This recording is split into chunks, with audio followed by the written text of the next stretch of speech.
Washington, D.C. is out of control. The criminal elements have taken over the city, even though crime has gone down. And big win, Zoot. Troops that are put into place by the president isn't enough. It has to be all big win, Zoot. that are also bringing in troops that are going to become federalized. What? You haven't seen the pattern. President Trump, he loves the theatrics of all. Of course. And this is what, when he does the show of force, the hope is that people, it will automatically slow down the crime. And actually, and it's slowing down anyway. Cyclical. No, crime goes up, crime goes down. That's garbage. You know how it works. You get it goes down. Let's say, and then it goes down by 2%. They say, hey, it's going down. Yeah, it doesn't triple. You don't see 3 times the number of burglaries and murders. All I'm saying is that this is one of those incidences that have done for optics, and that's it. You really need federal troops in Washington, D.C., not only the Washington, D.C. National Guard, but from 3 states, 5 states. Why 3? You know what they do here in L.A.? They commission black and whites, and they park them in front of, Hollywood and Highland and all these things as a show that there's law enforcement there that they didn't even. And I understand there's this deterrent. But what they're doing, they're guarding federal buildings. When was the last time during the course of recently with the demonstrations where federal buildings were somehow at risk? January 6th. Just that one. But are you actually telling? Wait a second. But January 6th was not an attack. January 6th was a patriotic move. It was just Americans that were demonstrating. That's it. I will never swallow that pill. And anybody that does to me is...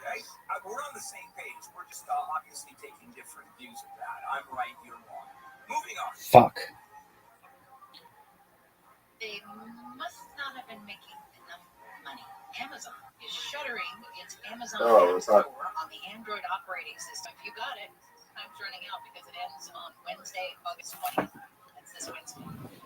That means the mega corporation's competitor to the Google Play Store.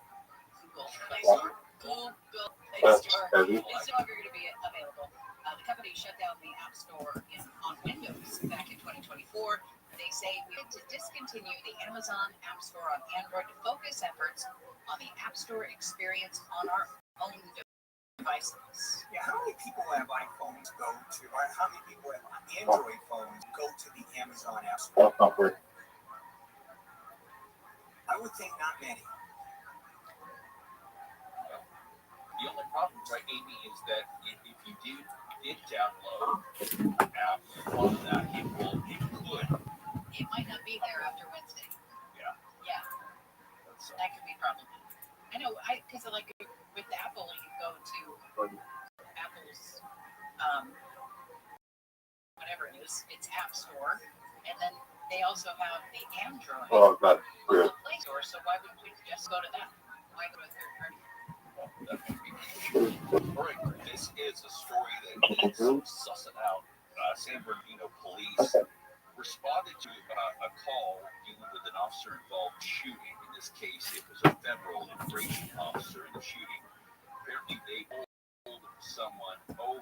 The Department of Homeland Security said that agents were conducting this targeted enforcement operation in San Bernardino there, and said that the Customs Border Protection officer was injured during a vehicle stop. It seems that the vehicle was the weapon in this particular case, says they, and the subject just flat out refused to exit the vehicle and tried to run them down. That's their story. And on the flip side, the individual said that he would not get outside. He said that they broke the window and started shooting at him. Well, you can see the window being broken. The video shows the window being broken, and you hear the shots. Now, the argument... They say they broke the window because he wouldn't get out. Right, they broke the window, I guess, to drag him out, because you see a hand going through And as soon as that happens, the driver stepped on the gas, and the police are saying that they were hit. That's easy. That's easy to ascertain. Were police hit? Were there injuries? Okay, where's the argument there? And, so I'd love to see what. Dude, it's not even. And according to the driver and witnesses, the car was unmarked. These were federal agents. The car was unmarked, and it was part of an investigation that ICE was having, or Border Patrol was having. But they were wearing jackets that said police or something, because that's on the video. Yes, and you don't know if that can be seen from the driver. And he said, all I saw was a bunch of guys in helmets, and the car was unmarked. You're right. It's two different views of this completely, and the police have to suss it out. All right, let's take a break. We're coming back. Let's check in with Amy in the KFI News. 2 men from New York have been arrested for allegedly breaking into a home in Redondo Beach and tying up people inside. The invasion happened on Sunday morning. It started with a report of a person pointing a gun at another person inside a car. Then it shifted to a report of a home invasion robbery. Officers later found the suspects in the area, chased them, and arrested them. Police said victims were bound for an extended period of time and suffered non-life-threatening injuries. One of the victims was taken to a hospital for treatment. Daniel Martindale, KFI News. Menendez brothers have a parole hearing this week. The siblings, Lyle and Eric, had spent the past 30 years behind bars for the highly publicized murders of their parents in 1989. They were resentenced earlier there to allow for the possibility of parole. The parole board will make a recommendation, but the ultimate authority rests in the hands of California Governor Gavin Newsom. Michael Kastner, KFI News. The hearing is set for Thursday. If California's proposed new congressional map is approved, Democrat Amy Barra may have to face off against Republican Kevin Kiley, who won re-election last year by 11 points. That's because of the plan that would shift parts of Barra's district into Kiley's. Kiley says the redistricting effort goes against the will of California's voters. European leaders are due to meet with President Trump today in Washington, D.C. to talk about an end to the war between Russia and Ukraine. European Commissioner Ursula von der Leyen says the main goal is to stop the fighting. These are challenging times. Only Ukraine can choose its own destiny. But Ukraine always counted on Europe. Trump will host the meeting What up, pimp? with President Zelensky and leaders from the UK, France, Germany, and other countries, as well as NATO Secretary General. The leaders of several Republican-led states have announced more National Guard troops will deploy to Washington, D.C. in support of President Trump's efforts to clean up crime and homelessness in the capital. Maryland Democratic Senator Kristen thinks it's an abuse of power. It's a manufactured emergency. If you want to see an emergency in Washington, D.C., that was back on January 6, 2021. He says crime in D.C. is at a 30-year low. More than $500 million is on the line for tonight's Powerball drawing. There was no winner for Saturday's jackpot drawing, so the lottery tonight will be worth an estimated $605 million. We'll check some problems on the 4-5 next. Later on, You can't get Australia, though. You happy about that? Yeah. Are you thrilled about it? Yeah. Is it the happiest thing in the world to you right now? No. All right. Legion. Again. Fuck no. Legions. No, that you can't play that. That's A plus. I love how you know this. Oh, actually, it has the two players. Oh. They'll offer you a fair price for your home, no lowballing, and you'll What the fuck is get this? paid in cash. In the escrow period, as I said, 10 days or less. That's an easy way to sell your house. And no lowball. Guys, just don't worry about Oh, it. fuck. So, Bye-bye. What's that, pimp? directbuyers.com. Call 844-242-SELL, 844-242-SELL. Are we playing? Complete your opponent by placing cards on the battleground. Once all cards have been placed. I thought you said we couldn't. Okay, we'll put you guys on the battlefield. No, we start again. About the same tomorrow and Wednesday, maybe a couple degrees warmer, and then big warm up happens later in the week. Actually, fuck, I accidentally fucked up. Okay, what'd you do, big dog? Chose to shoot his car. Mesa 66 in Irvine, and we are going to Irvine, but Guys, you should have been called to me. Yeah, I goofed when I sent you that first tease. Yeah, the 5 freeway, southbound, right there's the three. Several vehicles all tangled up with each other, and it's taking some time to get the tow trucks in there and get them out of there. Southbound side of the 5 stopped all the way back from, looks like the 55. This game is. Play. You don't want to play? No, play. I'm trying. Put down the car. How do I put them down? Drive. Wood debris in the 2 right lanes. Not something you want to run over. Trust me, I know a thing or two about running over bad things this morning. Southbound side jammed from before Victory Boulevard. Southbound 170 pretty slow to get away from Burbank Boulevard on down to the 101-134 interchange. With Southern California accurate traffic reports, I'm Will Bullstrider. There's a blaze in this town. You must excise it. Take it to the deep earth. I know. And I just went. I'm whooping your ass, son.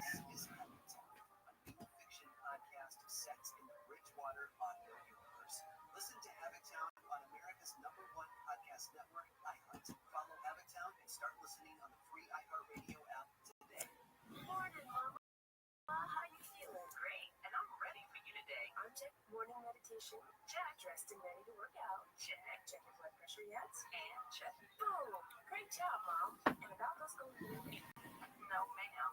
Now more than ever, it's important that we protect our hearts and the hearts of those we love. Monitor your blood pressure daily and help each other stay motivated. Rally your squad to take the online pledge and release the pressure.org. All right, real time. I know, pimp. The free iHeartRadio #1 for music, radio, and podcasts, all in one. Discover a podcast from our library of over 350 titles. Here's an iHeartRadio podcast preview. Lisa Sky Hain loved working with people. I want to do something that really lights me up. I love creating community, connecting people. She was excited about her new job. Day 1, literally 8 a.m., I have an email that says, "Good morning. Let's create the largest networking community on the planet." Lisa's new boss was a 6'5" entrepreneur from Israel named Adam Newman, and he had a brand new startup called WeWork. I remember thinking, all right, I'm about to be on a ride. Why is this a better idea for millennials than working at home or finding an office? We like to say this is for the new generations, limited by age or gender. He said that they were elevating the consciousness of people on the planet. It was a $1 billion idea. WeWork's giant WeWork is amongst the most valuable stuff that's ever. Here in Shenzhen.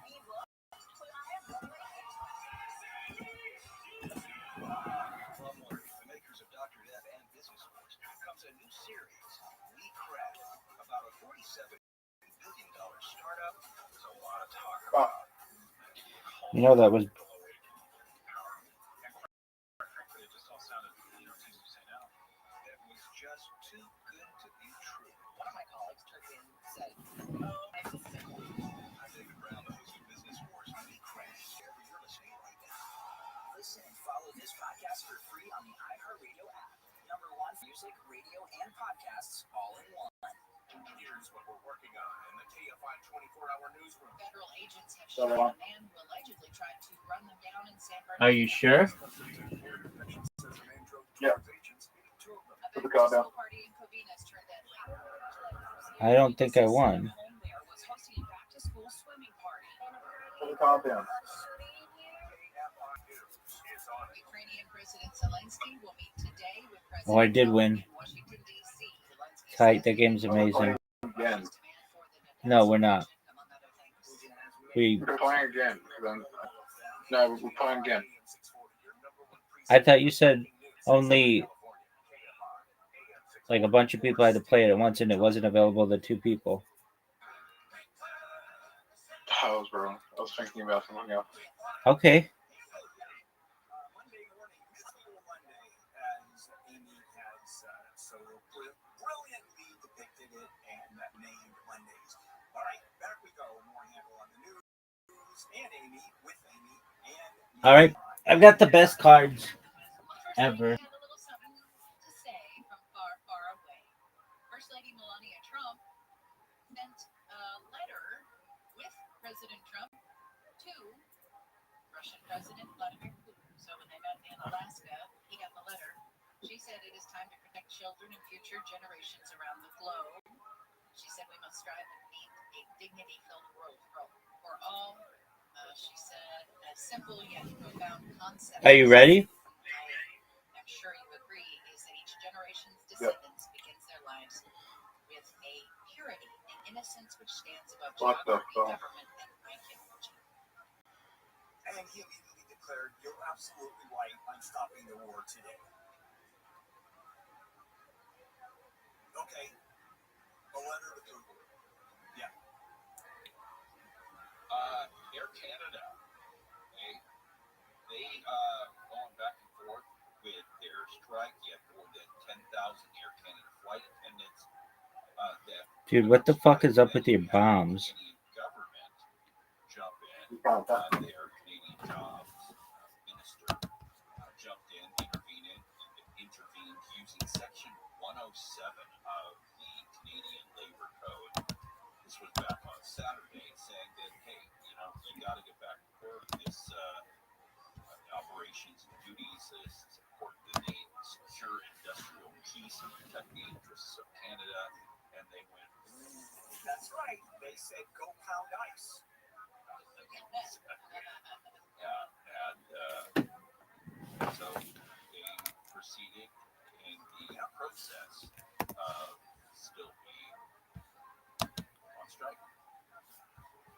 I wonder what happens because here there is, for example, there will be an order, usually a federal order for the strikers to return to work, and usually that does. Dude, what the fuck's up with your bombs?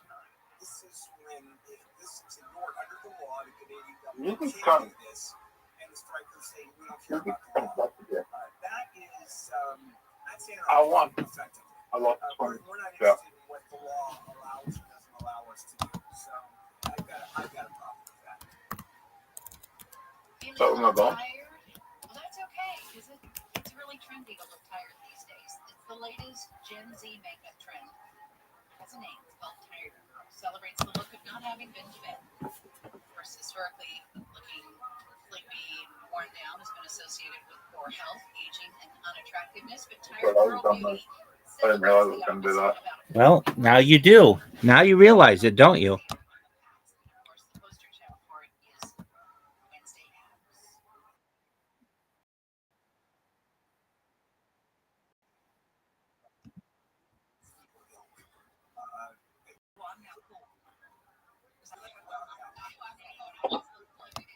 Yeah, so I guess you two are the wrong people to ask. Sorry about that. But do you try to hide it with makeup? No, exactly. But I don't understand the other way. Why it's so cool to look tired. Okay. Definitely. It's not. It's not for you to understand. I See if it. You got to do a really good movie. You can.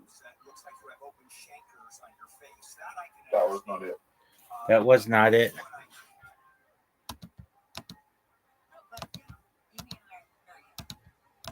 Okay. Leave it with me. What I use. All right, let's go ahead and take a break, and then we'll come back and we'll finish up handle on the news on this Monday morning, August 18th. Checking in with a very tired-looking Amy in the KFI newsroom. Here's the latest. A teenager has been shot and killed at a back-to-school swim party in Kovina.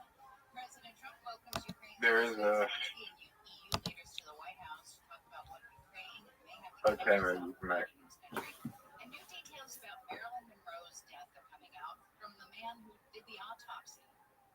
Those stories and That more was coming not up the at movie. top of It was amazing. Because it was an amazing move to make. Odoo, the only business software you need, Sunny Sky. You know it. I know it. Everybody knows it. Neil and I are inviting 5 of you plus a guest to join us at the Anaheim White House for a dinner of garlic, onions, and Zelman, strangely enough, or unstrangely enough, is sponsoring this to prove how good Zelman's Are you ready for this move, Zoot? are. The breath, way beyond mints, little capsules that you swallow. Done. And, Okay. they're covered with a very strong mint. It's delicious. I love it. And then you swallow a bite into them, and they go working in your stomach, where bad breath also can start. And no mint does both your mouth and your stomach. Selman's does.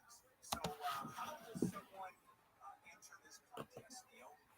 Well, Bill, I'm so glad you asked. All right, Zoot. You want to go again? No, we played that one twice. Oh, we have to play again. And you put in the code KFI at checkout. Not only will you get Do you know how to play? but that will automatically I'm doing something else. I'm not really paying attention to it. that'll be great. It's on October 11th. Sure, there's rules and all those things that apply to this. You can find out more at Zelmans.com. But just remember, whether it's 3-packs, 5-packs, whatever you are purchasing, use the code KFI this month, and you will be entered to win that dinner. And With the breath Selman's toys all about themselves. and Selman's all about fresh, clean breath that you have not had before. That's Selman's. Yes, it is. All right, you're up, pimp. It's Selman's. That's right. Selman's. Selmins. Selman's. Keyword KFI. Perfect. You did great, Bill. It's Selman's. Are you guys done now? Okay, good. This report brought to you by Discover. We've got a stall in Costa Mesa on the 405. Is it Zelman's? Yeah, 405 freeway southbound. It's going to be right before the 55. 405 the southbound at Fairview. This stall in the far left lane of traffic stops. You gonna play? Ways looks like it's stopped pretty much back from Beach Boulevard on the southbound side.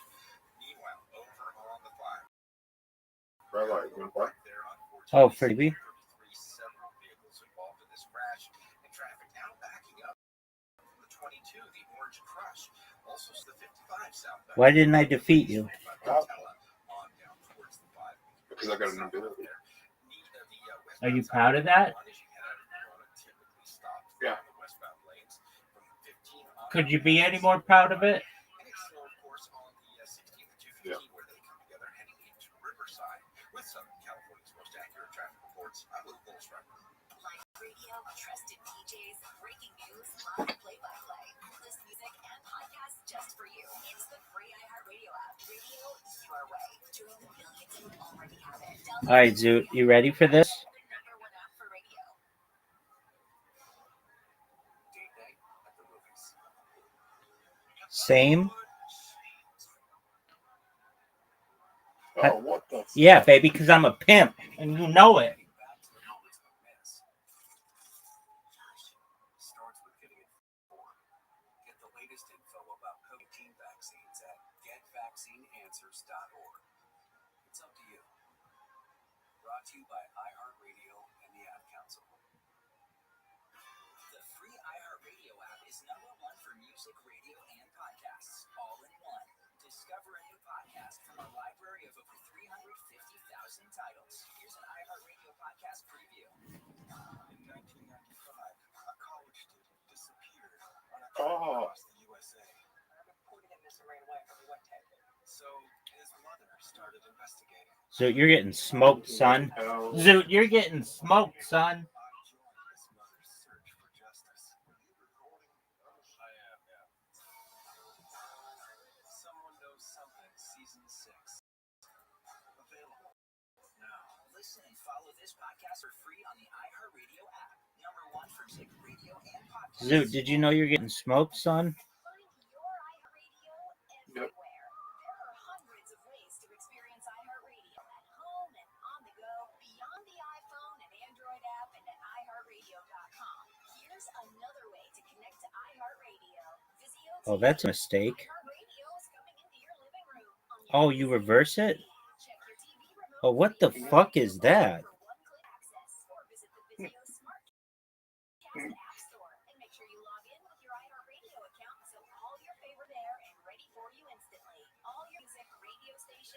So you're still getting smoked, son.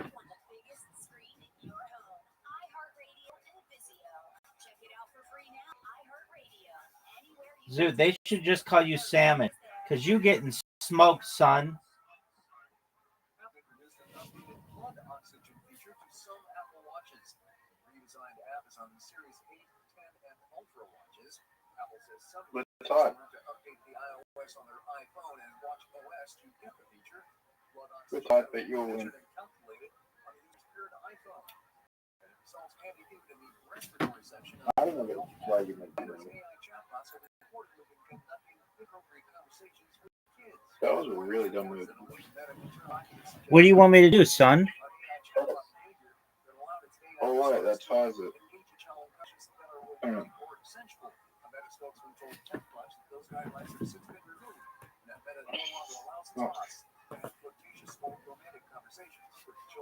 Fuck you, Nick. Calm down, Zoot. Oh, Charles. Calm down, Zoot. Okay. I get shit hard here. Okay. Records, milestones, firsts, last, and everything in between. What happened today in sports history on iHeartRadio? What is that bullshit? Fans, it's Andy West. Let's look back on this day in sports history, August 18th. We'll start with a weird baseball tale in 1965. Hank Aaron hit a monster home run that would have been his 8th season, but was called out because his left foot was entirely out of the batter's box when he hit it. Bob Uecker, who became a famous play-by-play announcer, was the catcher for the Cardinals and the one that brought it to the umpire's attention. The Braves would win the game 5-3 on another home run in the 9th inning by Don Dillard. Jumping way ahead, today in 2009, 6 months after he tearfully announced his retirement for the second time, and 3 weeks after affirming he would never return to football, Brett Favre signs a 2-year, $25 What up, pimp? deal with the Minnesota Vikings. How you gonna win? 2016, Jamaica's I'll show you. completes an unprecedented third consecutive sweep of the 100 and 200-meter sprints, elevating his status as the most decorated male sprinter in Olympic Maybe like history. this. Now you know, today in sports history on iHeartRadio. KFI AM 640, more stimulating talk. All right, Zoot, you got that. We'll play that game again some other time. Because I want to focus on that one. Okay. You didn't even want to play that one, baby. All right, the island is next. How many people? Try to figure that fucking shit out, dog. 7. You're strange with a mysterious island. Be the last to survive. Okay, I don't think we can do that one. Rock card. Points to win. 3. Number of play. We can't do that one. Dungeon Tales. 2 players. It needs a full minute.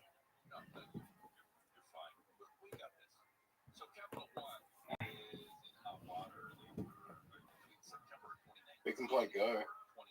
Oh, we're playing Go, dog. But hold on, we have to play this one.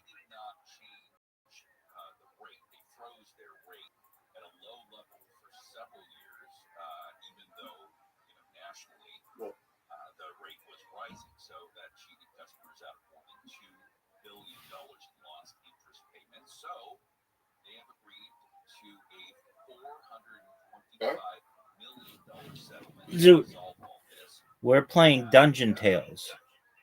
Do you know what Dungeon Tales is? I'll play Dungeon Tales. There's 3 people. Okay, I don't want your fucking opinion if it says that there are 2 people who can play this game. Alright, we do. What are we doing? We're doing Dungeon Tales, dog. Choose a campaign. Drums of War. Max bonus fame 10. Rumors tell of an army of orcs gathering. Choose a class. Wizard class, obviously, because I'm a pimp. It's been a week at sea since you've been in Iron Mask Black Skies. Okay, group vote.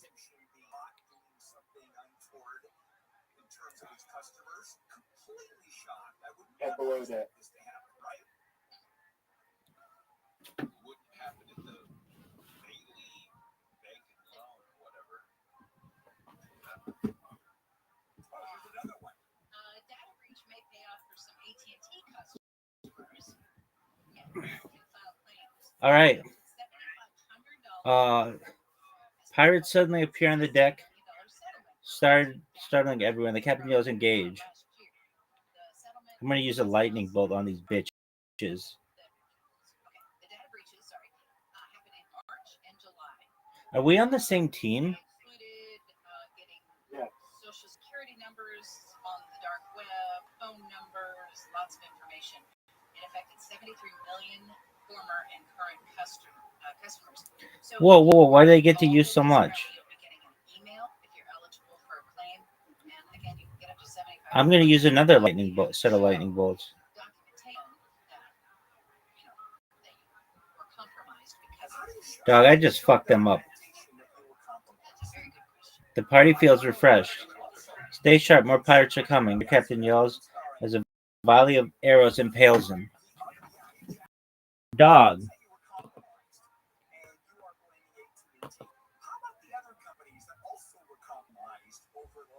Don't press water.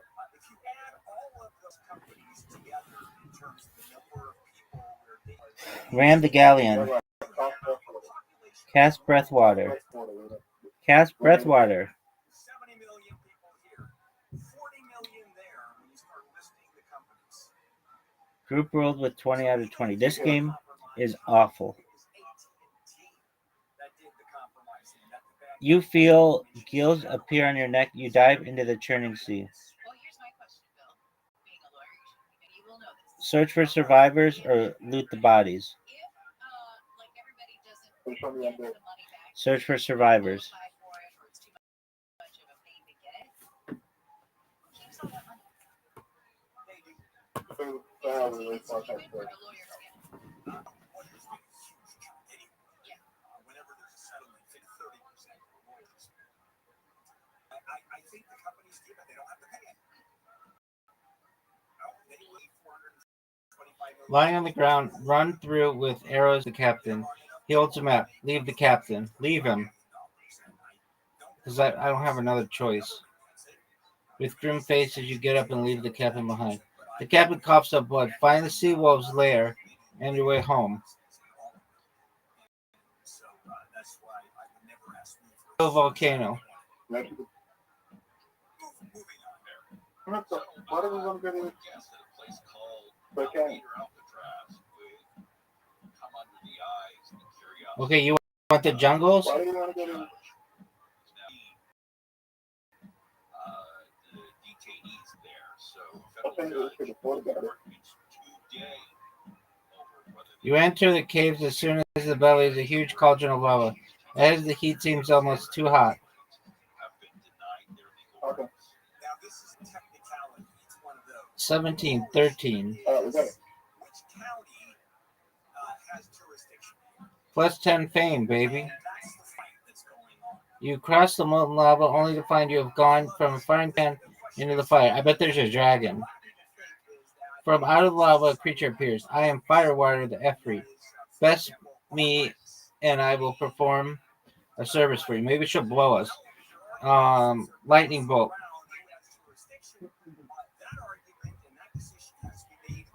Rousing ballad. And that's the case here. All right, I think we're done, guys. 45. 45. Big, Oh, I beat her. and that is Vladimir Wait, stop. Oh, oh. You are engaged in the battle with the fire woman. Alright, I'm gonna paralyze this bitch. the world leaders plus the European Union. Oh, dude, she has a ton of health. More about that. Zoot uses Song of Life. Exactly what I'm talking about. Right? This is The rabbi uses paralyze. Okay, fire woman. That's not good. 36. 16-year-old. I'm going to use Stone Skin. Live from KFI 24-hour newsroom. A back-to-school swim party in Covina has turned deadly. Zoot rolled a 15. That was awful. Rabbi uses Stone Skin. Party on Camellia Drive Saturday night. That's not The good. set of home was hosting an open invite back-to-school swimming party.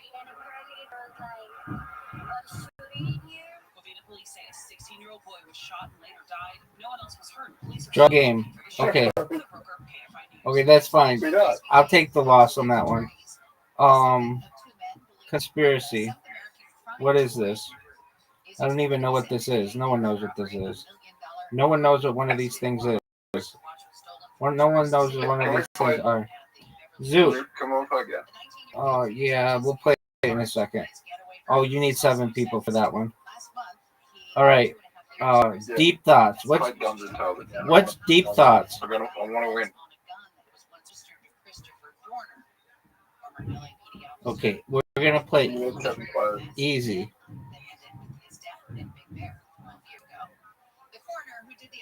What are we playing? Dungeon Tales. Okay. Choose a class. You're fighting. is offering his account of what really happened in the new book, L.A. Coroner, Thomas Noguchi and Death in Hollywood. He told author Ann Soon Choi the autopsy was never fully and properly performed. Noguchi also had evidence quickly went missing. He did not agree with the official ruling of death by suicide. Monroe's death has been the subject of numerous conspiracy theories for decades. Even at this distance, you can hear the pounding of a war drum. Approach. Let's approach him. Let's come up.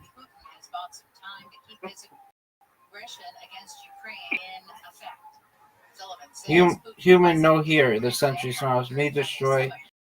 You good. What do you want to do? We're charming this motherfucker. We need 28. Group roll and pass with 20. The sentry is needed to charm by your display, nodding and stepping to the side. You've earned. War Chief Iraq want talk, must pass test. He gestures to a bed of glowing coals. What do you want to do?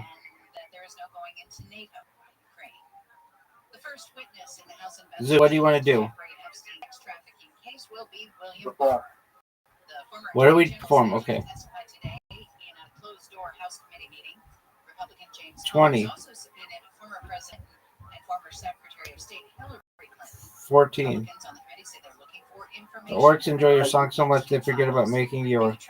Okay, fight or brag? The FDA says mousse, foam, and whipped sunscreens may not work as promised in new warning letters to companies. Zoot, fight or brag? Do you want to fight or brag? Brag. Aren't approved in those formats. That makes them misbranded under federal law. The FDA is urging consumers 17. to approved versions like 9. sprays or sticks. Group passed. We just destroyed them. You are not the president. No one who leads so many could possibly. Okay, one more test. The shaman steps forward holding a bubbling green potion. Fake it or drink it? Fake it. Drink it. Drink it. Drink it. Use your strength. 2. Oh no. 18. Oh no.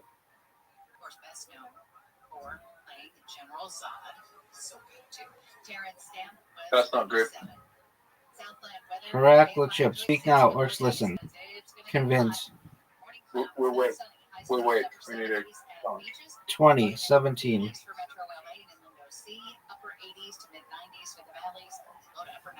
War Chief Harak Najumi, you speak wise. We know make war on humans.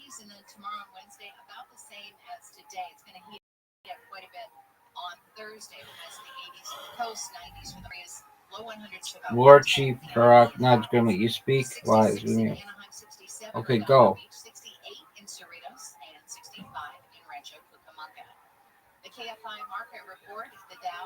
3 1. Okay. All right. That was too easy. I know. I had it on easy mode. All right, here we go. We're gonna play Go. It takes forever. I'm going to make it smaller. This is the last one. Here we go, Zoot. Zoot, you have an invitation. Zoot, are you I going want to play I want to play Dungeons and Dragons with Rose when they come next. Okay. Zoot, are you ready? You're up, pimp. Is that a bad move? It was the one I've ever seen. Are you going to go, or are you just going to jerk yourself off raw? Is that a bad move? One of the worst moves you could have ever made. What about that? Terrible. How do you play this game? You and I have never played this game? No, how do you play? That's too complicated to go through it right now. Just put shit down. Am I doing okay? No, don't put it down there.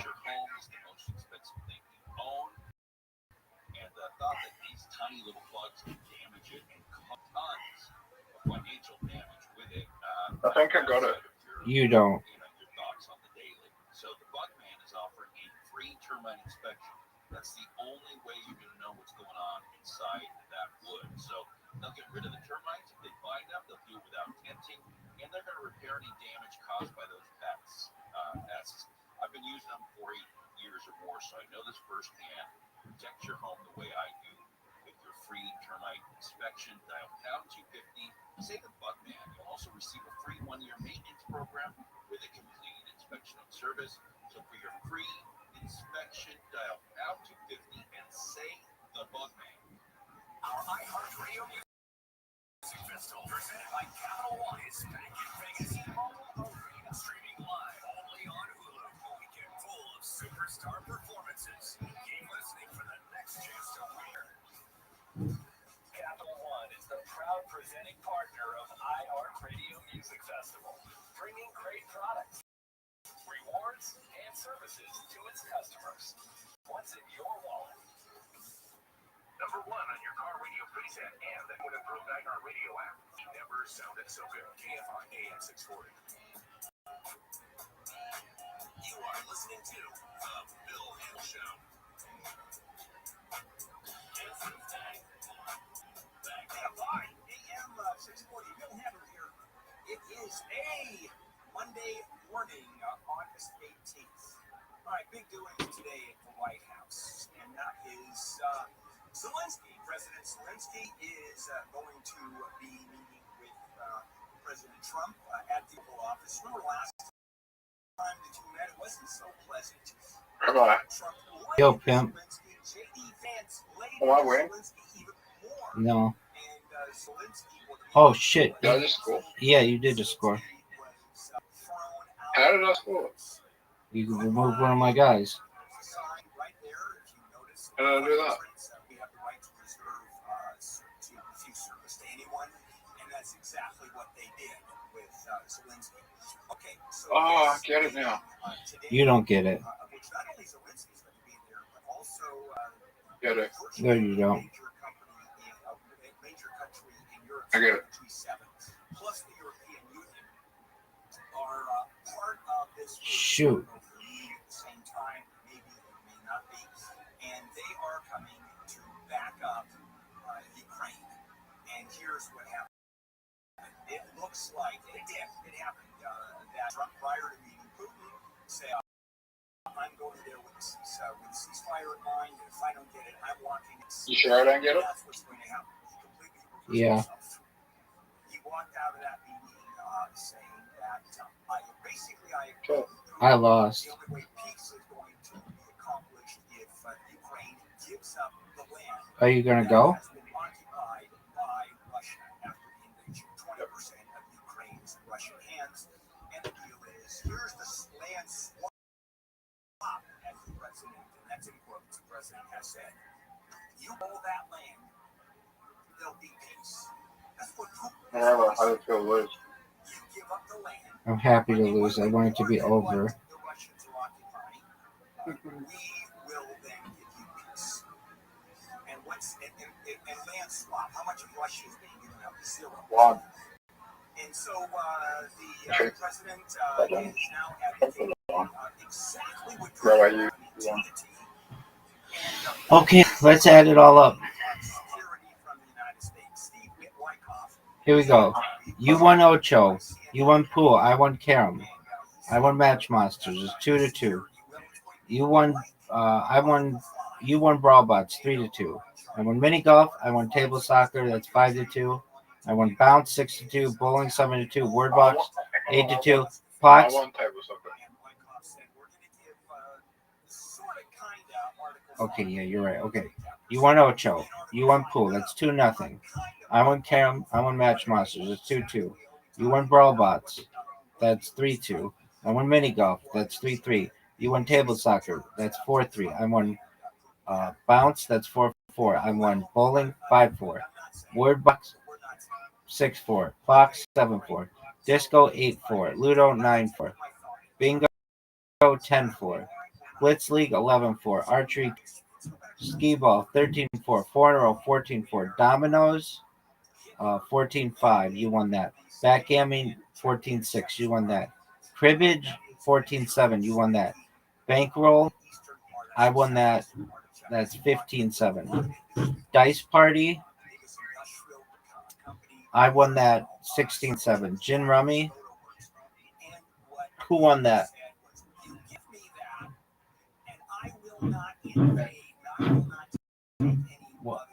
No, I won it.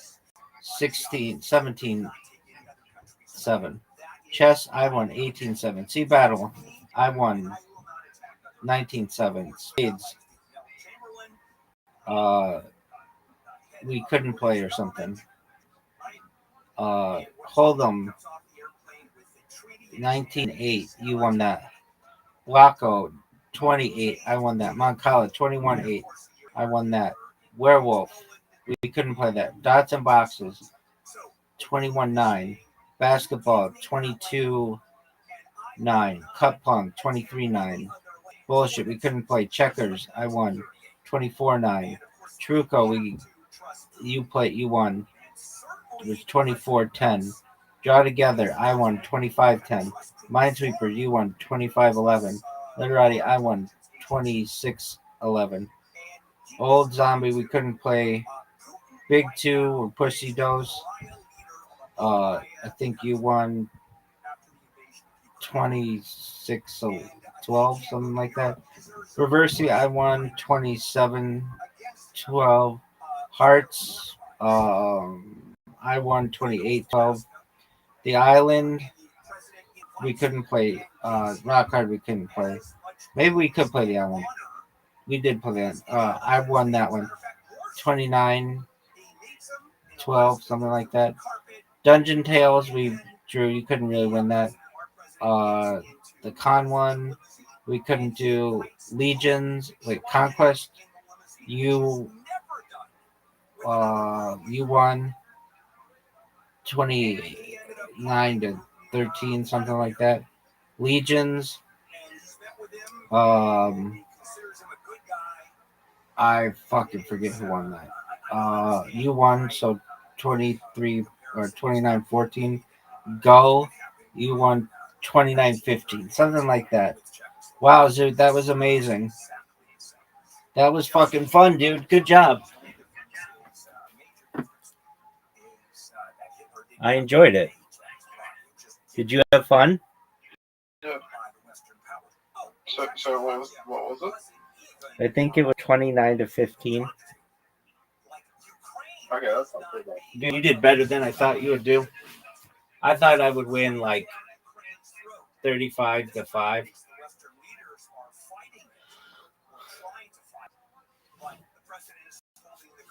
There were a lot of those games I didn't know how to play though, but we'll learn. We'll be really good at Hearts and Gin Rummy and Backgammon and Spades. I don't think we can play that, but whatever. We'll get good at all that shit. Zoot, are you proud of the way that you played? Yeah. Good for you, man. I'm proud of you. You did well. And I'm really proud of you for doing stand-up comedy, dog.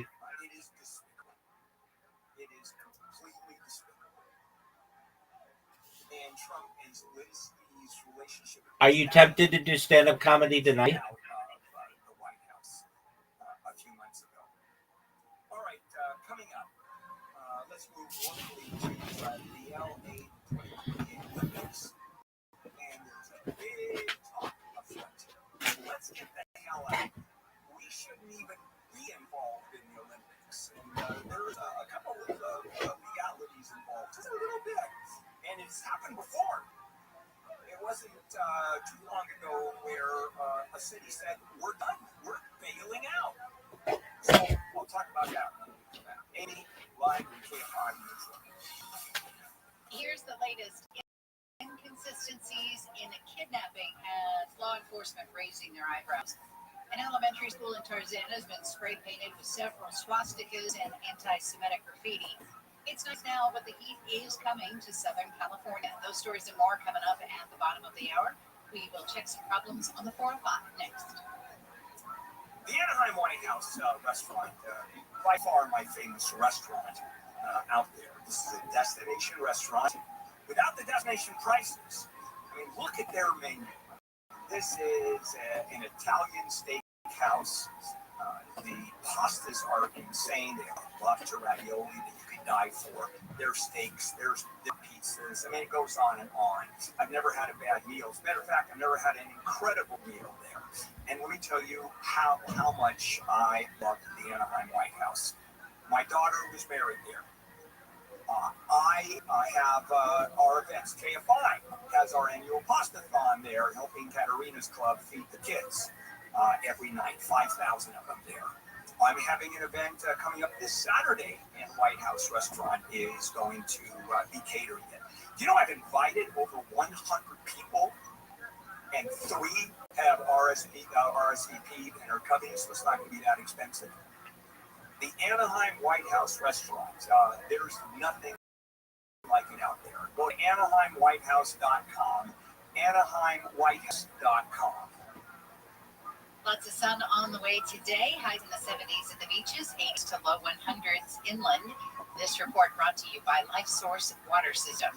From the Southern California Toyota Dealers Traffic Center, save more at the pump with Toyota's full lineup of fuel-efficient vehicles. We've got slowing in Van Nuys on the 405.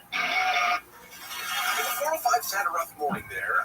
Southbound side of the 405 right around Valley Vista. We had reports earlier of stalling lanes, some metal, wooden debris, and then a pothole, all kinds of things. Looks like everything's clear right now. Southbound 405 jammed up from Roscoe all the way down to Sunset Boulevard. It's also been rough on the 405 northbound, getting away from LAX, really slow from Century Boulevard on up past Slauson, stays slow pretty much to Venice Boulevard. The 5 in Orange County is recovering from an earlier problem southbound right there at the 133. Crash out of lanes there, but traffic's still really solid all the way back to the 22, the orange crash. And the Cajon Pass has been kind of slow southbound 15, a bit slow from Oak Hill Road down to the 138, with Southern California's most accurate traffic reports at Locals right. Get into summer with iHeartRadio. Rewind to a decade of music that defined a generation. From Madonna to Michael. We'll make a memory and more. iHeartRadio goes commercial-free this weekend. Every weekend, open the free iHeart app, search iHeartRadio, and make it your next preset.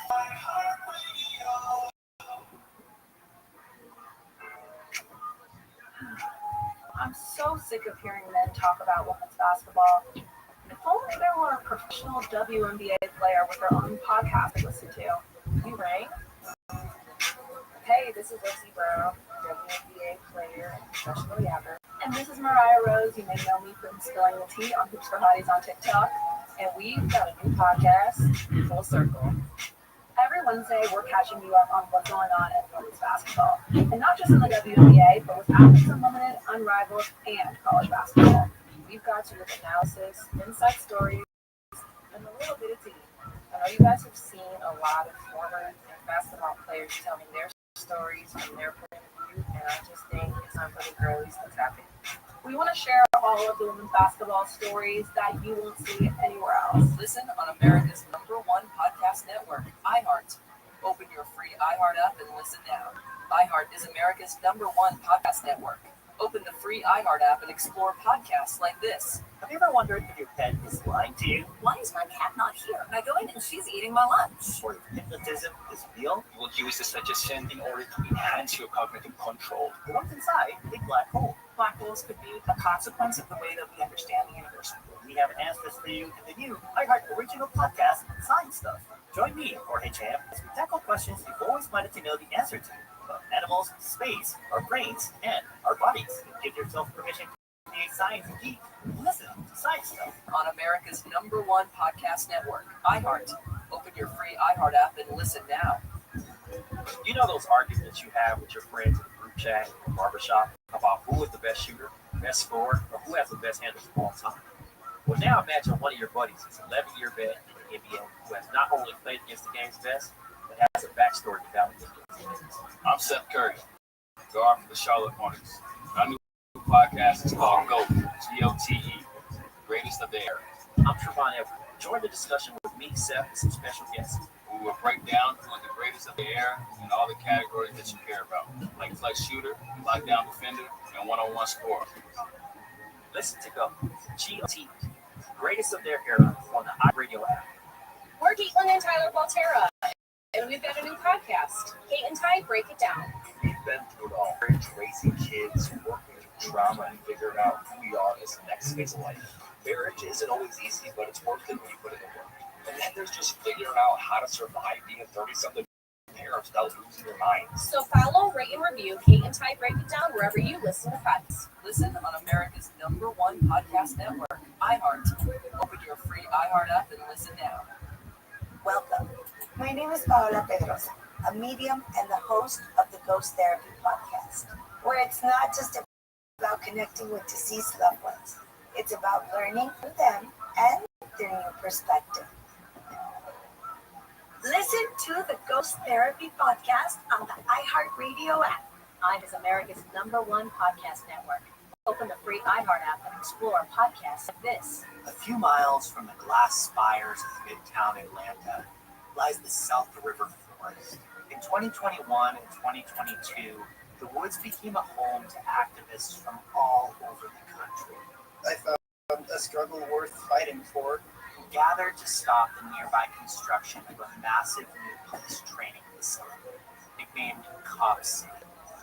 There, in the forest, they built a different community.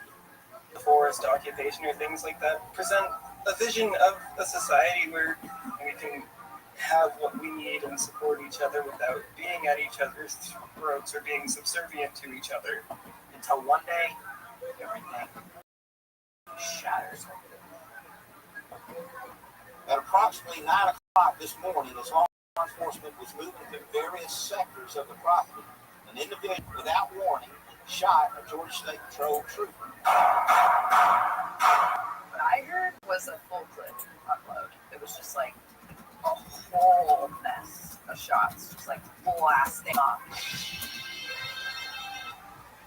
From Wondery, Camsat Media, and Tenderfoot TV, this is when we came to the forest. We got about 150 to 200 protesters that rushed into officers now. I'm Matthew Shea. Follow, we came to the forest. They were so dedicated to that forest and watching. Listen on America's #1 podcast network, iHeart. Open your free iHeart app and listen now. KMI, AM 640. More stimulating talk.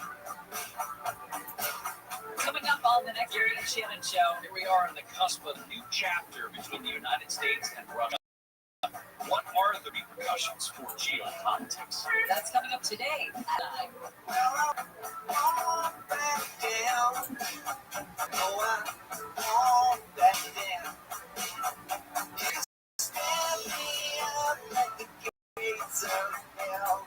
KFI AM 640. Hang on a minute about this news. Okay, got it. Hey, welcome to the show on Monday morning, August 18. And let's talk about Olympics for a moment. The 2028 Olympics are quickly approaching here in LA. And there are a few things that should be discussed. One of the big ones is, should the Olympics be here anyway? And should we bail?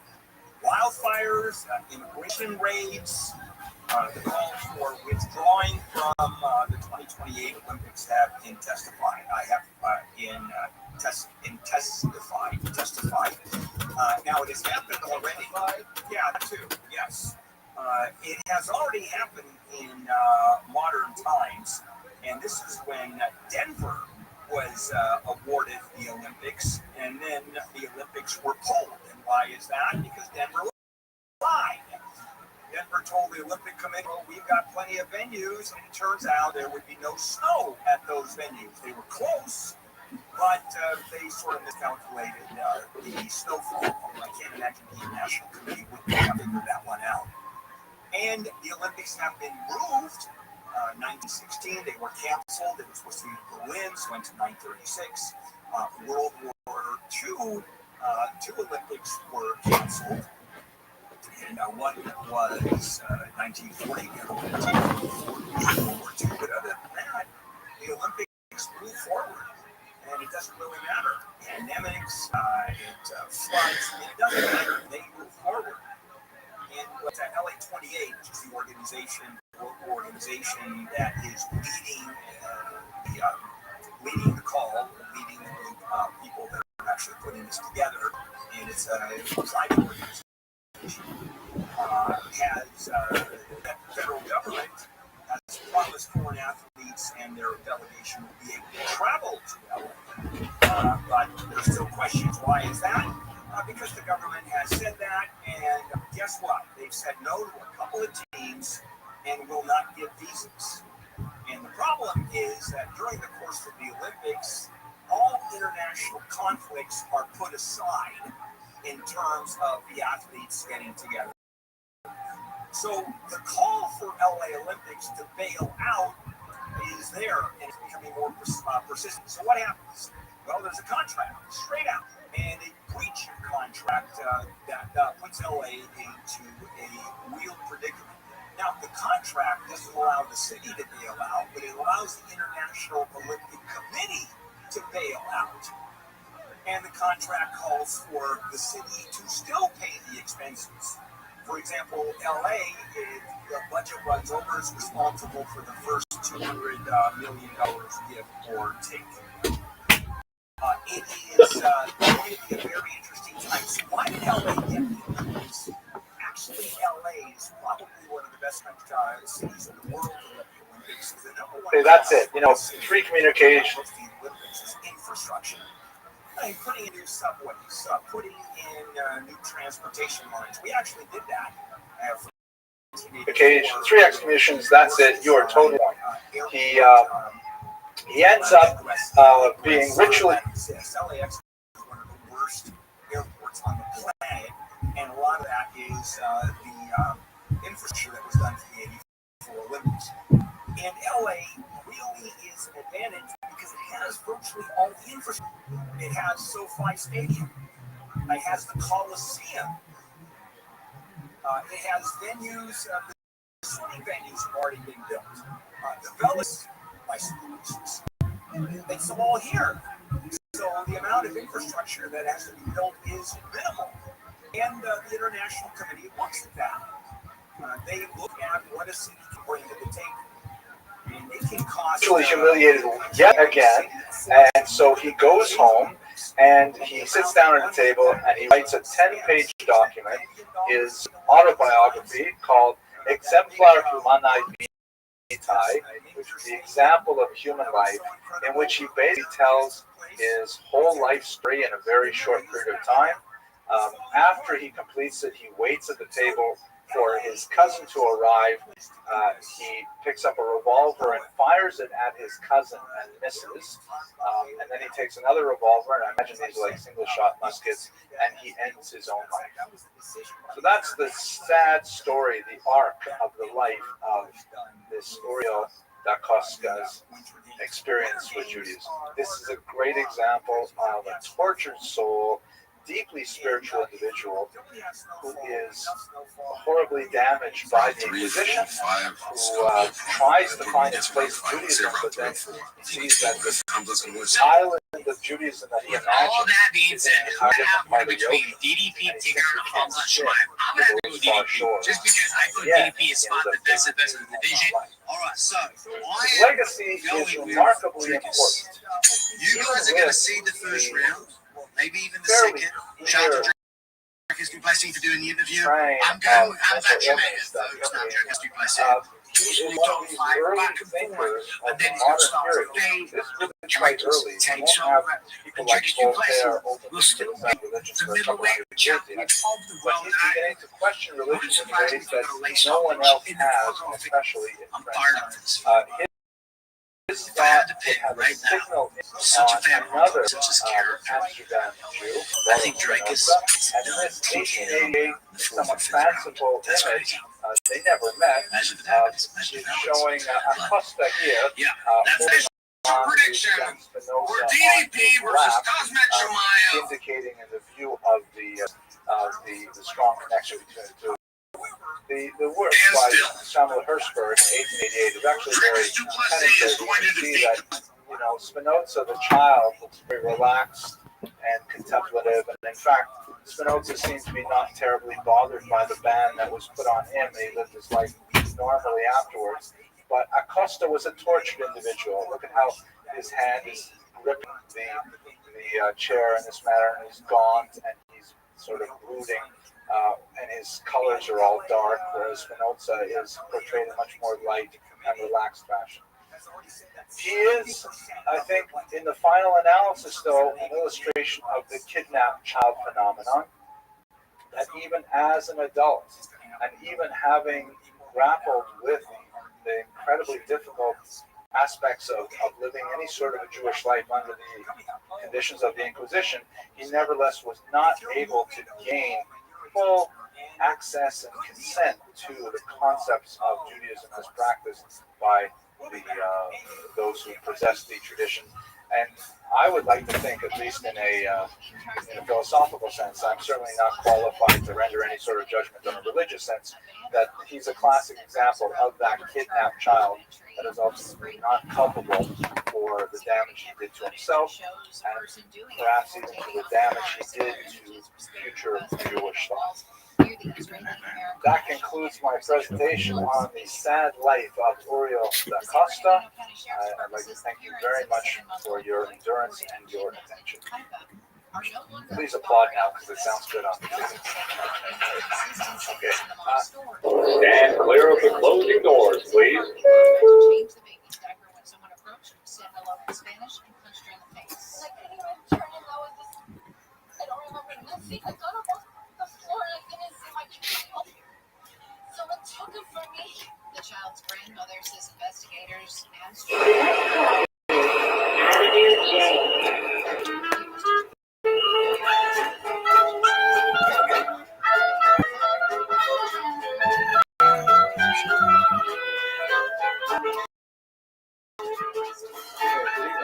Thank you for coming to lecture tonight.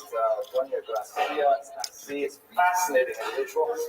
Doing the research on this individual just blew my mind. I read another book, another biography that was absolutely fascinating, and I feel this is one of those tremendously underreported histories of. So this is one of those tremendously underreported heroines of Jewish history that makes such a phenomenal difference to our self-understanding and, in fact, our continued existence, as we shall see. I hope that I'll be able to convey some of that to you over the course of the next 60 minutes. She is affectionately known by many Sephardim as La Senora, as the lady, because of her phenomenally important work on behalf of the Jewish people, her heroism, her unstinting willingness to stand up for what is right, despite tremendous legal odds against her, as we shall see. In Hebrew, she's often known as Hagiveret, the translation of La Senora, meaning the lady. We'll explore that. This picture is most likely nothing like what she looked like. It's modern artistic representation. But we do have a sense of what she might have looked at, like from a slide we'll show you at the very end. But nevertheless, her personality was incredibly appealing and attractive, and that's really what we're going to be concentrating on today. There we go. We'll be relying very heavily on her two principal biographers in English, Cecil Roth, the great interwar scholar and post-World War II scholar of Jewish history, who wrote an extremely important biography, and the book that I just read for tonight's lecture, Andre Elian Brooks wrote a fascinating account called The Woman Who Defied Kings, which is in fact a very accurate term to use to describe Gracia Nasi, using a lot of more current research, archival materials that have become available in the almost 80 years since Professor Roth wrote his book. We're very heavily indebted to the research of these two scholars. So let's start with her name. What shall we call her? This is an extremely complicated subject. So at her christening, we're speaking about a woman who is a converso, a woman who lived a double life, posing as a Christian in inquisitorial Portugal and later on through Europe. So she led a dual existence, posing as a Christian whilst secretly holding Jewish attitudes and behaviors. So at her christening, she received the name Beatrice de Luna Nique. Beatrice is a name used in any formal sense. De Luna was one of her ancestral names. In Hispanic culture, it's very common for women to take both their mothers and their father's names, and it probably alludes to the family background in Aragon, which is a region of Spain.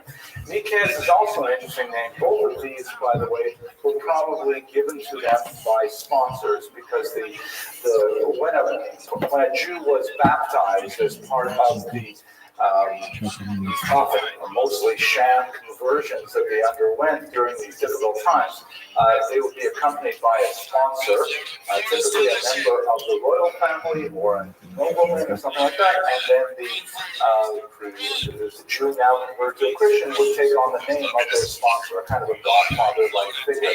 Hence you have so many Jews with the name Nunez, Mendez, Rodriguez. These are all names of important Spanish royalty of the 15th century in particular. So the name De Luna is probably from a sponsor on one side of the family. The name Niques is kind of interesting because she actually has one family member. The name repeats itself several times in the family. He preferred to use it because it alluded to his date of birth, which occurred right around this time of year, Parshas Niques. So he enjoyed calling himself Niques as a result. She preferred, however, to use the name Gracia, which gives a diminutive of Beatrice. Beatrice, however, is a Latin term which means saintly one. Beatus means saintly in a Christian sense. She never liked using that term. She preferred using the term Gracia, which may have been a translation of her Hebrew name, Hannah. This is, to me, it struck me in a very personal way because, of course, you know, I also have two names. Like many Jews, I have my Hebrew name, and I have what I like to call my slave name, right? Henry is my regular secular name that my parents gave me, and Hillel is also my Hebrew name that my parents gave me as well. But Henry is what I use when I try to pass in the street as a regular American, not too successfully, I think.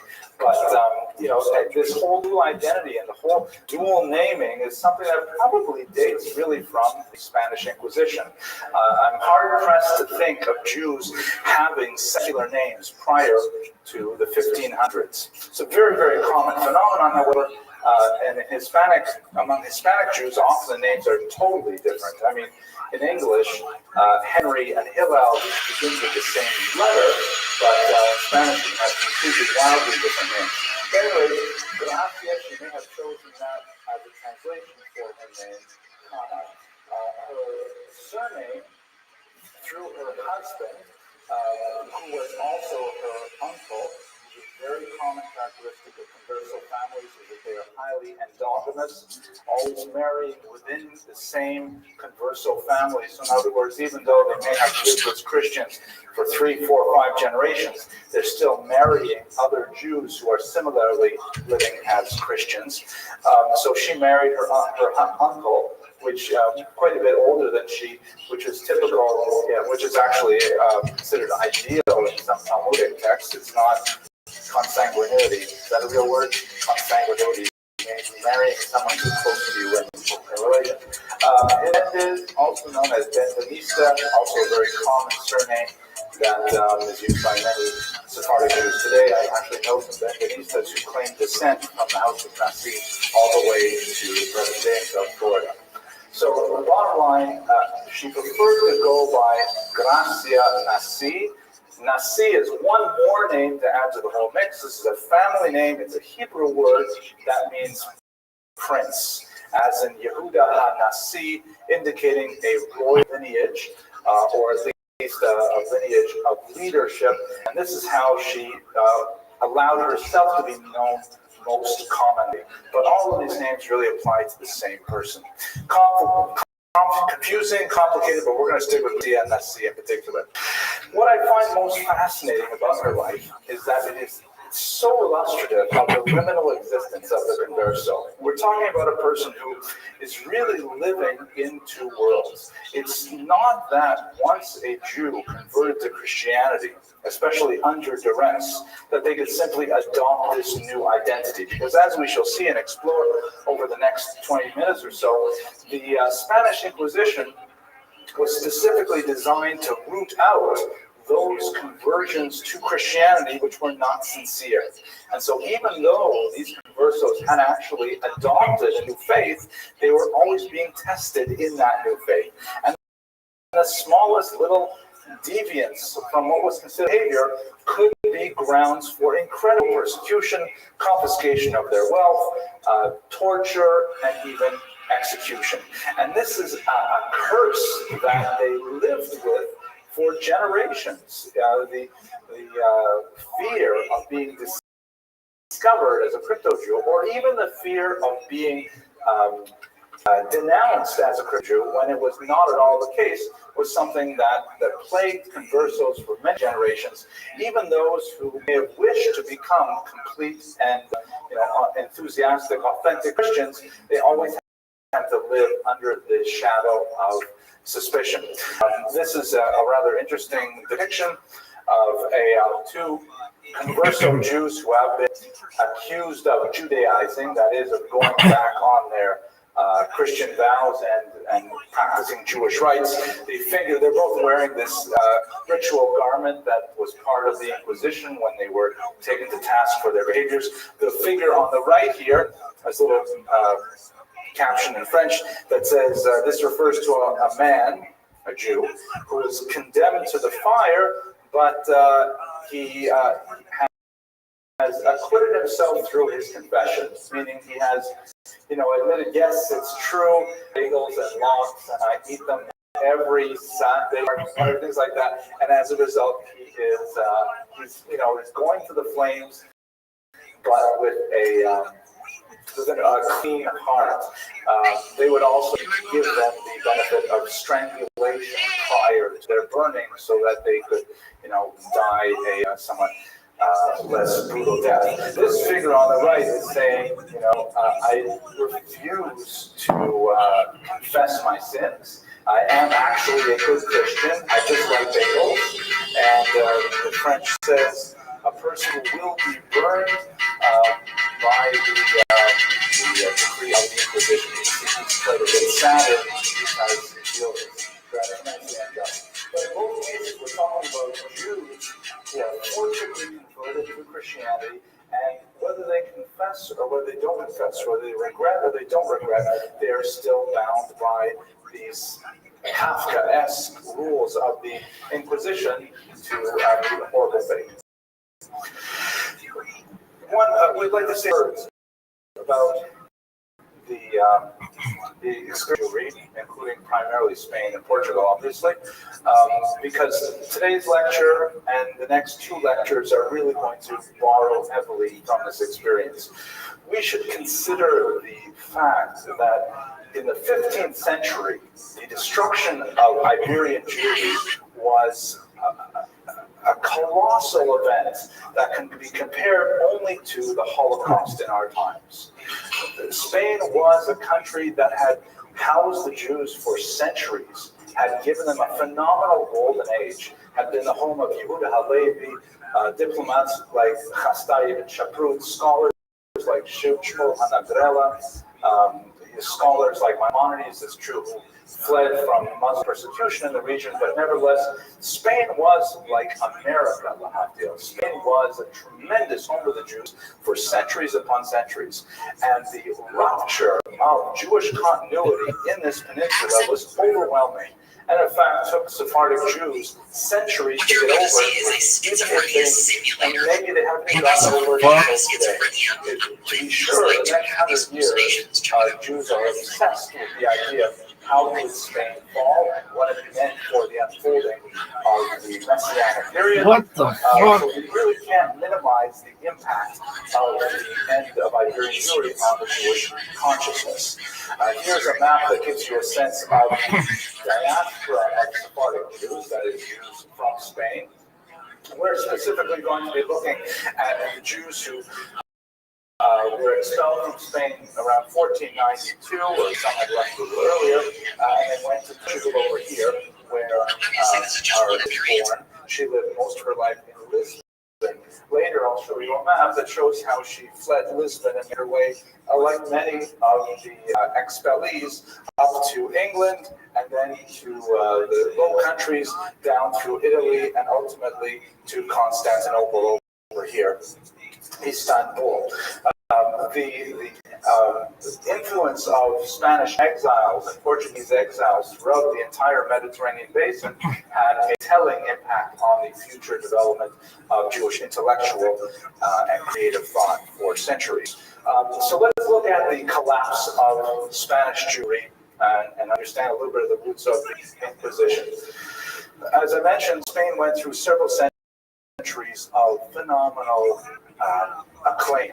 Jews reached the highest levels of cultural activity, their scholarship, their political activity. They had, they were really the leaders, like in American ways, the leaders of all cultural activity, of publications, poetry. We had a Jew who was the head of the army in one region of Spain for a while. Incredible amounts of achievements. It all came crashing to a halt, in particular in 1391, when there was a tremendous backlash after a few years after the death of one of the greater of the Jewish political figures in Spain, and there was a widespread pogrom that raised to Cordoba. This is the Alhambra Palace, which was possibly built by Jews, but it's perhaps one of the great landmarks of Spanish Cordoba. Following the 1391 pogrom, which was quite significant, there was more and more Christian influence coming down in Spain, and one of the attributes of the Iberian Peninsula in the Christian context is that since it is not only on the borderland but geographically, it's also on the borderland religiously as well. Spain for many years toyed with different forms of Christianity. Arianism in particular was a rival to the Catholic interpretation of the faith that was ultimately ousted in the 4th century. And of course, Spain was Muslim after the 8th century. So it was always kind of like it had the zeal of a convert. I can say that about an entire peninsula. The Spaniards in particular were often trying to demonstrate their Catholic bona fides, and one of the best ways to demonstrate that you were in fact true to the faith was by persecuting the Jews. So Spain had once it became Christian again, it had a very, very strong anti-Jewish streak that appeared over and over again. In our context, perhaps the most significant are the history of disputations which raged throughout Spain. 1263 is perhaps the one you're most familiar with. That's when the great scholar Nachmanides was called to debate a Jewish Catholic convert, to Catholicism named Pablo de Cristiani. Nachmanides ended up winning that debate. He officially lost, but then he was banished immediately thereafter because he had shown up his interlocutor. And much more of a horrific example in 1414 in the city of Tortosa, which Jane Gerber, a scholar of this period, has called more of a pageant than a disputation, where 2,000 guests were assembled in order to witness the ritual humiliation of the Jewish interpretation of the Bible. So there was just more and more events that were culminating, indicating that Spain was no longer a hospitable environment for Jews. It culminates in 1479 with the establishment of the Inquisition. Now, what exactly is the Inquisition? This is a key point that we have to bear in mind. In Spain, in the 15th century, there were a tremendous number of forced conversions of Jews to Christianity. Many Jews, feeling the threat of immediate violent harm, had acceded to the demands of their persecutors and had taken on baptism. This is an issue we talked about a couple of weeks ago when we looked at the Ashkenazic lands and how many Jews there chose to actually commit suicide, murdering their own children before they killed themselves. Horrific examples. In Spain, many Jews chose the route of pretending to be Christian and hoping that things would eventually die down. And this lasted for close to a century. And so when you get towards the end of the 15th century, you've got all these Christians of Jewish origin who are sort of waiting to go back to Judaism. They're hoping that the political climate will change. There'll be a new king and things like that, things will calm down. This incensed the church and those zealous elements within Spain, and so they appointed Thomas Torquemada, who is reputed to have some Jewish origins himself, as the Grand Inquisitor. And the Inquisition was designed specifically to root out those new Christians, so-called new Christians, who may have been 2 or 3 generations Christian, who were secretly practicing Jewish rites. Note that, technically speaking, Jews who never convert to Christianity were exempt from the reach of the Inquisition. The Inquisition was directed at Christians who were Judaizers. Jews who were Judaizers were technically exempt. They would not be exempt from the expulsion a little bit here, but the Inquisition was directed specifically at these new Christians. And the Inquisition used the most horrific means possible to exact the information they needed. It was almost Stalinist in its scope, Stalinist in it, where Jews would be, or new Christians, would be arrested, and then they would be routinely tortured in order to exact confessions of their Judaizing practice, and even more importantly, to betray others in the Jewish community or into the new Christian community who had also similarly Judaized.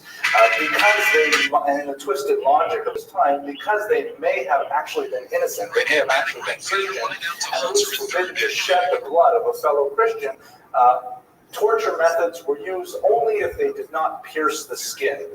And so a whole range of devices were employed to try to coerce confessions out of these new Christians, typically involving hanging, stretching, formal waterboarding, some really strange devices like this one, which involved extremely uncomfortable positions for long periods of time.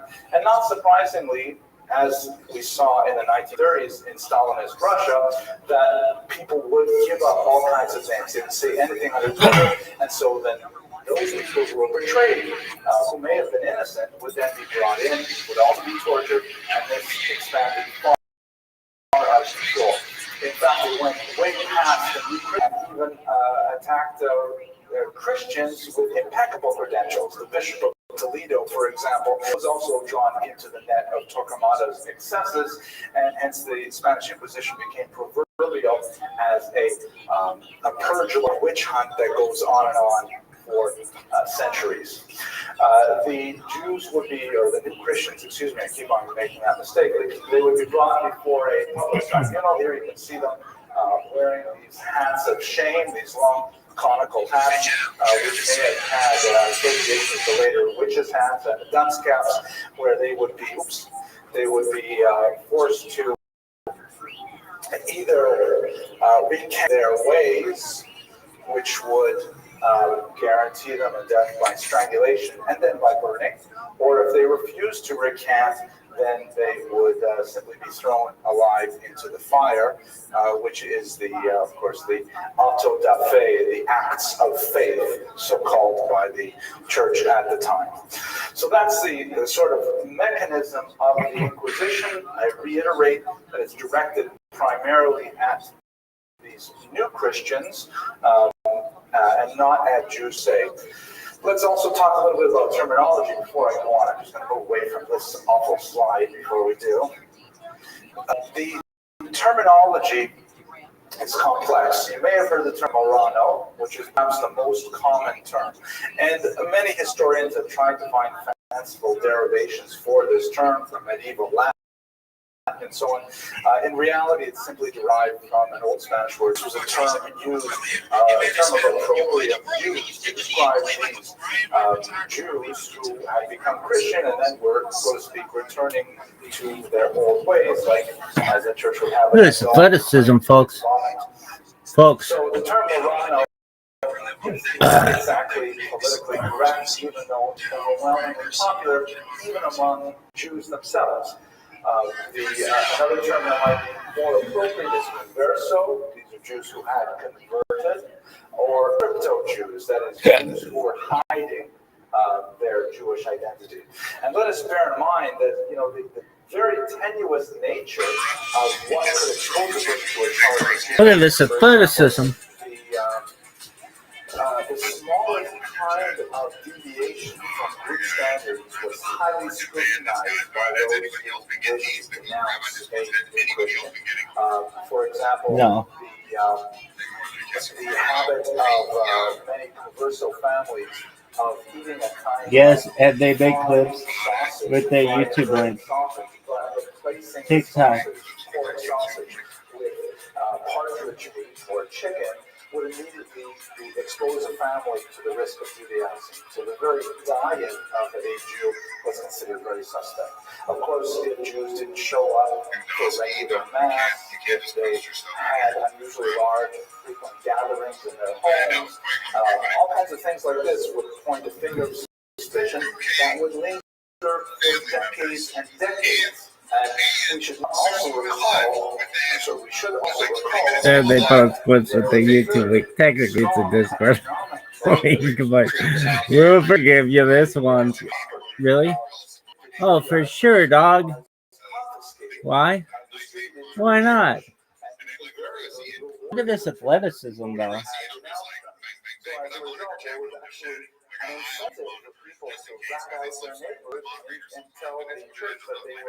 No, don't blame anybody.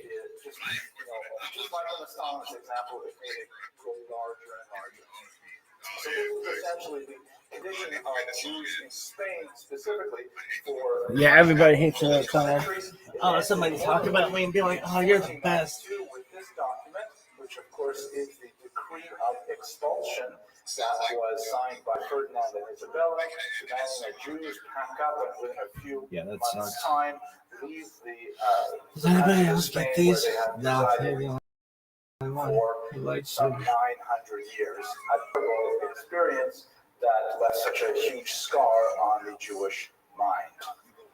Okay, that brings us to Portugal. Okay, so what's going on now? Portugal's a little different. Portugal, is a country on the westernmost point of the Iberian Peninsula, and they did not have the same history of persecution that the Spaniards did. Many Jews, of course, in 1492 felt that the easiest route to take to flee Spain would be simply to go to neighboring Portugal, and in fact, they resided there.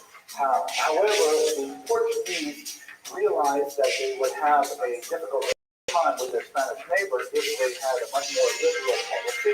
So they adopted a policy which was economically prudent, and that is they agreed to accept the Jewish refugees on the payment of very cheap and temporary residence Jews had to pay a rather astronomical fee to reside in Israel for any length of time, and there were fees for crossing certain bridges and fees for remaining in certain places and so on.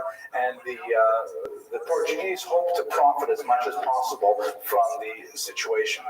Things changed, however, within a very short period of time as King, now I wish I had written this down, there's a king, there's several of them actually in Spain, who's often referred to as King John in English literature, but in more modern scholarship, his Portuguese spelling is used, which is spelled Jajoao, right? And my daughter, who's fluent in Spanish, not Portuguese, I was trying to figure out with her, how do you say that? Jao. She thought it was like Joao. Could you imagine naming your son Joao? I mean, say J, Spanish say. So she actually said Jao. So anyways, I think I'm going to go with John. But luckily for today, the only Portuguese king we're going to talk about is Manuel, which is pronounced Frank. No, Manuel. So King Joao died, I think, in late 1495, and Manuel was the younger man who needed a bride. Ferdinand and Isabella had a daughter, also named Isabella, but she refused to marry the King of Portugal, which would have united the entire peninsula. She refused to marry the King of Portugal while Portugal housed Jews. So Manuel had a choice to make. Should he expunge all the Jewish presence in his land, which was economically not expedient at all? Portugal had a huge windfall by having the Jews come into their region because now the Jews were incredibly experienced traders, very, very experienced in commerce, literate, and so on. And so he really wasn't sure what to do about this, but Isabella was quite fanatical about this. She would not marry him otherwise, and so he came up with a kind of a plan. The plan was essentially to forcibly convert the Jews of Portugal to Christianity and then expel whatever was left. But that way he was hoping to keep the population and their business acumen and their business connections and so on, and of course their wealth. Then a small number he could simply expel them and he would win the favor of Isabella. And this is exactly the plan that he followed. With incredible cruelty, however, he began by looking at the economically weakest elements of the Jewish population, and he tore away some 700 children from their parents' arms and forced them, shipped them off to the little island of Sao Tome, over there on the equator, a relatively new possession of the Portuguese, who were at the time engaged in tremendous maritime activities. The 700 children who were sent there disappeared. It's assumed that the vast majority of them died. And according to a contemporary chronicler, many of them were actually devoured by the great lizards that lived on that island. I'm not sure if they actually have lizards that big there. Could be fanciful. That's just motor dragons, which is motor island. It's actually, I looked at motor dragons, but this is a monitor lizard. They're related. Okay, neither of them are Portuguese, though. But at any rate, I wanted to picture of a big lizard. I forgot there would be a professor of biology. But at any rate, it's a sad story. 700 children taken Sao Tome again killed. The rest, under duress and under torture, were converted to Christianity. And as a result, Portugal now acquired a large universal population as well. However, Manuel was not stupid about this. This was purely check a out this choice, whole thing. and so he signed into the conversion agreement that the Jews would be free from investigation for 20 years after the forced conversion. In other words, he said, okay, you all have to pretend you're Christian, but we're not going to look too closely at you for 2 decades. And that way, the Jews, unhappy as they were, and was definitely brutal and they were exposed to torture, nevertheless, they could more or less continue their lives as normal, more or less, under Portugal, with much greater freedom than they had enjoyed in Spain in the Inquisition. There was no Inquisition in Portugal at this time, so there was no interference of the church demanding that they conform to Christian norms, and so initially the Portuguese experience was really quite different from that of Spain. And it was an environment that Dona Gracia was born probably in the year 1510. That is some 15 years after the expulsion from Spain. She was married, I mentioned earlier, to a very wealthy family. The Mendez family were very big into banking, into jewels, and they really capitalized very heavily on the huge maritime that Portugal was really opening up in the 14th and early 15th century. Vasco da Gama, the great explorer, had already gone around the Horn of Africa and had discovered other routes towards India. And so there was a tremendous amount of trade to be had by supplanting the old overland route for spices from the Orient and taking it by sea and offering a much cheaper price to the expanding European markets.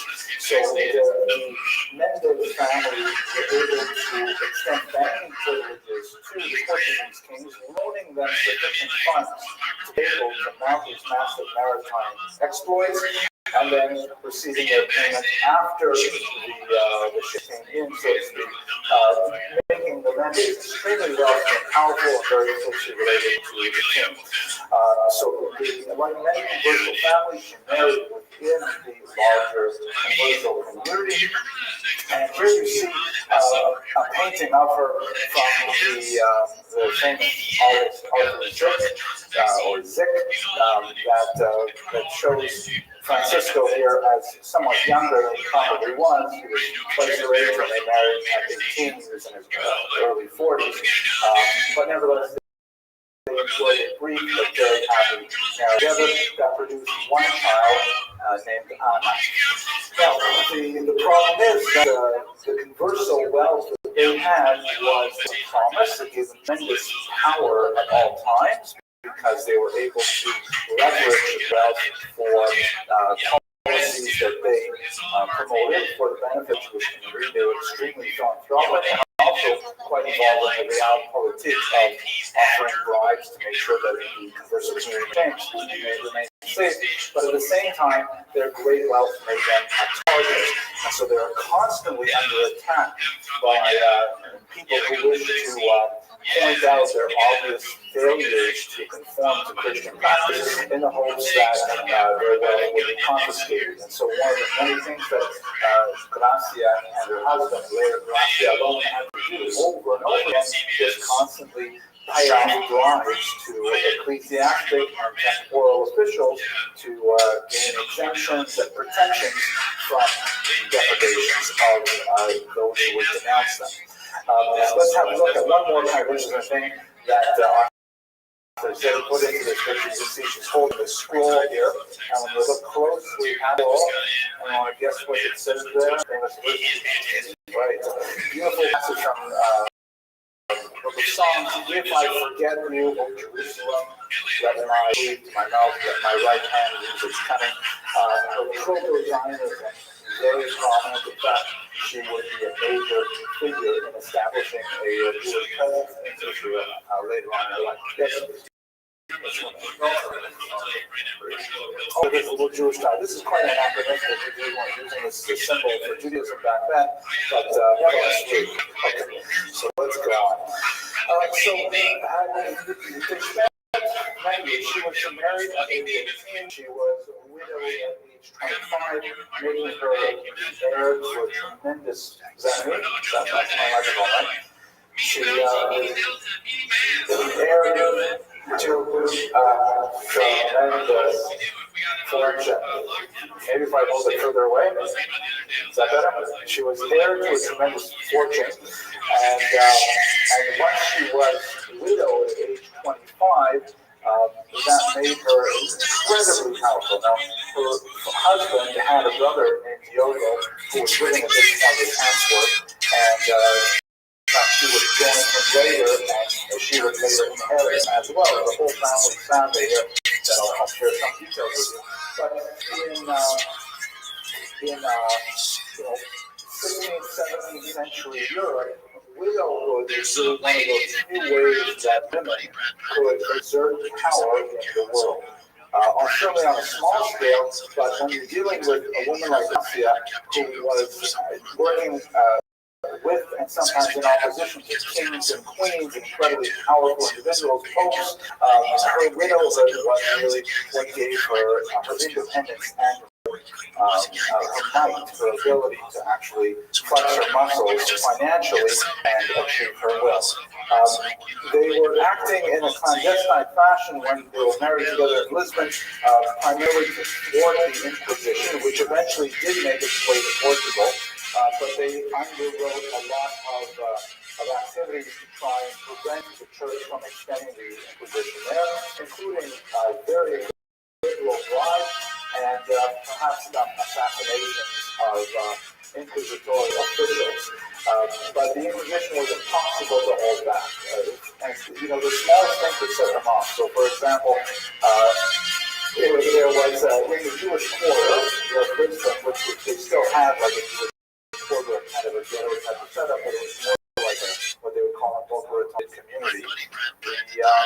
There was a young Christian courtier who was seeking out a Jewish woman that he had met in the marketplace earlier that day, and he went into a house hoping to find her, and he discovered a whole bunch of Jews gathered there around the table, and this happened to be Erev Pesach, the Passover Seder, and of course, these are new Christians, conversos. And of course, he came out and he proclaimed this in the streets, and it caused quite a hue and cry. Similarly, in another occasion, when there was a plague raging in the city, a whole bunch of new Christians and older Christians were gathered in a church, and they were praying for redemption from this plague, and the light shining through the windows back lit up a cross at one end of the room with an unusual luminescence. Many of the Christians in the room felt that this was a miraculous sign that, in fact, the plague was about to be lifted, and a converso, you can tell it's a kind of a Jewish approach, he scoffed at the idea that this trick of the light meant there was divine favor. This incensed the entire church population, and a riot ensued shortly thereafter. So you can see the kind of tip-off that Lisbon was at this time as Inquisition was approaching. So she decided to flee Lisbon and make way to Antwerp, where her surviving brother-in-law was living and making business. Tremendous difficulty getting out of any of the places she tried to get out, because, of course, her phenomenal wealth meant that the ruling authorities refused to allow her passage. On the one hand, they didn't want to insult her because they wanted to keep her wealth intact and keep her working for the benefit of the larger economy, and so they couldn't simply refuse her passage. She did allow her to travel, but on the other hand, if they allow her to travel, there's always the worry that she would not come back. And that is, in fact, what she did. She made her way up to London, where there was a kind of a secret underground railway for Moranos, for those who wanted to flee out of Spain and Portugal. And then from there, she went across the English Channel to Antwerp, where she met up with her brother. She was with her a character that I have not mentioned yet, but someone who will be very important in her later life, her younger sister, Brianda, and Brianda would later marry Diogo, would eventually have a child. Her younger sister, as we shall see, did not share Gracia's attitude towards Judaism, and in fact this would have disastrous consequences for all of them. Later on, just to jump ahead of our story because we have this beautiful map here, she made her way down to the south of France, to Venice for a while, to Ferrara, where she was a very active, and she most likely it is in Ferrara where she finally renounced her Christian status and returned to Judaism, and eventually she made her way to Constantinople, where she most likely passed away. Constantinople at this time was, of course, ruled by the Ottoman Turks, who were Muslims, who were openly inviting Jews to come to Muslim lands and were laughing out loud in their proclamations that the Christian persecution was in fact enriching the Ottoman territories. Very famous passages from various sultans to this effect. When she was in Ferrara, in particular, recall at this point she met up with Diogo, and there's a lot of fascinating sort of behind the creations over the will, the estate that belonged to her late husband and her brother.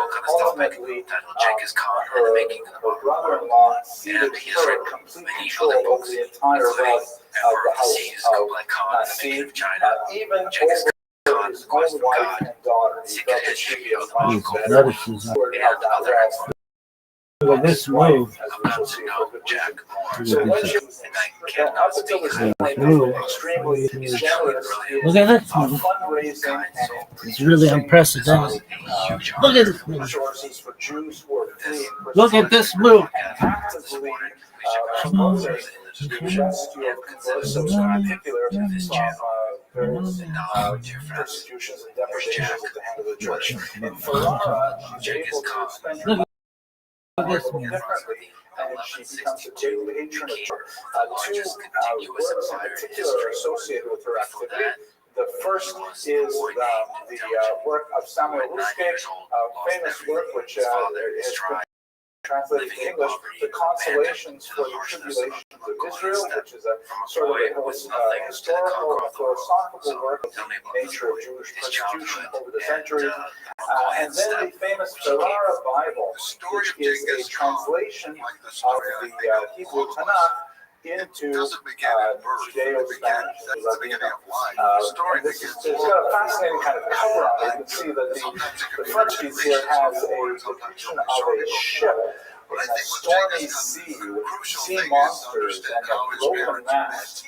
And it's an unusual kind of emblem to put on the front page of a Bible. Anyone have any thoughts of why she would choose to have it decorated so? This special Bible written in the spirit really of the age, Luther publishing in German and so on. I was writing a Bible that conversos could read in a language that they were trained in school in, and yet having this kind of image on the cover. What do you think about like the experience of the Jews as a whole? Imagine these conversos traveling from place to place and trying to stay afloat, and yet, you know, the mast is broken and the winds are blowing. You know, I like the wind over here in the corner, and it's very dangerous. And nevertheless, they're making their way through the sea. I find it a very evocative and beautiful image myself. He was hunting with his Okay, well, let's go on. I find that fascinating. We'll talk about that. Now, at this point, so family conflict. So let's recall that the way the wealth is managed up to this point, she has all the money for her husband, and Diogo, her brother-in-law in Antwerp, has the other half. That's largely because her husband felt that Diogo had assisted in producing that wealth. In reality, it was her husband who made most of it. At any rate, when she gets to Antwerp, she becomes right away Diogo's right-hand person. Diogo ends up marrying her younger sister and having a child who is known as La Chica. She's named Beatrice after her aunt, after Gracia. La Chica means the young one, and that's often used to distinguish her from her aunt. But it seems that her sister, younger sister, is really not enthusiastic about all the schlepping around and the secret converso culture. She was really happy in Lisbon. She was happy living as a Christian. And all this, you know, living on a razor's edge, worried about what's going to happen to the family, what's going to happen to our money. She's seriously talking about moving to Istanbul, of all places. It appealed to her at all. And she becomes more and more restive when it comes to the discussions that her husband and Gracia were having about fleeing Europe altogether. Ultimately, after Jogo passes away, and in his will, as I mentioned earlier, he left all the money in the control of Gracia, his sister-in-law, not his wife and his daughter. Gracia, the younger sister, Brianda, would formally denounce her own sister to the church and claim that her sister was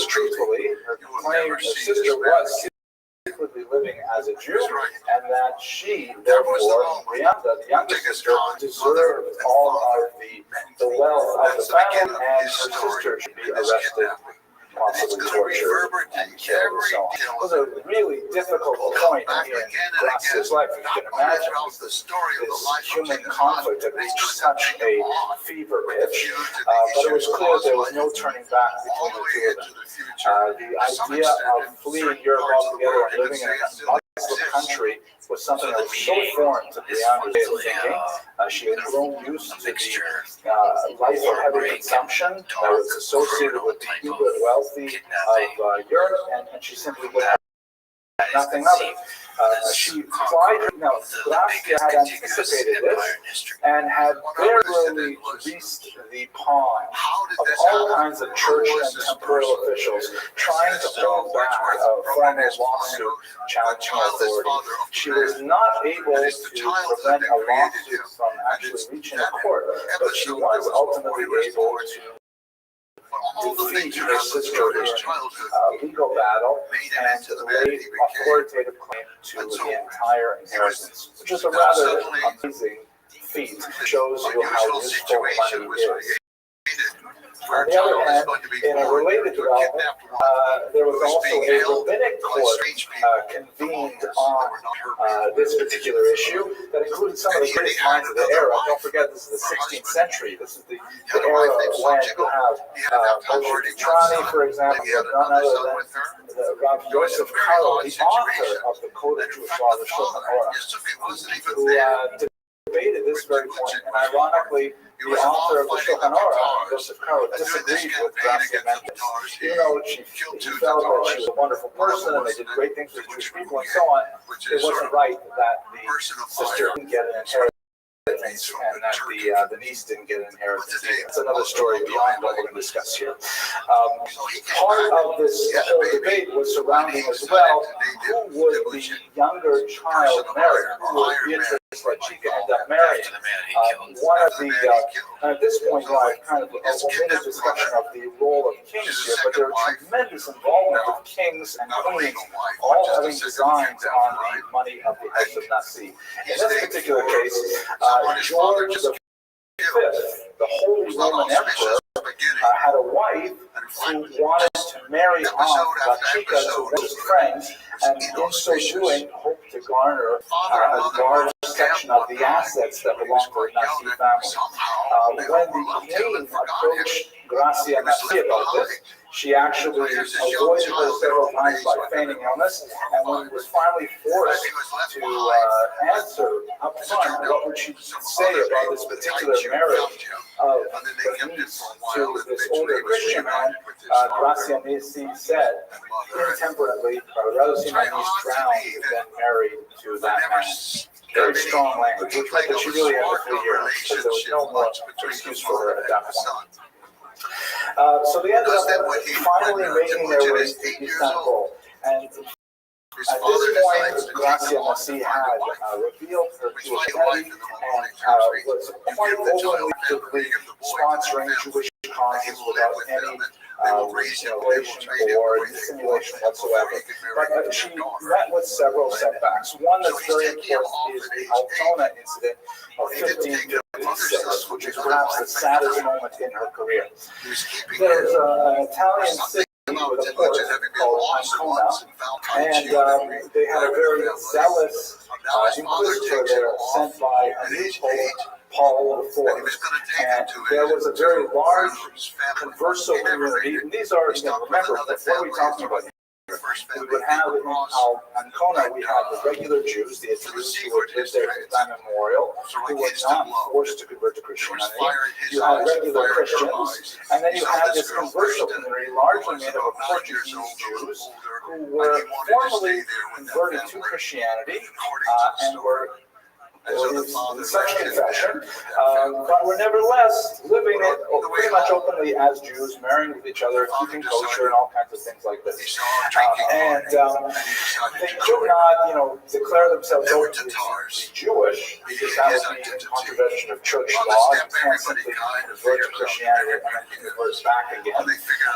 But they were not prepared to live as Christians. So you have these three distinct populations in Ancona, as you did in many centers where Jews settled. The Pope and his very zealous inquisitor arrested approximately 100 of these conversos in Ancona and proceeded to take the traditional inquisitorial route of torturing them, extracting confessions, arresting others, and so on, and threatening to burn them. Gracia Mendez, of course, was incensed and wanted to do everything possible to prevent the abuse of her co-religionists, but she was unable to succeed. She actually went so far as to enlist the aid of the Sultan of Turkey, which she had that level of with, and the Sultan sent an emissary to Ancona to indicate that any sort of maltreatment of these conversos would result in potentially military action from the Ottoman Empire.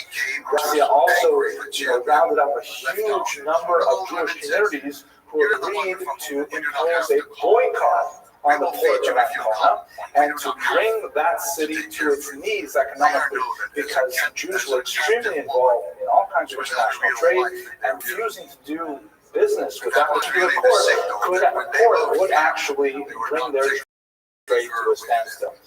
Unfortunately, she was unable to achieve unanimity on the question of a boycott. There were a few holdouts, notably the Italian Jews of Ancona, who felt that they were being unfairly drawn into this international dispute.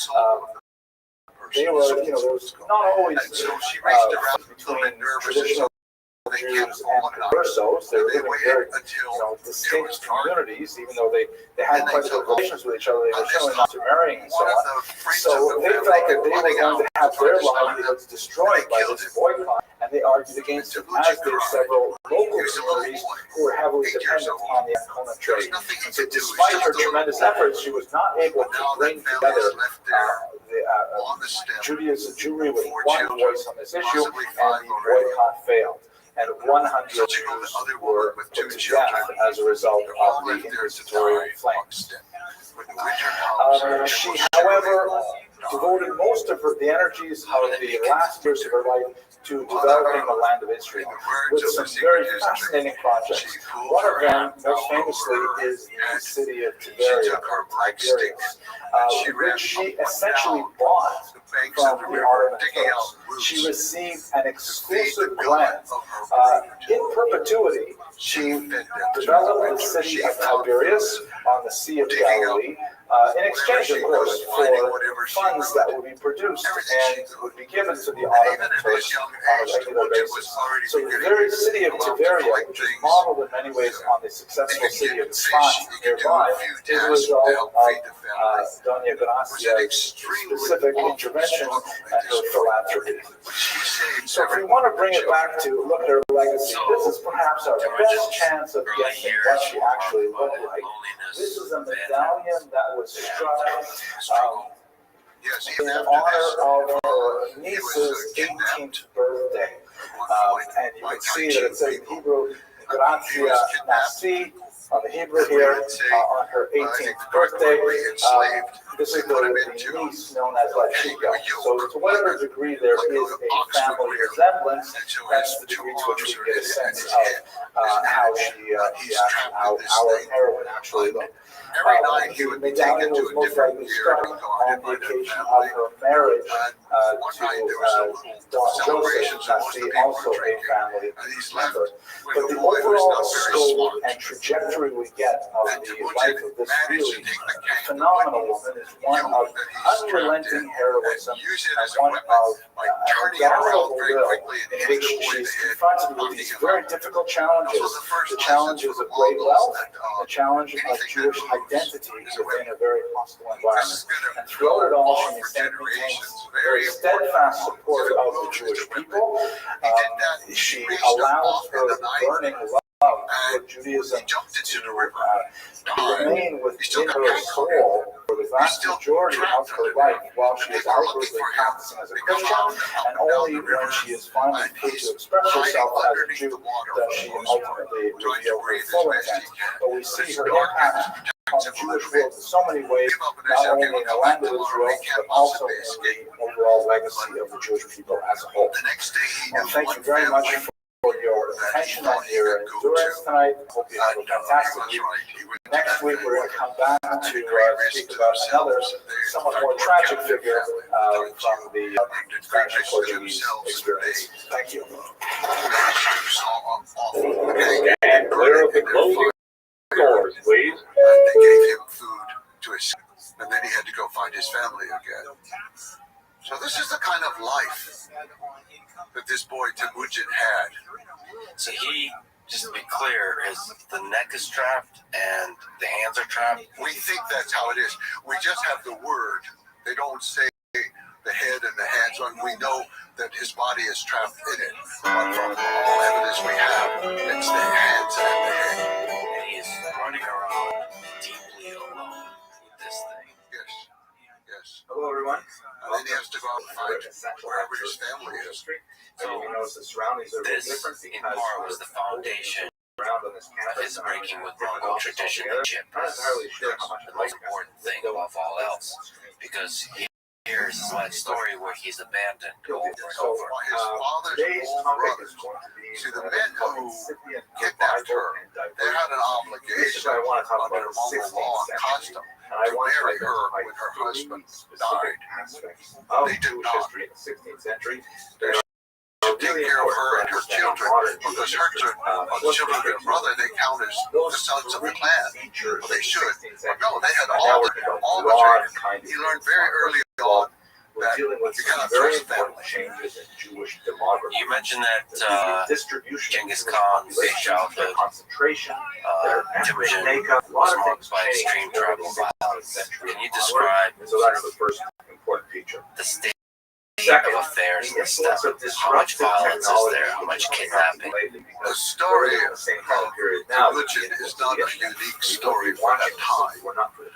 Now, as an isolated family of outcasts, of course, he's not participating in the various feuds and the raids of the people around him. But they are constantly raiding in the winter, and for women, for horses, and for any kind of valuables that they can find. It's almost like their way of getting trade goods from China, that one group raids the other in order to find out whatever they have for textiles or temporary thought as well. Mongols produced nothing. They could produce felt to make their tents. They were not craftsmen, and so they had to get these items from somewhere. And it was okay. So even in the genealogy, well, here, let's you see going back generation after generation of women had kidnapped, children born who were not necessarily the father's child, the father was, and all of these issues go back for a long time. Later, Genghis Khan will realize, once he becomes Genghis Khan, he will realize that the true source of most of the feuding on the steppe is primarily across the coast. And later he will outlaw the kidnapping of women and the sale of women. In part, not only because of what had happened to his mother, but what happened to him next in his life. And this is one of the things he talks about. In some ways, the love story with his wife was her kidnapping was the defining.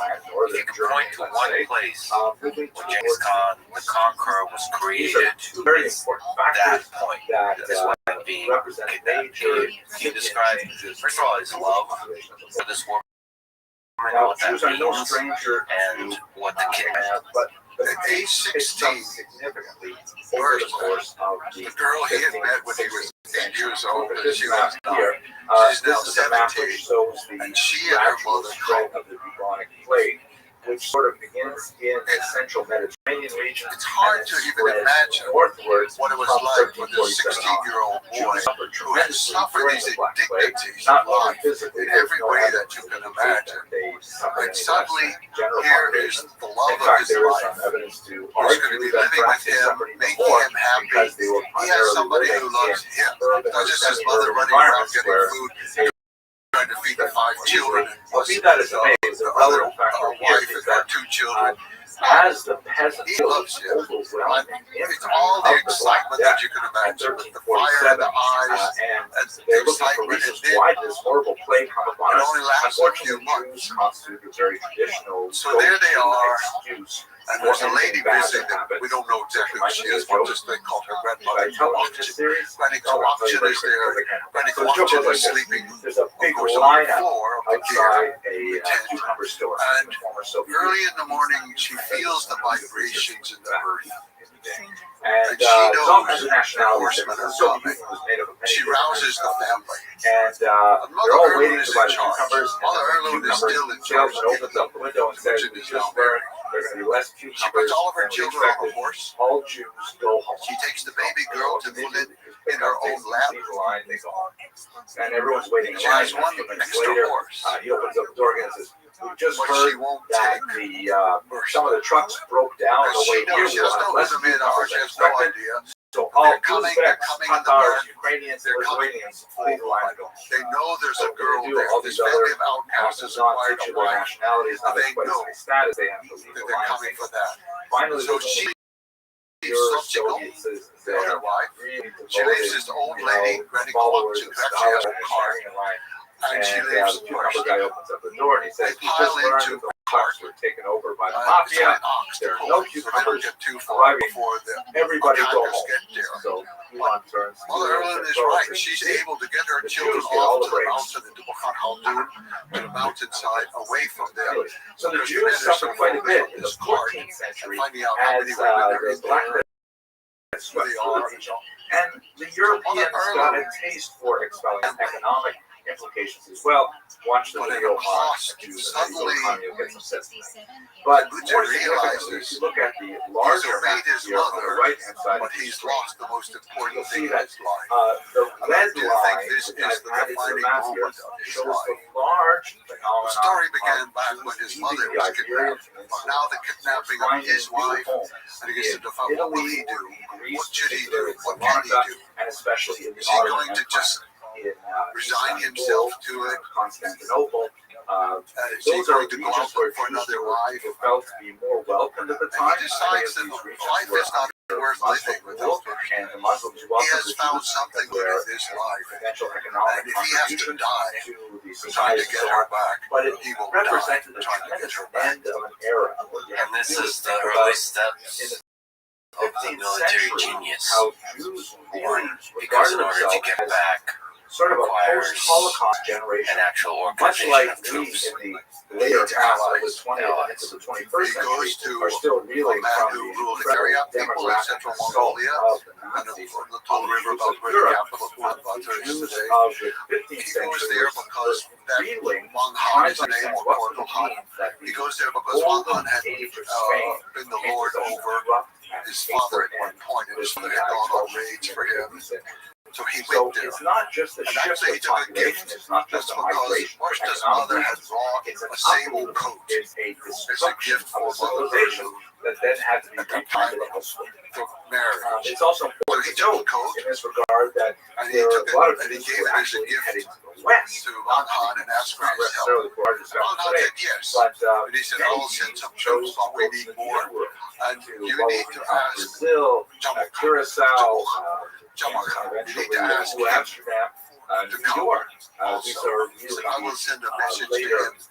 ripple effects of the expulsion. You have to tell the story of on a smaller note, many Jews chose to leave The story of Genghis Khan is one of people abandoning him because he's being disloyal. And here is a person who's not of his kin, but becomes his away brother. So that's one really important about the demographics is that as you've the huge described, population of Spain was totally the best destroyed. thing to us happened Spread out on, and one of the biggest challenges one last detail before I forget, in of the course, later there were years. crypto Jews who So who chose was to Jalka? mask their was a boy about the same age as Christian Jim. guys. And his Called family Marranos, had which winter is camp inherently close to where Mother Erdud was living with her their children. history is also And so the two boys met during the winter time. In So the fact, they second both major claimed element descent for from the shift same demographic is woman about 4 generations earlier, or 5 if you want to clear.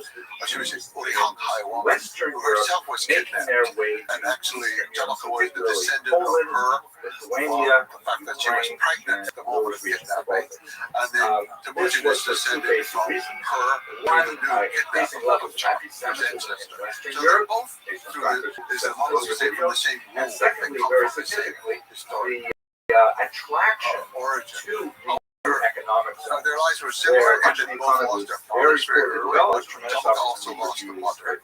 So he grew up in the household of his grandfather. He had no siblings, unlike Temujin with his whole household of siblings. He grew up with his grandfather, and his grandfather had several wives, so he grew up with a bunch of older women, which later he said he thought was an influence on his life. So the The shift two in boys meet, demographics means so they come from different backgrounds, and Jalka's not as deprived by any means as the wife of Temujin, but he has a certain emotional deprivation, having not had mother, father, siblings, and he lives with these old people. The two boys meet, they become good friends playing on the ice. And so they're playing on the ice, and then German dialect very early on, I think when they're about 10 or 11 years old, they decide to make a pact. It's called being Anda. Anda is more than a friend. A friend is the language, and there are several different types of friendship. So that's the first major Anda is a friendship that's beyond a friendship. It's something for life. Disruptive technology. They swore that they would be there forever, protect each other, help each other in every moment. And they exchanged knucklebones. So each one of them had the knucklebone of that changes the way deer. we do business. Knucklebones are used in these games that they play, but it's also used to forecast the future. The invention, of course, is talking about the It's very strange. On the ice, I will say, this wintertime in basically Mongolia, took it could the be world up to from 50 a degrees manuscript below culture zero. in It which doesn't we really have matter months that far to see that Celsius or Fahrenheit. copying out line after line of written You text slide something and then across the ice circulating and them it's one totally at a smooth time, like silk and it goes incredibly on for a long way. expensive and difficult And to if you get put together. your ear down to the ice, Actual books you were hear very this hard to come celestial by, sound and that's you only unlike see them any with sound great on rarity. earth. It's just You know, like kind the of like a angels tourist are book singing today, under the incredibly ice. valuable So once and they expensive sworn things this to place procure, of Anda, then a couple generally years only later they purchased swear it again, but this time there's like the older boys, they have bows and arrows, and so they exchange arrows with each other. by the Jewish In count fact, that every person the text is very specific that Jalka and took the horn, cut it off Jews of see a 2-year-old calf, technology very early. and Particularly the he whittled it Sonsino down, family and in then Italy, he drilled a who hole started into it producing in order to make a whistling high arrow, quality, beautiful work, which is for used example, for several beautiful purposes. page, But the one first was it's page used of their Bible, for signals from one thing, from one Genesis, person to and another. how it's But also when you're very hunting, if you want to move the illuminated, animal also in a certain direction, much like a you send a manuscript whistling arrow in the opposite direction to absorb make the that animal. aesthetic But it had a lot of use. So the boys that exchanged rope knuckles, this time they exchanged until they had been close friends. And Banghan said, okay, Jalka should nevertheless, you can see raise some troops and go with you. later, particularly with the So the three set out some troops from Banghan. He himself did not bring his two boys, but he sent some troops under Jalka and his troops. Not necessarily as high Basically just quality to legit his family. He just had his brothers. That's all. it was complete. It was To find the fairly people quick of the fashion, Select River, which flows into rapidly Siberia essentially put the and on Sonsino into family Lake out of Baikal. business because Then extremely rough territory. circulated with some And standardization. you see in this episode, back for a second now. What does this mean? Why is this so it's disruptive? already a little bit Tremendously disruptive. fierce All of a sudden, it means without necessarily thinking it through carefully. he gives this long speech about all the things they're going to do to the working people. We're going to jump through the tunnel, the smoke hole in the top of the gear. We're going to jump in there and we're going to kill them all. We're going to kill the men and the women and the children. We will destroy these people forever. He has an extremely militant rhetoric, at least. And he's also rather critical of the other people. Von Hahn's people came late, and he gave them this long lecture about we are lawless, and if we give our word is our promise forever, and the police are to allow. It doesn't matter, we'd be there on time. So he's dressing down his superiors, he's very aggressive, he's very helpful. It's out there for like 2 billion people. Troops, they move in on the Merkin camp. They also come in at night, and so there's a small warning because some men are out hunting sables on the Merkin camp, and they race back to the camp and they tell the people. People are getting ready to kill them. So Buxton has no idea who's coming. She's going to be kidnapped again to somebody. So she and the grandmother come up in again, and some people are loaded into a car. So Temujin comes in, and there's a full moon that night, so they could see what they're doing. Basically was a nothing town. He's really searching for her. He's not paying too much attention to the battle. And he's calling for her, and she hears his voice. She knows who it is. She jumps off the cart, and she runs to him. And they reunited, and he grabs her, embraces her, and then he says, this is the goal. This is why we are here. Need anything else? He was very clear about And there was his first full-on military engagement. Made their way to Swan. yes, aside from the things, yes, his first full-on military engagement. Now, along the way to escaping all these horrors, he had killed his older half-brother. So within the space of about 50 years, And that explosion deeply of formative Jewish experience. So creativity what was that about? Can you explain the Mongol society, at the center of it, the older brother, and the power struggle there, and the author you know, of not the to moralize, but there's also noted Kabbalist, together with his you know, student the Moshe ethical Cordero, foundation wandering the hills around The killing of Bector, that's one of the things that's totally unknown outside of the secret history. None of the Persian chronicles, none of the Chinese chronicles, none of them knew about this until the secret history was sort of like deciphered and spiritual translated. tourism destinations that were Bector was the older child of You also have Sochiko, people like and his son, the brother has complete authority over the younger siblings. now, he's It's like baked in there. they have to refer to him with a special pronoun all the time. He refers to them as With a chief. million rabbis who say, we have A so many formality. lines here. And It's fine. his word knows he is the father in the absence of the father. Meaning the But also it's that quite originally common Moses gave to Joshua. if a and man dies Joshua and his brothers has no brothers or his it was brothers lost sometime. do not marry his widow, Period and of if he diaspora. has a son He said by we can read another it wife, right here. We can all She agree will that we're the most brilliant become rabbis his of wife. the world, which is so it would have been the common case. that So let's all Bector give each other eventually, when he smicha, and passed let's through pass it puberty, on. This would movement didn't perhaps gather a marry lot of force, a virgin. although it gives you a sense of what's going Now, on there. And finally, of course, the incredible But either Arizal, it did, who, or let's see, his Temujin was trying grade to prevent is it, because it was bad enough that he was the older brother, but he becomes the older brother and the stepfather. alphabet is on the right, Temujin just the couldn't Ramak handle is that. on the left. And he The was Ramak is already, Bector was ordering him around, so he would take things like fish translated or and bird, published under the title Kabbalah. and that's perfectly acceptable. And also one of in the great systematizers the hierarchy. So Temujin would catch a wide fish, range of writings. and It's so hard to replace. He kind of like It's made only recorded once, but autographs perhaps that actually. so that's no key comprehend thing to without do for an older brother. falling into Just take stuff. kind of mystical Yes, he can do anything he At wants, least, just that's around what with they his say. younger I siblings. still don't understand. That's, Nevertheless. yeah. The Arizal, But he's Rabbi established Isaac that. Luria, So, left mostly Egypt in the record, they and kind of put a studied blame on under the this Ramak, fish, under his system.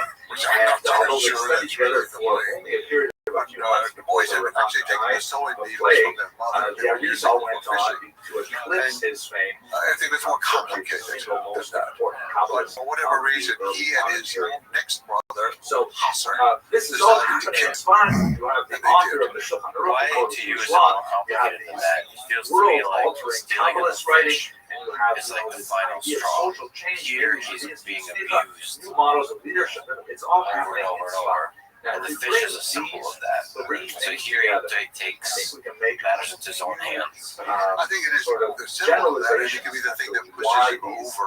fit together and are very But it's all these other tensions of what's going First of all, on with the shifting family. demographics. Well, Because the Jewish world is they shoot him with arrows, they kill him. the Sephardic population Afterwards, dominated it's by the also scholarship in interesting for Spain the that dynamics of what was going on a couple before, years because earlier is now we hear nothing really from on Portugal. the wane. She and her younger Base son, in the Iberian Belgatoy, Peninsula is they destroyed, stay with the and family. although there They are don't go still away. very strong One who's expressions of Sephardic outraged is Mother Judaism Erdl, his mother. in She Northern screams and Africa, hollers the at Ottoman him in Empire, the longest kind it's of definitely tirade you declining. can imagine. Population-wise, You will the never have Ashkenazi anybody in your grow, life and to they their own themselves shadow. And towards you know, you won't they do will everything that she overtake the could Sephardic make it worse. population She numbers, was outraged and went on and on and on about it. Obviously, organization of Jews as well. extremely distressed about it. Latino and other Sephardic languages declined, but Ashkenazic and Germanic languages become the most important language of the Jews. So he does have this episode of having killed off his Second, mother. and related to But this, I don't think it was a deeply meaningful. I think it was important, but I don't think it was emotionally deeply meaningful for look him. at the Torah, look at their rabbis, and Problem ultimately solved. create some Mother is tectonic extremely shifts that ticked off. alter the Jewish world phenomenon. But it does show, in fact, it's interesting if it's not a big deal for him, it does show that he's willing to resort It's a to good thing in murder that, oh, take here it is. care It's of a reliable. This is exactly what's the halacha. This is the halacha. It's stated. He is It's written capable of doing right here. What anything you that do, needs it's to on. be That's done great. to On the other resolve hand, what he sees as a problem. setting it down in black and white, He resolved print, it.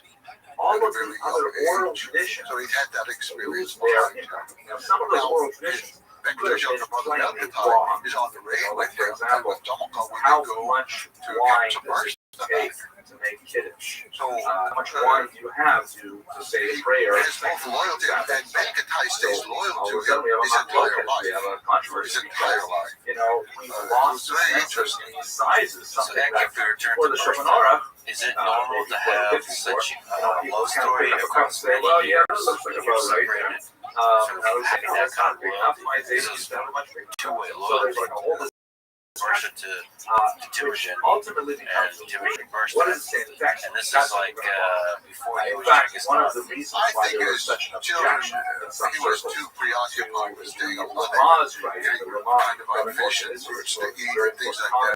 commentary To really on be Rabbi hiding for her all the time. Ramah, But for whatever reason, she came, and it could the be that Ramah's super commentary her is called family Mappa, or the liked him table in cloth. some way, or So that she some remembered Ashkenazi him, or people said, that she had no who is other this Polish suitors. guy, Rabbi But Yisrael, this teach telling each us other how to do it here in Germany?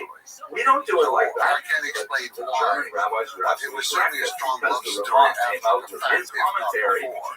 I mean, Even German they Jewish two were studying loyal it to for each other hundreds throughout later their would lives. be inclined She to go was, with what the I text would says. say, the So most Judaism, in important some person ways, to him. halachically becomes a lot After more that, focused on what is the text, The literal even when there may be areas to get her where, back. according to He was family everything. tradition, He was willing right to or die. wrong, He was willing to kill. He was willing to according die to family in tradition, order to might get her change all. back.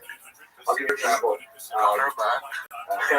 Kadishas. So And now in he's America, reestablished his there's relationship with John. one bait. I mean, I've served So they decide privilege to stick together. Sad They privilege all of go serving off to the on Hoffernach many Valley. different Kebra Kadishas that I've looked around in my And academic career. And she there's is one pregnant. particular ritual that is This pretty much becomes a standard. huge issue for them. And if you look at the halachic literature, it's It's one of those things a that lot to of this things day in America almost it's skip a over issue. things that were not were What done in Europe happens? all the time. But as he Extra says things much that were not later done in in Europe, life, and there's a whole bunch of when his own sons details rebel against that him, are just and not they call present that in our first teaching. child of Why is that? Well, master. my thinking is He because defends there his was one wife. particular Kebra Kadisha, I think it was in Here's Chicago, his- that was the his first one to actually own write it down sons. in English.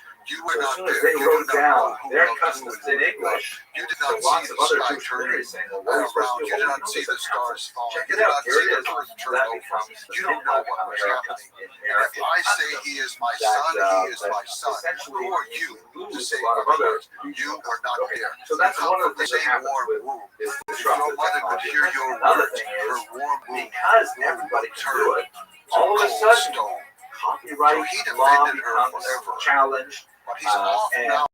like, We go back who's to to the say a beginning. person She can't is print pregnant. something that's against Torah? Oh They're my the gosh, family. Chas v'shalom. All of a sudden, And he and Jomo threshold decide of to renew that their would be vows of represented being by undone. hiring a manuscript copies to write out your heretical So this writings. time, it's more is serious. disappeared because now ceremony basically in you front of get a the certain whole. amount of capital, you can print it yourself.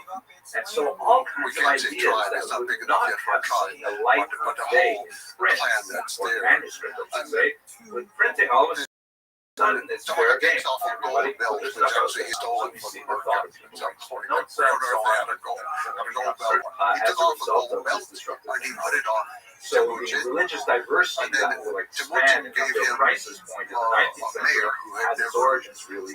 had a fold and never given Finally, the There spot was an circle. unusual mayor who had a little roof over Henry's Clear gold horn. It was activity that was unusual going on in again. North I Israel don't for a very, very brief meeting, period of but I time. don't know all the Decades, meanings and it was all behind over. it. And that's Sort of tremendous. But It represents golden a belt, lot you in know, a think very, about it very different ways. powerful way. Kabbalah, of course, The is very belt for the Mongol man is really the text sign of goes all the way manhood. back to the biblical period, but much of it was completely inaccessible for Rabbi Moshe Cordovero, and even now Pardes Ramon, and of course person the without Rizal's a belt. history, their crimes Because of that's how Tal, they were at that time. popularized Today, their women dramatic wear belts. understandings of the world, But they still and use so the on. word. So the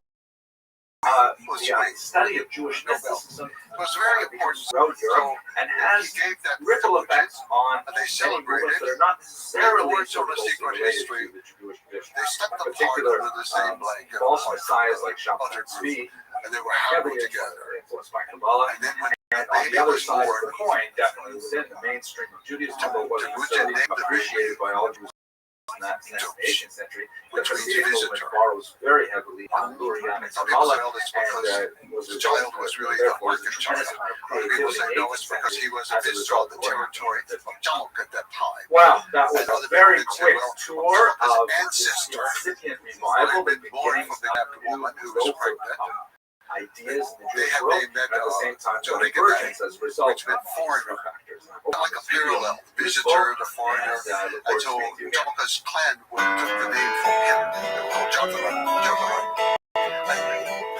So all these things sometimes we can't quite understand because we don't have the total mentality of that time and we're not there.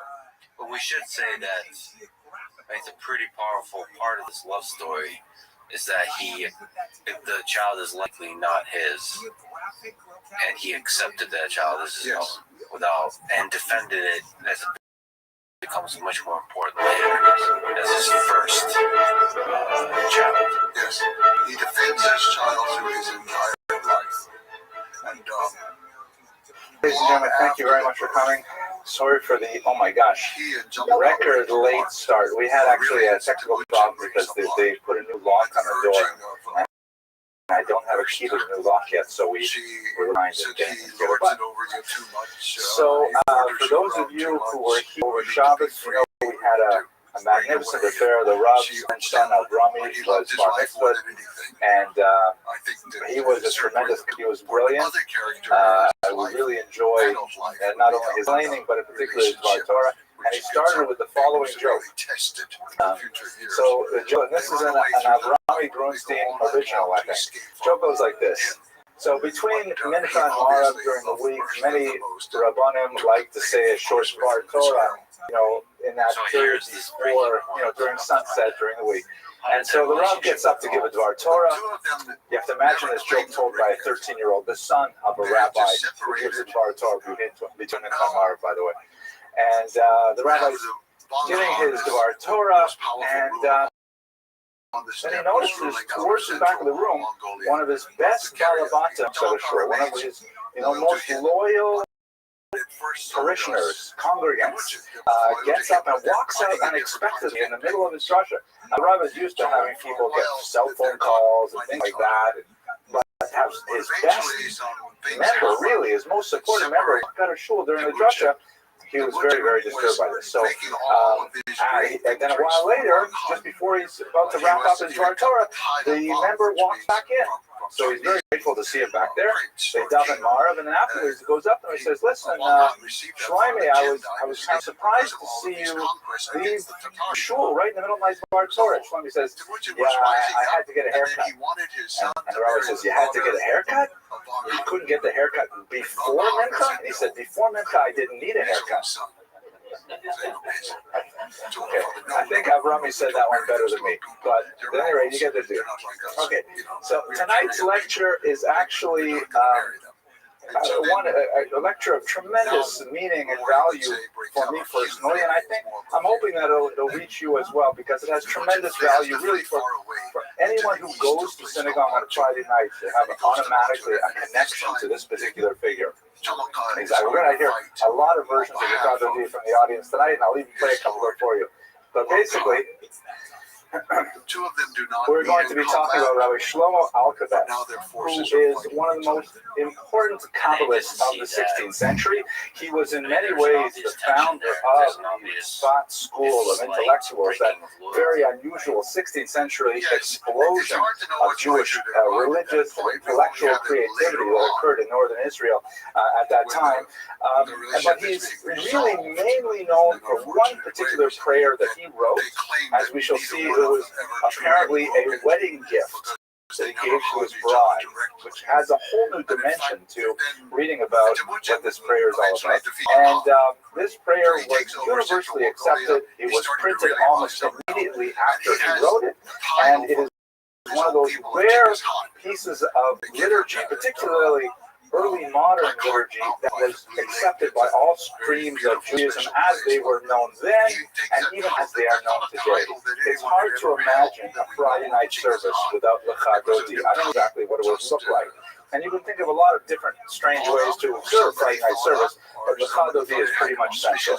So over the course of the next 40-odd minutes, I'd like to give you an overview of Rabbi Alkabetz's life, and in particular look at the Lecha Dodi prayer in a little more detail, and place it within the context of the Jewish liturgical and intellectual tradition. Okay, so first of all, here's a photograph of his grave. I'll actually have a few of these here. In the city of Tzfat, the holy city of Tzfat, which we'll also explore a bit. You can see his name is Alkabetz, which is probably of some kind of Muslim derivation, like Al-Ghazali or Al-Jabra or things like that. Al-Jibr, Al-Jabra, I think that's where it comes from. And a little factoid from my daughter there. We're not exactly sure of his origins. The family name is Islamic in nature, so it could be that he came from Moorish Spain, perhaps. We catch up with him in Turkey, and he's very much associated with the Portuguese exile in Tzfat later. So it's difficult to say exactly what his family origins are. They definitely have significant roots, though, in Turkey. We have a grandfather we know of as a printer, for example, but otherwise much of his origins is lost in the background. His years, by the way, just so you know, roughly 1505 to 1584. Comparatively short life, not as short as many of the Kabbalists that he was to. That 16th century, in the space of about 25 to 40 years, created such a tremendous revolution in Jewish thought that we're still feeling its echoes today, 4 centuries later, 5 centuries later. So let's place it in context. The 15th century was in many ways, it can be compared to the post-Holocaust generation in many ways. Very difficult to make that kind of comparison. The scale was nothing like the Holocaust. The suddenness and the ferocity of it was nothing like the Holocaust, only the suddenness perhaps. But you have to understand that the first decade or two out of the 15th century, Jews were reeling from the shock of the Spanish expulsion. The expulsion, of course, came in 1492 when Isabella and Ferdinand here decided, after a significant amount of time persecuting the Jews and also Muslims, they decided to simply do away with them. This is the writ of expulsion that was slated for Tisha B'Av of that fateful year. Of course, Tisha B'Av is the sort of national Jewish bad luck day. It has to be a day when so many bad things in Jewish history seem to occur, all the way up to the Warsaw Ghetto, decimation under the Nazis, so on. It's a very, very bad day for Jews. At any rate, they expelled the Jews from Spain. You can see here in the Iberian Peninsula. Many of them chose to go to Portugal nearby, but that was only a very brief respite because 5 years later there was a tremendous forced conversion of Jews in Portugal and an ensuing expulsion as well, particularly hard on children. Thousands upon thousands of orphans were created in the very brutal Portuguese expulsion, and Jews made their way, to the north, to the Netherlands, in particular Amsterdam, where they found some safe havens. Many of them moved along the coast of North Africa, and many of them made their way finally to Israel, which is where we'll be focusing on for most of our lecture today. For others, however, the destination of choice for many of the Spanish and Portuguese exiles was the Greek city of Salonika or Thessaloniki, which was a major Jewish center at the time. It was supported by some very important Jewish largesse, some very people like Don Gracia de Mendes, who supported the Jewish exiles in a very significant way, and the Jews found a lot of shelter in Greece and later in Turkey, which was essentially the route that would be followed by our protagonist, Rabbi Shlomo Alkabetz. He made his way first to Salonika. Again, we're not sure exactly what his backgrounds were, but he shows up first in Salonika, where he is a student to the great Kabbalist Yosef Taitatza, who's left behind several writings, but he is known as one of the brilliant early Kabbalists of the period, who was reputed, for example, to only sleep on a bed on the Shabbat, on Friday nights. Otherwise, he would sleep on the floor, and he did this for 40 long years. He was a teacher of many, but in particular, Rabbi Shlomo Alkabetz instructed him in the mystical arts and doctrines of the Kabbalah. And that brings him to Tzfat. His route to Tzfat goes through the several towns in Turkey, and in particular Adrianople, where he is acquainted with some of his greatest disciples, including this man. Of course, this is the iconic picture. We don't know if this is exactly right, but none other than the great Rabbi Yosef Karo, who was to the author of the Shulchan Aruch. It's not very well known outside of cognoscenti, but this great legal mind who composed the 4 sections of the Code of Jewish Law was also a noted Kabbalist, and in fact, much of his Kabbalistic thought and his halakhic thought overlap. He borrows from much of Kabbalistic ideology as to inform his halakhic writings as well. So Rabbi Yosef Karo and several others were attracted to Rabbi Shlomo Alkabetz, who was by then beginning already to gather disciples, directing them along the teachings of Rabbi Taitatza that we saw earlier. And it was at this time in Turkey that the two of them, with other disciples, spent the night on Shavuot studying and learning, which has become a de rigueur tradition now for Jews. There's a midrash, I'm sure you're familiar with it, that when God wanted to give the Torah on Mount Sinai, the Jews slept in, so he had to make thunder and lightning and things like that.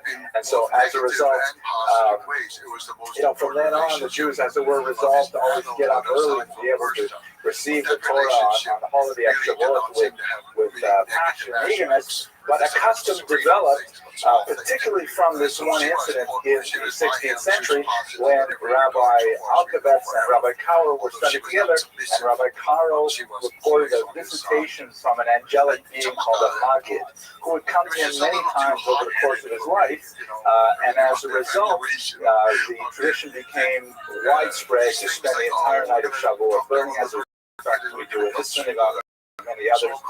And there's a particular text, Sepharad in particular used. This is a cover from an 1860 printing of the Tikkun Leil Shavuot.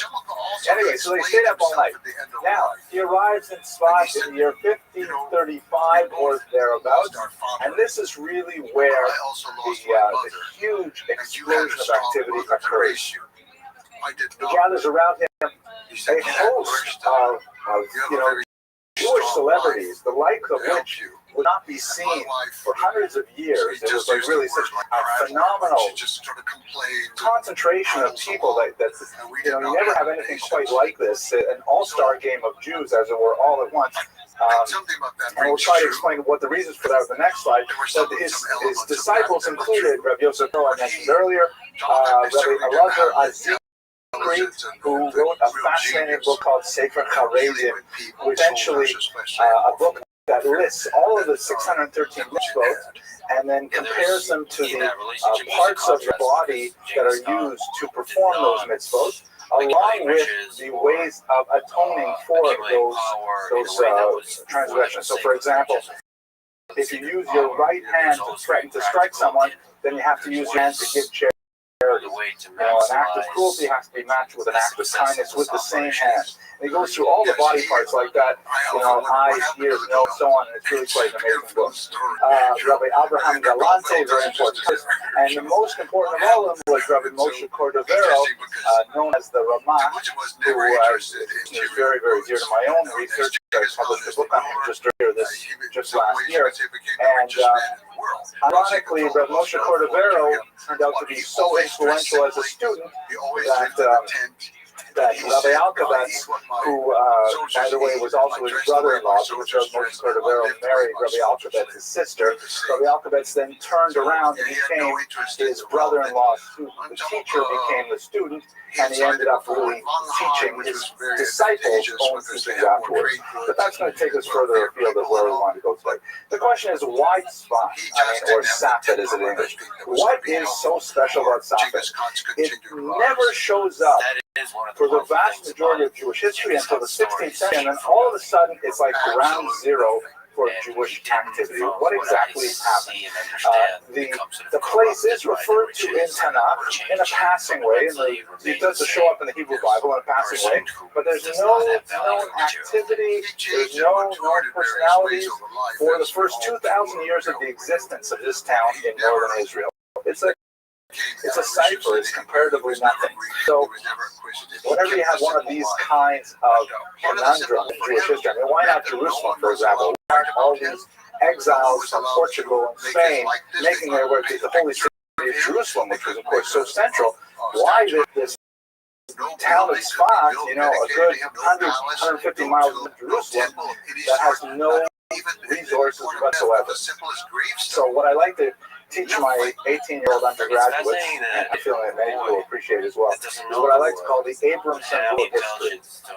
Do you remember the Abramson rule of history? Follow the money, but it's not exactly that phrase, follow the money. I like to say it that if you don't know why something happens, Judith, the answer probably is money. It's probably money. If you can figure out the Kogo, the who benefits, what is it? That's in Latin, they say cui bono, right? Who gets the benefits? But in Russian, I like it better. Kogo, who's feeding who, right? If you can figure out who's getting the benefit of it, and then you can usually figure out what's going on. So if you look at Tzfat, it appears to be basically economic in nature. The Turks who were controlling Israel at the time, the Ottoman Turks, they put in place some very beneficial tax policies to encourage the development of businesses, particularly textile and import-export businesses in Tzfat during that century, which suddenly made it quite a magnet for business interests. And you have a lot of new money that is sort of released as a result of the Spanish expulsions, where Jews are leaving, they're looking to invest, they're looking to settle down somewhere, they need something. It's either Istanbul or maybe it's Salonika, or what about this new spot? It's kind of like, as it were, the Las Vegas of the era. It was a Wild West, a lot of people, and many Jews have the next question. I haven't done it very much. But I said, Well, it actually could serve as a crossroads to the north, because the way the Galil is separated, Jerusalem definitely has an amount. And yeah, but it's got a commanding presence over the entire region. It's the largest town in the region, so it had a lot of benefits that the inhabitants could find. But there's one in particular that is especially important, and that is spiritual tourism. This was a new industry that was very big at the time, and that is, and in fact, by the way, Rabbi Alphabet was very important in developing this industry. Visiting the Kivrei Tzadikim, the graves of the righteous ones, was considered like, an act of great piety. People were finding these all over the place. Most of the graves that we visit in Israel today, they're doubtful origins, but that was really well placed for that. It's beautiful, it's well watered, lush, lands for growth, has all kinds of things that Jerusalem at that time did not. And so money concentrated there, people set up, and actually your question is so fascinating. Think about Las Vegas, the comparison. What does Las Vegas have, right? I mean, there's no water there, it's a desert, but it's a human-created economy. Just get all of us there together in one place and we'll figure out a way to make money. And in fact, it happened. It's just boomed for about 80 years, and they had a problem with earthquakes and plague, and that kind of shut it all down. By the 1580s, it was on its way down, and it declined significantly since then. But the first 3/4 of the century were great. Judith, I'm sorry for waiting. Part of it, I don't know, other people contributed, helped it, was still clear. All those, they don't specify that. They always tell you exactly where something happened. So we know exactly where. Crusades are definitely way over by this point. And to my mind, we're over by like 300 years, 350 years. 1228, Genghis Khan had died in 27. Yeah. So he wrote down, it begins with what we would say are the... To my knowledge, it was not. It was not on the coast. So even those, those arrivals by sea would not have affected spots. And it's not such a direct route. So I don't think so. They look at me. Yeah, it definitely has strategic value because of its height. He was named Woodbury Wolf. She was named on the year. They married. They're practical about it. They think they're real people. Maybe they were or not. I don't know. No, but to this but, earlier there's rules and then there's ways to get around them. So there's always familial connections, and the Abrahano family found ways to, some bizarre ways, but they found ways to funnel out a lot of their funds when they had to leave Spain as well. So there were ways to get money out. Difficult, but then once again, the money is in play. It's not invested in a particular industry or real estate. Textiles seems like a pretty good idea, and Shiva really benefited from that. So what happens next, of course, is once you have a thriving economy, then culture develops. You don't have universities develop in the middle of nowhere. You only have universities develop where there is a significant amount of concentration of resources to allow for the development of higher culture. And that's what attracted all of these people, because there was suddenly a wherewithal for them to, ply their trade in religious thought. Here's an interesting picture. I wonder if I can you can't see the full picture. Graves there. Can't really see it, I'm sorry. Some of the graves there, I'm glad you're enjoying the lecture, but you should put me on the camera right now. This is one of her favorite cities, by the way. So some of the graves here, they're in colored blue, which is considered a way of warding off the evil eye. Blue is considered here is the Ramak, who was one of the great disciples of the Rabbi Rothschild. And way up here you can see the Ari, the great Rabbi Isaac Luria, who was without doubt the most famous Kabbalist of the time. Zurianic Kabbalah deeply influenced Hasidic thought far more than Rabbi Cordovero or his Rabbi Alphabet's Kabbalah. But they're all like grouped together here because they have this tremendous concentration at one place. Now, Rabbi Alkovitz, who was perhaps not the most well-known, was probably one of the most prominent at the time. He was the head of the yeshiva in Meron, which is close by to Tzvat, and he had many students who were actively learning in his classroom. Based on the relative ages of these people, and it's also important to note that most of these people were in their 20s and 30s when they were their most creative, and many of them died in their late 30s through their 50s. So it's a period of young people getting together, being extremely productive, writing a tremendous amount of material, and then unfortunately dying off under tragic circumstances, something which historically affects Kabbalists far more than regular people. Rabbi Alkovitz himself was extremely prolific. He left behind many titles. Unfortunately, at some point, quite a few of his manuscripts were lost. There's some suspicion stolen by his rivals, but they are simply lost. We know of these texts, but we do not have them. Only a handful of texts remain in their completeness. Ironically, he makes no mention of the Arizal in his extant writings, which could be due to the fact that the Arizal, the great Rabbi Luria, was one of the latecomers to the party, as it were. By the time he arrived, it was really already in the, I believe it was in the 1570s by that point, so correct me, Dave. I think so. And Tzvat had always had such a tremendous reputation, and he had come specifically to study under the disciple of Rabbi Alkovitz, Rabbi Cordovero, and then Rabbi Cordovero died just a few months later, and everything began to go downhill at that point.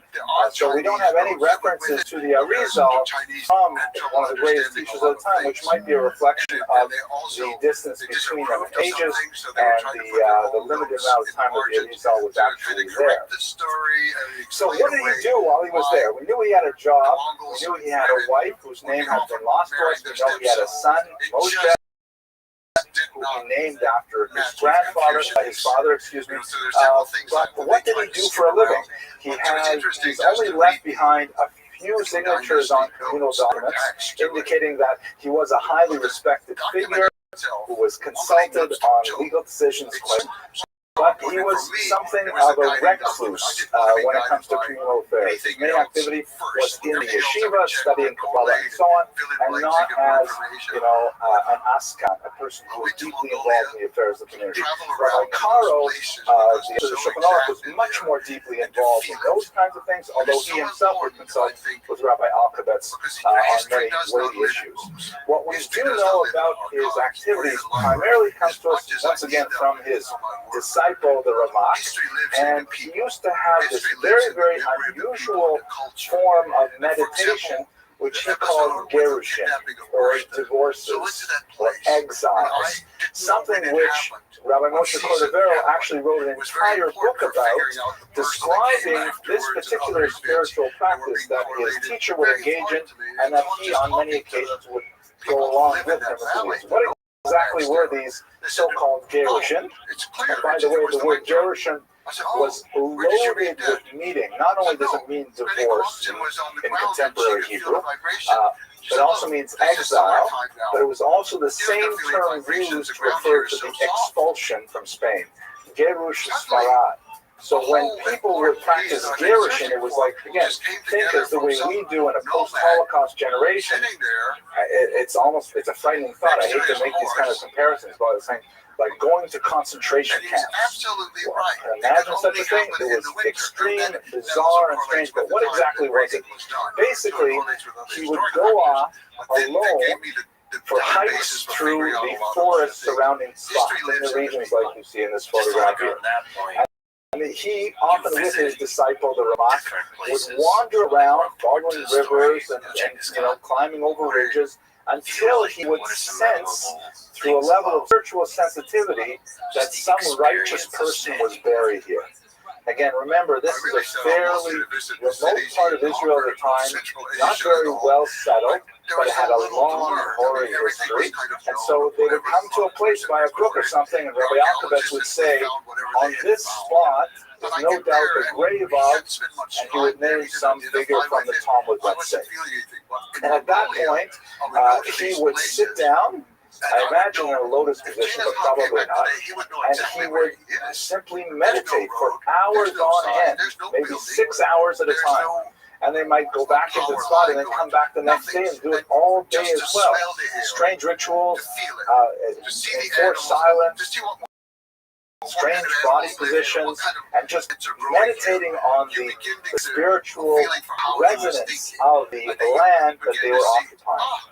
And Rabbi Moshe Cordovero put that as they were doing these things, tremendous insights would appear to them, and they would compose in their minds great Talmudic commentaries and so on, and later they would set them to writing. And essentially, he recorded a spiritual journal of these many trips that he took with Rabbi Alkabetz, discovering these graves and then kind of imbibing the spiritual influences that came from them.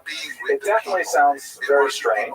It reminds me of a joke, which I'm not sure I can include in the internet version, but I'll tell you the joke anyways. Did I tell you the joke about the woman from Brooklyn who decides to go to Tibet? So she's playing mahjong with her friends, and she says, I'm going to Tibet. And they said, Tibet? What do you want to go to Tibet for? It's like past Europe and everything. Why don't you just go to Boca or something? No, I want to go to Tibet. So she goes to the travel agent. The travel agent says, Tibet? At your age? On your own? I mean, Del Rey is very nice this time of year. You want to go all the way to I insist on going to do that. So he sells her a ticket. She goes to Tibet. She lands there. She says, I want to hire a Sherpa to visit the Holy Mountain. They say, it's quite a long distance. It's not, like, there are no 5-star hotels between here and the Holy Mountain. And she says, I don't care. So they hire a Sherpa. She goes, travels on the back of a yak to the Holy Mountain. And she says, I want to climb the Holy Mountain. They say, no women are allowed to climb the Holy Mountain. It's a very difficult thing. And it's dangerous. She says, I don't care. Get me another Sherpa. Get me, all the guys I need. Sure enough, she climbs the Holy Mountain. She says, I want to enter the Temple of Silence. They say, no, you can't go in there. No one except the disciple is allowed. She doesn't care. She bursts through the doors. There are all these monks in saffron robes. They're trying to hold her back. She bursts into the central sanctuary. She says, I want to speak to the Holy Man. And they're all afraid. She goes behind the curtain, and there's the Holy Man sitting there in total silence, emaciated, in the lotus position, meditating. And she says to him, Howard, come home already. That was jokes. It got me in trouble. Just a few hundred years ago, it was entirely different. People, languages, everything. Thank you, Jules, for letting me get to the end of the joke. Anyways, so he would do these kinds of things and have these kinds of experiences and so on. And these visiting of graves, you can see that, in terms of the industry that was created, he certainly furthered this along, not only by discovering, as it were, more graves, but also by developing the culture of what one does at these graves. I mean, how is the visiting of graves a religious activity? He essentially sort of codified rituals that are still in practice today. The lighting of candles, or those little sign that says you're not allowed to light candles here. Stretching oneself out of the grave, which has biblical precedence as well. The prayers and meditations, many things which, of course, persist to the present day. Maybe I can mention, I know this is a little bit of an aside, but it's a very beautiful thing. One of the many beautiful rituals that we have lost in the 20th century as a result of the huge weight of rituals that we used to have in Eastern Europe that have simply disappeared in the modern world, was this beautiful thing called the measuring of wicks. You ever heard of this? Measuring of wicks? So it was a custom that was very widespread in Eastern Europe for hundreds of years, that in the month of Elul, right, the month before Rosh Hashanah, the women of a community would all go to the graveyards, to the ancestral graveyards, and they would go to their deceased departed relatives, and they used to make wicks out of candles, and they would measure out all of the graves. They would literally line the graves with this cotton string, and then later they would take that cotton string back home, and they would make Shabbat candles with those wicks, and they would use those Shabbat candles all throughout the year. Way of kind of tying together the dead and the living in a very, very beautiful ritual, which was practiced specifically by women. That unfortunately we don't have anything like that today. The best we have today is, some schools have a custom in the month of Elul that they send the kids out to clean up the graveyards. Now we have professionals too, and we pay them and so on. But that's a beautiful way of connecting the dead and living, which we have simply lost. If you're curious about those things, I have a great lecture on Sarah Bastovin on the internet website, which has a lot of more of those things. Okay, so you get the idea of the creation of, or at least the development of this ritual of visiting graves and what one does at the graves and what the value is and so on. That certainly accelerated the interest in Tzvat and in the entire Tzvat circle as a whole, because these were people who were expert in those things.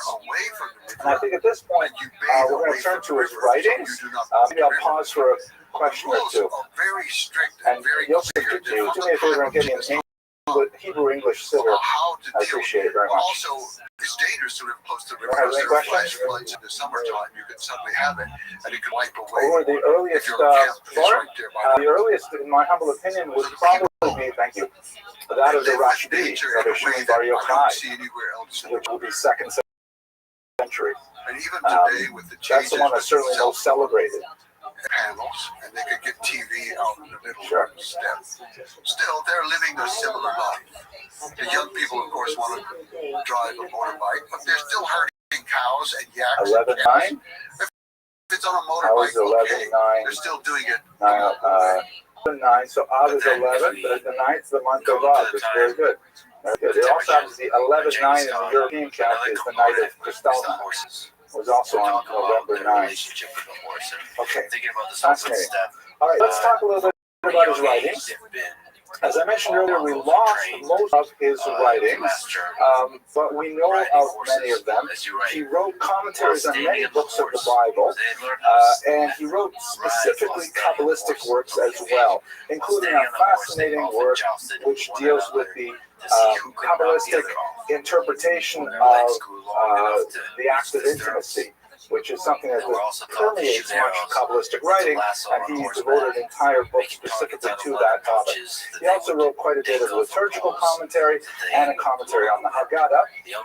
And it's at this point that after his student, Rabbi Moshe Cordovero, came out with a classic Pardes Rimonim, or the orchard of pomegranates. Makes sense, right? Pardes Rimonim. Then he was so impressed by what his student had written that he began to quote his student literally and essentially form his own thoughts around the famous thing that we've got to study, and I know I'm waiting for it, is specifically is the Chadoti poem, which I'd like to spend a little bit more than a few moments with. So, what is this poem? It is a piece of liturgy is inserted on the Friday night service between the afternoon service and the evening service. And as I mentioned earlier, is the linchpin of the entire service.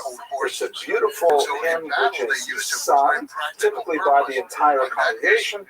And in many different tunes, I have a couple of them that I'd like to show you or play for you.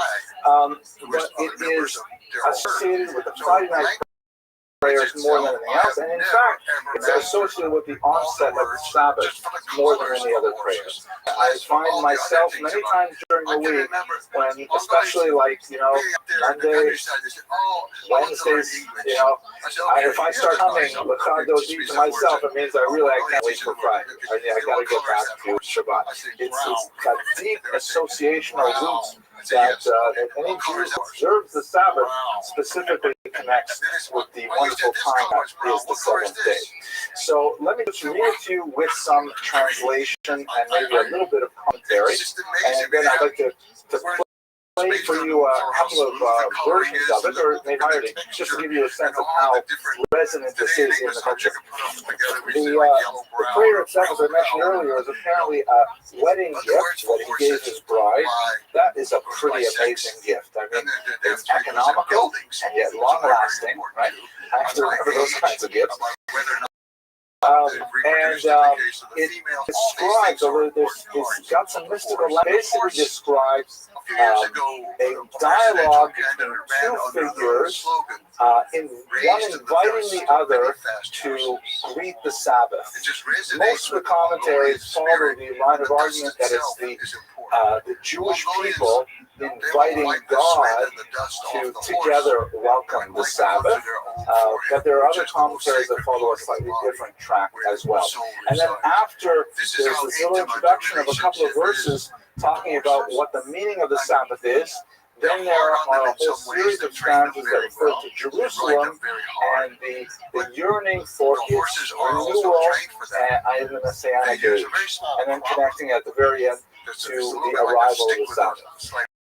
The specific origins of this is a passage in the Talmud, which there's one rabbi who says on Friday nights he used to tell his friends, let us all go together and greet the Sabbath, and another one would go literally into his courtyard, like leave his home and go outside to, as it were, welcome the Sabbath queen into his home, which is why, by the way, in the very last stanza of the Talmud, the custom is, a universal custom, that everyone faces east during the prayers. So the last stanza, everyone turns around, as it were, welcoming in the guest, the Sabbath guest. Kind of on a darker note, and since it is such a beautiful and uplifting prayer, mourners in many congregations are not allowed to be in the synagogue while that prayer is sung, and then they're only invited back in after it's over because it's simply too happy for the association. Okay, so let's have a look at here. I'm reading from the English translation in the Art Scroll. Come, my beloved, to greet the bride, the Sabbath presence let us welcome. Right? Come, my beloved, in Hebrew, the implication here is that the beloved is either God or it is the Jewish people. Together they are one Sabbath. Safeguard and remember, those are two quotes, in a single utterance. That's referring to the two different times that the Ten Commandments refers to the Sabbath. In one place it says safeguard, shamor, right, guard it. And another place it says zakor, remember it. And the commentators say that this discrepancy between the two versions of the Ten Commandments means that both of these words were uttered at the same time and understood at the same time by the Jewish people receiving the Torah. The one and only God made us here. Made us here the Ten Commandments.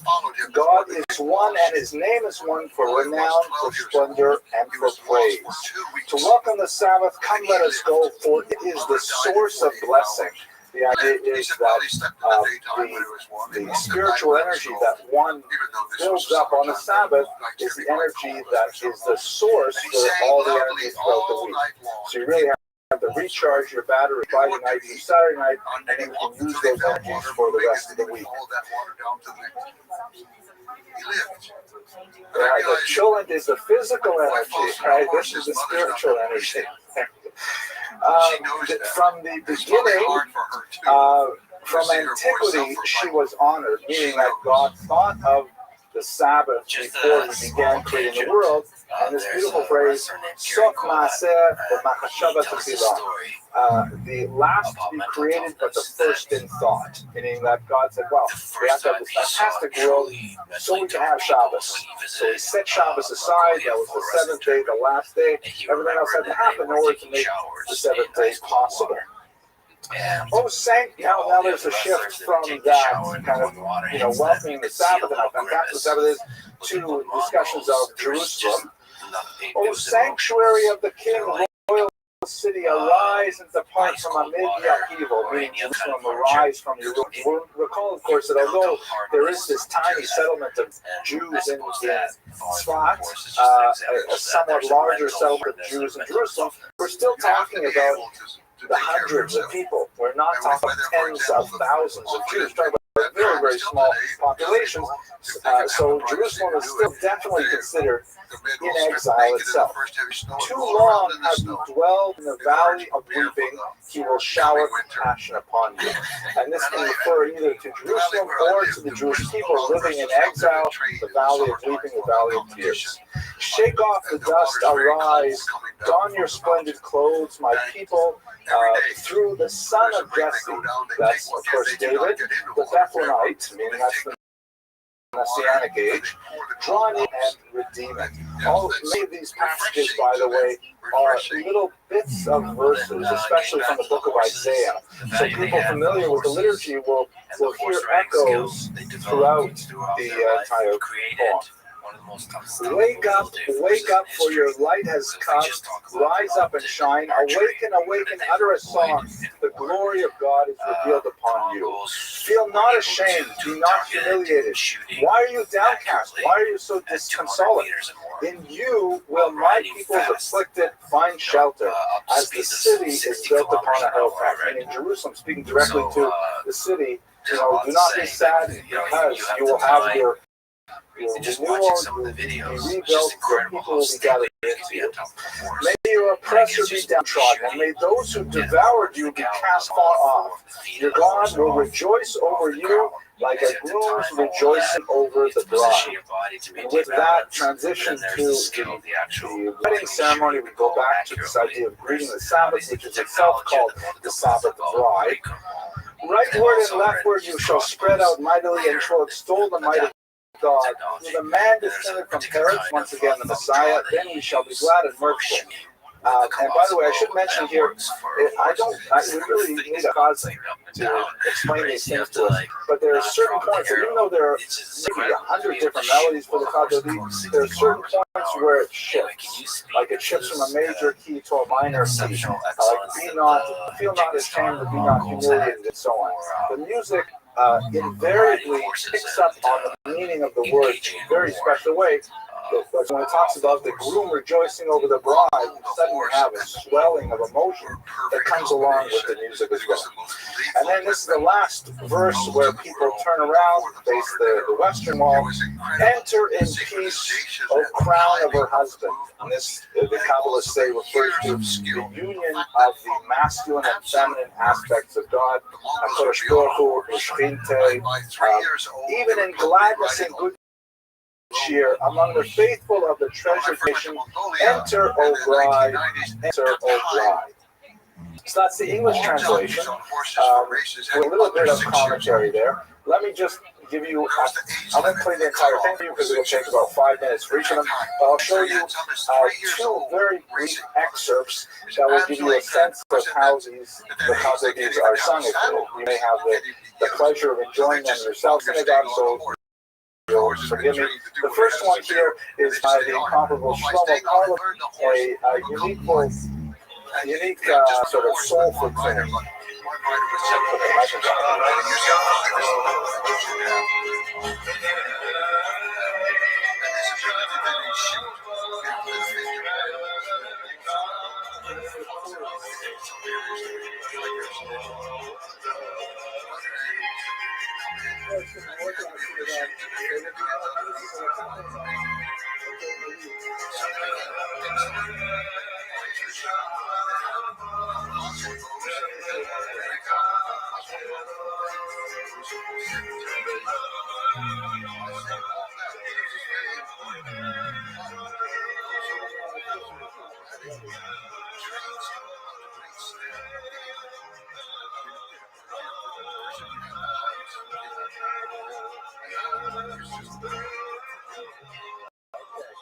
Let me play you now another version. This is by a very popular a cappella band called 613.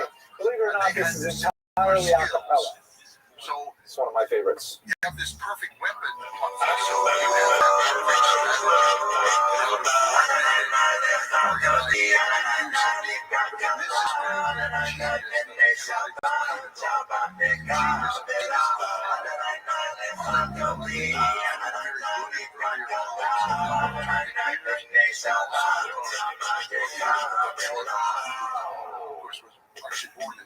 Okay,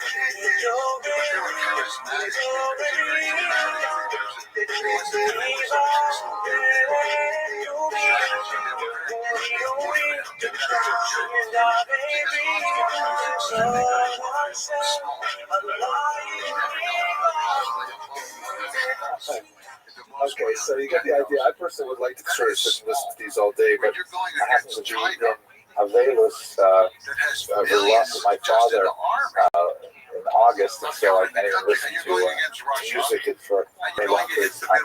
I'm at that stage on my morning, for the last 11 months, 12 months actually, this part of it where you're not allowed to listen to music, but when I get put on hold, I really enjoy it. So, at any rate, so the legacy of Rabbi Shlomo Alphabet is tremendously profound. I mean, I can only imagine what a tremendous achievement it must be to compose a song that will move people for centuries. I mean, very, very few pieces of art have this kind of, he outpaces Shakespeare, so his impact on the Jewish people, to be sure, and in many ways reaches much deeper. One of my favorite experiences when I was living in Israel, and I'm sure many of you have similar experiences, there was a broken down old synagogue in the region, and it was literally broken down. Like, side of it was a big crumble of rocks. And I don't know how long, it was probably built in the era, 19th century or something. And it was abandoned during the week, but on Friday night, they would have a restaurant there, and the chazan would sing the chadodi, and it would literally take about 50 to 75 minutes just for that one poem that I read in its entirety in about 5 minutes. 50 to 75 minutes just singing that one song. And the synagogue was so packed that people would come and would stand outside. There were like several minyanim people outside the windows listening to this song. And what was most beautiful about it is that most of the people who were at this minyan, the people who came early and got inside the synagogue, okay, they were your usual typical Shomer Shabbat, most of them were Hasidic and so on. But outside, there were all these Jews who were coming en route to a soccer game or, various other secular activities of mine. No intention of observing the Sabbath other than that brief and intense spiritual moment that they had listening to the Chadodi and participating in the singing of it. It's a tremendous work of art of soaring genius that speaks to his deep Kabbalistic and intellectual profile. So with that, I'm going to conclude for tonight. I'll take questions afterwards, but I want to listening to the life of Rabbi Shlomo Alphabet, and I look forward to seeing you next week. Thank you. They knew they were going to protect each other, and they had to come back with every member or everyone. You don't leave anybody behind. So this was extremely important. So if you submit to the orders of the man in charge, you know that he's risking his own life for you.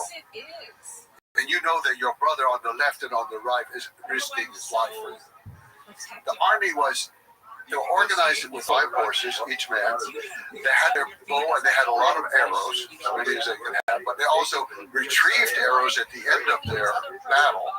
And they also would retrieve the enemy arrows. This was a great advantage when they hit Russia, because the Russians could not use Mongolian arrows. They couldn't knock them in their bow, but the Mongols could use Russian arrows, right? So all little things, but it's not even just the arrow. Also, they had to carry needle and thread. Every soldier had to be able to sew, and sometimes that could be a torn garment. It could be a piece of skin or a wound that somebody had. It's a very odd thing when you go to Genghis Khan and they're carrying everything themselves. They don't have any pack train behind them, and then one of the things they have to carry is needle and thread in order to sew up things. Complete self-reliance. Yes. They also carried dry dairy products. Auto, it's called, where they dry curd, and they can keep it for a couple of years even. But you dry it, and then when you need it, you can put it in a flask of water. You ride all day, it joggles up and down, boom, boom, boom. It turns into kind of thick protein. It's said that the Mongols could easily go 3 to 5 days without ever building a fire. They have enough food there. So all these little things at the lowest level were important. as well as the highest level of his loyalty of his faith to him. And it went all the way down.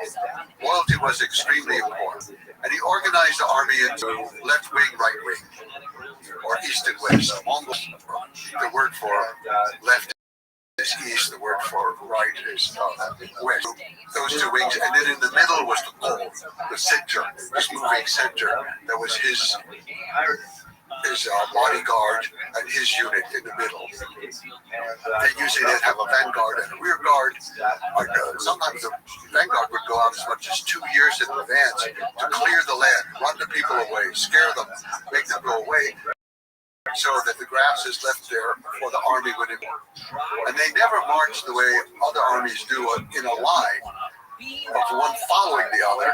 They would always go in long lines spread out in wings, so that each horse is on its own path, you could say, but all parallel together. So they had very precise ways of doing things. And this, I think, was the secret with him. And he used the best people, but he was willing to train them as much as possible. He never punished them for what happened. So Shiki Hutuk, for example, the Supreme Judge, he was in command one time of a group in the battle in Afghanistan, and he lost the battle, which is very, very unusual for Mongols. So Genghis Khan went out with him and said, okay, let's go to the battlefield together and look it over. And you explain what you did, and then we will talk. So he was very thoughtful in the way that he was treating the people around him. And they knew they were going to be punished. It's not like these countries where the general comes back and gets executed because he lost. No, Genghis Khan knows every general is going to try 100%. And if they retreat, fine. They're saving Mongol lives. They know what to do. He respects that. So all these things like that fit together. But I think a part of it that was important for him, so he had this base from steppe warfare. Okay, ladies and gentlemen, why don't we get started? The joke that I really wanted to tell tonight, my joke editor has said that two joke editors, one told me that 4 weeks ago, even though it's a perfect joke for tonight, the other one said it's older than I am, so probably I won't tell that one. But I may tell it later if I just can't hold back and you'll forgive me.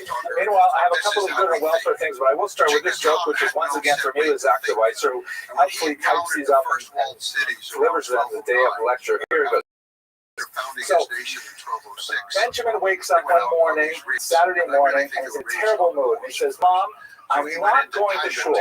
And you know this story, but I didn't tell this one before. He says, Mom, I'm not going to shul. I'm not going to shul. I'm going to shul. And Mom says, but Benjamin, what's nice is, you know, they don't like me, they make fun of me, I feel terrible going to shul. She says, listen, Benjamin, you have to go for two reasons. First of all, you're 45 years old. And second of all, you're the rabbi. Okay, yeah, that's not so bad. Okay, a couple of good and welfare announcements. First of all, I have to say thank you to Mr. Jeff Ray. I'm not sure exactly how it should be pronounced, but he sent me a nice email, and I like getting these kinds of emails, so I'll read this one. Not all of it, but part of it anyways. This email is greatly overdue. I have been an admirer and follower of your online history classes for a very long time. Though I am a businessman living in Antwerp with my family, I give Jewish history classes voluntarily at a local Jewish center for women for the last few years. My lectures are structured very much in the same way yours are, and I too use PowerPoint. I know you've upgraded the software. When I prepare and research my classes, I always watch your lectures. They help me tremendously with the final flow of things and very often draw my attention to new facts and events. I can tell you more. I often steal your jokes as well. Anyways, so it's nice to get these kinds of emails besides the hate mail. So thank you, Mr. Ray, and I wish you a lot of success in your endeavors teaching. And it's wonderful that you do this for your community. Okay, so tonight's lecture is, of course, on Baruch Spinoza.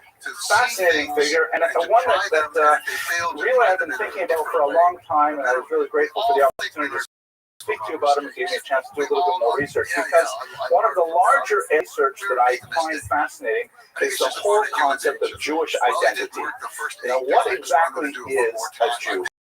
who is a Jew? When is a Jew considered in the community, or as the Hebrew phrase goes, chutz lamachane, in the camp or outside the camp? Those kinds of questions I find very fascinating, and Spinoza is an excellent test case. Tonight's lecture is sponsored by our good friends Maui and Steve Schwartz, who are here in the audience. My joker auditor, of course, is Steve Schwartz, and they're going to be the honorees for the dinner this year. We give them a round of applause. They do fantastic things for our community. Molly is the unsung but very much accomplished historian of the shul.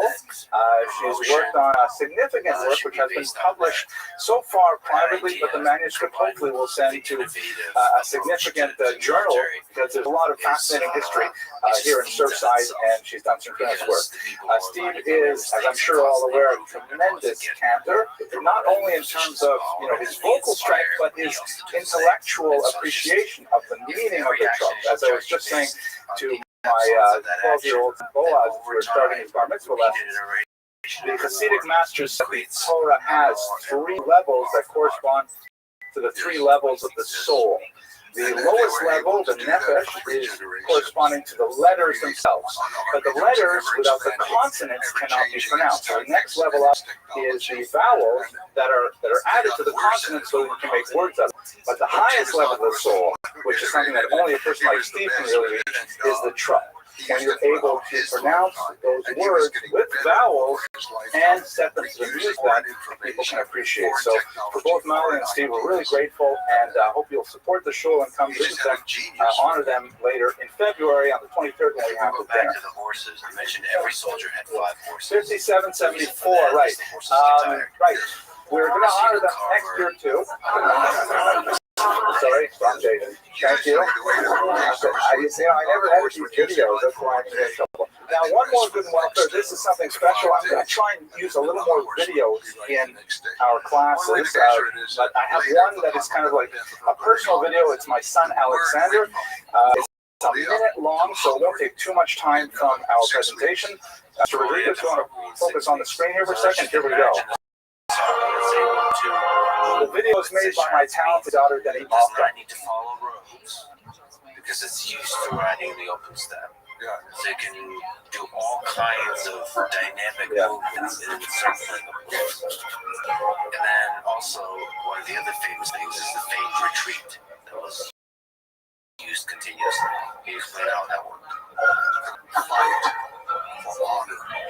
The way we often think of brave soldiers, Achilles, and the Iliad, and things like that. They fought for victory. That was the one thing. So to retreat, to save lives, there's no shame in that. So the Mongols would offer the retreat.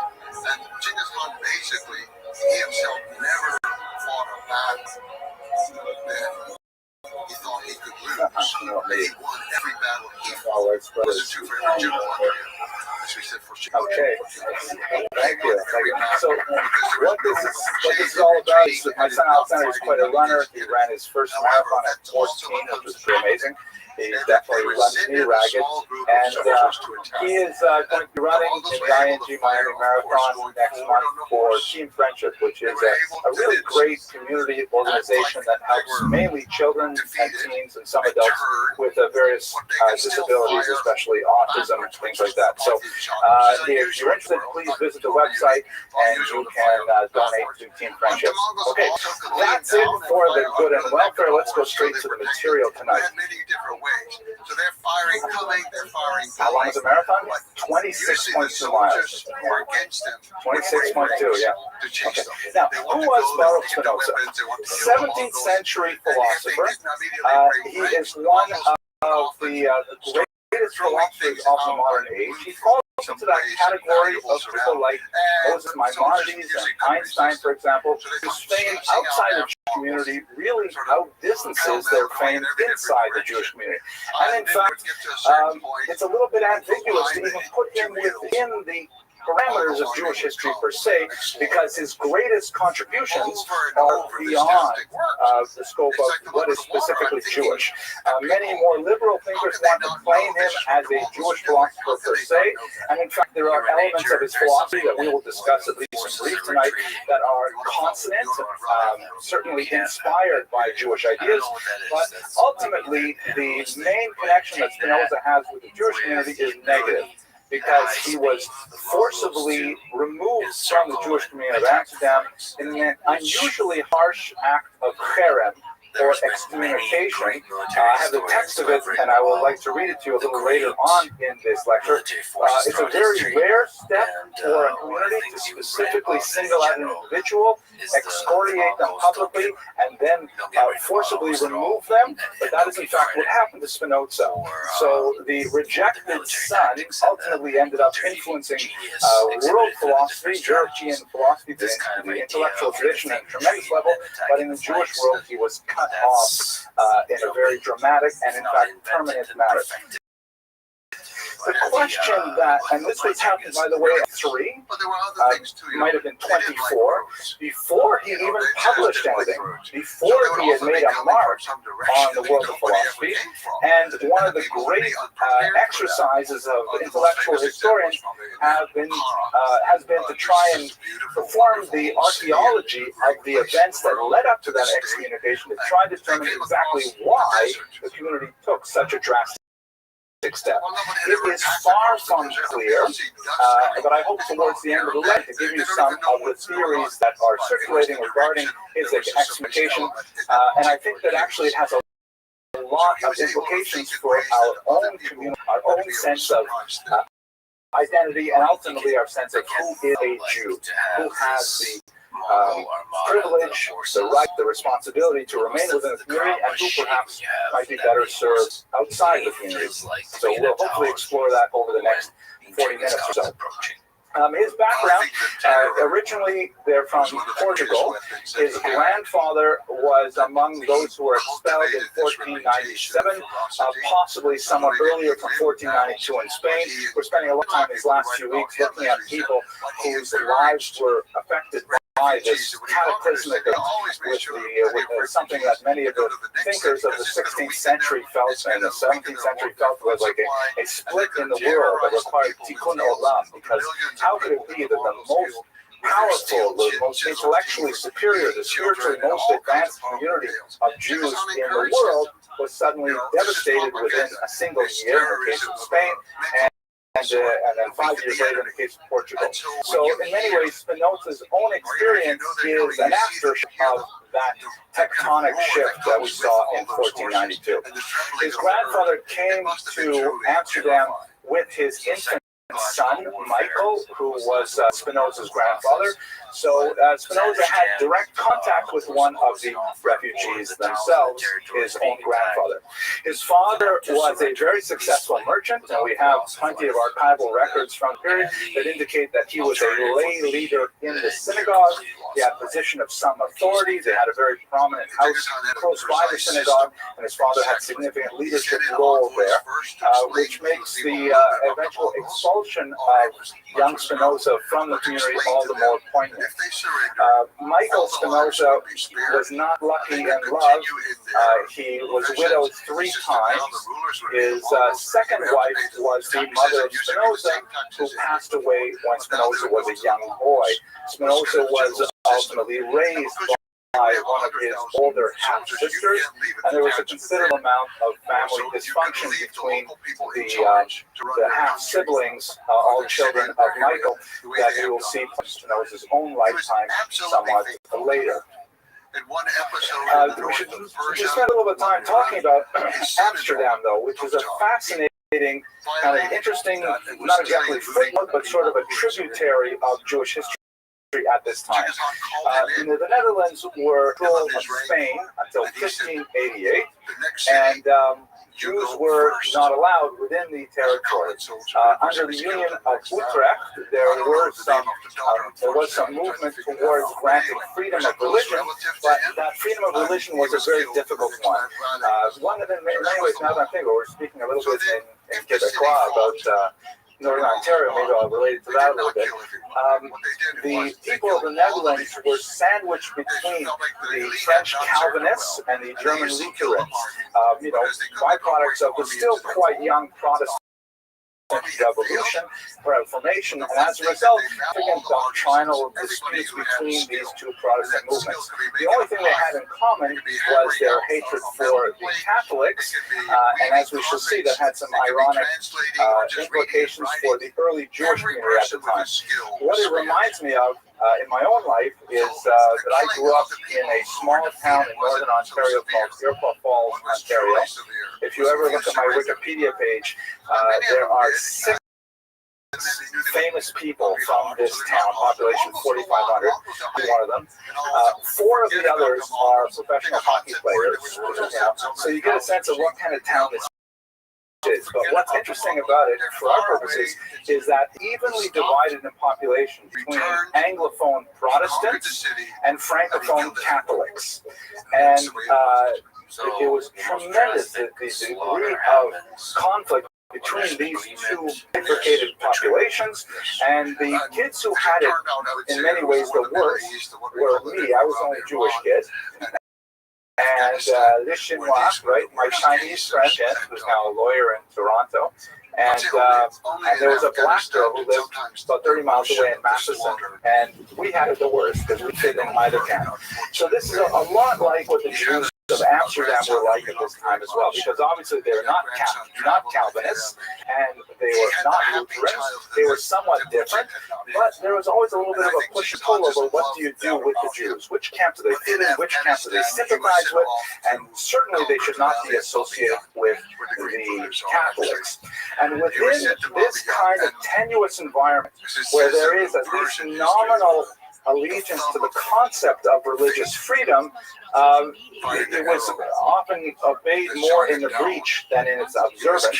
And the Jews had a unique kind of pressure placed upon them to conform to orthodoxy. And I say here orthodoxy with a small o, meaning conform to the status quo, but not step beyond their boundaries, socially, religiously, and otherwise.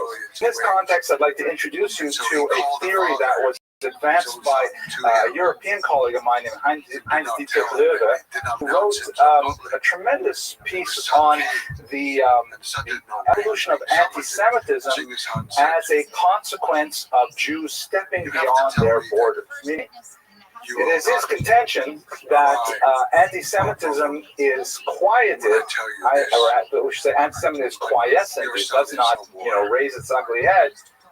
Except in those moments when Jews begin to challenge traditional norms, when Jews begin to seek out new employment, to seek advancement in educational institutions, to seek advancement in cultural institutions, when they begin to break beyond the boundaries that society has placed for them, that's when they begin to test the kind of tolerances that have been laid out for them so far.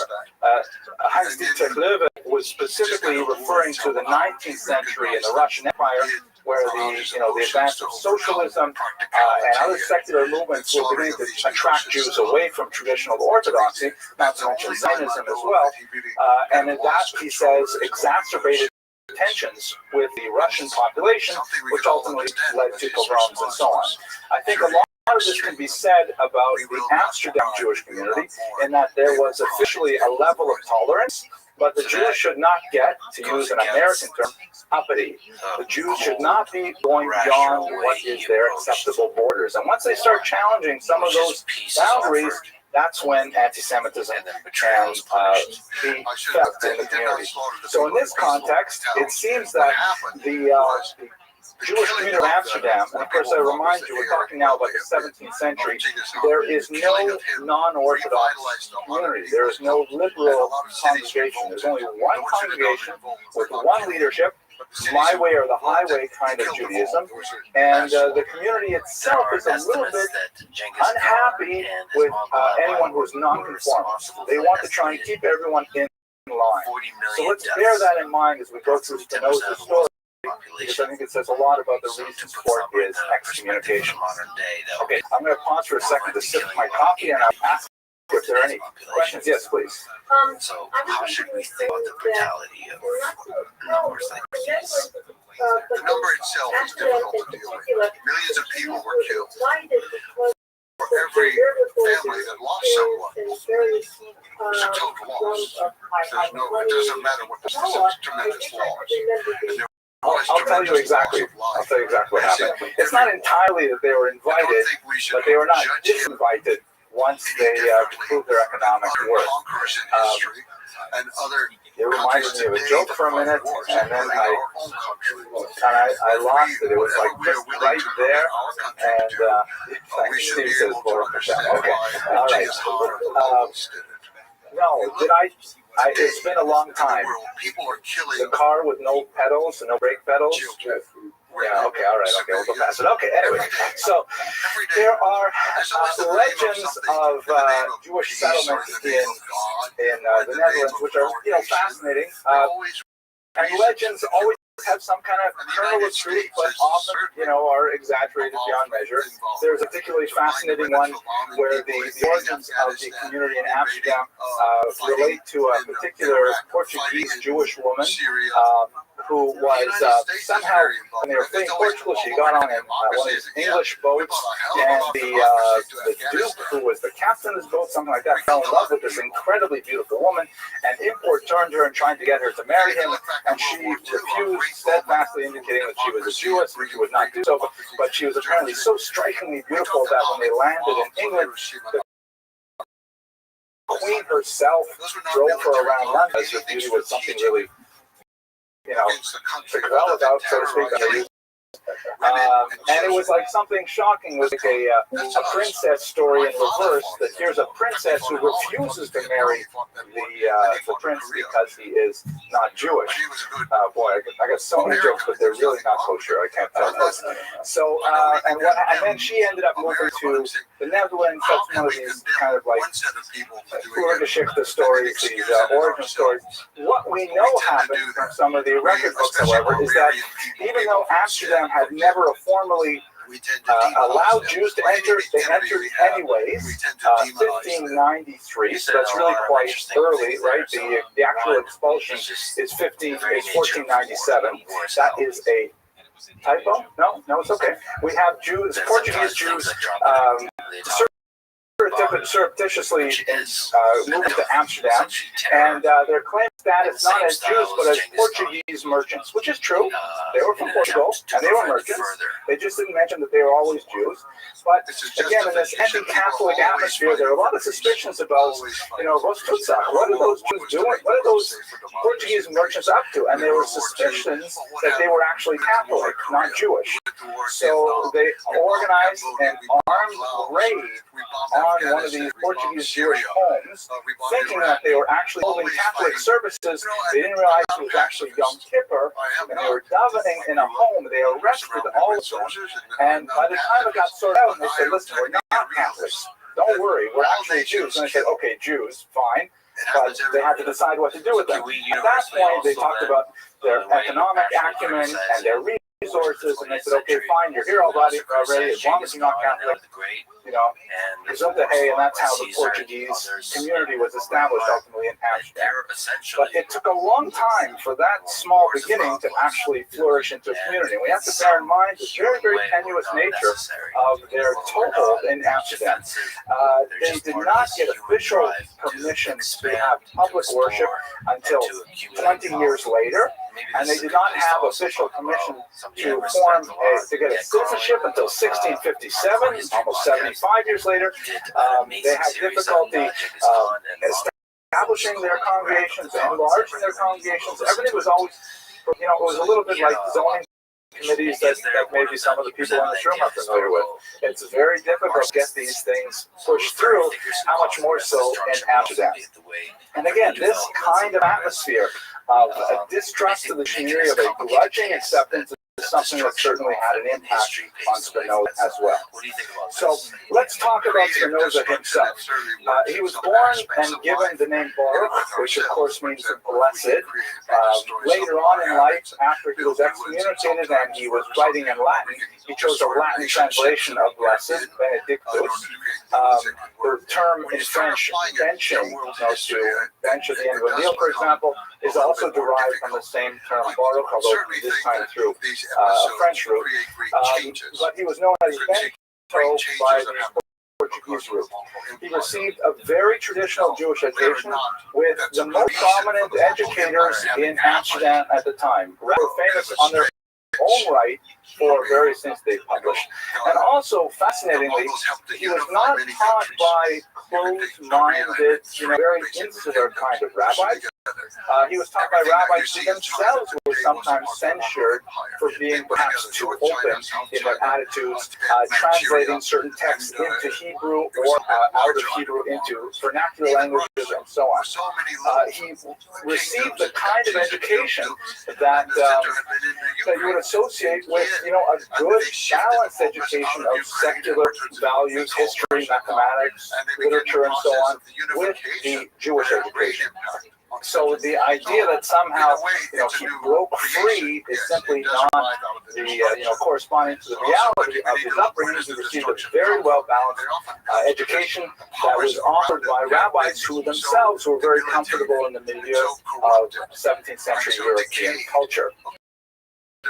However, towards the end of his teens, he came under the influence of a Jesuit priest named Franciscus van den Emden, who was someone who was asked to leave the Catholic Church because he was known as a freethinker, that he had significant questions about Catholic doctrine and Catholic theology.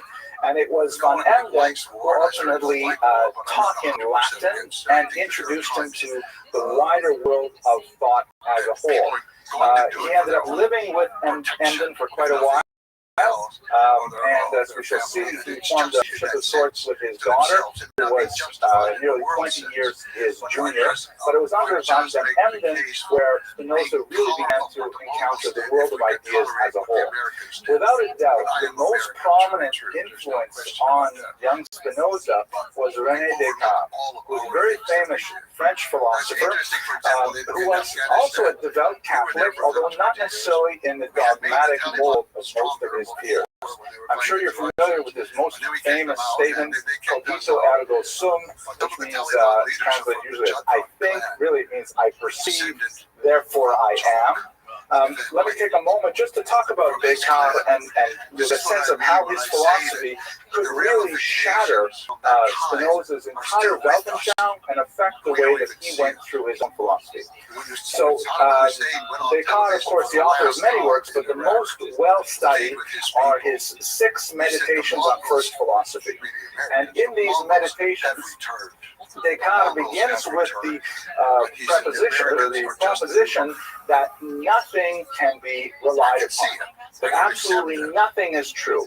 Everything that he's investigated in his life, religion, politics, Greek philosophy, there's no way to really get on solid ground. So Descartes says, this is first philosophy.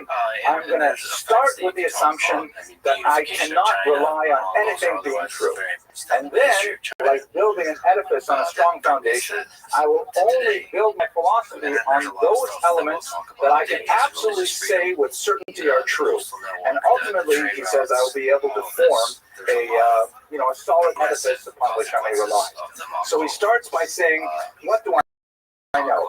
I don't know anything. I don't know if this that I'm writing at exists. I don't even know that I exist. I don't know if the breeze on my face is real. Nothing. This is, by the way, the actual way he writes. A very, very compelling text. It's only about 150 pages in length. It's really quite engaging. And then he says, well, wait a second. So what's real is I certainly feel the breeze on my face. I feel the pen in my hand, the quill in my hand. I feel my weight in the chair. So then there are two possibilities that exist. Either these things actually exist, I exist, and others to feel them. Maybe the chair as itself doesn't exist, but I have a direct, immediate sensation of the chair, so I can't deny that fact. I sense it. So either I am here to sense it, and it's there, or some evil genius is confusing me and giving me the sensation of this chair and this space and so on. Like I'm dreaming, or I'm under, say, hypnosis or something like that. But in either case, whether it really does exist, or whether an evil genius is making me think it exists, I know I must exist, because there's no other way for me to feel it. That's the root of the concept cogito ergo sum. I feel, I perceive, therefore I am. So that's the first principle. I can stand on that principle. I know I exist. At that point, all the priests say to him, Yashakoa, well done. So that's your first statement. I know I exist. Then he goes on from there to describe, for example, the existence of God. And he has a very, very appealing proof called the teleological argument. Which is really a restated version of St. Anselm's argument for the existence of God. We're not going to go there because it would take a long time. I know that, Elisa, you're not going to let me go tonight until I tell you the teleological argument for the existence of God. But he ultimately ends up recreating, what an amazing thing, 17th century French Catholicism, exactly the way it was before philosophy. Everything worked out exactly as he planned. It's ironic that a lot of these religious philosophers, when they start out, they say, I'm not going to believe anything, but by the time they get to the end, wow, look at this religion that I've been believing all along. It's exactly right. Immanuel Kant did the same thing in his Religion in der Grenzen von bloßem Vernunft. Religion. Funny just even saying it. That's what I was saying in German. There's a funny word. Religion within the boundaries of reason alone. He starts out believing nothing. Ultimately, when he gets to the end of the book, look at that. Lutheranism is beautiful. So that's essentially Cartesian theory. Of course, we know the term Cartesian we see in mathematics, the Cartesian graphs, things like that. I'm not sure if that's Descartes. You'll fact check me. Rodriguez. But it is Cartesian. Okay, thank you. But that's the way of thinking, the idea of breaking everything down to zero and starting over again with no reliance on revelation, no reliance on a biblical text, no reliance on a prophet, just starting from what you can logically prove had a tremendous impact on Spinoza's mind. And in fact, his philosophy is in many ways proceeding along the same line as advanced by René Descartes. I think you can also hear in this description of Descartes the spirit of the age, or as the German term has it, the Zeitgeist, the spirit of the times, the way people were like turning away from the old style religion and saying, wait a second, we can do this on our own, with our own brain power, with our own reason. That was the beginnings of modernity in the larger sense of the term. Okay, so Spinoza's philosophy, I only want to take a few minutes to talk about it because I haven't studied it in great depth. But I read a little bit enough to be able to say at least a few words without stumbling too much, I hope. Ironically, Spinoza has been excoriated, especially in his lifetime and shortly thereafter, as an atheist, Gesundheit, which is really a misapplication of his ideas altogether. This image of him says here, Benedictus de Spinoza, Judeus et atheista, right? Jew and atheist, right? What is the, there's a story, I think. I see Rabbi Wunsch is here. Maybe you told me the story about I think it's Rabbi Shlomo Karlovac. He was speaking to a group of college students, and he says, okay, I want to know, who are you people, and someone put up his hand and says, I'm a Catholic. Someone else put up his hand and said, I'm a Lutheran. And someone I'm from New York says, oh, you're a Jew.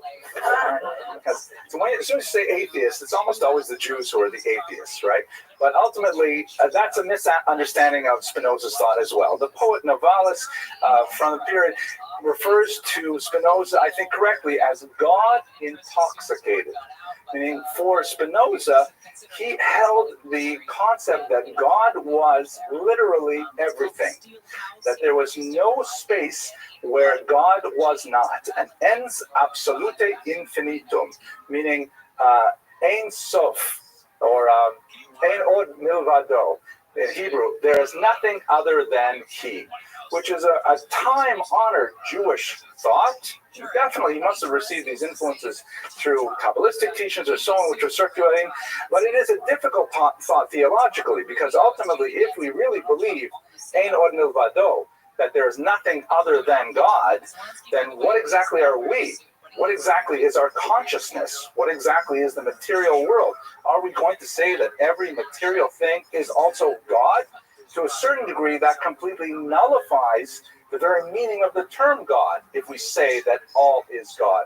We say it in a kind of like a passing way, perhaps, but we don't actually think about it deeply. For Spinoza, he thought about it deeply, and he believed that, in fact, the entire world was an expression of divinity. Even evil, even the most mundane physical expression of godliness was, in fact, godliness.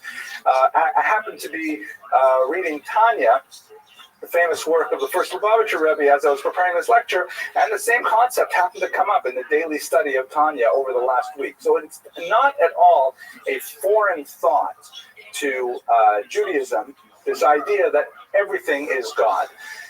The philosophical divergence between traditional Judaism and Spinoza, however, definitely lies in the concept of God's consciousness, of God's action in the world. The God that Jews believe is a God that is active in the world, a God that intervenes in the world, that will create, a miracle like the splitting of the Red Sea. The concept of hashgacha pratit, individual supervision, the idea that God is personally aware of what is happening to every human being, and in fact every inanimate being, and somehow directs these things. That's not Spinoza, but that is definitely Judaism. So there's a clear divergence, and he definitely would not pass the Maimonides Man of the Year award in terms of believing that Ein Od Milvado. But there is no question that to call him an atheist would be totally misunderstanding his thought. He also believed that contemplation of God was the ultimate expression of human identity, and that deep contemplation of God was ultimately the greatest form of immortality, that somehow by constantly thinking of God, one would achieve a type of immortality of the soul. I'm not exactly sure how these pieces fit together. There is a wonderful book on the topic, which I have not read, but one of the criticisms that was levied against him was this idea that he did not believe in resuscitation of the dead, revival of the dead, but in fact he did believe in an immortality of the soul, which he called in Latin amor Dei intellectualis, the love of God that is of the intellect, an intellectual contemplation of God at all times. When you look at these kinds of ideas, however, it's not hard to see that he did not view with favor the authenticity of the Bible as we have it today.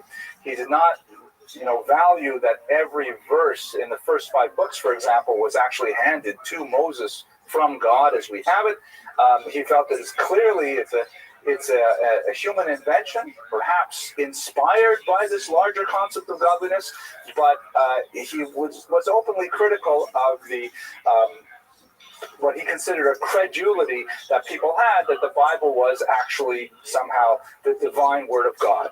It was in Spinoza's God, it would have been beneath his dignity to actually try to capture himself within words directed to a specific nation with expressions of specific requirements of behavior. That's not at all the way Spinoza thought.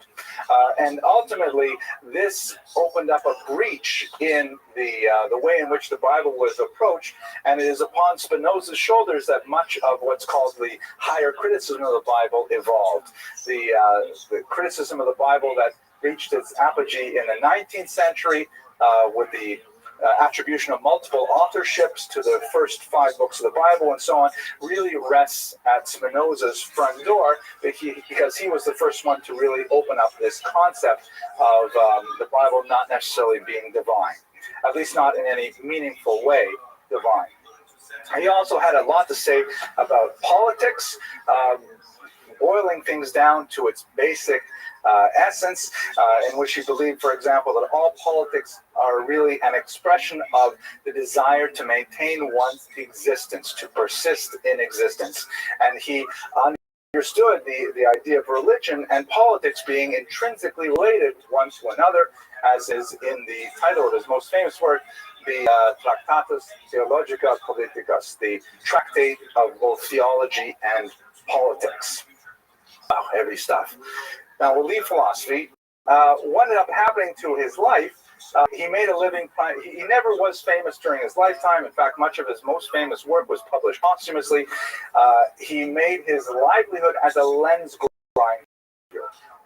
Optics were at this point in a significant level of development, and people were, taking lenses with grinding machines and grinding the glasses down to get them to the right shape so that they would focus appropriately.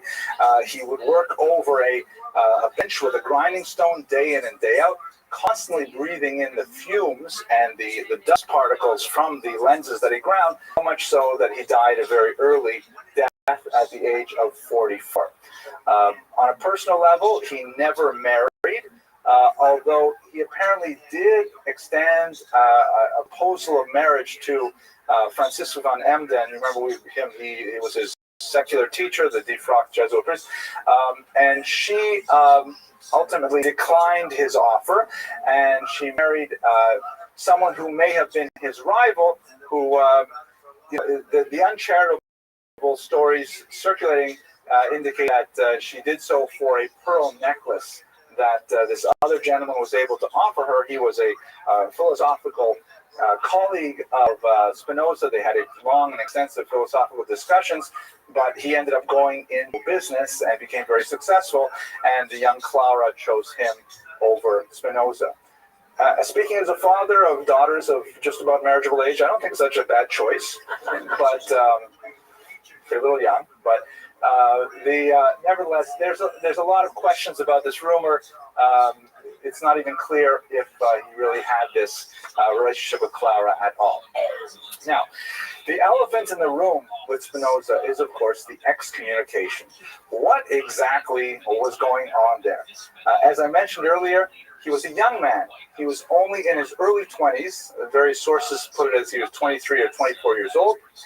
The text of the document is incredibly harsh, and it stands out even against other excommunications that were used at the same time. I'm going to read it to you in just a moment. But it includes phrases like Spinoza cursed by day and cursed by night. People were, not only was he forbidden to come to synagogue and so on, people were not allowed to stand within Dalet Amos. Literally, you could not stand within 6 feet of his presence. And this was a permanent cherem. It was never revoked. He did, as we shall see, make some sort of response to this cherem, but ultimately it was a complete severing of his relationship with the rest of the community. And again, we're talking about a kid in his 20s who hasn't really done much with his life yet. What was the cause of it? Okay, here is the text of the actual cherem. I think you'll get a feel for it. Okay, the lords of the Ma'amad, which are these are the lay leaders. They're not rabbinical leaders. These are like the board of directors of the synagogue, pronounce. Having long known of the evil opinions and acts of Baruch de Spinoza, they have endeavored by various means and promises to turn him from his evil ways. But having failed to make him mend his wicked ways, and on the contrary, daily receiving more and more serious information about the abominable heresies which he practiced and taught, and about his monstrous deeds, and having for this numerous trustworthy witnesses who have deposed and witnessed to this effect in the presence of the said Spinoza, they became convinced of the truth of this matter. And after all of this has been investigated in the presence of the honorable sages, they have decided, with their consent, that the said Spinoza should be excommunicated and expelled from the people of Israel. But the sages, of course, would be the rabbinical leaders of the community.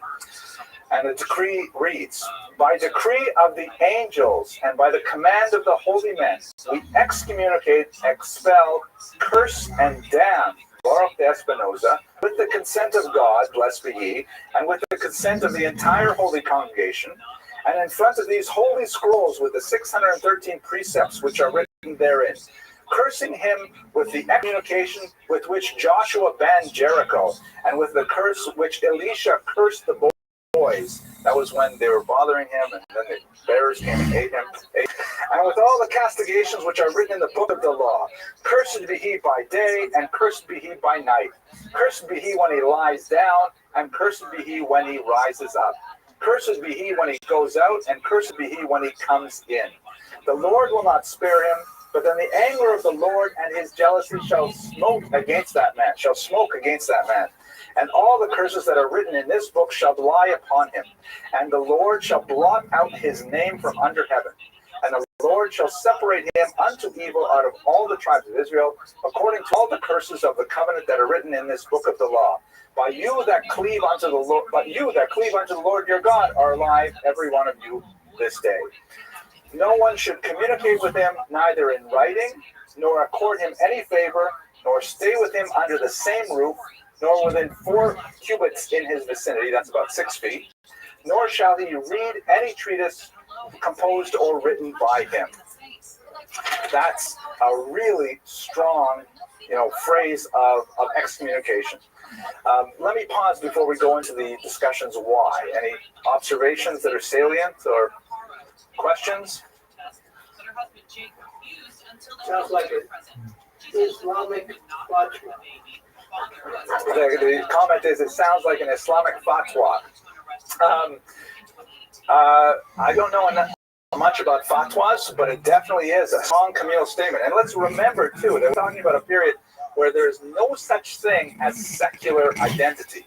The idea that you're just, part of the community, of a community, doesn't exist. You're either a Jew, or you are a Lutheran, or you are a Calvinist, or you're a Catholic. You got to be something. It's just at the beginning of the period where people can somehow float around without being in any specific group. So it's not like you can just, go to another shul. This is it. Yes, please.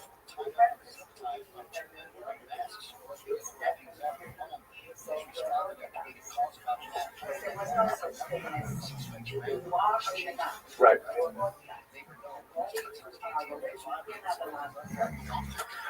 That's a good question. Okay. Yeah.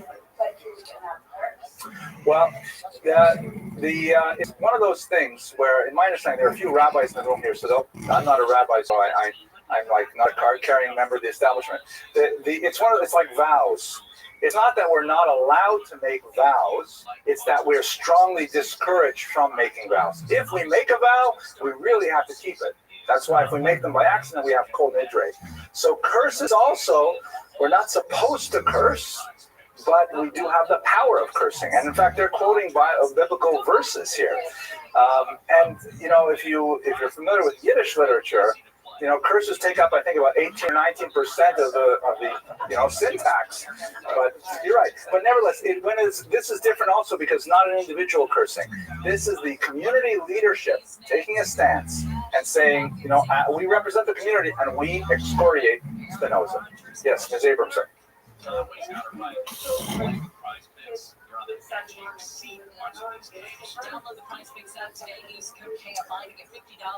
Oh, so this is interesting. It's an excellent, brilliant question. My daughter is so brilliant, I have to say. Right. So this is the period where, you begin to have a separate category, just the beginnings of it, of outcasts, right? It's not like they're jumping from one religious community to another. It's not like they're going from one estate to another, which you'd have 100 years earlier in feudal Europe. This is where you have people who, don't fit in. And what do you do with those people? They are like, so to speak. Ultimately, come the majority. Most of European culture, most of American culture are made up of people who have very, very nominal attachment to some kind of religious identity. But back then, no, you were in. And actually, if I can respond to one other statement about the orthodoxy, we have to remember, first of all, the term Orthodox had not been coined because there was nothing against which to be Orthodox. This was the Jewish community, and being part of the community meant at least nominal observance of the behavioral standards which are expressed in the Torah and mitzvos. So it's not like today where people voluntaristically decide, you know what, I'm going to affiliate with this movement or affiliate with a different movement. You're part of the kehillah, part of the congregation, and you're expected to observe Shabbos. If you don't observe Shabbos properly, publicly, you desecrate Shabbos, then you can be, you can suffer all kinds of communal harm. But to think that people aren't secretly desecrating Shabbos in the privacy of their own home, it's probably the case that would happen. Okay, last question, Solomon, then we'll go on.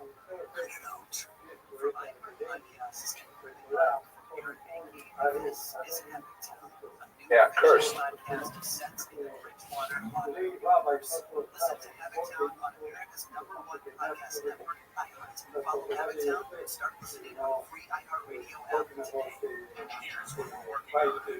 Well, I don't want to go into particular stuff, but the concept, but my grandmother, Allah Hashem, would always say the jails are full in Israel too. She was a very wise woman. Okay, so let's, we use those words. We do. Let's go now to some of the roots of this. So, Stephen Madler is the premier biographer of Spinoza in our times, and I've relied quite a bit on his analysis of the excommunication. So he argues that we have to understand the excommunication of Spinoza within the context of that tenuous amount of religious freedom that was arrogated to the Jews at this time.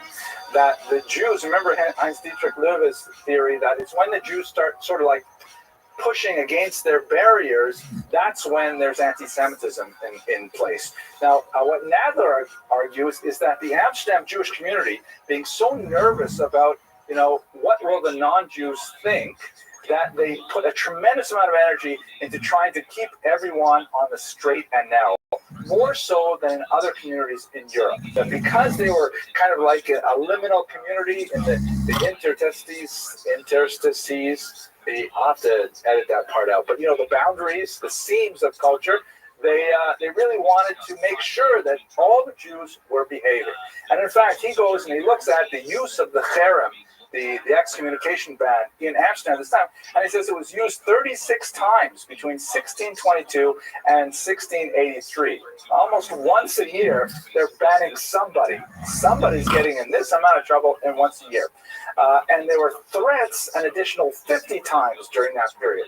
So they're really using this strong tool very liberally because they're trying to make sure that the outside community does not think that the Jews are changing at all. They want the status quo, and they want to be perceived as protecting the status quo. So what kind of crimes were people accused of that got them into this trouble? So Nadler chronicles things like religious observance is one of them. For example, regular attendance at synagogue.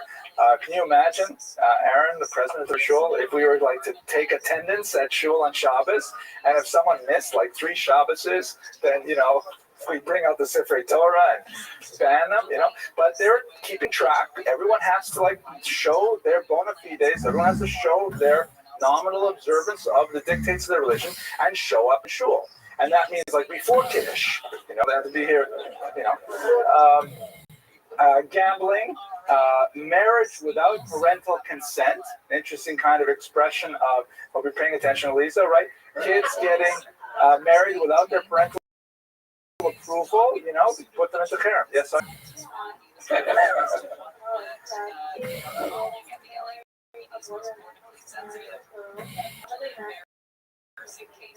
So that's actually, I have to say, every time you open your mouth, at least in public, it's very good. It's true. Jewish law, my daughter points out the Kitzur Shulchan Aruch, and you can go back even before that. You look at the Talmud. One of the things that a person has complete freedom over is choice of marriage partner. There's no such thing as an arranged marriage in Judaism. There are arranged introductions. There's lots of parental coercion, but at the very end of the day, a person may not be married against his or her will. So what does it mean then? I'll turn it back to you. What does it mean if the community is saying if you get married without parental consent, we'll put you in a ban, when the Torah explicitly says, or the Talmud explicitly says, you can get married without your parental consent? It means the parents are breaking the rules. Yeah, I would like to say that it means that the community wants to be, so to speak, more Catholic than the Pope. That the community wants to uphold a standard which is even beyond what the Torah actually dictates. For obvious reasons, they want to make sure that their society is kind of moving along the straight and narrow, very predictable, the same society that we had 50 years ago, we're going to have 50 years from now, and so on. Payment of communal taxes, that's an old one. Jews have often been put into harem and things for not paying their dues, that sort of thing. But in general, Nadler says that the ban was used as a kind of house cleaning device to try and really enforce that kind of rigid adherence to authority and conformity with the said rules. Now, if we turn this to Spinoza, what exactly did he do? He certainly didn't marry against his parents' will. We have evidence that he's showing up at shul. He hasn't published anything, that really is his own ideas or anything like that. So what Nadler argues is possibly one of the big issues is his talking about Descartes. Remember we spoke about him, the first philosophy? So Descartes was a destabilizing factor in 16th century philosophy, that he was like taking religion down to the grain, to the very bottom, and building it up again. And there are many who felt that this guy Spinoza, who was recognized as a sharp intellect, that he was simply getting too vocal about his circulation of these ideas. And Nadler argues that it was perhaps his openness to discuss these things without fear. One of the great characteristics we see of Spinoza through his life, he was never afraid to speak what he thought was the truth, that this ultimately got him into trouble. Now, I find Nadler's analysis, based on my limited study of his ideas, it doesn't seem to fit the real severity of the text of the ban. I mean, to put him into that lifetime ban, and nobody stands with, I guess nobody stands with 60 because he might talk to you, right? But it seems so harsh. So there must be more missing pieces here beyond the kind of things he's thinking about. I myself even did a little casting about the internet to try to understand, why did he never marry? Was there some kind of question there about his personal orientation? I couldn't find anything, It was fun looking, but I didn't find anything. No, Elise, no more questions now. Ask me about that later.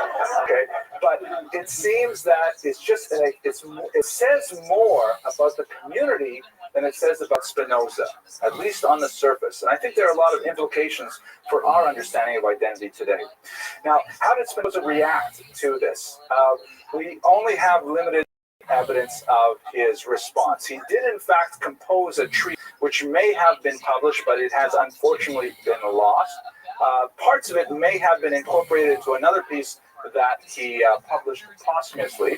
It is written with the Latin title, An Apology for the Justification of His Leaving the Synagogue. We don't know exactly what he argued, but apparently he made his case, but he did not protest. He did not ask to be readmitted.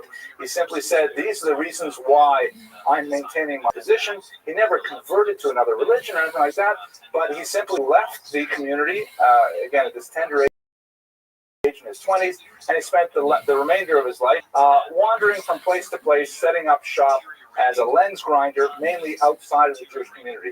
He continued to engage with other philosophical circles, and his fame as an intellect slowly grew, although certainly would only explode after his lifetime.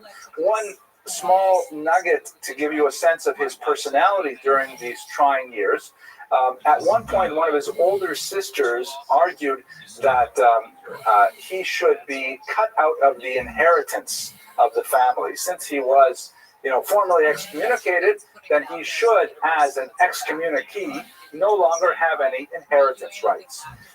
He sued. He took her to court. He won. He effectively defended his inheritance, and then he said back to his sister, "But you can have it all.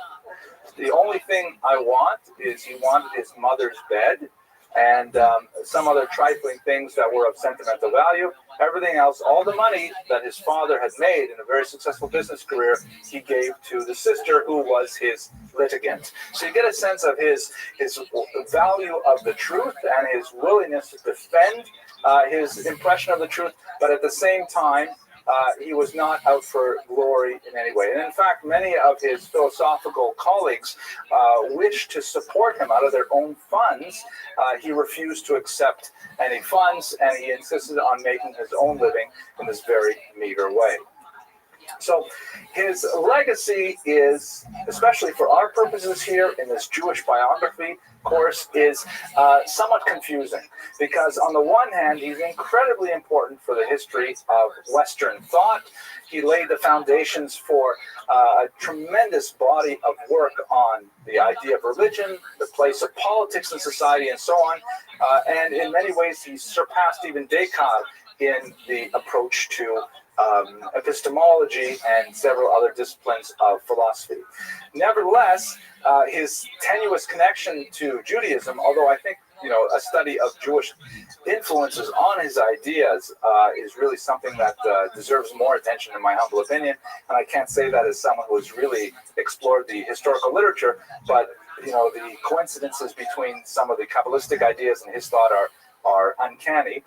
Nevertheless, his connection to Judaism is primarily through that one negative moment of that very, very stark communication. And I think it has implications for us, even in the 21st century, to try to understand how we must deal with those who are perhaps at the margins of our own community today. So with that, I'm going to conclude the lecture. I thank you very much for your attention and your endurance. I'm going to make a little plug for next week. We have a topic that I find absolutely fascinating. We're going to look at a woman who is not well known, Sarah Bas Tovim, who was a paitan, a liturgist. She wrote a lot of specifically female prayers, much of which have been lost in the Holocaust, but they're beginning to be rescued by scholars of women's history in the Jewish world. So I certainly encourage you to come. I look forward to speaking about her work with you next week. Thank you for your attention.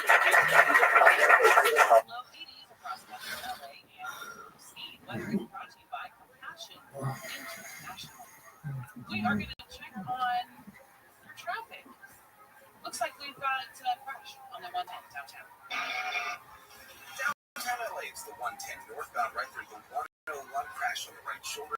Two vehicles, and that northbound 110 got jammed up. Okay, very good. So, I'm relying on your prodigious memory to not recall some jokes that I tell, so that I can repeat them with some regularity. And it's really appropriate for tonight's topic, which is going to be on one of the greatest mystics of the Jewish, experience in the world. It's appropriate that I tell you a joke about mysticism. So I know that, my canary in a coal mine, Steve Schwartz, remembers this joke. So does anyone else remember the joke about the 3 college students talking about their spiritual leaders? No. Okay, Baruch Hashem. So I'll tell you this joke, and then we'll be able to get right to the material. So the joke goes like this. There are 3 college students sitting around a dorm room, and they're talking late at night about all kinds of things. And one of the students says, "My guru, he is so amazing. He has so many spiritual powers." You remember the joke now, so maybe I shouldn't tell it? It's too late already. All right, too late. So he says he has so much metaphysical power. He's in communion with the divine. Once we were walking through the forest, and we were walking next to a raging river, and we saw in the middle of the river there was a rock, and a little kitten was on the top of the rock in the middle of this river. So my guru, he stretched out his hands, and for 6 feet around him, the water stopped flowing, and he walked straight out, and he rescued the kitten. And the second student says, "Oh, you think that's something? That's nothing. My Swami, with whom I study all of the Vedic arts, once we were walking by I-95, and there were cars that were just going 75 miles an hour. Okay, it was I-95, they're probably basically parked. But let's say an imaginary I-95. Cars went 75 miles an hour. We saw that in the middle of the median, between the lanes, there was a little puppy trapped there. And so my Swami, he stretched out his hands, and for 6 feet around him, all the traffic stopped. And he walked out, and he rescued the puppy and brought him back. And the third student says, "You think that's something? That's nothing. My rabbi, he is amazing. Once we were walking on Shabbos, and as we're walking down the street, we see on the middle of the road is a $50 bill. And my rabbi stretched out his hands, and for 6 feet around us, it was Tuesday. It's a mildly anti-Semitic joke. I really probably shouldn't. What do you think, Mr. Rodriguez? Cut it out? Yeah, okay, it's good. All right. Okay, today's topic is a fascinating one. We're going to talk about the Holy Arizal, Rabbi Yitzchak Luria, one of the most influential figures in the history of Jewish thought. The vast majority of contemporary Kabbalistic study owes its origins to the thought of the Arizal. And even if you are not predisposed to study Kabbalah, his thought and his practices are so pervasive that they literally permeate every aspect of Jewish practice today. It'd be very, very hard-pressed to find a synagogue that willingly or knowingly does not have extensive Lurianic practices built into everything from, you know, the way we sing Lecha Dodi Friday nights, which was something that came out of his circle in Tzvat, or certain songs that we have, prayers that we have, and so on, and even basic ideologies about the meaning of Judaism, the metaphysics of Judaism, go back to the thought of this one individual who died tragically young at the age of 38. And in the space of really just a couple of years, he made this phenomenal impact on world Jewry. So what I'd like to do today is take you through his life, look at some of the major influences on his thought, explore some of the arcane ideas that are behind Lurianic Kabbalah to the limited extent that I am able, and then we'll speak a little bit about his legacy. So before we begin, we have to thank our super anonymous sponsor. We do have a sponsor this evening. We're very grateful. But when we asked him, you know, should we sponsor it in your name? He said, no. And then we said, so we'll sponsor it anonymously. He says, no, I don't want that either. Because, you know, we want to say sponsored by anonymously so people should know that it's worthwhile to sponsor lectures. He didn't want that either, so this lecture is simply sponsored. Anonymous, okay? Thank you anonymously. Okay, let's go. And by the way, I'm getting some interesting comments. Did anyone hear of Williamsburg, Brooklyn? Yeah, so anyway, someone from Brooklyn has been watching these videos and said, hey, can I sponsor them? So yes, you can. Just go to the Young Israel website, yibh.org, and you'll see a little button there that says donate, and it gives you to make a pledge, and we're very grateful for the support for the Shiur and for everything that Young Israel does for this Kehillah, and very much all of you out in the Philippines and Williamsburg and places like that. Okay, so let's get to our material itself. Start with his name, Yitzchak Luria. So he is known popularly as the Ari, which is either an acronym for Ashkenazi Rebbe Yitzchak, but the word, of course, means lion. Ari is a lion. Or as most of his followers in the generation after he passed away called him, Eloki Rebbe Yitzchak, the divine Rebbe Yitzchak. Now, this morning I had to go to Rabbi Grunstein and ask a lightning shot, on-the-spot question, because his name in Hebrew, the title they gave him, a very rare title, Eloki, the godly. I had to ask Rabbi Grunstein, should I say Eloki, which is, for those of you who are familiar with Hebrew, one of the 7 divine names of God you may not use in vain. The big 10 commandments, right? That you can't use the name of God in vain. And so when you're not pronouncing in the context of prayer, you would say it with a hey instead of a kuf and Eloki. So I said, if this is it, can I say Eloki, or do I have to say it with the kuf, or can I say it otherwise? And right there on the spot, right over there, in fact, Rabbi Grunstein passing the Shiloh without hesitation, I should say Eloki, just to be Yotze Kolodeos, just to satisfy everyone, because the people in the Philippines are very strict about these things. We have to make sure we say it right. But anyway, they called him the godly Rabbi Yitzchak, a very, very rare name for anyone in our tradition. I myself cannot think of anyone else who was called with that name. We do have a few rabbis in the Talmudic period who are called Hakadosh, the holy, but never the godly. But that gives you an indication of the status with which he is held. He's also known by a little bit more formalized term, Arizal, which stands for the lion of blessed memory. Zal, like Zichron Livracha. So sometimes that's all brought together to one word, the Arizal, meaning the lion of blessed memory. But his name actually was Yitzchak, family name Luria, possibly the a rather famous family from Provence, although unlikely because they were Levim and he was not a Levite. And Ashkenazi because he hailed originally from either or France, as we shall see. This is a photograph of his grave in Sfat, which is a renowned pilgrimage site for spiritual seekers. It is a magnet for those who wish to study the arcane arts of Kabbalah and to revere his memory, just as it was for him when he first migrated to Sfat in the 16th century. So let's try and get a sense of the background here for his life. It really starts in Jerusalem, where he was born. The early 16th century, Jerusalem was quite a backwater. There was only one synagogue, the Ramban synagogue, which is shown here. We even know its dimensions. It was approximately 63 feet long, which I would say is probably about the size of this room here. So if you're thinking of Jerusalem, you know, Ir HaKodesh, the holy city, and the only synagogue in town is the size of this, you know, young Israel before we build the big building, gives you a sense of how weak the community is. But in the early 16th century, it began to attract a lot of refugees from three primary regions of Europe. The Spanish Inquisition, followed by the expulsion of 1492, and then the Portuguese expulsion of 1497, and then a series of rather unfortunate expulsions from France as well drove a lot of Jews out of Europe and out of the Iberian Peninsula at exactly the time when the Ottoman Empire sought to make their empire more inviting to Jews.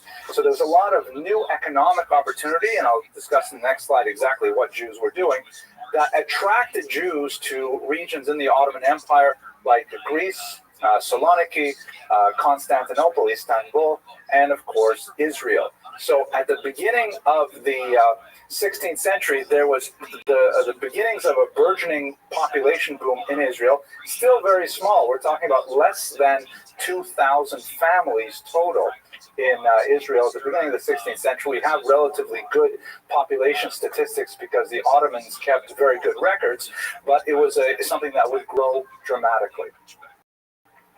What the Jews brought were a series of interesting new trades that the Ottomans did not engage in. One of them was printing. Gutenberg, of course, had invented the printing press in the 15th century, and the Arabs were slow to pick it up. The Arab society in general was viewed printing with disdain because they considered the bookmaking as an art. The very fine calligraphy and the illumination, the arabesque decorations and so on, they felt that's a book. But to print these things off a machine and they're all identical, and they just couldn't see the value in it. And so although they viewed it as something kind of useful, okay, fine, communicate something to a large population, but that's not what we call a book. The Jews, on the other hand, really recognized the tremendous technological innovation that printing represented, and so the first printing presses in the Ottoman Empire were actually printing in Hebrew. In fact, they were not even allowed to print in Arabic because the Ottomans said, keep that stuff away from us. You can use it for your things, but not for ours. But this only took about 20, 30 years before the Arabs realized this is actually a very useful thing, and they came to admire printing as well. Jews were also, of course, advanced in medicine. This is something that historically Jews had plied their trade in.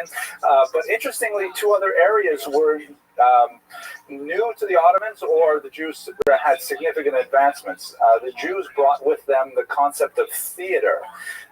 They had in Europe developed some kind of association with troubadours. And this is something that we should think about. Actually, it runs through much of Jewish history because Jews are typically a liminal people.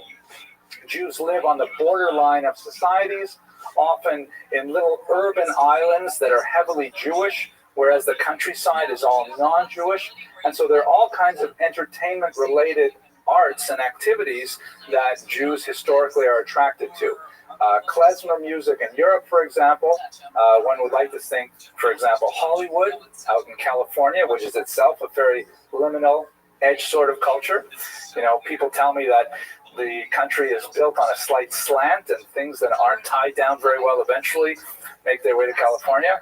I don't know if I should say that. Some of you are here, but and I have one or two people who watch in California. But anyways, and also strangely enough, Jews brought a lot of armaments. They had a lot of weapon-making technology that they had developed in Europe with some advanced sciences going on there, and they were teaching the Ottomans how to create greater firepower, surprising kind of things. But that was not the backbone of Jewish industry. The essence of the Jewish economy was always in commerce. And for the last 400 years, the Jews had especially pioneered international commerce, primarily because of the great tensions between the Muslim world and the Christian world after the Crusades. In 1095, when the First Crusade was declared, essentially you had the beginning of a geopolitical war that continues really to our own day, a huge split between the Christian world and the Muslim world. And one of the very few peoples who could easily transverse that boundary and find, pockets of support within either realm were the Jews. So the Jews were quite active in international commerce, and the Ottomans saw the expulsion of the Jews from Europe as a tremendous boon. The Ottoman emperor at the time was famous for making these kinds of statements, laughing at the European nations for expelling the Jews, because he was extremely happy to bring them into his empire and then to advance the economies in Greece, in Turkey, and places like that. So this is a period where, Jews were really expanding their economic sphere, and this will be very important for the development of Kabbalah, as we shall see. One last function that they were very active with in Europe, and they were used as well in the Ottoman Empire afterwards, is tax farming, which I believe we have discussed in a previous occasion, so I won't go into great detail. But basically, in a corporate society, sometimes called a feudal society, the rulers do not tax people by individual status. No one had social security numbers. There was no way they could identify individuals and say, you owe so much and so much tax. They taxed entire communities, entire estates, entire classes. And so in order to manage this kind of mass communal collection of funds appropriately, they would frequently, both in Europe and in the Arab lands, they would farm out tasks to middlemen. In other words, the Ottoman leader could say, all right, from this particular region, I estimate I can get whatever, 5,000 gold coins. So the Jews would say, we can get that for you, sire. And the Jews would go and they would collect maybe 6,000 gold coins. And the extra 1,000, the profit, they would retain for their own use in the community. It's called tax farming, and Jews were quite adept at it. Why specifically? A couple of reasons. One is their numeracy, the fact that Jews had valued the ability to work with numbers and mathematics and literacy as well. And they had a long tradition of this that extends from both European and North African and Middle Eastern experiences. And at the same time, perhaps even more important, they were a border society. It was often very useful for the leader to have a different ethnicity controlling the dominant ethnicity. It guaranteed their loyalty because they knew they could never, cheat easily on the king because they were at his mercy. They could not collude easily with the dominant nationality, and so there's a lot of reasons why Jews as a minority were a favored choice to engage in tax farming. It did not make them a beloved people, as we shall see a little later on in this course when we talk about the uprisings in Eastern Europe, for example, but that was part of the economy. Okay, so let us move now to Yitzhak Luria himself.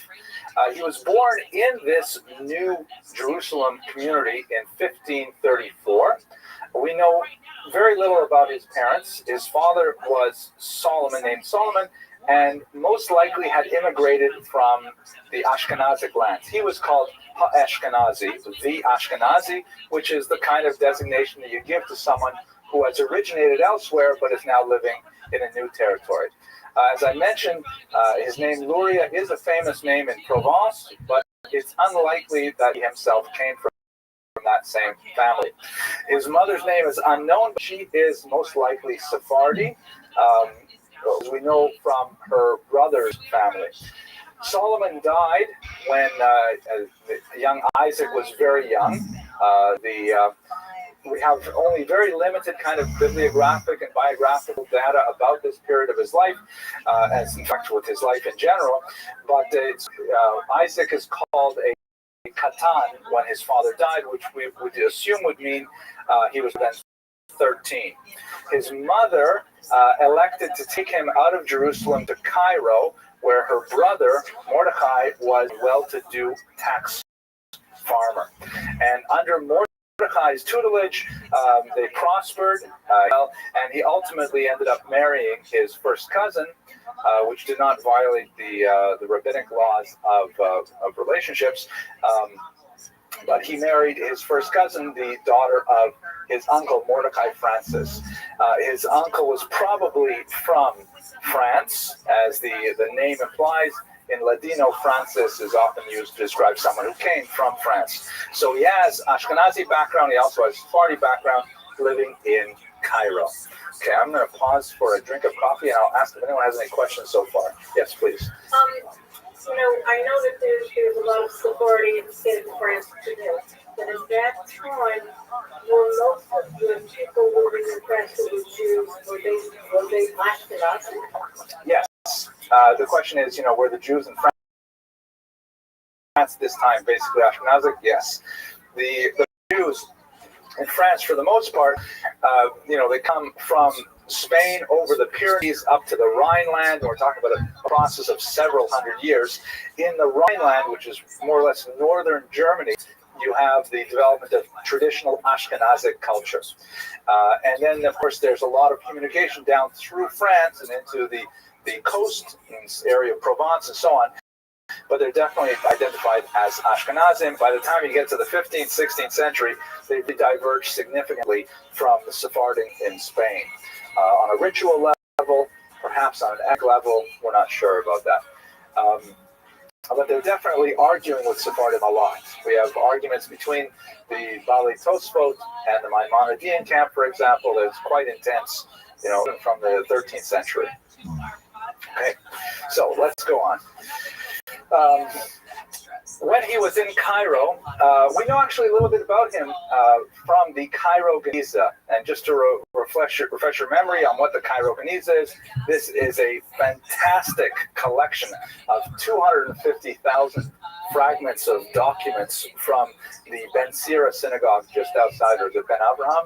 Ben Abraham, Ben Sira, Ben Ezra. Thank you, Mr. Rodriguez. He's got his, this time he knows it automatically. He knows it cold, but he can always fact check me on Google. At any rate, a tremendous treasure trove of documents found just outside Cairo that is incredible insight into the dense nature of Jewish society in the Middle East for about 500 years. A tremendous trove. And through these documents, they found several documents that specifically mention Yitzchak Luria in the 16th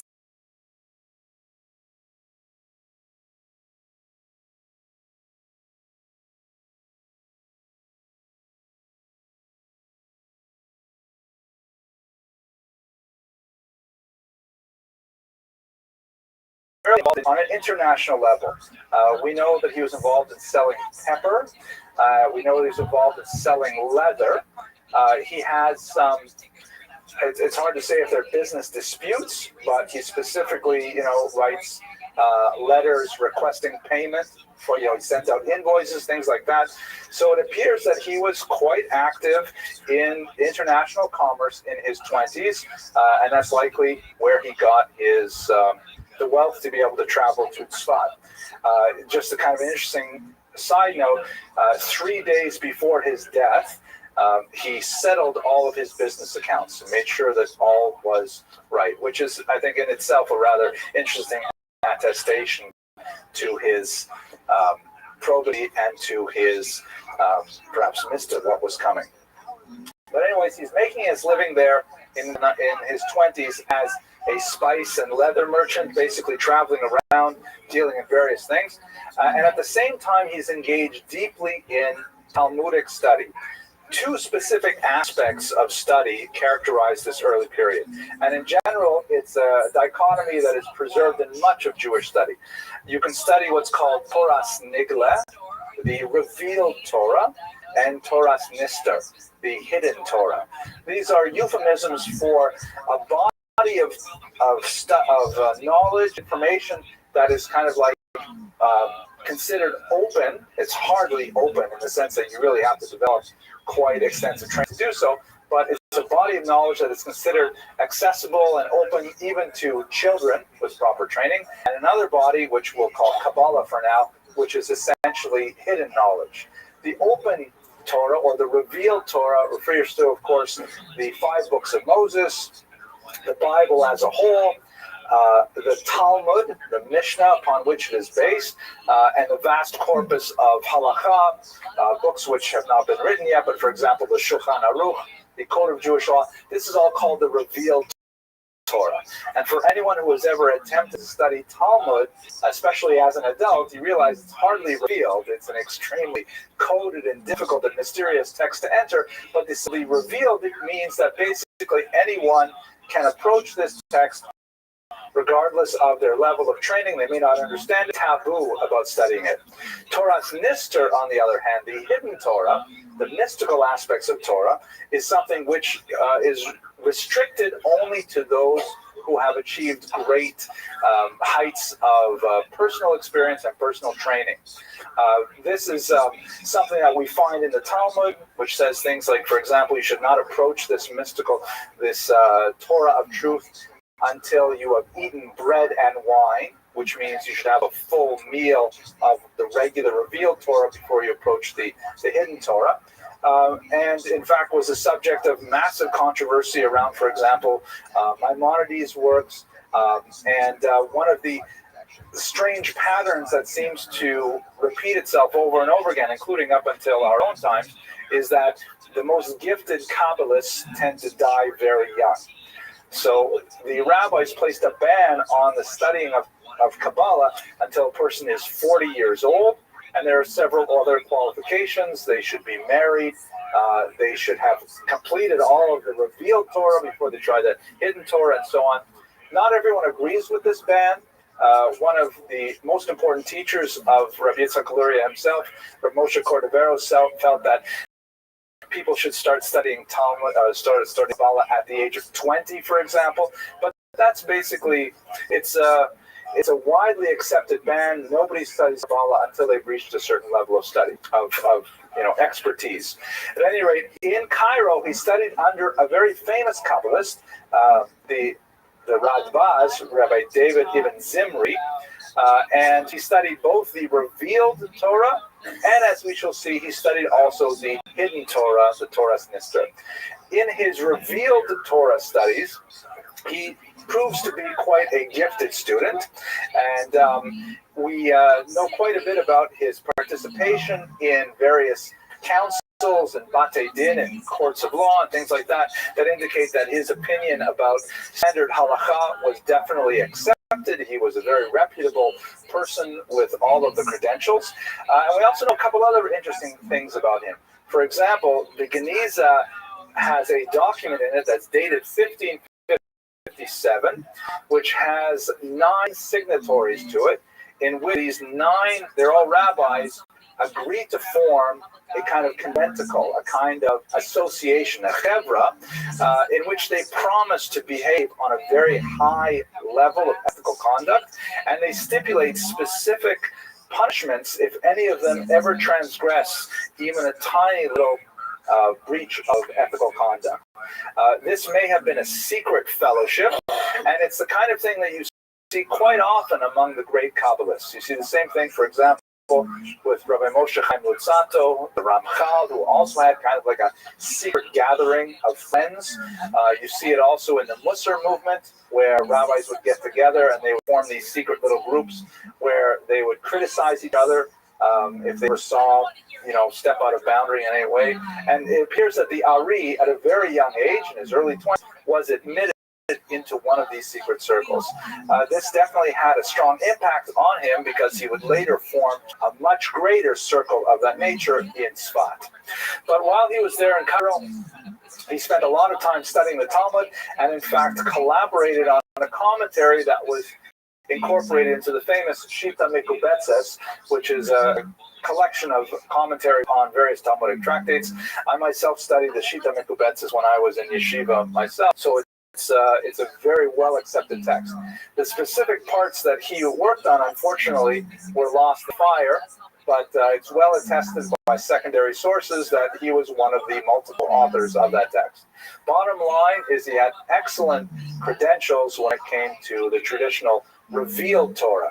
He was not like, let's say, you find sometimes in Hasidic leadership where people have inspired visions, but they can't necessarily demonstrate mastery of Talmudic tractates. This is a person who definitely had all of the credentials to be a traditional rabbinical scholar, and yet his primary fame was going to be in mysticism. Okay, pausing for questions again. Ms. Abramson, I better get ready. Okay.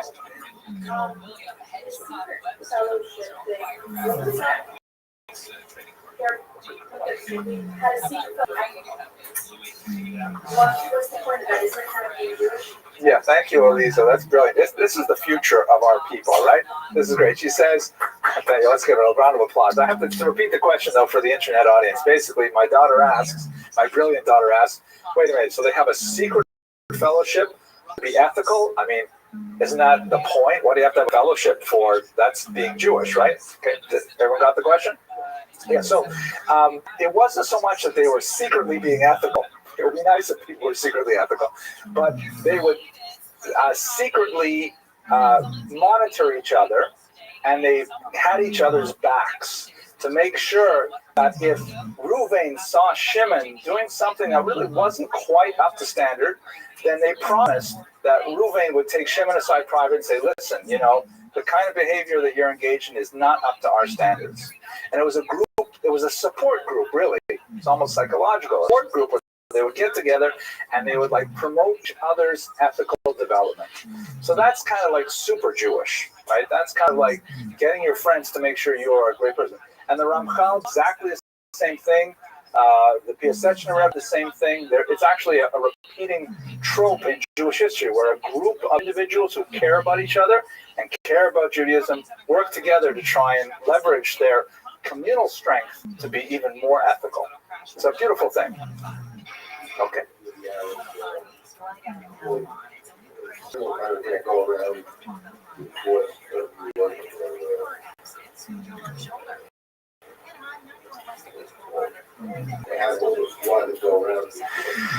Yeah, I think the key difference is that whether it's a voluntary self-imposed restriction. I've heard about some communities up north that shall go nameless that you're not supposed to have internet in your house, so they'll have people in front of your house with their cell phones to see if there's a Wi-Fi going on in your home. And if you are, then you receive social ostracism, and they'll cut off your YouTube. And then you won't be able to watch these edifying lectures. But now we're talking about a group of people who, voluntarily choose to self-associate, and that's what is charismatic or characteristic, of Luria. But let's go on to the Toras Nigla now. So, the last thing he did. Now, the Radbaz, his principal teacher in Cairo, was also a noted Kabbalist. Not nearly at the same level as his student would be, but under his influence, he elected to engage in a very unusual, highly idiosyncratic practice. His uncle, you recall, brother-in-law now, wealthy tax farmer, owned a small island, presumably in the Nile Delta. I didn't actually look it up on a map. This is the actual, we know which island it is. He owned this island, and what the young Yitzhak Luria would do is he would go out to that island and spend 6 days a week in total solitude. And he did this for 6 years. He would come home only for Shabbat, I presume for holidays as well. He would speak to his wife only in Hebrew, engage in holy association with his wife only. She must have been a tremendous woman, but we know very little about her. And then he would return to this island, which is called Jazirat al-Rauda. And he spent 6 years in this solitary communication with the divine, solitary contemplation of what he would later reveal to his students as the mysteries of Judaism. You take this all together, he's engaged in the outside world in business for quite a while. Then, while he's studying the Torah's Nigla, the revealed Torah, he gets to a very, very high level. And then he basically takes 6 years off, a long sabbatical, to be able to focus on the development of his mysticism. And this was all in preparation for what would really be the brief flourishing of the Safed Center, which is where he would make his mark. So we should talk now a little bit about Tzfat, which is a fascinating just explosion of Jewish creativity in the 16th century. Tzfat is a city that in many ways is kind of like a nowhere place in Judaism before it explodes onto the scene. It is in northern Israel, in the Galil region. It is not mentioned at all in the Bible, although the name Tzfat, or Safed in English, indicates that it's kind of like a lookout point because it's about 800 meters above sea level. And it's possible that it was used, for example, when the Jews would communicate the announcement of the Rosh Chodesh. It was one of the high spots where they would light fires to signal that Rosh Chodesh had appeared. And it attracted, primarily for economic reasons, some of the brightest minds of Gerush Sfard, of the Spanish and Portuguese expulsion in 1497. Among them was the greatest of them was Rabbi Moshe Cordovero in terms of Kabbalah, someone that I study personally very deeply, and I'll share with you a little bit about his thought in a moment. But around this Rabbi Moshe Cordovero were a circle of students who were focused intensely on studying the mystical aspects of Judaism. The Ridbaz, the Arizal's teacher, had spent some time at Tzfat and had been exposed to it, and no doubt encouraged his student to leave Cairo and to go study under the Ramak, who had emerged as a great leader of Kabbalistic thought at the time. So the thought of the Ramak, and now we're talking about the principal teacher of the Arizal. The Arizal, by the way, only got to learn with him for less than 2 years, and nevertheless, he called him principal teacher, because the Ramak was a revolutionary thinker in Kabbalah and completely transformed the Arizal. Even though the Arizal differed with him on some very, very key essential points, and in many ways the Arizal eclipsed his own teacher, nevertheless, he showed tremendous reliance on the thought of the Ramak. So I have to tell you what exactly is Kabbalah, at least for the limited purposes that we can use this brief lecture, and understand what is going on in Tzfat that allowed the Arizal to catapult himself to such heights. This thing we call Kabbalah, the word Kabbalah means reception or tradition.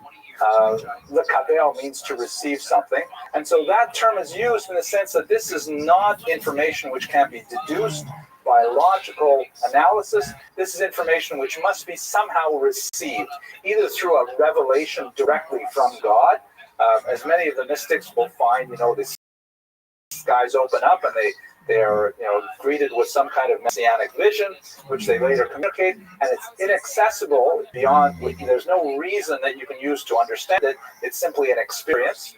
Or it is a mystical tradition that's handed down from teacher to student, teacher to student. We definitely have a very, very old tradition in Judaism of this mysticism. There are passages in the Torah which are clearly mystical in nature. For example, Abraham's covenant between the parts, where he is given vision of the future, Ezekiel's vision of the chariot, all kinds of passages in the Torah. The Talmud is rife with magic, spells, astrology, all kinds of mystical information that is certainly not rational in the common sense of that term. But it gets a huge boost in the 13th century with the appearance of the Zohar, which is considered the principal work of Kabbalah. There's a lot of controversy about the Zohar. Most scholars assume that it is not an ancient work, as many of its readers believe. It doesn't date from the ancient period, authored by the Tana Rabbi Shimon Bar Yochai, Most scholars believe, I'm talking about academic scholars, that it was actually written in the 13th century. That's a debate that I don't think we should entertain today. The most important thing for our points is, however, that the Zohar becomes sort of the focal point of all Kabbalistic research at this time. The problem with the Zohar, however, in my humble opinion, is that it's almost impossible to understand it. You can translate it into English, and it reads like gibberish. It's really, really hard to figure out what is it all about. It's a massive document. On my bookshelves, it takes up about that much space. And it's just so arcane and complicated, and the metaphors are weird, and it sounds very New Agey. It's perfect for New Age kind of stuff.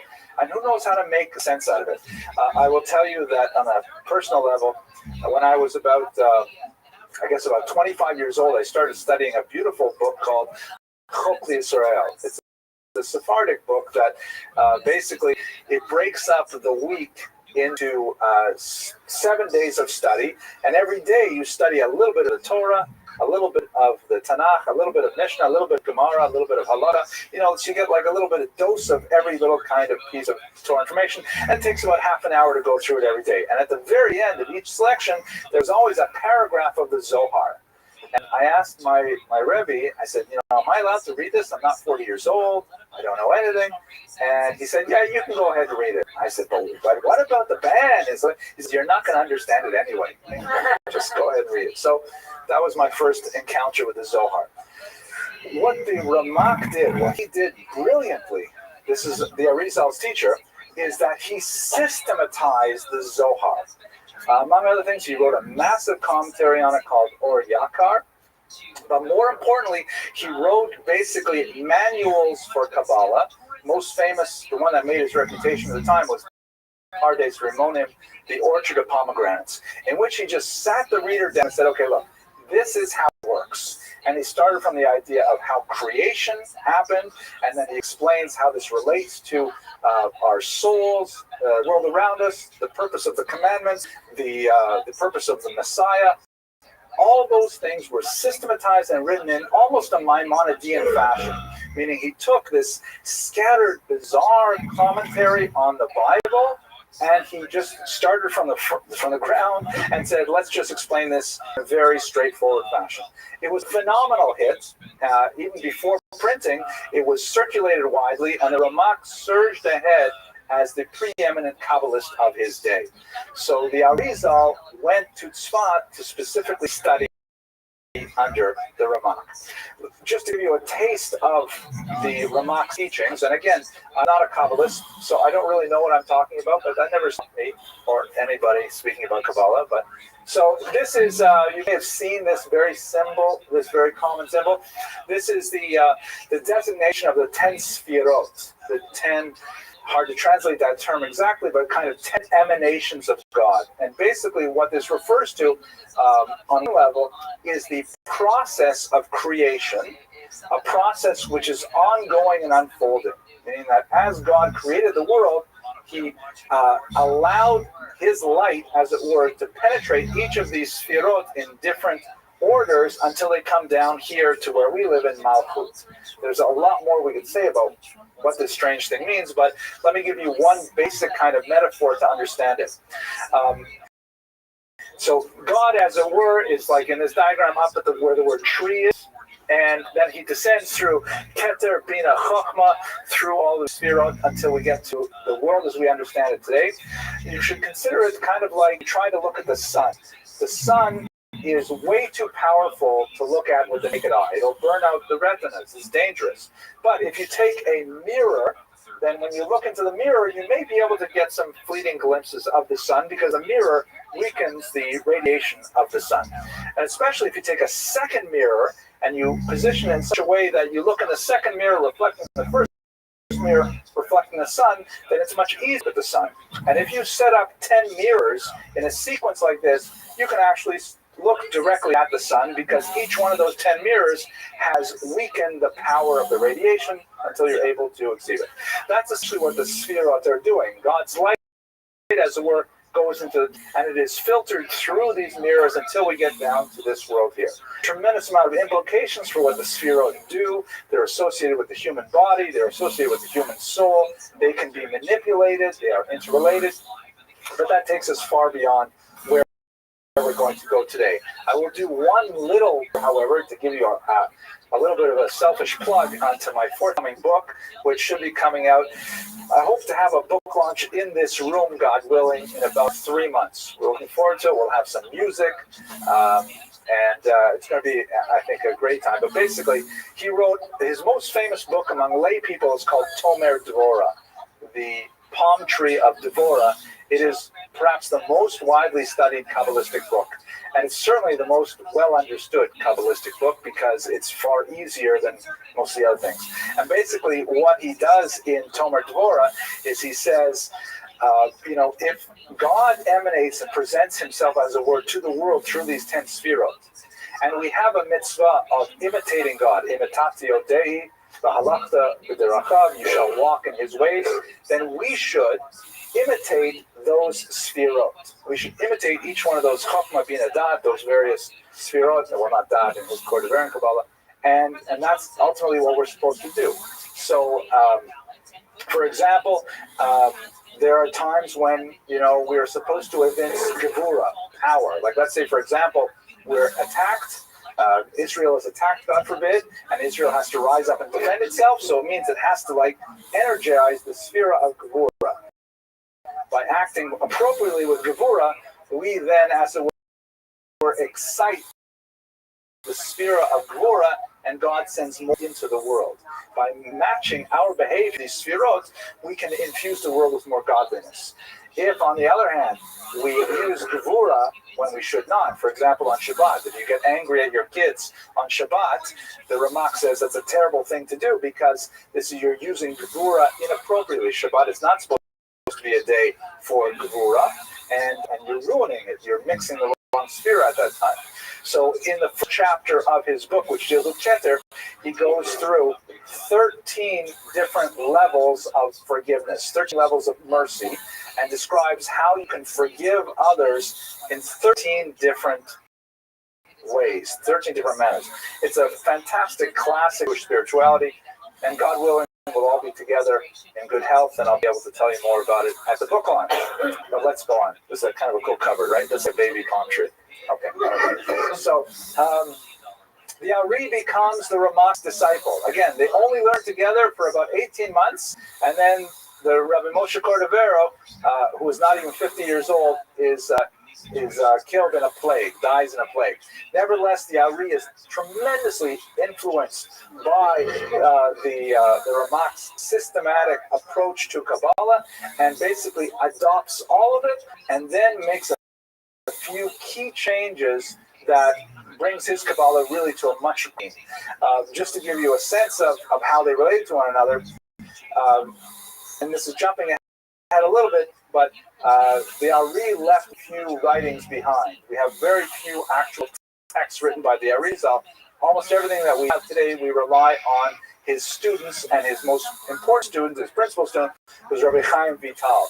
So the story goes that Rabbi Chaim Vital, as he records in one of his books, he was visited in a dream by his teacher, the Arizal, and he asked him, he says, what does it mean that you have a different type of Kabbalah than your teacher? And the Arizal said, in heaven they study the Kabbalah of my teacher. Earth they study my Kabbalah. So there was still a sense of Elu ve'elu divrei Elokim Chaim. These and these are the world of the living God, even though there are some really sharp differences between them. So let's understand what happened in Tzfat. Here we have an amazing and incredible explosion of Jewish creativity at this time. Besides the Ramak and the Arizal, we also have Rabbi Yosef Karo, the author of the Shulchan Aruch, and we should remember that he himself was a tremendous mystic. In fact, he claimed not to be the rational mind that was writing down Jewish law, halakha. He claimed to receive nightly communications from an angelic being, a Maggid, which he later wrote about in his own book, and he would just write down what the Maggid told him to write down. So they were definitely, Kabbalah and halakha deeply intertwined with one another in Tzva, engage in all kinds of really bizarre practices, which make the Lecha Dodi ritual of going out into the fields Friday night to greet the Sabbath Vine, that looks absolutely pedestrian compared to some of the other weird things they're doing. For example, they're engaging in a sort of dowsing for graves kind of behavior, where they will go on long walks in the environs of Tzfat, trying to spiritually sense the graves of righteous people. And they will stop by a brook or something, and one of the Kabbalists, either Arizal or others, will see this particular rock, and they'll say, under this rock is buried Rabbi Yehuda Bar Ilai. And they will stop there, and they will say all kinds of prayers, and they will prostrate themselves on the ground, and they will have these spiritual illuminations, and they will record them later in their own mystical writings. And this will be kind of like a spot pastime to go around and find these graves of the tzaddikim. And they're engaged in heavy writing, and they're engaged in all kinds of rather new and innovative spiritual practices like exorcism, it's like kind of a crazy place if you think about it. It's an extreme place with a tremendous amount of spiritual energy swirling around, and they're experimenting with all kinds of different ways of expressing Judaism that's clearly not things that are done in normative practice whatsoever, and yet highly influential. You may wonder, why did this become so powerful in our thought? So I'm going to tell you in this slide here. Let's try and understand what is Lurianic Kabbalah within the last 10 minutes that we have, and we'll see why it was so profound and why it made such a huge impact. First of all, I want to place a caveat on it. As I mentioned earlier, we have very few autograph writings of the Arizal. He left behind very few writings, which was very intentional. He wrote a few things when he was on that island back in Cairo, but otherwise he wrote nothing of his most profound mystical insights. And he instructed his students not to write down what he was teaching either. He wanted it to be a highly reserved esoteric doctrine that only his students and those who they deemed worthy would share. He certainly did not intend to create a massive revolution of Kabbalah with, blessed bottled water and things like that. That does not seem to be the Arizal style. His students, after his death, tried to enforce this. In particular, Reb Chaim Vital, who used to be a student of the Ramak, but after he met the Arizal, he sort of focused essentially on the Lurianic Kabbalah, and they tried to keep a lid on the Arizal's teachings. However, the word spread far and wide, and what ended up happening was some of the people who had studied with the Arizal began to sort of break discipline and start writing their own manuals of Kabbalah, attributing them to Arizal, and many of them were contradicting each other, which is not impossible because Lurianic Kabbalah, unlike the Kabbalah of the Ramak, was not at all systematized. It was not at all a start at point A and move through B and C and all the way to the end. He would just sort of teach on the spur of the moment without necessarily connecting it to a larger doctrine. It wasn't like a course where you started with the basic principles and went to the specifics. Very charismatic leader, but not a systematic disciplined leader like the Ramak. And so it's very difficult when you can take all these things together. The fact that we have no actual writings to speak of from the Arizal himself, that everything we have comes from his students, many of whom were disagreeing with each other. And we have the very nature of Lurianic Kabbalah itself, which is very disjointed and not necessarily connected. It's very difficult to get a whole picture of what this is. Nevertheless, we can identify a few doctrines that seem to be common to all of the Arizal students, and they are so powerful that they've kind of become mainstream thought to this day. The first one is this concept of Shvirat HaKelim, breaking of the vessels, which is not present in Kordoveran Kabbalah at all, but is perhaps the most pronounced element of Lurianic Kabbalah. If you recall, we go back to the 10 Sfirot that I showed you earlier. One of the key differences between the Kabbalah of the Ramak and that of the Arizal is the idea of what happened at the moment of creation. So for the Ramak, the teacher, creation was a logical unfolding of God's will, set up in such a way that the universe would be perfectly balanced in a kind of metaphysical law that mirrored natural law. That God, so to speak, imagined the structure of the universe, he, as it were, looked into the Torah as its blueprint, and they created a universe that looks something like this. The Arizal, however, injects a major element of drama into the creation, placing human beings, and particular Jews, at the center of a cataclysmic crisis that is ongoing until the final redemption. How so? This concept of Shvirat HaKelim, or breaking of the vessels, refers to some kind of mishap in the moment of creation. I have difficulty understanding this, so I'm sure that when people see this on YouTube, they'll put all kinds of useful comments at the bottom. Mr. Rodriguez, you'll be at the top of the list there. But this is my basic understanding of it.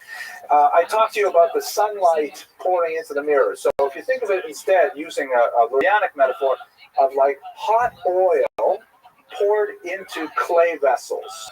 So you pour this really super hot oil that represents, as it were, the light of God into a clay vessel, which is, let's say, Keter up here.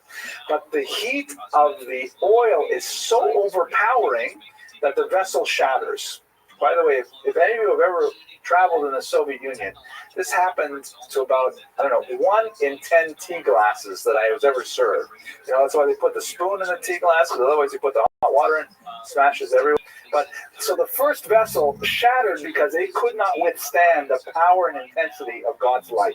So the light mixed with pieces of the broken vessel flow into the next vessel, but it too shatters because it can't stand it. So it flows into the third vessel, and it's mixed with the pieces of the broken vessels until finally you get down here to Malchut, and in this part of the world, the universe, we have the system kind of slows down because it's cool enough, but the physical universe that we are presented with today represents a mixture of this divine spark, the light of God, with the pieces of the shattered vessels. So, for example, this cup of coffee here, the cup itself, it has its existence. It owes its existence to the spark of godliness that is within it, even though it is an inanimate object. And the part that I can feel and touch and apprehend with my senses is really made up of the klipot, of the shells of the broken vessels that are mixed with that divine spark. Now, how this becomes dramatic is that the task of humanity, and in particular the Jews, is to identify the divine spark in everything and then to release it so that it may join its source once again, ultimately bringing about the divine redemption.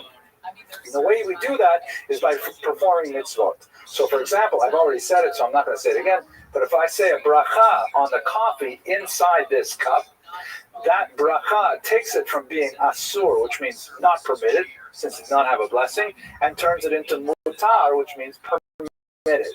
And by doing so, I release, as it were, I perform a kind of addition of the cup and allow it to return, the holy spark within to return to its holy source. The word asur, in Lurianic thought, means forbidden, but it really means tied up, constrained, restricted, because the spark is trapped in there. And the word mutar means untied, means released. So the bracha makes the cup, as it were, the energy in the cup, released. So too with the food stuff and so on. So in other words, what the Arizal did to Kordaver and Kabbalah is he took this moment of creation and he essentially made it into this huge drama where we are now in an imperfect universe, struggling to bring it to perfection through the performance of mitzvot. And everything we do is literally tied up with that grand adventure. And if we fail to do so, then we bury the sparks deeper in the klipot. So every single action, every conscious moment of a Jew's waking existence and even sleeping existence is in fact tied to the unfolding of this metaphysical story. The process of dealing with these issues is called tikkun, or repair, which is where we get the root of the term that people know so well, tikkun olam, the repair of the world, in which everything that we do is designed to try and support this ultimate redemption of the universe. So while Cordovero's Kabbalah is fascinating and intricate and absorbing, the Arizal's Kabbalah is energizing and gives people kind of like motivation to go do something, because you got to save the world. Rabbi Cordovero is about thinking about the world and about its meaning, but the Arizal is all about action and implementation of this Kabbalah on a daily sequence. The way you do this is through something called Yichudim. We're running out of time to go into that in greater detail.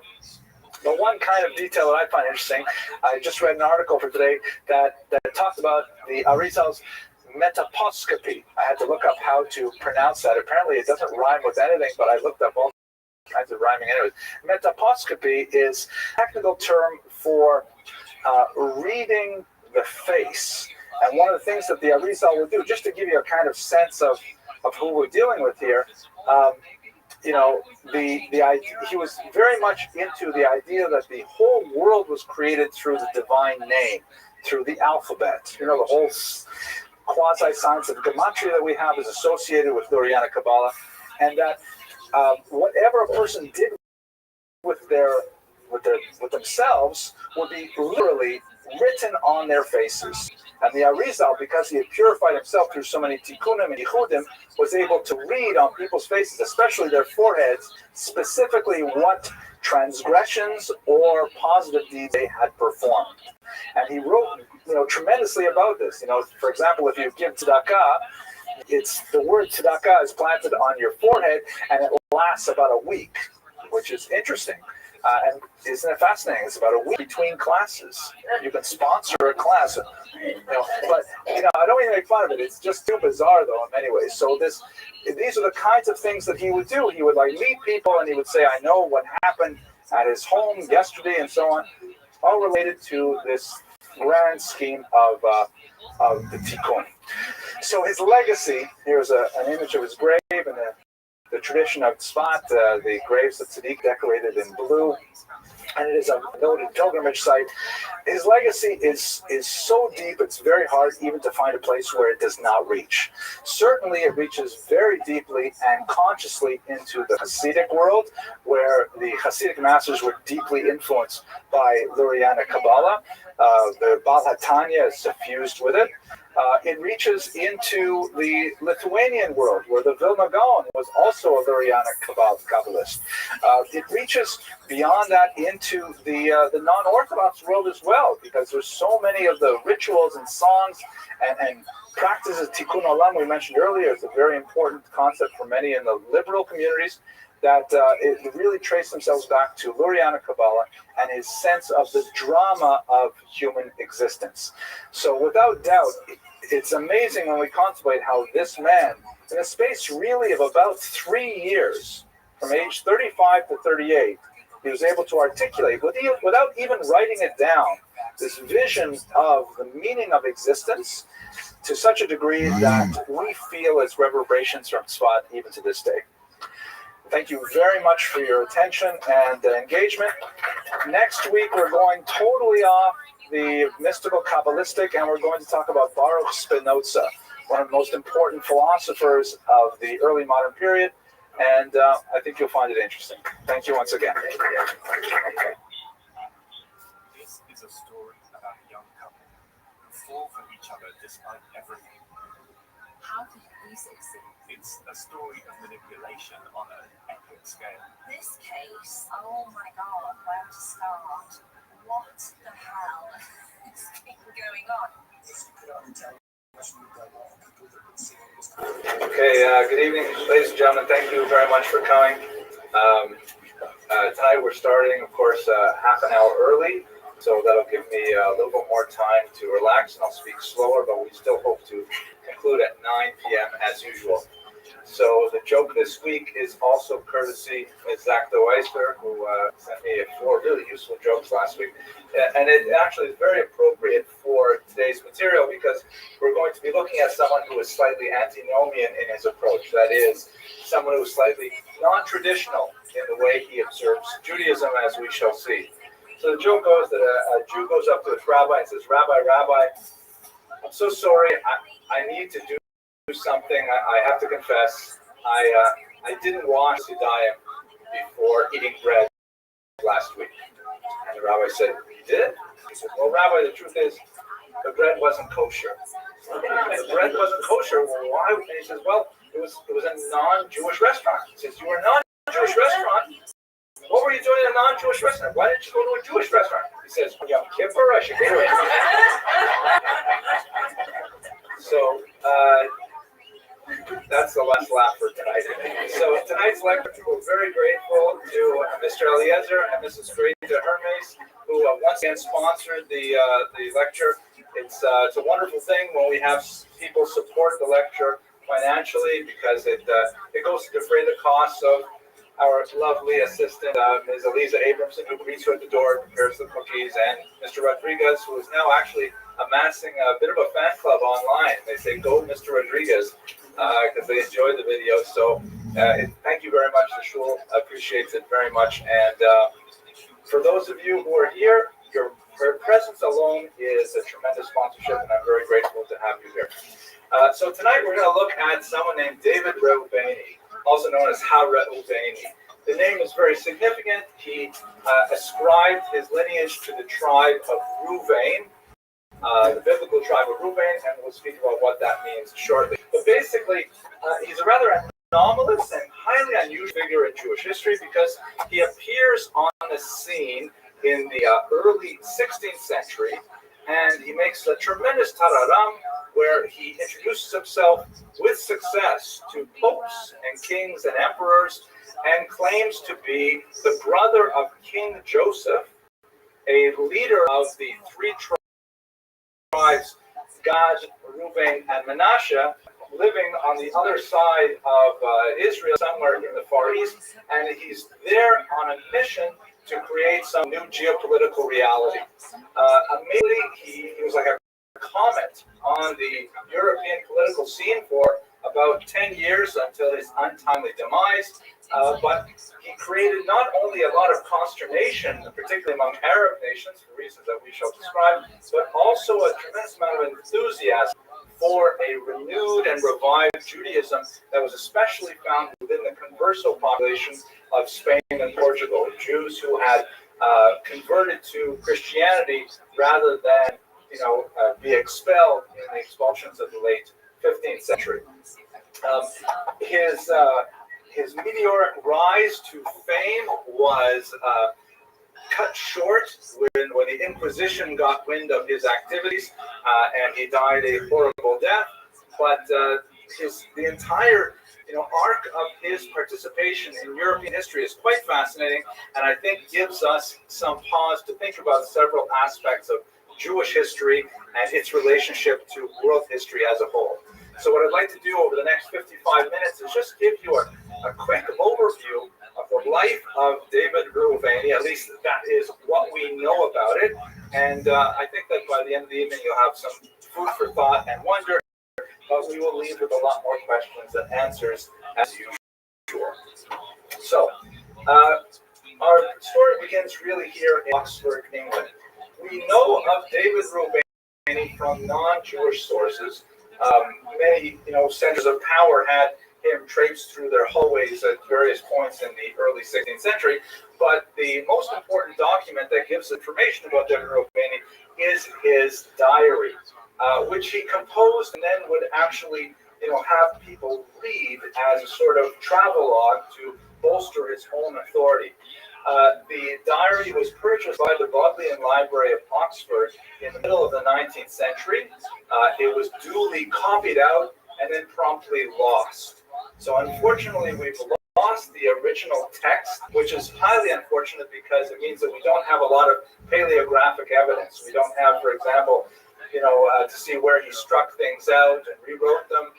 If it was perhaps a scribe involved, perhaps he had a professional writer involved. A lot of things are difficult in this journal, and it's also impossible for us to analyze some of the bizarre place names that he cites because we can't compare his handwriting. Plus, his diary does exist. The copied version was published in a critical edition in 1892 and has been the source of some wonder for the last 100 years. This is one of the most important buildings in the Bodleian Library, and I'd like to take a short interlude. It's a little surprise for my daughter over there, because I actually spent quite a bit of time a summer working in this library where I have a lot of fond memories. It's a tremendous institution, fantastic Judaic collection, and I'll tell you a personal story that I think you might find interesting. This is what they do in Oxford, by the way. This is me several years ago.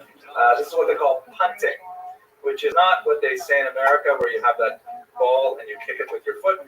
Punting is you get these flat-bottom boats and you go on the Churchwell River and you pull along like in a gondola kind of thing.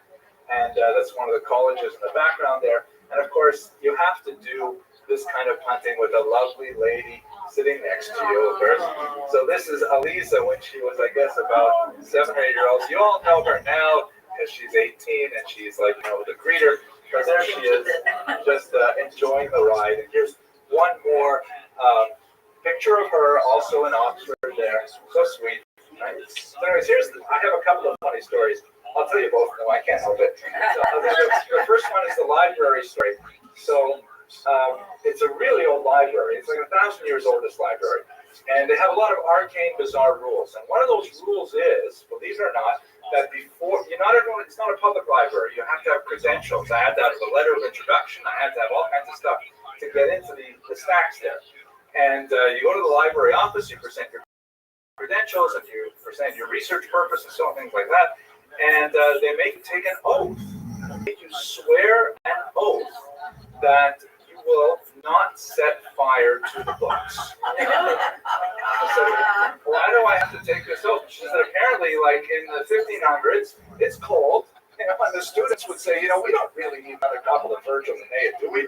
And they would set fires to keep themselves warm in the library. So they made this rule, and it's been a rule for like 400 years. You have to take an oath. You're not to. So the problem is, Jews avoid taking oaths.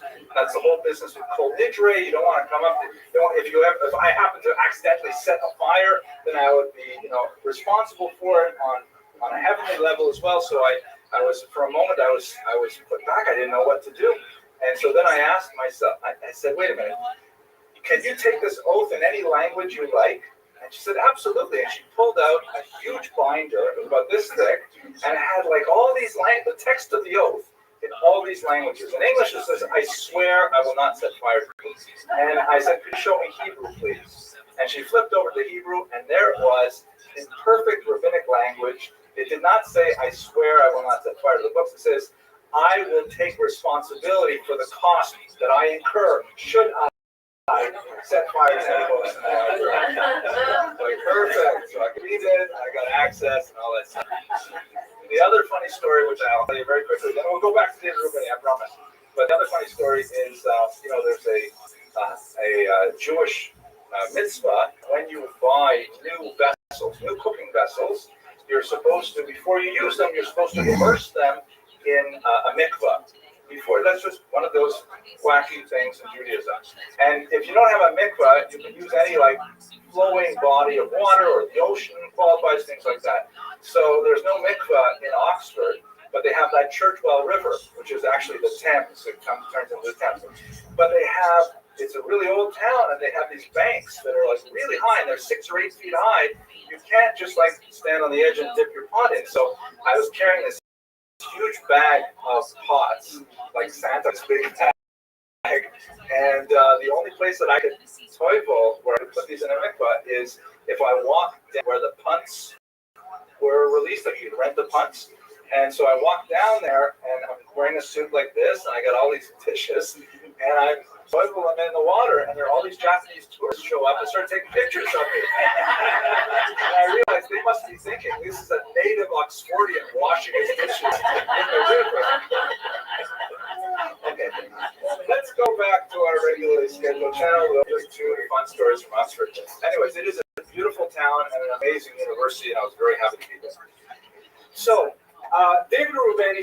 shows up in Venice in 1523, and he says, I come from Abyssinia.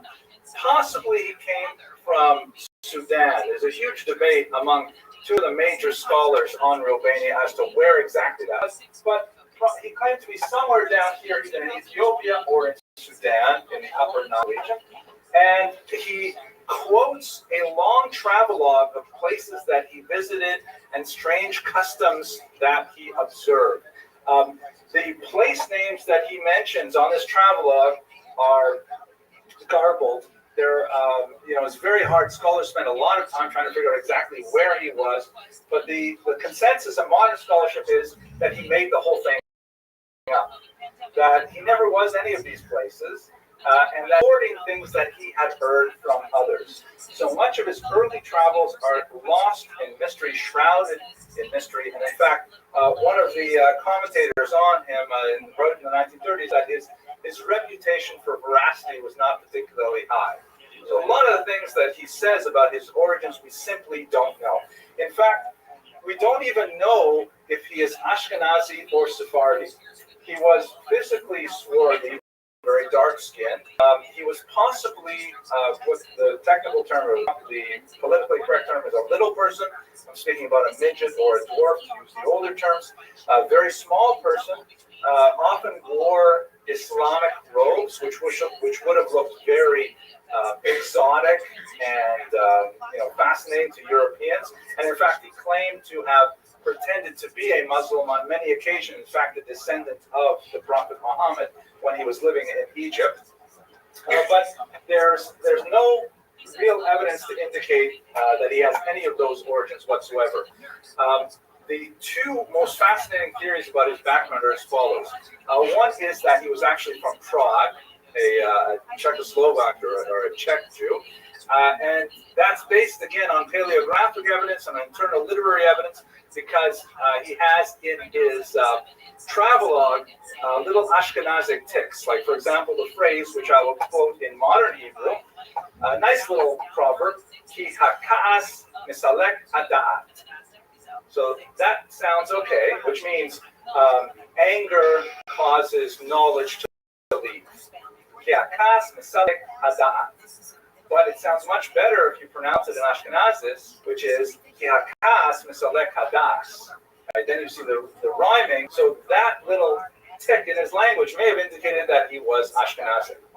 I think a more persuasive theory is that he was actually a descendant of conversos, meaning those Jews who had converted to Christianity or who perhaps had become expelled from Portugal and Spain in the late 15th century, ended up in Israel, because he quotes in an offhand and obviously unknowing manner a very unusual custom that is no longer practiced today, but was practiced by the converso community. Specifically, that is that if a Jew were to convert to Christianity because of duress or social pressure and things like that, and then that Jew, now Christian, were to convert back to Judaism, there was a kind of quasi-conversion process they would go through, including immersing themselves in the mikvah, along with the guy wearing a suit and the pots in Oxford. And also, this is not practiced today, they would shave all of their hair and trim their fingernails and toenails. Kind of like, if you're familiar with the captured slave, the captured woman in the Torah. So that was a custom that was practiced by converso Jews living in Jerusalem, meaning they had converted to Christianity in Spain and Portugal, then they had emigrated, they made their way to Israel, and then when they became Jewish, this is what they went through. So at one point, he describes how he purchased a slave woman, and then he manumitted her and converted her to Judaism, and in the course of his description, he describes that this is what they did to her with the, cutting of her hair and the trimming of her fingernails, which is something that's not required for conversion to Judaism, but may have indicated that he came from that specific community in Israel.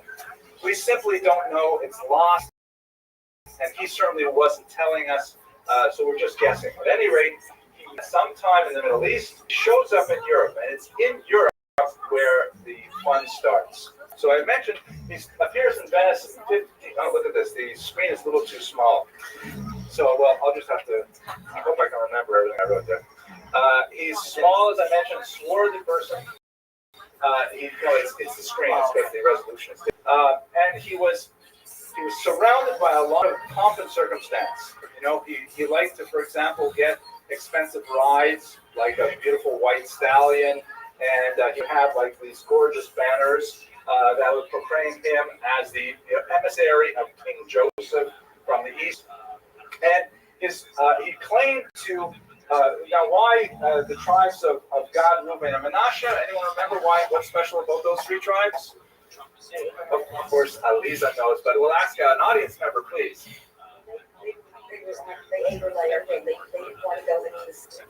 Exactly. You'll recall, thank you very much. Excellent. This is your first time here, isn't it? Amazing. Welcome. Just don't ask any hard questions. Okay? But this is what happened. Yeah, if you recall the story of the conquest of Israel, there were two tribes and one half tribe, Gad, Reuben, and Manasseh, the half tribe, who said, you know what, Taka, why are we going into Israel? This looks like a very nice place here. We can cover all the furniture with plastic, you know, the roots of the Hungarians. And they said that, I've used that joke too many times now. But so they stayed on the other side of the Jordan River, like what would be today something like Jordan, Syria. And Moses made a deal with them that they could have that land as long as they came in and fought for Israel first and so on. So there's this kind of mystery of those 2.5 tribes that never settled in Israel. And Reuveni, he took the name, Reuveni meaning from Reuben, to say that yes, they're still there. There's 100,000 of them. My brother is the king. And guess what? He wants to forge a political union with you to attack the Muslims. And so with all of this, you know, noise and fury and like pageantry and things like that, people were willing to listen, except for the Jewish community. The Jewish community, by and large, was not buying it. They were not convinced. There were a few significant individuals who were willing to financially support him, but by and large, the Jews tended to be rather skeptical about the whole story. Nevertheless, with his few wealthy supporters and a few key introductions, he actually gained an audience with Pope Clement VII. And when he meets with him, he goes in with the white horse, that kind of thing. And he specifically asks for 4 things. One, he wants letters that will allow him to create an alliance between France and the Holy Roman Empire. He wants to get these two countries, Holy Roman Empire, historians like to joke, it was neither holy nor Roman, and it wasn't an empire, but it did have some political connotation. It was basically Central Europe, what we call today Germany and environs. He wanted to get France and Germany essentially to unite, and for the purposes of attacking the Muslims, as we shall see. The second thing he asked for is he wanted armaments. He wanted a tremendous amount of cannons and ships that he himself would lead to attack the Muslim empire. And the third thing is he wanted a letter to visit Portugal, which is especially significant, as we shall see now. But we'll come back to that. I know I said 4 things, but I actually went 3 things, if you're paying attention. He specifically wanted to go to Jeddah, over here. And the idea was that he would somehow, with all these ships, attack Jeddah with, once again, the support of the Holy Roman Empire and the French, and of course, the sea, the Catholic Church. And this would somehow disrupt the Arab control of much of the trade in the Red Sea and especially the Arabian Sea, because India, you recall, we're talking about a time now, it's the age of exploration. The Portuguese at this point in history are the leaders of all world exploration. And they've established a lot of trading posts along the Indian coast. They were defending it very forcefully. Their main competitor in the region, besides the European nations who were slow to pick up on this, their main competitor were the Arab traders who were dominating the Indian Ocean. And it seems that Reuveni wanted to somehow get in there and interrupt the Portuguese trade by attacking the Muslims. So the Jeddah is maybe not the best port, because you'll recall there's no Suez Canal at this time. So it's not like people are using the Red Sea to get to the Arabian Sea and out to India. Aden would have been perhaps a much better port for that, but there's something else really valuable about Jeddah. Anyone see it? It's really close to Mecca, right? Mecca being, of course, the center of the Arab world spiritually, and so on. So an attack on the port city of Jeddah could really disrupt a lot of Muslim thinking and could really plunge Europe into another kind of major geopolitical crisis that would perhaps lead to nothing less than Armageddon. And that's where we get to the messianic aspect of this. Many historians believe that ultimately he wanted to provoke the coming of Mashiach by instituting a war between the Muslims and the Christians. But before I put this out of order, I'm sorry, I forgot to mention one other thing.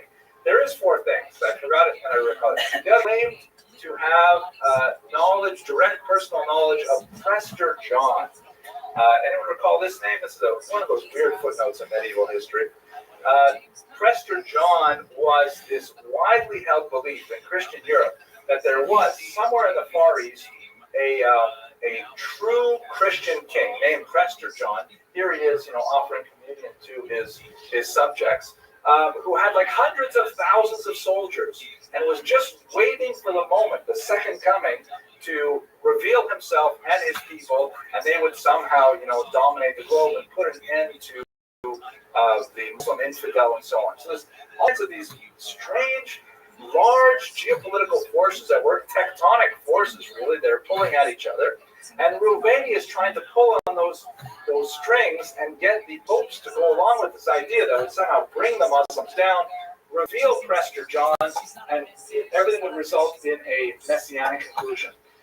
But specifically, he was thinking clearly of a Jewish messianic conclusion. His real goal was the 4th request, which was, I want a letter to meet the King of Portugal. Please recall that Portugal was, as they say in German, Judenrein at this time. The Jews had been expelled from Spain in 1492. Many of them sought refuge on the edge of the Iberian Peninsula here in Portugal. And then Portugal, once on its own, went through an even more brutal inquisition and expulsion in 1497. And so Jews were not allowed there. The only Jews that were there were the so-called conversos. Just take a moment to think about that as well. The great historian of the Holocaust, Raoul Hilberg, wrote in his magnum opus, The Destruction of European Jews, that he felt that the Nazi hierarchy of race had its intellectual origins 500 years earlier in Spain and Portugal. Why? Because one of the things that the Spanish and the Portuguese did was that it wasn't enough for a Jew to convert to Christianity. The Jew would be under some kind of cloud of suspicion of Judaizing, of doing the Christianity for show, but in reality practicing Judaism. And that shadow of suspicion would last for several generations. You would have conversos of the first generation, conversos of the second generation, and so on. And so this brought the whole question of race and lineage into something which was prior to this primarily a religious conflict.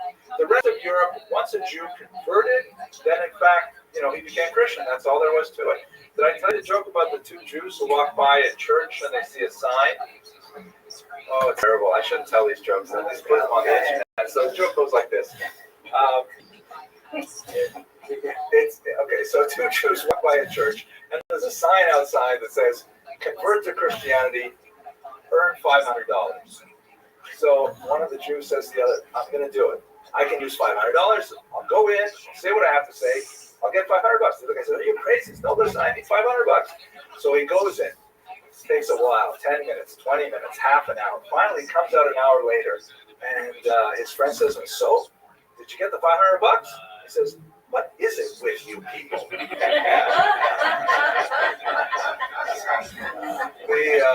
Yes, question, please. I was going to say, the line from Hilberg actually says that the history of Jews in Europe is divided into 3 stages. You may not live among us as Jews, forced conversions. You may not live among us, which is ghettoization. You may not live. This very powerful. Those 3 stages. He's a doyen of of Holocaust history. And anyway, yes, you have a follow-up question. Okay, I do want to say that it was my understanding that actually began against the conversos, and that the Jews actually signed on. They were sort of supportive of it because it was intended. This is President Netanyahu's work, and Rabinel. That's what he seems to feel, is that it was originally directed because the Christians were very upset because here these conversos were now able to function in business and be quite successful. And so they were very jealous that here you had these Jews, as they saw them, successful business, taking away their thriving economics, and that the Jews originally were on board for this. I don't recall reading in Professor Netanyahu's book that the Jews liked it, but definitely it's true that the Inquisition was not directed at Jews per se. It was directed at Jews who were feigning Christianity, and that they were not effectively Christians. Ironically, if you remain Jewish, you did not, try to subvert the intention of the laws by converting, then you were technically exempt from the rigors of the Inquisition. You were not exempt from expulsion, which of course came later. But you're absolutely right that the Converso community, sometimes called Marrano community, they were highly endogamous, marrying within each other. They had all kinds of business relations. They were exempt from second-class, status that they were given as Jews, and now they had freedom of business and so on. So it was really an advantageous decision. More than $500. Let's go back to David Rubin. So the context is one generation after the expulsion. But here he is. It's like in 1523, he's going back to Portugal 25 years after. If we're thinking about the Holocaust. Imagine going, so to speak, back to Berlin in about 1965, 1970. That would be the same kind of feeling, except how much more so because Jews were not even allowed into Portugal.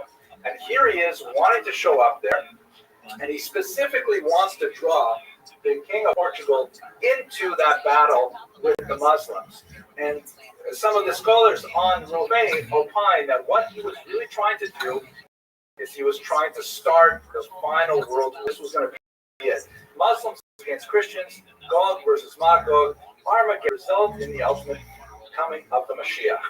So, strictly speaking, Rovani, if this theory is true, Rovani was not a false Mashiach himself. It's not like he's saying he was the Messiah, but he believed he could bring about the Messiah by sparking this, massive conflagration.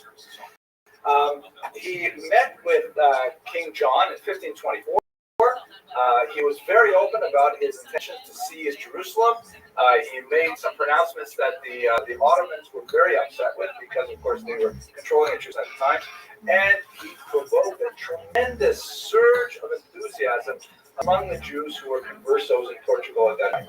Many of them flocked to him because for them, this is 25 years later, and they're living in a very, very tenuous state, and they see him and they believe him as being the possible form of the Mashiach himself. Perhaps the most fascinating of his followers was a young man named Diego. Oh, by the way, this picture here, this shows, this is one of the few artistic renditions we have from the period that shows Rovani riding on a white horse. Again, we don't know for sure if the artist really saw this or not, or was creating it from memory. And he's carrying that huge banner that has the 10 Commandments written on it. Apparently, he received a major gift from one of his wealthy supporters, none other than Benvenida Abravanel, the daughter of the great Spanish leader and Torah commentator. As part of her donation to Rovani was this banner with the 10 Commandments that he would carry with him when he went in to seize the king of Portugal.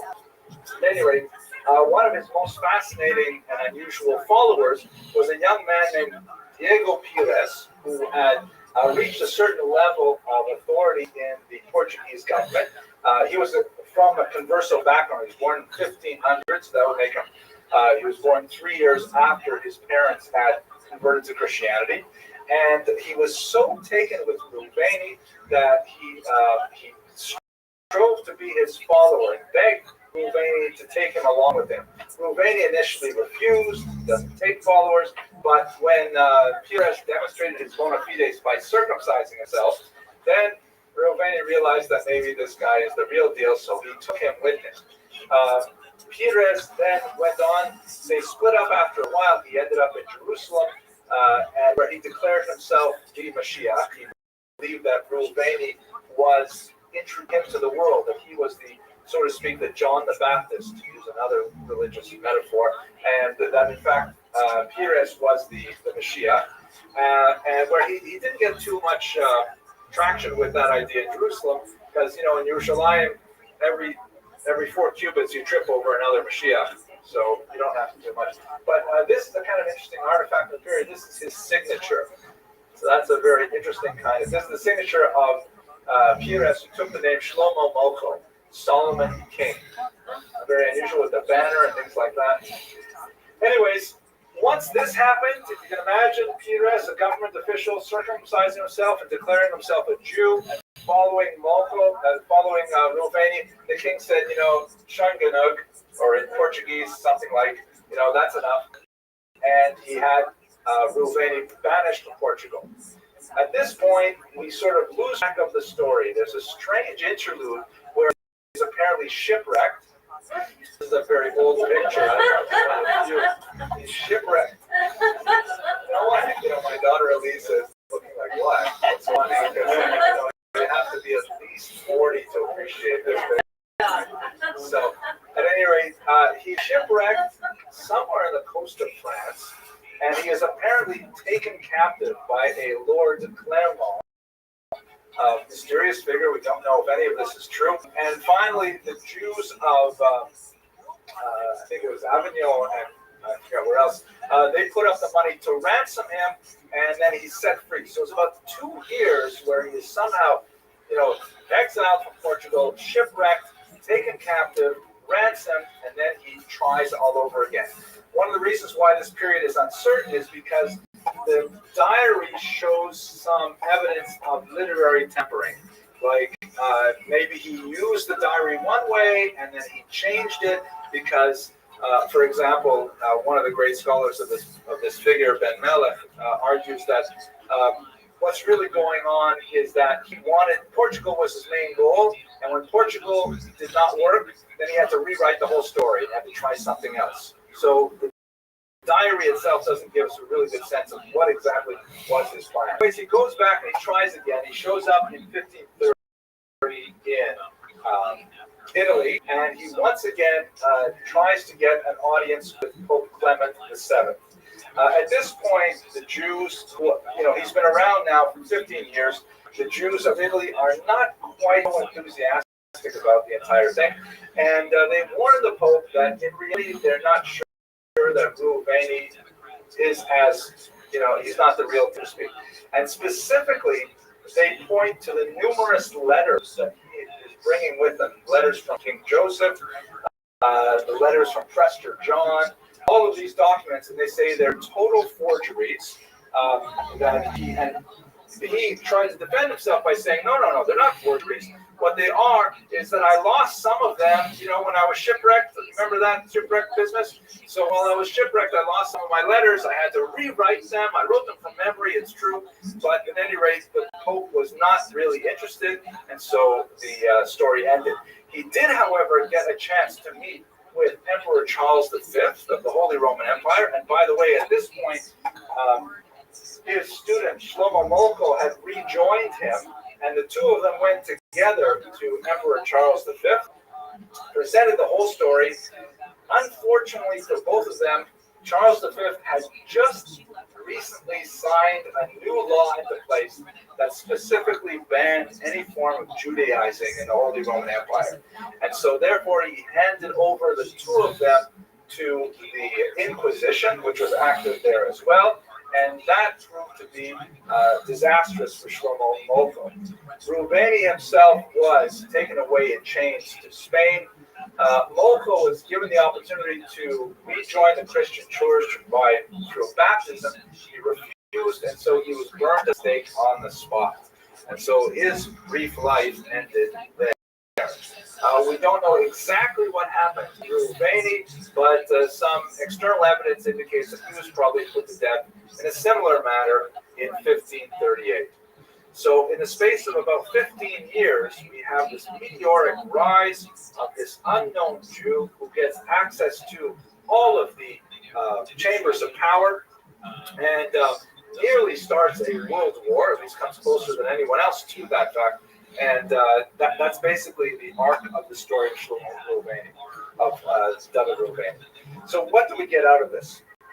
So we can assess a few things from this. First of all, why did he do all of this? Where did all of this come from? So you recall that I described his origins in possibly in Jerusalem among the converso communities at this time. You recall that the early 16th century was a period of tremendous Kabbalistic speculation. This is the period when, for example, the great Rabbi Moshe Cordovero was born in 1522, and the Tzfat Center was established with Rabbi Yosef Karo, with, of course, Cordovero, with the Arizal coming from Egypt to study Kabbalah in Tzfat. And Jews are very much engaged in an exercise in theurgic or practical Kabbalah. The idea that we could, through our own efforts, bring about the coming of the Messiah. For the most part, the Kabbalists of Israel at this time were doing this primarily through, quasi-approved portals, such as prayer, fasting, self-exile, things like this. No one before Reuven had really taken this kind of idea of forcing God's hand, so to speak, to bring about Messiah and applying it to geopolitics. This was something that was his innovation. At any rate, Ben Melech, again, one of the scholars that's done most of the work on Reuveni in the last 20 years, argues that he was heavily influenced by Rabbi Abraham Eliezer Halevi, who was one of the most famous Kabbalists of Jerusalem at the time. Halevi had produced several Kabbalistic texts, including the fascinating Nevuat HaYeled, the prophet's child, in which he specifically anticipated that the Messiah would come, I believe, in 23, which was exactly when Reuven appeared on the scene. It was delayed 1 year, so maybe that threw everything off. But there was a tremendous amount of messianic speculation and attachment of messianic ideals to specific dates and time and things like that. And so with all of this energy devoted to the idea of the end of days, it is Ben Melech's contention that Reuveni picked all of this stuff up and decided to do something with it himself.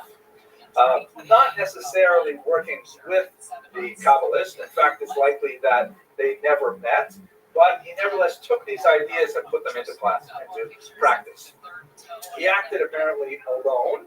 We don't have any evidence that he's the head of a cell or involved with any other people. But he was nevertheless able to attract the significant support of select individuals, wealthy Jews, who felt that this was actually something that could come to pass and deserved their financial support. That in itself, I think, is worth thinking about. Why is it that the mass of Jews really went in two different directions? There were the Jews, the conversos, who felt that this was really the end of days, and other Jews who were perhaps not so hard-pressed in their material circumstances felt that this is a crazy person. He's making up rhetorics.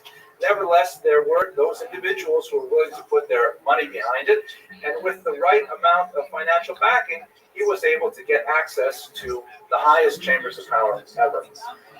I think that if you put this into an equation, we have to look at it in something like this.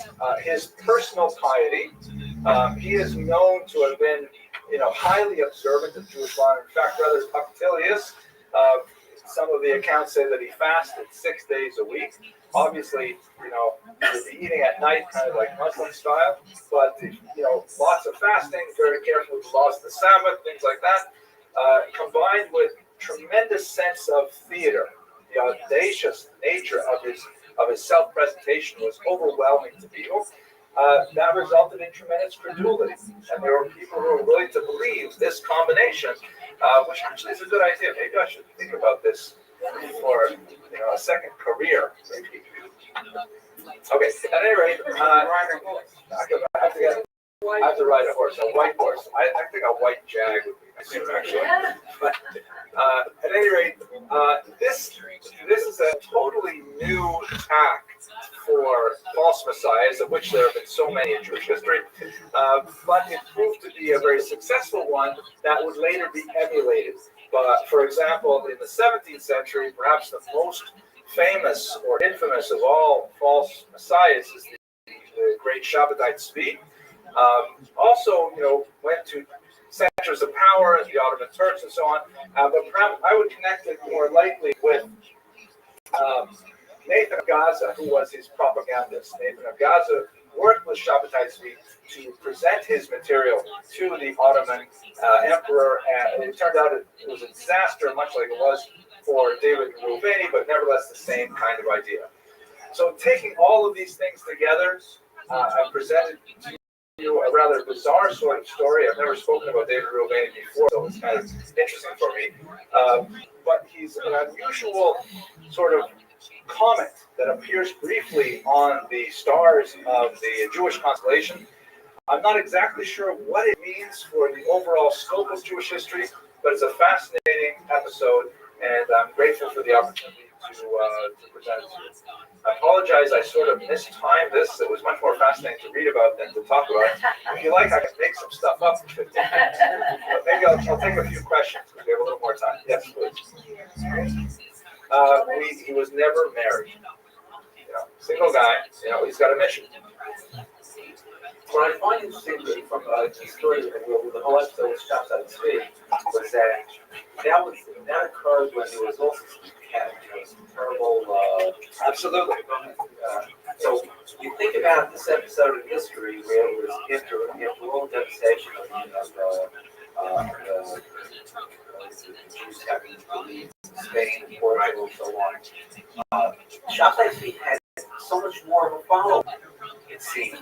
And it almost seems like it may be similar in terms of cataclysmic effects on Jewish society. So I wonder, why was it that Shabbatai Tzvi had so much more following under sort of similar circumstances? Yeah, that's fascinating. I'm not sure what deserves much more thought. The cataclysm that you're referring to is the terrible pogroms of 1648-49, which devastated the Jews of Poland and Ukraine, which that was huge. It made a tremendous impact on the Jews in Europe. The expulsions from Spain and Portugal, though, were no less horrific, and in many ways they were thought of as a much greater tragedy. That it was considered like a huge rift in the world that the Jews should be expelled from those two countries of all.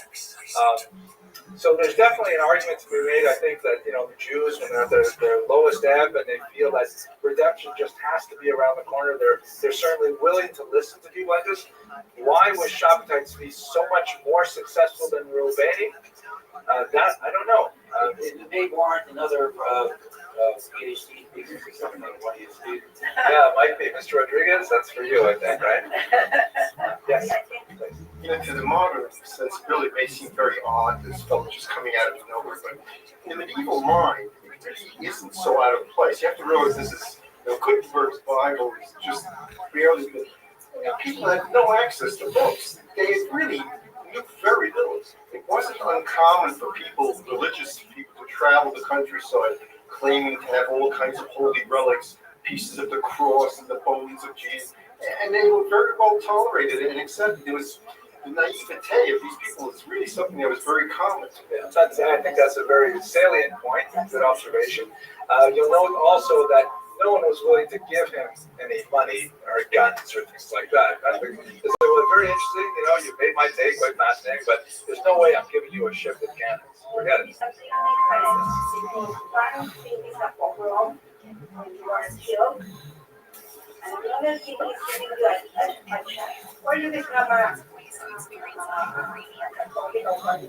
I'm far away from my home. So you have a chance. They can believe it. Maybe Shabbatai Tzvi gave me really whenever I have a chance. So the following, I think that's what part of so many followers. Interesting. Yeah. So just to paraphrase, that it's hard to compare the Khmelnytsky revolution and the violence that attended that with the expulsions from the Iberian Peninsula because in the case of the Khmelnytsky rebellion, there was an opportunity to convert and avoid death. I'm not sure that's completely true, though. I think that there were some options to be baptized, and so it's very hard. I'm not sure that we can quantify that. Maybe they're too much apples and oranges. It's true they're a century and a half apart. That's not so big a difference, but I don't know. It's worth more thought. Did I see a question in the back? Given the resurgence of Zionism happening in Europe in the 15th century, what made this emotional consequences and successful? In relationship to false messiahs? Yeah. It seems that all this background of these failed, individuals, you'd imagine that we're going to enter the individual as opposed to resurgence of a success. I don't know. That's a hard question to answer but I suppose I'll try anyways. I think most Jews approach these kinds of questions not thinking that they're following a false messiah. They think that we've had so many false messiahs in the past, but this one is really the right one. And when you join to that the fact that I don't think that very few of the movements actually proclaimed messiahhood, especially the Hasidic movements. Maybe a handful here and there may have made messianic pretensions, or that the Messiah is just around the corner. But I'm not sure that we can mix these guys with some of the more mainstream movements. It's another very good, thought-provoking question that I have to think about some more to answer appropriately. Okay, too many hard questions. Thank you very much for coming. Next week we're going to look at the Arizal, a much more mainstream figure, at 8 o'clock promptly. Thank you very much for your attention.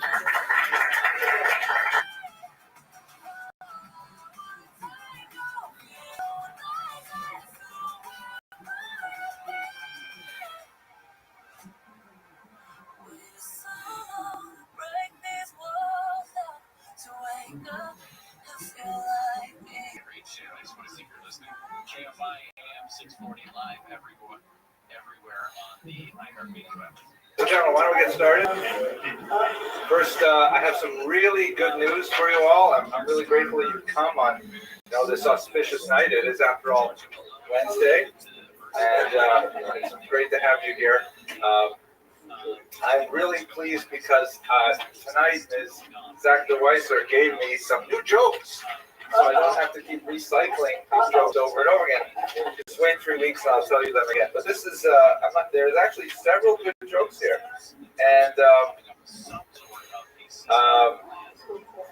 okay, I'll tell you one. And maybe I'll tell you the other 3 later in this lecture because they're so fun. So it goes like this. There's a very, very,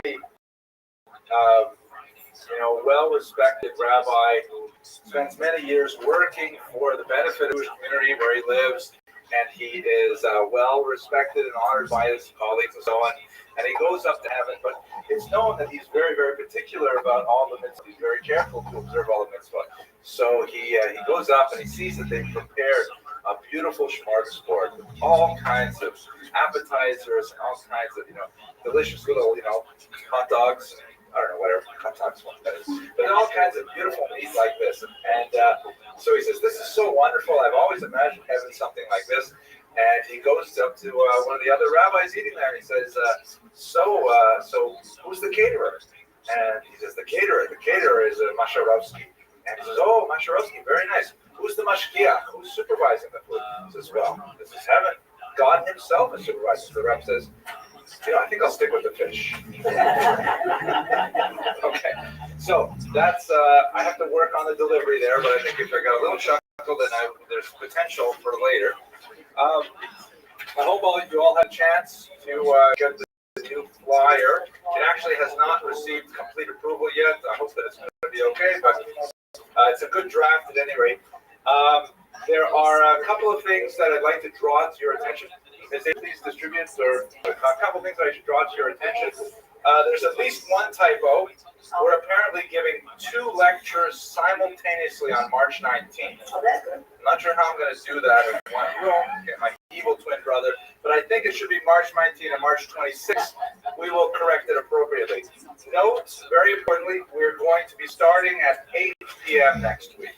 8 p.m. promptly. There's been a lot of people who've asked for an earlier start time, and we'll be able to do that until March 12th, when, because of the time of Mincha Marav, it will interfere, so we're going to go back to 8:30 once the clocks have changed. The ancient period is not my personal research strength. Most of the work that I've done as a scholar, as a historian, in the early modern and the modern periods, basically from the 16th century onward. So now it should get better, because I know a little bit more about what I'm talking about starting next week, and hopefully it'll be interesting. I've tried very hard to include a lot of people that you probably have never heard about, but they're very influential, or at least exemplary of important parts of Jewish history. For example, we're going to talk on January 22nd. I'm really looking forward to talking about Sarah Bas Tovim. Did anyone here who's heard of Sarah Bas Tovim? The Weiser, you have. Excellent, of course, superior education. Sarah Bas Tovim was one of the most famous composers of women's tefillos, the so-called techinas of Eastern Europe. Beautiful prayers that were composed specifically for women, and specifically addressed, women's life cycle issues, women's domestic issues, and they provide a tremendous window into an aspect of Jewish culture that has received very little scholarly attention, with the exception of the great historian Chava Weissler, who's done an amazing job of rescuing these tefillos and presenting them to the scholarly and popular world. So I'm really looking forward to speaking about her. I'm going to speak about, God willing, the Vilna Gaon, and immediately afterwards the Alter Rebbe. So the two of them had some significant conflict, or at least their followers had some extremely vituperative words to share with one another. So I think that will be an interesting kind of combination of the two of them. To the end of the period, we'll look at Heinrich Heine, who was perhaps one of the most famous Jews of the 19th century who converted to Christianity, as he put it, to get a ticket to European culture. Because it's during that period of time, it was very difficult to maintain one's Jewish identity and still participate in the wider society, get positions in universities, conduct orchestras, all kinds of things like this. So he is exemplary of that period. But as soon as he did it, he regretted it immediately, and he spent the rest of his poetic life. He really was one of Germany's greatest poets of the 19th century. He spent a lot of time lamenting that decision, and so it speaks to the dichotomies of the trajectories of Jewish identity in the modern period. So I think over the next few weeks, we're going to have a fantastic series of lectures, and I'm really looking forward very much to engaging in them with you. One other change that's going to happen besides the timing, this semester I experimented with not having an email list, because it was a lot of work, the old constant contact that I used to have set up, and I didn't feel like I was getting really a lot of responses to it, so I dropped it this semester, and it was a terrible mistake, because I think a lot of people really rely on just a little email nudge to remind them that there is in fact a class going on. So I'm going to try this coming semester to return to an email sort of reminder format with materials, videos online and things like that. So if you would like to participate in that, and I don't have your email, please send me an email to the address that's listed at the bottom of this page. That's the website. You can sign up right there, and I'll make sure that you receive the Eventbrite notices as they go out. I think that's about it for my announcements. Any other good and welfares? No, I don't think so. So let's go on. First of all, we're grateful as always that we come bring this particular semester. Oh, Ms. Abramson. The time is 8. You're not paying attention. You believe it? She's so brilliant. I said we're start for those of you like my daughter. We're starting at 8 p.m. next week. 8 p.m. promptly. Okay. So We're grateful to the Young Israel for providing this space and providing this opportunity where we can get together and discuss history and discuss some of these turning points and turning personages in our past. And we're welcoming sponsors to help support this class, this series, which the money goes to good purposes and supports these two young students who will greet you when you come in and do the filming. Mr. Rodriguez actually has an online fan club. I received a message from Germany recently. It said, "Go, Mr. Rodriguez." I'm really not sure why. Maybe it wasn't a compliment. Maybe it was like, "Go away." But he said, "Go, Mr. Rodriguez." So sponsorships are certainly welcome. We're asking for $200 per lecture so that you can defray the cost and just support the synagogue for all the good they do in this community. But I'm glad that you're all here because your presence is sponsorship more than enough and gives me the kind of energy to do this week after week. Hope that you enjoy it. Okay, let us go directly, without any further ado, to our topic tonight, Nachmanides, one of the most important rabbinical minds of the High Middle Ages. He was a rabbi who originated in Spain, and towards the end of his life, when he was ready to sort of coast into a hoary old age and essentially relax in his retirement and with the students surrounding him, he was thrust into an extremely contentious debate with the church, which ultimately exiled him to Israel. But he was certainly not content to simply disappear into history, and in fact, even in his old age, he landed in Israel and completely revitalized that community in Jerusalem, which, when he arrived, only had, believe it or not, 2 permanent Jewish residents within the boundaries of the city. He created the first permanent minyan in Jerusalem in the medieval period, which is an amazing achievement, and essentially created the foundations for what is Israel today in many ways. So we're going to look at the arc of his life, which begins as a kind of a figure attempting to create compromise between 2 warring schools of Jewish thought, that of Spain and that of France. He moved through some fascinating periods of intellectual development and created a huge corpus of rabbinic literature that is still being mined today for the wealth of intellectual riches for contemporary scholars. And then, as I mentioned, in his final years, after being driven out of Spain as a result of this very contentious debate with the church, he really achieved his greatest things when he was living in the land of Israel. So that's basically the figure that we're going to look at today. His name, Nachmanides, like Maimonides, means son of Nachman. The ides is a Latin suffix meaning son of. And he's known to followers of his thought, in Hebrew in particular, as the Ramban. There's an N at the end of his name for Rabbi Moshe ben Nachman, to distinguish him from Rabbi Moshe ben Maimon. It's not only the Ramban as opposed to the Rambam. The accent, if you want to be one of the cognoscenti and go to the yeshiva and impress all your friends there, Rambam is pronounced with the emphasis on the first syllable, Rambam, and Ramban is pronounced with the second syllable, Rambam and Ramban. That's also helpful because if you can't quite make out the N or the M difference, then it helps to hear the accent. So the Ramban was born in Girona in 1194 to a very illustrious family background. He was actually a first cousin of Rabbeinu Yonah of that city, who was very important in the Maimonidean controversy. Ironically, the Ramban was intellectually a critic of Maimonides and did not hesitate to publish a series of rather blistering critique on the Maimonidean code of Jewish law, but at the same time, when the crisis over Maimonidean writings in the 13th century erupted, he was a staunch defender of Maimonides against the attacks of his first cousin, Rabbeinu Yonah. The two of them were divided over that. But I'm jumping ahead of what I should do to talk about the life of the Ramban. We know that he headed up a yeshiva.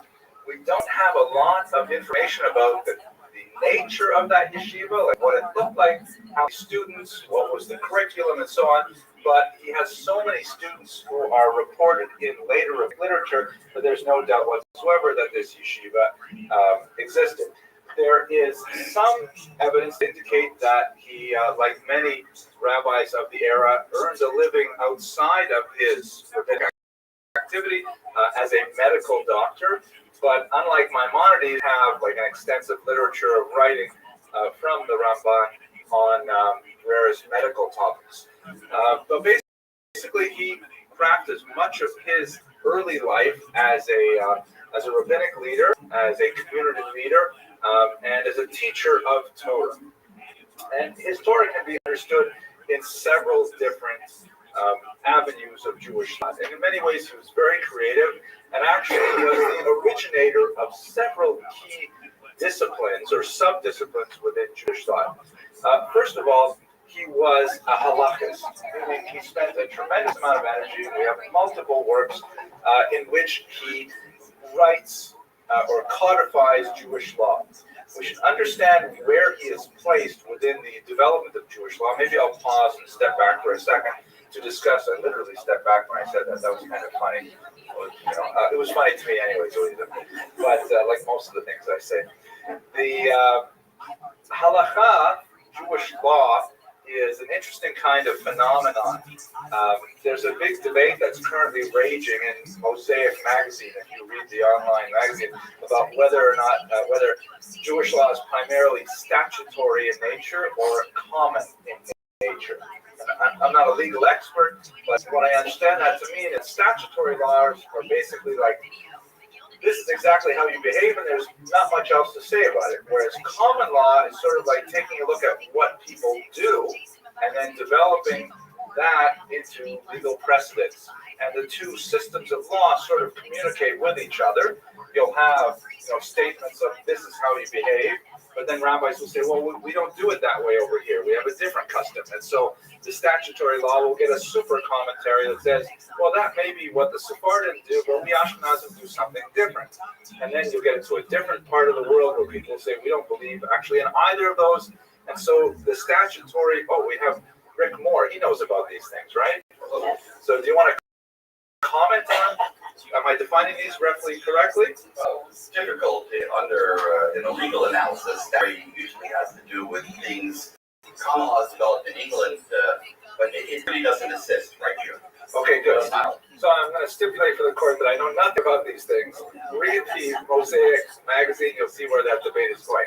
But in terms of the evolution of Jewish law, I can say a little bit about that with some authority, that, for the majority of Jewish legal history, as we have in textual sources, we have the Mishnah, which we discussed long ago I believe in early October or September. The Mishnah is basically a whole bunch of statements of opinions of various rabbis with very rare examples of a decision between those opinions. You'll have a question about a given topic or behavior. Rabbi X will say one thing, Rabbi Y will say another thing, and maybe Rabbi Z will say a third thing, and then if you're in Canada, you'll say Rabbi Z will say a third thing, and then they'll move on to the next topic without actually deciding. And you read the Mishnah and say, well, what kind of a law is this? Where's the law? All I see is opinions. Then you move on to the Talmud. The Talmud expands this tremendously with a lot of debate, again, without saying what's the bottom line, what is the conclusion. And this debate, and engaging this debate, is considered a religious act in Judaism. The study is itself a form of prayer, a form of intellectual development, a form of self-refinement, even if you don't get to the bottom line. In fact, many yeshivas never spend time getting to the bottom line. They spend time just following the debate. So this is fascinating, and it's all well and good in terms of intellectual exercises, but at the end of the day, someone has to say, is the chicken kosher or not? Are these couple, are they allowed to marry or not? What's the decision? So at some point, this Talmudic debate is transformed into a halacha, which means the way, which is transformed into some kind of statutory law. This is the law, they can marry, the chicken is not kosher, that kind of thing. The way that these codes of laws were formed, right? The transference from the debate of the Talmud into a list of rules is something that took several hundred years to compile. And it began really in North Africa and in Spain about 100 years before the Ramban. And at that time, there were, in particular, the Alfasi, or the Rif, as he's known. What he did was he essentially took the Talmud and he edited out all of the debate as much as possible that did not deal directly with halacha, and he left you with a much smaller version of the Talmud, which was designed to sort of refine your reading of it towards the law. He did not state the bottom line, this is the law, but he's okay, just ignore all that other stuff and concentrate on the law. Ironically, this would be repeated in reverse by another scholar, Yosef ibn Habib, who wrote the Ein Yaakov, in which he said, you know what, the Talmudic law is very interesting, but I love all that other stuff that you ignored. And so he created a separate Talmud called the Ein Yaakov, which is all the legendary material, the philosophical material, the recipes, the biographies, all that stuff was in a separate book. Very fascinating reading. So this is not actually a law code yet. And it took figures like Maimonides to say, all right, let's sort this all out and let's organize it by topics rather than by discussions. And we'll break everything up and we'll have no problem taking laws which are mentioned in one part of the Talmud and we'll gather something discussed in another part of the Talmud and create a logical code. The most famous of them was his Mishnah Torah, his repetition of Torah, as we discussed in this class several weeks ago.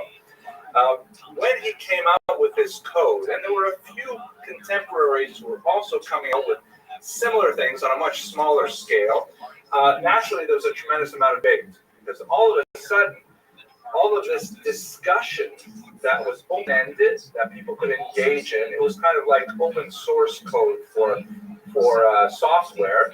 All of a sudden, it was being kind of like hammered into one particular form. It was like Microsoft or Apple. Linux was not on the scene then. People couldn't just go in and muck around with the code they wanted to. So there's a tremendous amount of debate. And in this area, there were two major schools of thought about what to do with this process. Spain loved the direction that Maimonides had taken, the formation of legal codes, and they spent a tremendous amount of time reinforcing them and adhering to them, because Spain was very, orthopractic, very interested in saying, what is the law? Moving towards the law, even if it meant spending less time in the Talmud and more time in the codes. In France, on the other hand, they were very upset with this, and they felt that, you're ignoring the sources of the Talmud, and people, if they just go to the laws, they'll never know how we got there. They'll never, experience the thrill of debate. They'll never experience the mental purification process that goes through the back and forth. And so the schools in France were very upset about Maimonides, and in fact, as we discussed earlier, in 1232, they succeeded in having the church burn Maimonides' works. That's how extreme the tension was between the French and the Spanish scholars. So what Maimonides, or the Ramban, represents is he had a broad enough intellect that he could see the value of both schools. And he attempted, with moderate success, to create a synthesis that engages in the study of Talmud for its own sake, but at the same time tries to arrive at a conclusion in the end. This school was ultimately developed much further by the Tosafists, who did this, who also realized that the pure study of the Talmud was of great value, but at the end of the day, we really have to understand how to behave. And so they also drove some of their argument, not quite as much as Nachmanides, towards a final conclusion. This is the kind of work that Nachmanides did, primarily within the halakhic realm, and truth be told, this sort of combination of theory and practice formed the foundation of the next 800 years of Talmudic and legal study in Judaism. So he's an extremely influential figure in bringing together these two very different approaches to Torah. Yes, Oh, excellent. Well, he wrote actually several books. His collected works today or published. Well, they were, it wasn't until the 20th century that all of them were actually published. Many of them remained in incunabula or in manuscript versions of the 20th century. But the critical edition that circulates today is 4 very thick, double-column volumes on a whole host of topics.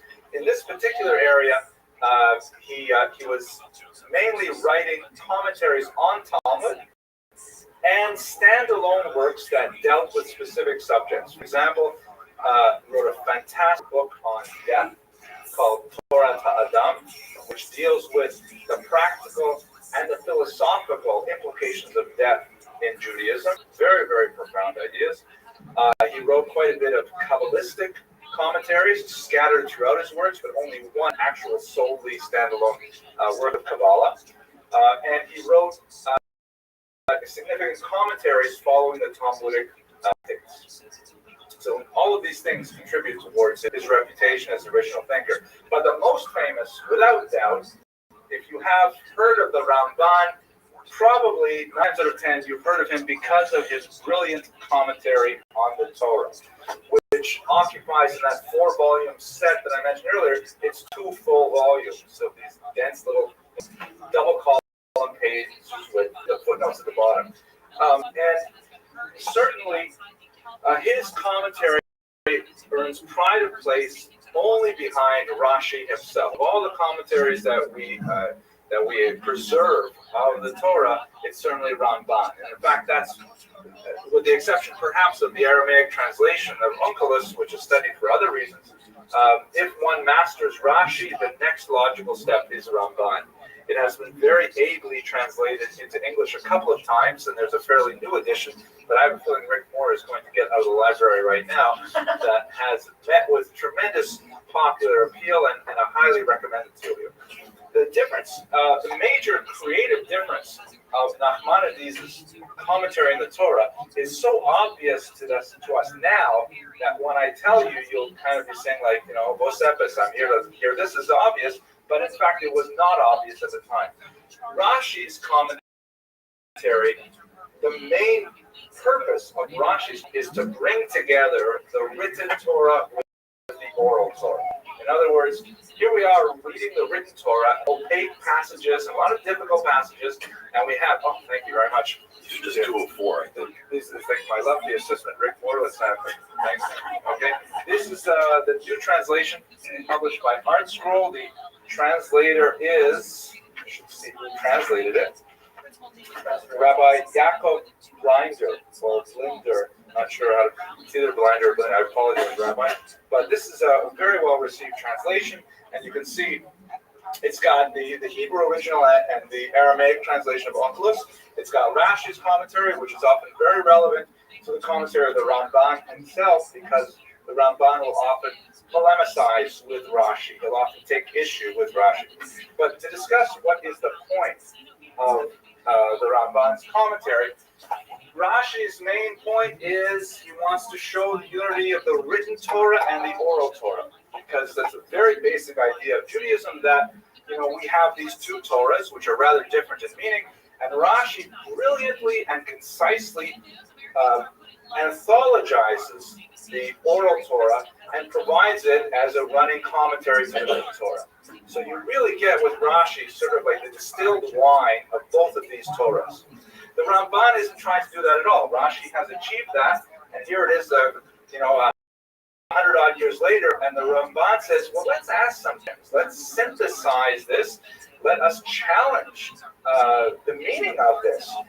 Like he will, for example, it's almost a taboo topic today. Some very big rabbis have gotten into a lot of trouble for psychologically analyzing great biblical figures. I will, on occasion, take them to task. Our forefather Abraham, for example, erred when he tried to pass Sarah off as his sister rather than his wife, which is a rather courageous thing to say. I would be scared to say it, except I'm quoting Ramban. I can get away with it in our society today. So he really is much more of we would consider him a modern commentator, because he's not just trying to hold our hand through the text. he's having essentially small essays on major themes in the Torah. So it's a brilliant, fascinating commentary which takes us to a much deeper philosophical analysis of the text than Rashi did. Rashi is essentially just trying to marry the written Torah to the oral Torah, so we get a holistic approach to it. The Ramban will say, I don't understand why this is so, and he'll opine various, approaches to the text, and really provides a much more engaging and fascinating approach to it. His style is quite different from Rashi or from commentaries of his era, whereas Rashi's comments are famous for their brevity.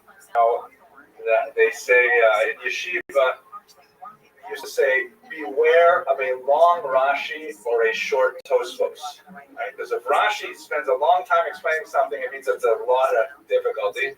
And Tosfos, on the other hand, is normally verbose. So if Tosfos is short, it's going to be a real hard nut to crack.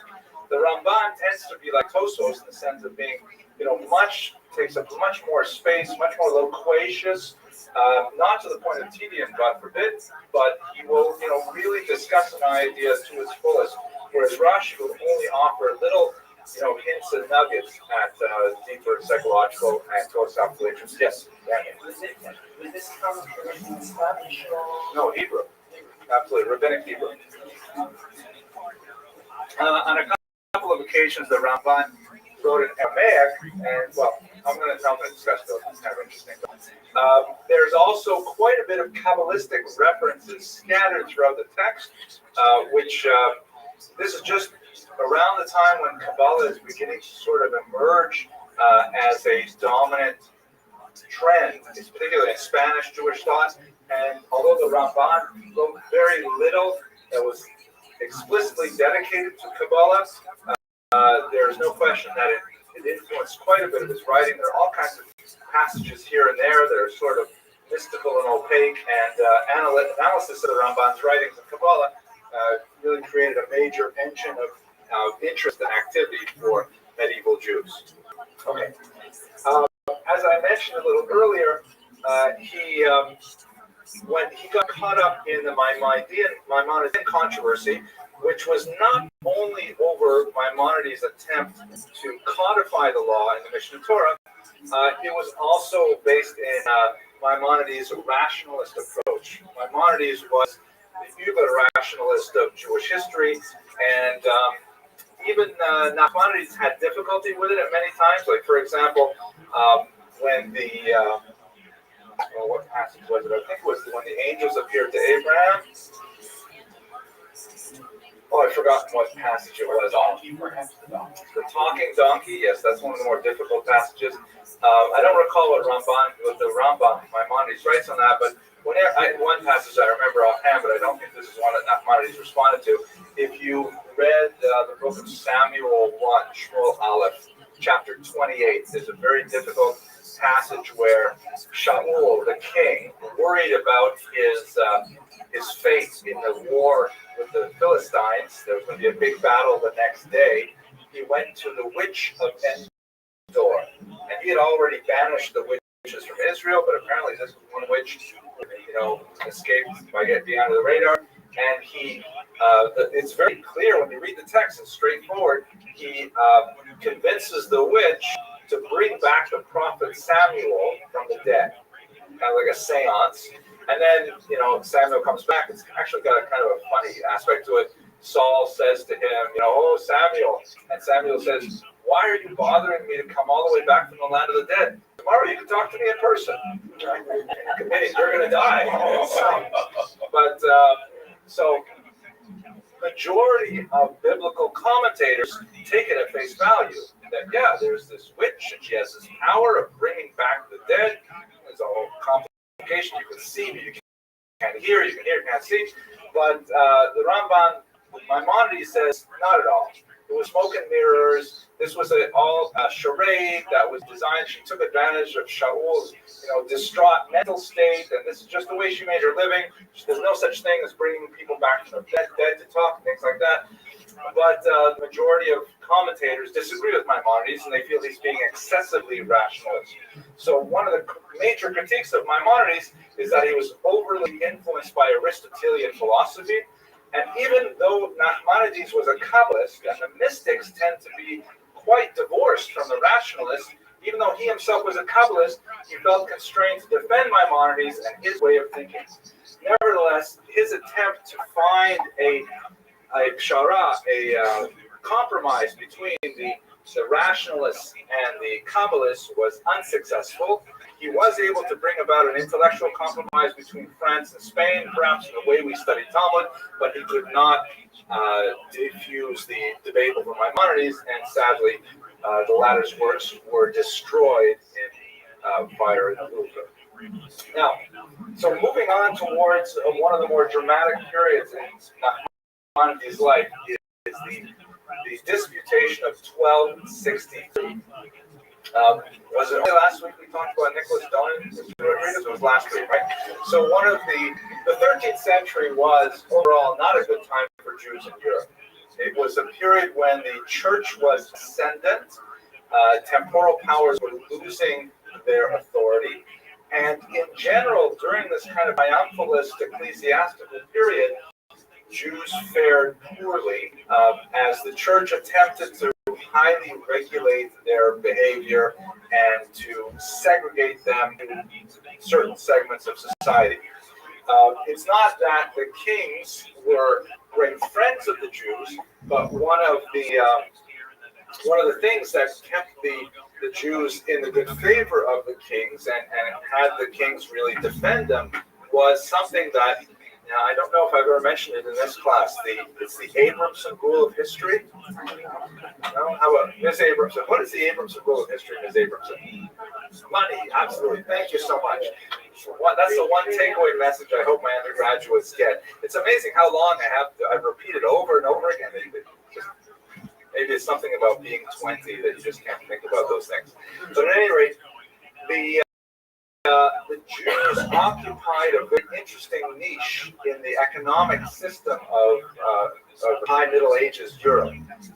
It was a corporate structure or a feudal structure in which the Jews had a status called Servi Kamarai, which means the servants of the royal chamber. And just in a nutshell, maybe in another lecture we'll expand on this, but basically the Jews occupied a certain status in the economic structure of what was basically a barter society, where they were one of the few groups that actually dealt in precious metals, in coinage. And this was through petty money lending, it was through small-time commerce, sometimes larger commerce. And so that meant that they generated a lot of cash money, as opposed to chickens and pillowcases and fields of wheat. They actually had ready cash, much more than most elements of society, because of that particular niche. So what the kings did in medieval Europe is they said that the Jews will be taxed directly by the royal chamber. That's what that Servi Kamarai means, is that they are servants of the royal chamber directly. Have, like Shlomi and Yitzhak and Rivka and Shpritza and Seitel were living in a little shtetl, and they're living in a shack essentially, but they are actually direct subjects of the king. They are not subjects of the local duke or baron or the lord. They actually report directly to the king. Not that they would ever see the king, but their money would. So the Jews, on the one hand, did not necessarily have a very high lifestyle, but the fact that they lived in urban areas and worked in industries that generated cash meant that they could generate also a lot of tax revenue for the king. And the king, in return for that tax revenue, protected the Jews. Hence the phrase, the king's Jew may have heard of, which is kind of funny. We have at the college, we have an excellent librarian, really one of the best librarians I've ever worked with. She's Cuban and not Jewish. And all her friends ask, how are your Jews doing? All of us at the college are her Jews. So, I find that amusing. But at any rate, let's tell another joke. That one's here we go. So Here we go. There's this old rabbi is walking out of shul one day, and a gust of wind comes and blows his hat off his head and across a busy street. So the elderly rabbi, he can't quite, cross the street, but across the street, there's a young man who sees this happening, and so he goes out and he gets the hat and he returns it to the rabbi. And he gives it to him. The rabbi says, "Bless you, my son." So this guy, he says, "Wow, I've been blessed by the rabbi. It must be my lucky day." So what he does is he goes to the racetrack and he's looking at the name horses and he sees that there's a hat named Cap. So he says, "Cap, maybe that's a sign. I rescued the rabbi's hat. I'm going to bid on Cap." And sure enough, Cap comes in first. He makes a lot of money. And he says, "Wow, this is great." He looks at the next race and he sees there is another horse whose name is Top Hat. Top Hat, wow, this is great. Puts all the money on Top Hat. Top Hat comes in first. And it goes on and on all day with all these kinds of hat metaphors. Finally, he comes home at the end of the day. He's all depressed, and his wife says, "What happened?" And he tells her the whole story, and she says, "Well, what happened? I mean, where's the money?" He says, "Well, at the very last race, I bid on a horse called Chateau." And she said, "You idiot! You're thinking of chapeau in French. Chapeau is hat." He says, "Oh, it doesn't matter. It was some Japanese horse called Yamaka that won in the end." Thank you, Mr. Weiser. That's good. Okay, that's it. I only have like 3 jokes left now. That's here. Okay. Anyways,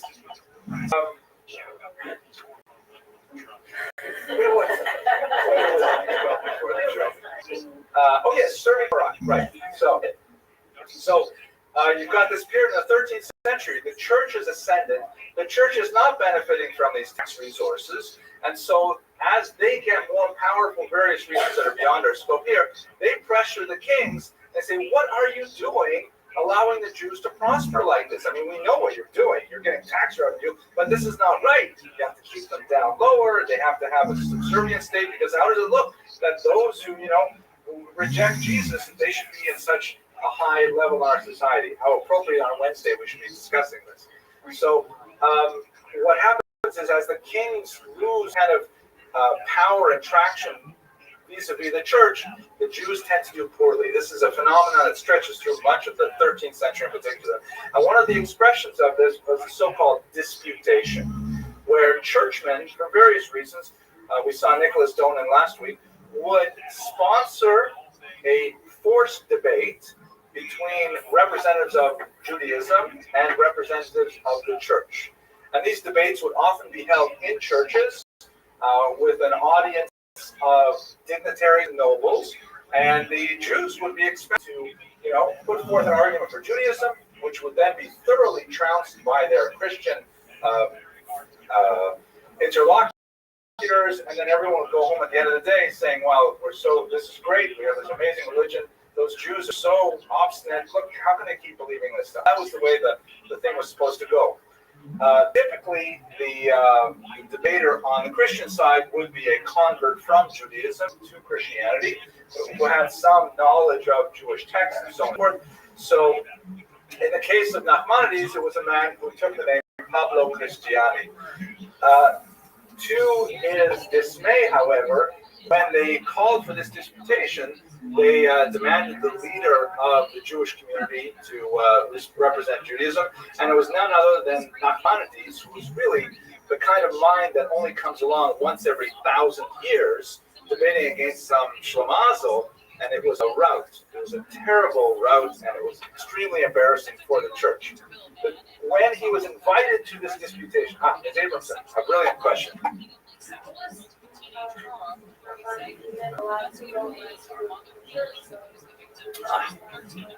Excellent question. What my brilliant daughter is alluding to is a halakha that is. I'm not faskening halakha, especially not in the shul where the Rav is the posek, but there is a large body of traditional religious thought that argues that Jews are not allowed to go into a church or into a mosque although there's a lot to say about both. The main idea behind that, in my humble opinion, is what's called marit ayin, meaning what will people think? It's the seeing of the eye. It's not appropriate for a Jew like me, let's say, for example, dressed like this, wearing a tie, to walk into a church. That's a joke. I'm not this church. Because then people say, oh, look at that. What's going on with Hillel Abrams? He's going to a church. So marit ayin does not apply when people know why you're going into a church. You're not going into the purpose of worship. So, like, let's say, for example, it happens sometimes because churches are large, open public spaces. They're sometimes purchased by synagogues or by yeshivas. So, the rabbis are allowed to go in and check out the space to see if it's, if it says big for sale sign out front, no one's thinking it's marit ayin. So in this case, I would humbly tender that he's certainly allowed to go in because everybody knows he's forced to go in there to participate in this debate. Very subtle question. And she's going to Israel in September, where she will become even greater and become a leader of the Jewish people. God willing. Okay. So anyways, Nachmanides, before he participated, he insisted successfully that he said, okay, if you want me to participate in this debate, one basic rule, I have to be allowed to say whatever I want. If you can't make me go into this debate and tie my hands behind my back. I have to be able to muster an argument you ask for.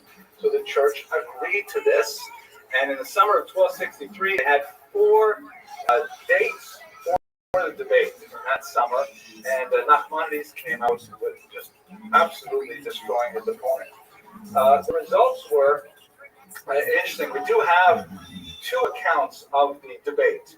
We have the Christian account written in Latin by Pablo de Cristiani, in which, of course, as you probably figured out by now, the church wins. Because how can you sponsor a debate like this for the whole point of diminishing Judaism and have the church do poorly? So the church, the judges, who are all clergymen, decide, yes, Christianity wins.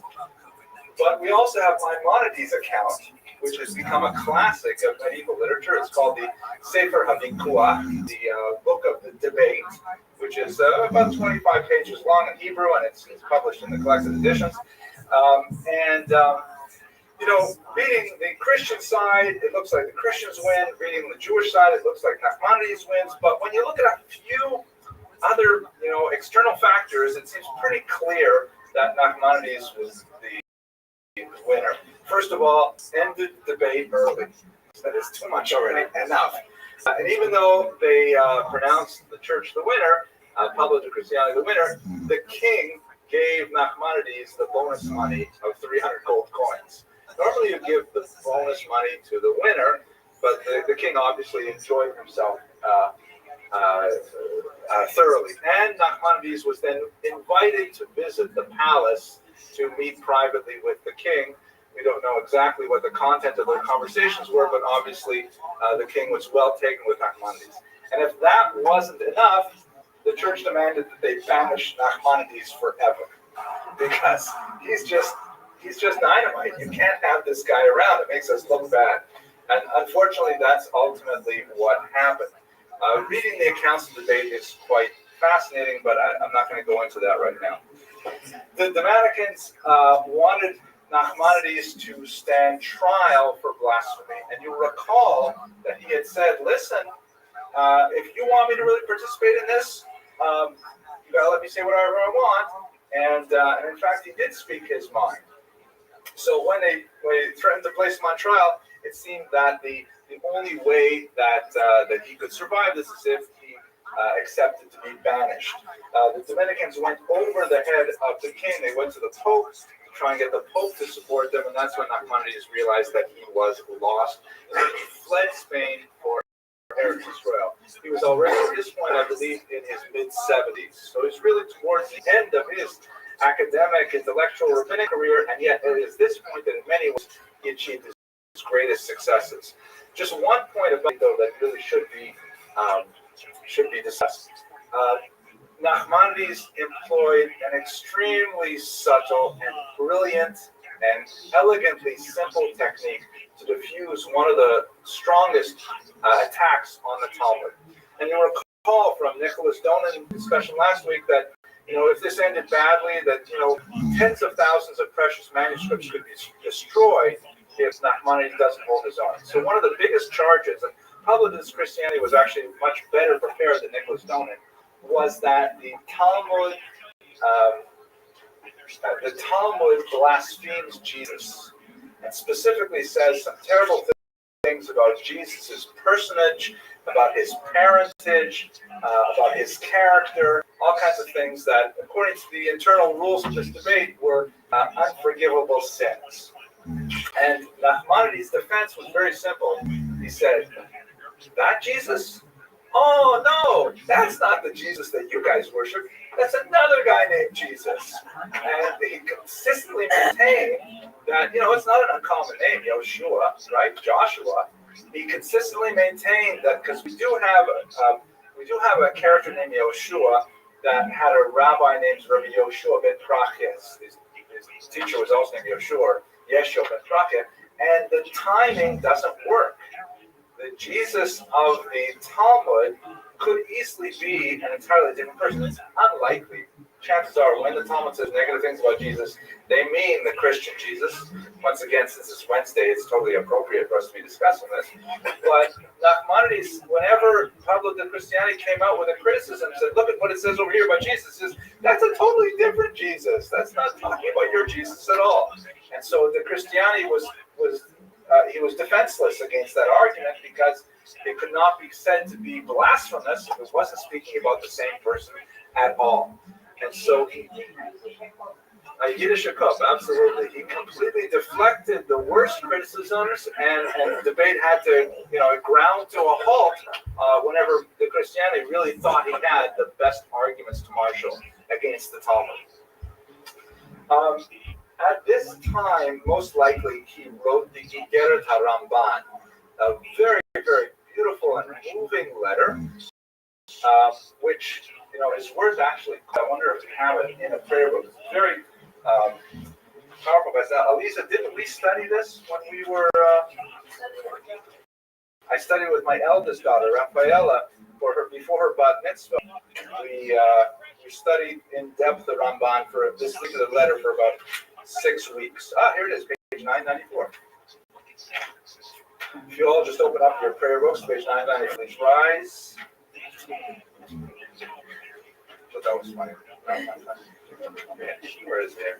So let me read it to you, because it is really, it's a beautiful piece of rabbinic writing. He wrote this to his family when he was forced to leave Spain, and it's essentially a letter to his son about how he wants him to behave for the rest of his life. It's part of a long tradition of what's called the tzavah in Jewish literature, or the will, the ethical will. It's a document written not saying who gets my stocks and who gets the cars and who gets the house. It's a document that says, this is how I want you to lead your life. As it happens, my wife and I have a custom that we write one of these every year before Yom Kippur and give it to each of our children individually, because you never know what could happen in that year. All right, let me read a little bit of this to you, okay? I'll read it to you in English. Heed, my son, the discipline of your father, and do not forsake the guidance of others. Accustom yourself to speak gently to all people at all times. This will protect you from anger, a most serious character flaw which causes one to sin. Our rabbis taught whoever flares up in anger is subject to the discipline of Gehenna, hell. Banish anger from your heart and remove evil from your flesh. The mention here refers to Gehenna, as it is written, and the wicked are destined for the day of evil. Once you have distanced yourself from anger, the quality of humility will enter your hearts. This sterling quality is the finest of all admirable traits, and the scripture writes, of humility comes the fear of Hashem. Through humility, the fear of God will intensify in your heart, for you will always be aware from where you have come and to where you are destined to go. You will realize that in life you are as frail as the maggot or the worm, all the more so in death. It is this sense of humility which reminds you of the one before whom you will be called for judgment, the King of glory. Of him it is written, behold, Heaven and the heaven of heavens cannot contain you, surely not the hearts of men. Furthermore, it is written, do I not fill heaven and earth, says Hashem? After you give serious thought to these ideas, you will stand in awe of your Creator and will be guarded against sin. Once you have acquired these fine qualities, you will indeed be happy with your lot. When your actions display genuine humility, when you stand meekly before man and fearfully before God, when you stand wary of sin, then the Spirit of God's presence will rest upon you, as will the splendor of His glory. You will live the life of the world to come. And now, my son, understand clearly that one who is prideful in his heart towards other men rebels against the sovereignty of Hashem, for he glorifies himself in God's own robes. For it is written, Hashem reigns, He dons the mantle of grandeur. For indeed, of what should man be proud? If he has wealth, it is Hashem who makes one poor or prosperous. And if honor, does honor not belong? As it is written, wealth and honor come from you. How can one glorify himself with the honor of his maker? If he takes pride in wisdom, let him understand that God may remove the speech of the most competent and take away the wisdom of the aged. Thus all men stand as equals before the Creator. In his fury he casts down the lofty, in his goodwill he elevates the downtrodden. Therefore humble yourself, for Hashem will lift you up. Thus I shall explain to you how you may accustom yourself to the quality of humility, to walk with it always. Let your words be spoken gently, let your head be bowed. Cast your eyes downward and your heart heavenward. And when speaking, do not stare at your listener. Let all men seem greater than you in your eyes. If another is wiser or wealthier than yourself, you must show him respect. And if he is poor and you are richer or wiser than he, consider that he may be more righteous than yourself. If he sins, it is the result of error, while your transgression is deliberate. In all your words, actions, and thoughts, at all times, imagine in your heart that you are standing in the presence of the Holy One, blessed be He, and that His presence rests upon you.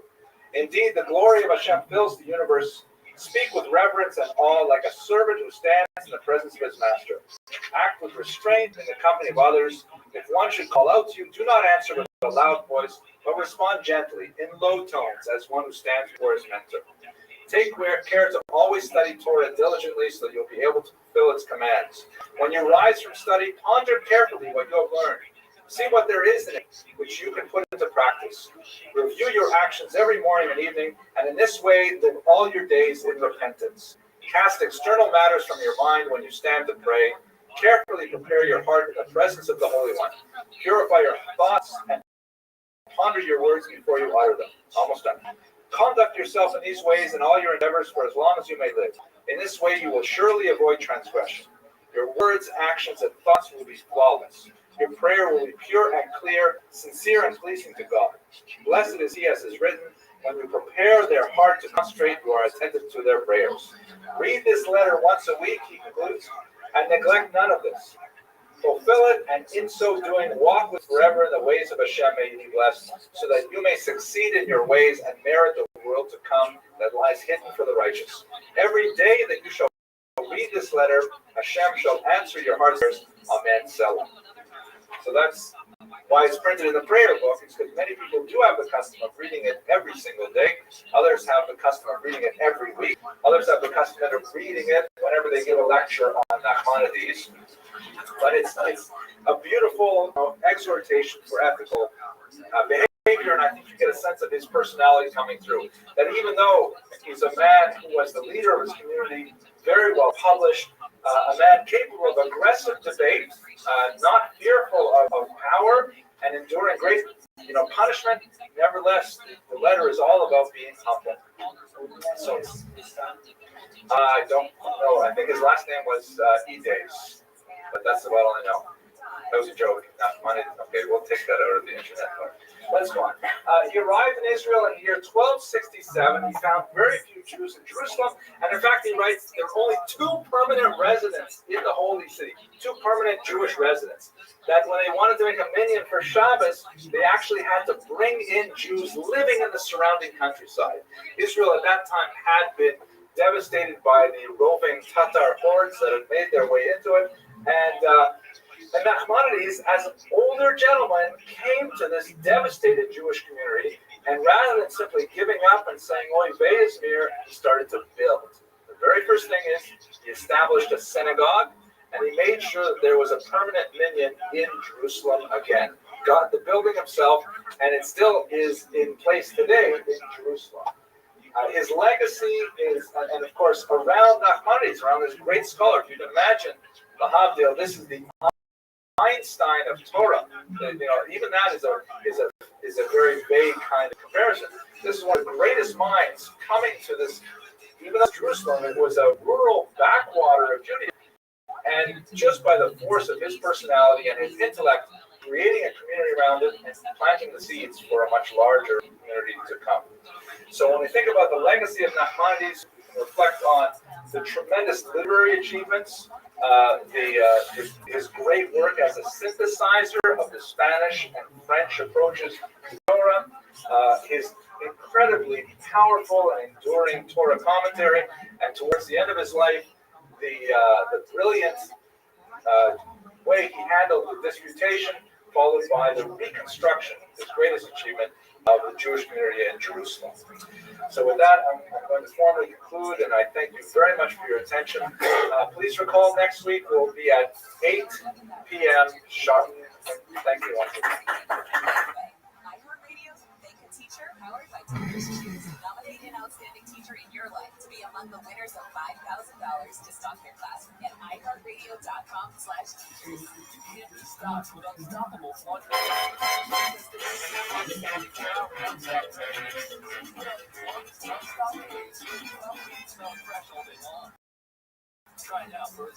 Hello, everybody. Well, today's topic is going to be the golden age of Spanish Jewry and whether it's important, fascinating, and unusual is in medieval Jewry. What I'd like to do in this brief lecture is to give you a quick sense of why Spain is different from most of Jewish history, either in North Africa, the Middle East, or in Europe, and then look specifically at what's different about Spanish Jewry specifically. And that'll wrap it up for today. It's not going to be a very long lecture, although if we look in detail at many of the specific individuals that I'll mention only in passing, there's a lot more to say. So first of all, it's important to understand that Spain has a triangular culture. There are three main populations, actually more than three, but three big ones that we're going to be concerned with, specifically Christians, Muslims, and Jews. This is very different from what you'll find in Europe, which you basically have Christians and a small Jewish population, or in North Africa, where you'll have Muslims and a small Jewish population. The same basically holds true for the Middle East, where you'll have Muslims and a small population of Jews. There are also small Christian populations, I don't want to overgeneralize, but this is especially the most important thing about Spanish Jewish history, is that the Jews were in a situation where they, although they were never in the majority, the fact that power was divided into three major populations rather than power concentrated in one major population meant that Jews had a lot more that they could use for their own advantage, which in many cases they actually did, and rose to tremendous heights in Spanish Jewish culture. Let's have a look at the quick history of Spain. First of all, when we enter into the first millennium of the Common Era, Spain is dominated by the Visigoths, who are Christians, not necessarily Catholics. They had a flirtation with Arian Christianity, which is a slightly different theological variant of it. Jews were definitely present in Spain from, let's say, the second millennium on. We have archaeological evidence of their existence there, but things generally deteriorated over the first 7 centuries of the Common Era as the Visigothic kingdom became, surprisingly, more and more anti-Semitic. And in fact, many of the strongest degrees leveled against Jews of forced baptism and so on really come out of the Visigothic era, when life for Jews in Spain was rather uncomfortable, and increasingly so by the time you get to the early 8th century. At that point, in the year 711, which is an easy year to remember, the Muslims begin to cross into Spain from the south. You recall from the previous lecture that Islam spreads rapidly through the 7th century. It goes all the way across the coast of North Africa really quickly, and then in the early 8th century, it makes its way into Spain. For the Jews, who had been suffering tremendously under the Visigothic rule, the advent of the Muslims was actually viewed with a considerable amount of favor, and there's a lot of evidence to suggest that Jews actively encouraged the Muslim advance. So the Muslims essentially take over all of the Iberian Peninsula, which is today Spain and Portugal. They take over the entire region within very short order, and all of a sudden, Spain becomes Islamicized, and there is the beginning of what we will call the golden age of Spanish Jewry. We'll return to that. However, this is fairly short-lived with the scope of larger history because the Christians begin to reconquer the Iberian Peninsula. This is a period known as the Reconquista, the reconquest, and gradually they push themselves downward, driving out the Muslims, including the fairly aggressive Almohad Muslims who were responsible for driving Maimonides out of Spain, for example, around this time period. But over the next few centuries, from basically the 9th century to the 15th century, Spain gradually becomes Christian once again as the Muslims are driven out. Now that's Muslim power. Muslim people, of course, still remain behind in Spain, and so you have this triangular culture perpetrated throughout the entire period, where you have Jews, Christians, and Muslims. There are also other populations like Berbers, but we're really going to focus on those three main nationalities or ethnicities present in Spain. Of course, it ends badly for the Jews. In 1492, the Jews are expelled from Spain. 5 years later, they are expelled from Portugal. And as you can see in this map, they end up moving all over Europe. They go throughout the Mediterranean, all the way out to Israel and to Greece and places like that. Many of them go up north to Holland, Netherlands, and a significant number go all the way over to the west. They go to the New World. That would be obviously the subject of later lectures. But that's, in a nutshell, the very quick history of the Jews in Spain. You'll recall, first it was Visigothic, and it was very difficult for Jews. Then in 711, the Muslims come in, and it gets much better for Jews, the beginning of the Spanish Golden Age. And then within a couple of centuries, the Christians start pushing their way downward, and the Golden Age continues for a little bit, but certainly by 1200 it's over, and by 1492 the Jews are actually expelled from an all-Christian Spain, and shortly thereafter from an all-Christian Portugal. But let us turn then to what do we mean by this Golden Age of Spanish Jewry. Basically, this is a period where Jews were so well integrated into culture and had such phenomenal access to the highest corridors of power and participated very actively in really creating the dominant cultural motifs of the era, that it was a period of great flourishing of Jewish expression. And you have a series of figures of Jews who are truly unique in that they exemplify both political and sometimes military power, along with really phenomenal Jewish learning at the same time. This is something that was totally unique that we don't have really ever since that in Western history. You will have obviously Jews who are, let's say, incredibly well adapted Jews to the general society. You have Jews who rise to high power, but they tend to be Jews who have largely left their Jewish background behind, like let's say Benjamin Disraeli, 19th century, who recognized his Jewish background, but ultimately was a baptized Christian. And on the other hand, you'll have Jews who are, phenomenal expressions of Jewish culture, Rashi and Tosfot, and we can go on, but they have very little access to political power over a larger geographic area. The Spanish Golden Age is one in which Jews had both positions simultaneously, where you had Jews who were really tremendous scholars of traditional Talmudic wisdom, for example, and at the same time they also had political, military, and general cultural power. That's something that really is special about the Spanish Golden Age. The kinds of figures that are exemplified by this period are, of course, the greatest of them is Maimonides, shown here in this statue in Cordoba. A little bit of an exception to the rule because he was driven out of Spain at a young age and really made his career in Tunisia and to a much larger degree in Egypt. But if we look at figures like Chasdai ibn Shaprut, very important Jewish philanthropist and scholar who ended up becoming a major Spanish diplomat. After him, the great Shmuel Hanakid, or Samuel ibn Agrella, who was a Talmudic scholar who wrote an important commentary on the Talmud called the Mavo, and at the same time he was the military leader of Cordoba.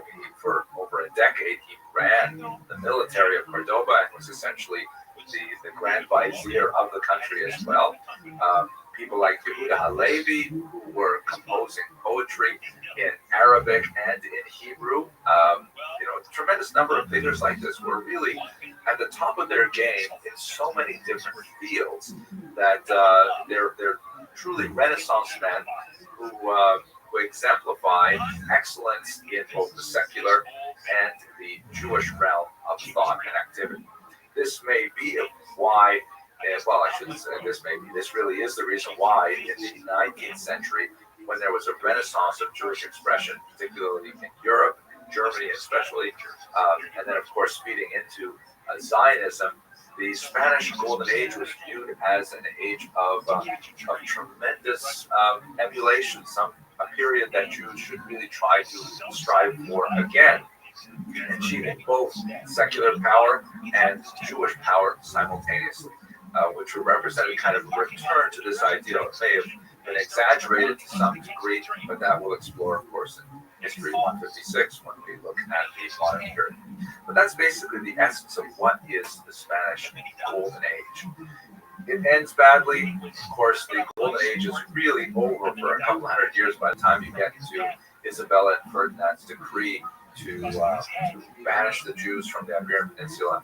And there's a long period of tremendous anguish known as the Inquisition, which resulted in the public burning of many Jews and resulted in the underground activity of many Jews who chose to practice their Judaism in secret while pretending to be believing Christians in public. And these are things that we will have to discuss towards the end of this course. But at any rate, in this very brief lecture, you've got an idea now of what was the Golden Age of Spanish Jewry, and I look forward to speaking with you more in the next lecture.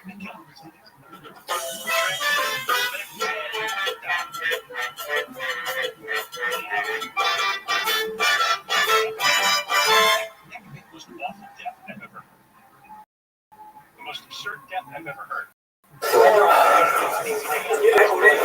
Sound? Any sense of sound? It sounds okay? You have no way to tell, right? We'll find out later. Okay. Okay. All right, ladies and gentlemen, why don't we get started? So, thank you for coming. It's the first night of the spring semester, and I'm sorry that my lovely daughter Aliza is a little bit unwell. They have the notorious Taurus MS flu. It starts with one kid in Taurus MS and it spreads through all of them. Even though some of them are, beyond that stage right now. And I want to say thank you to all of you for your kind thoughts for my father. He has had, I'm proud to say, a rather remarkable recovery. He's still in the hospital, and we imagine that. Well, I'll put it to you this way. I had the opportunity, by going up Canada, I had the opportunity to speak with my father at length about things that were very important. And now that I've had that opportunity, every conversation I have with my father is like an unexpected gift. And I'm very grateful for all of your good wishes. And my mother, of course, is very pleased that my father's health is kind of stabilized so that we can have a rational conversation with him. You have in your hand the flyer for the spring semester. You'll note that the topics are on the right, and there are a few key dates when we will not be meeting around the holidays of Passover, and they're listed down there, but I'm really looking forward to having you join us for these lectures. I'd also like to give a shout out to the students in Touro College who are taking this course both in New York and in Los Angeles. We're trying an experiment where we're putting these videos online for students around the world to take them. So I hope to be hearing from them shortly. Let me start with the opening. Oh, I should tell you something.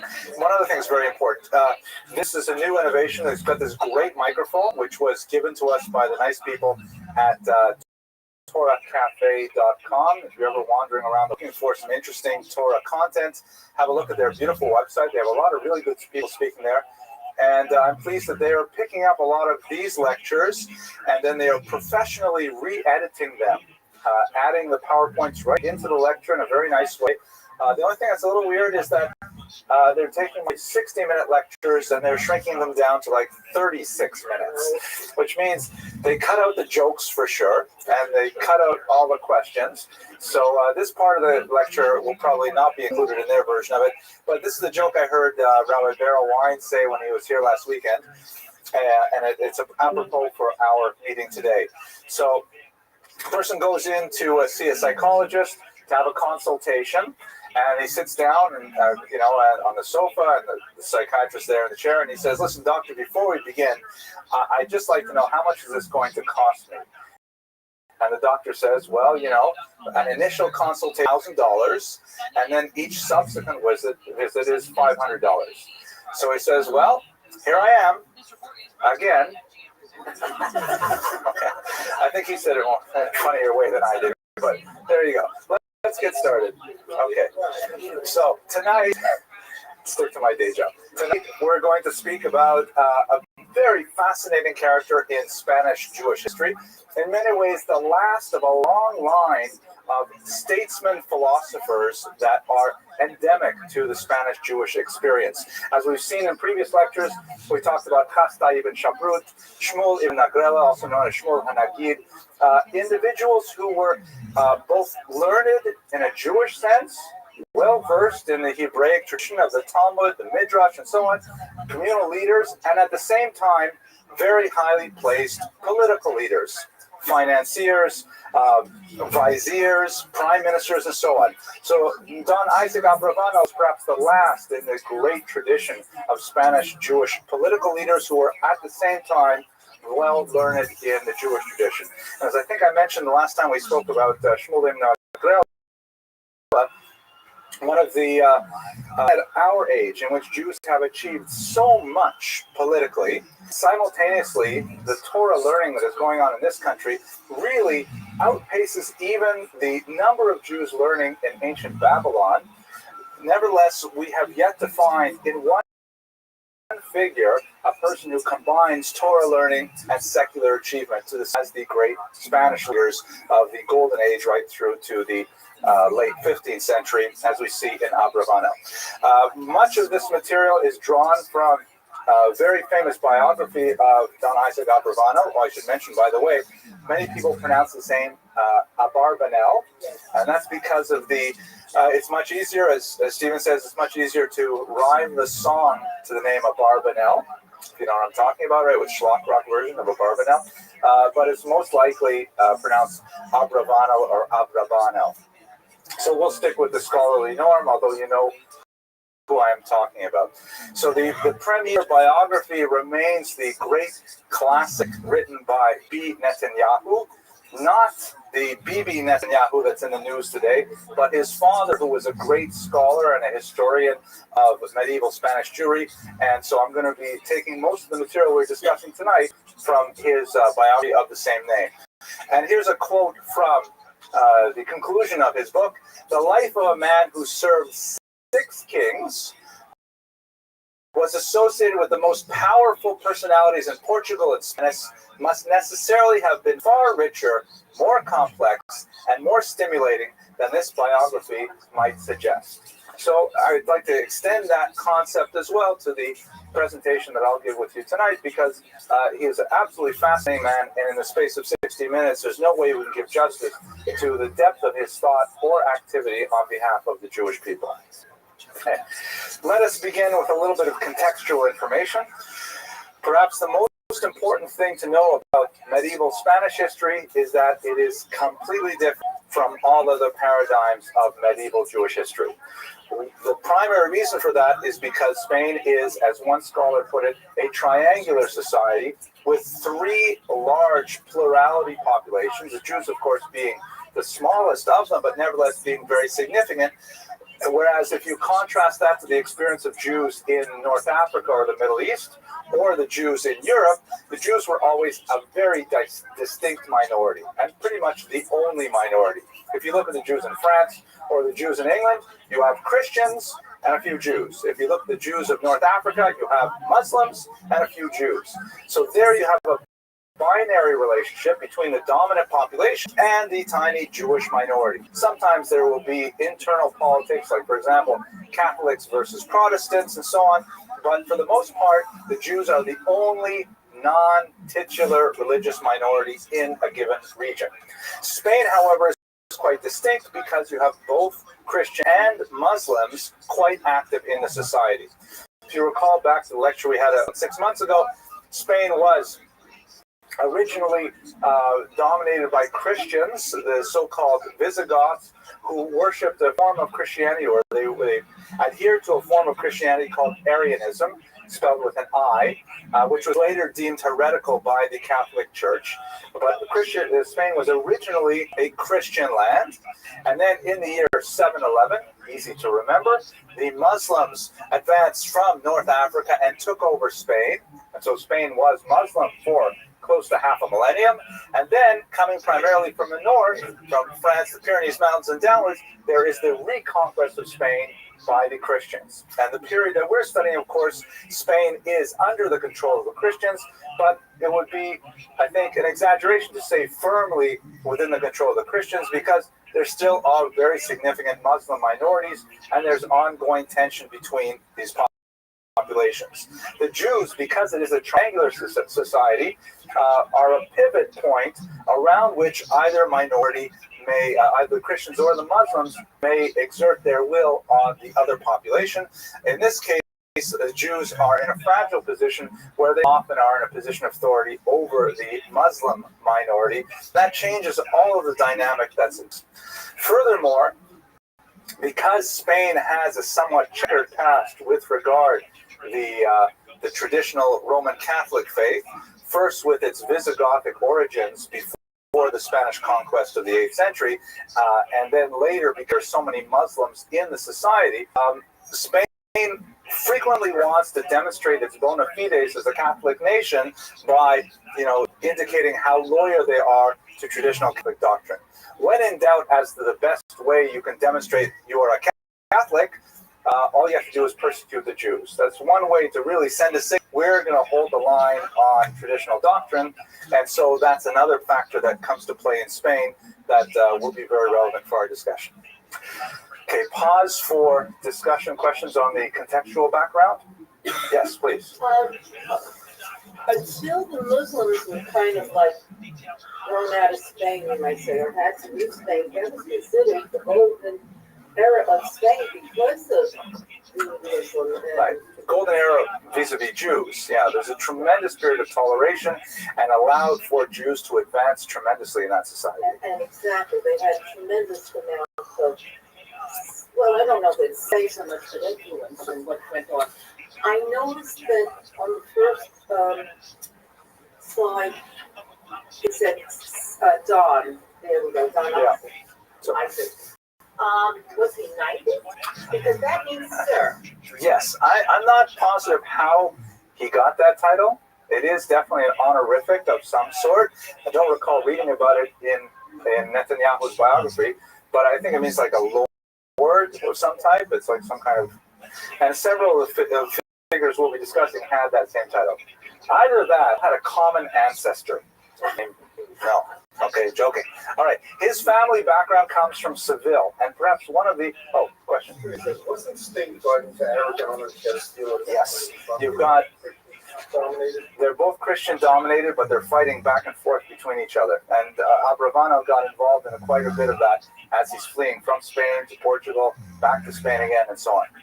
So his background is from Seville. If we look at the map here, we see that's fairly close to where the Muslim conquest occurred, down here on the lower third of Spain, close to the bridge to North Africa. And it became Christian in 1238. That's 200 years before Abravano's birth. And it has a long history of anti-Jewish persecution. You have pogroms in 1391, which were first begun in Seville and then spread throughout the entire Iberian Peninsula. And you have the beginning of the Inquisition occurs also in Seville. Again, because of the proximity of Muslims, I will speak more about what exactly was the Inquisition shortly, but there's a strong tradition of anti-Jewish agitation in this region. This had a signal impact on none other than Abravanel's own grandfather, who converted to Christianity in the late 14th century. It's clear from later, and by the way, Abravanel never mentions this fact in any of his very prolific writings, but it's clear without doubt from the historical record. We know, however, from later events that this was clearly done under duress because Shmuel Abravanel later fled to Portugal, and in Portugal he then resumed his Jewish identity. So his conversion to Christianity was most likely, we don't know a lot of the details about it, but was most likely the result of his very high level of influence in Spanish society. He was the primary, most likely the royal treasurer at the time, and it was unseemly for a Jew to have such a high post and remain a believing Jew. A couple of things we could mention here in terms of historical tradition. The first is, and this continues right up to our own day, there's a very strong tradition of Jews occupying high positions of economic regulation in societies. Including in our own times here in this country, we often have Jews at the very top of the economic ladder associated with government putting in place tariffs, taxes, and so on.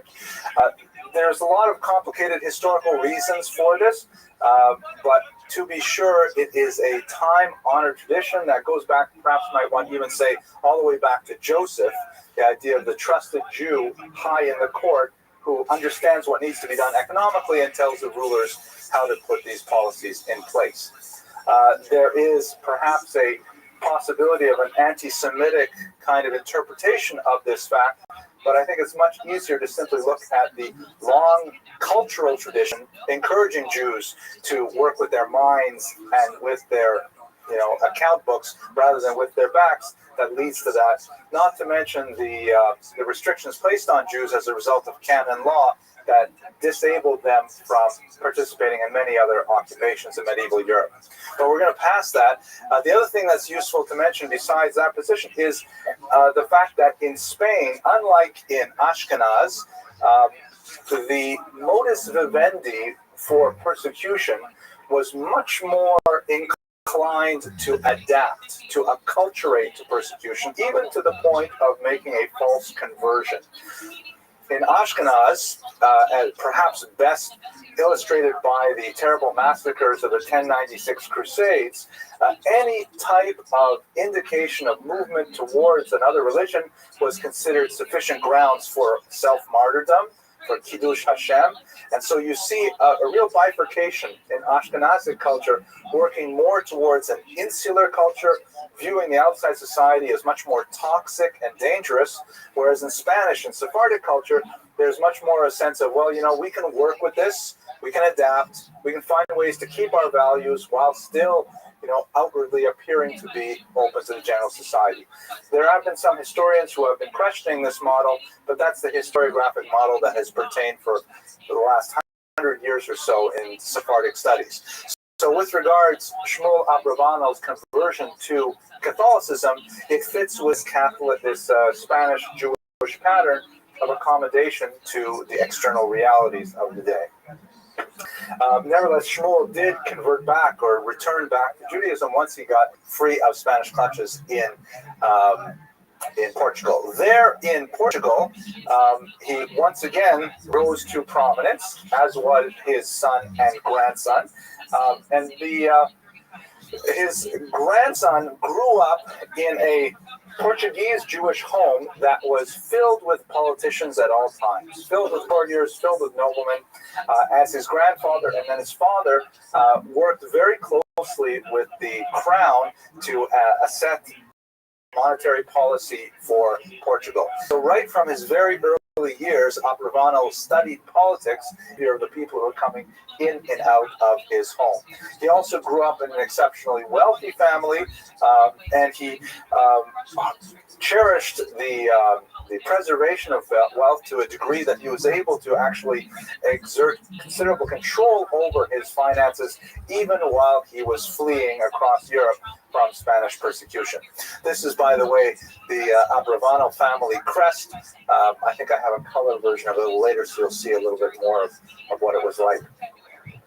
He was trained in the best Renaissance philosophy that was then penetrating the Iberian Peninsula. Not only did he have a thorough grounding in all of the Jewish classics, of course, the Bible, the Talmud, Midrash, and so on, he also studied contemporary European languages and the classics. He was perfectly fluent in Latin. It seems that he knew some Greek, and as we shall see later in his writings, he was remarkably open-minded when it came to reading sources from outside the Jewish religion. He was well-versed in the writings of the early church fathers, St. Thomas Aquinas, and many of the other thinkers that were circulating in society. I didn't find any confirmation that he knew Arabic, but he certainly was familiar with the writings of Avicenna, Averroes, and several other people who wrote in a Maimonidean phase, and in fact, much of his early energies were spent on analyzing Maimonidean philosophy. So he had a really, like we would say, the ultimate day school education. Very, very strong in traditional Jewish subjects, very, very strong in traditional secular studies as well. Yes? I noticed on the family tree, next to Judah, in parentheses, it said Juan de Sevilla. Was that his grandfather? When he was converted, they take Christian names. Exactly. Okay. We don't know a lot about his family. His wife we know only as Mrs. Abravanel. But we know that he was married young, judging by the dates of the birth of his children. We know of 2 sons, and there are passing references that may include 2 daughters as well. We know more about his sons, who really followed in their father's footsteps, many of them following him into exile. Some of the most tearful passages of his biography describe how he was like separated from his family for several years, and then one of his sons would come and finally find him in Venice or someplace like that. And at least one of his sons continued in the literary tradition as well. So we know a little bit about his family life, but it seems he was mostly wrapped up in his political energies and his literary activities. Speaking of his literary activities, the things that he wrote, basically his literary oeuvre was composed in 2 really distinct periods. The first was in his relative youth, that is before he was about 40, when he was very much at ease in Spanish and not terribly disturbed by the Inquisition or the later expulsion, which came as a great shock to Spanish Jewry, as we shall see. And then, surprisingly, a very, very productive period when he was actually being chased from country to country, and he wrote extremely voluminous amounts of material at that point. Early on, though, he engaged in philosophical discussions. In particular, he was fascinated with the philosophy of Aristotle and its critics. And of course, when you study Aristotle in a Jewish sense, you must study Maimonides, because Maimonides was also heavily influenced by Aristotelian thought. And so Abarbanel or Abravanel very much engaged in the continuing of that tried and true debate that had been going on for several centuries. I have to say, although I admire the man phenomenally, I find it hard myself to really get through his commentaries. I find that, in my humble opinion, and I'm not a literary scholar, but I find that they tend to be kind of long-winded and repetitive. And you can see that I'm not the only person who thinks so, because there are several abridged commentaries where, if you can't make it through 2,000 words, they'll give you a 500-word summary of the same concept. And when you do that, it's really much easier to take them. Now, that's not saying that Abravanel was long-winded in his thoughts. It's probably a result that much of his writings were originally delivered orally, perhaps were even written to be delivered orally, because oral presentations will often, repeat obvious information, will often go over the material to make sure that people understand it.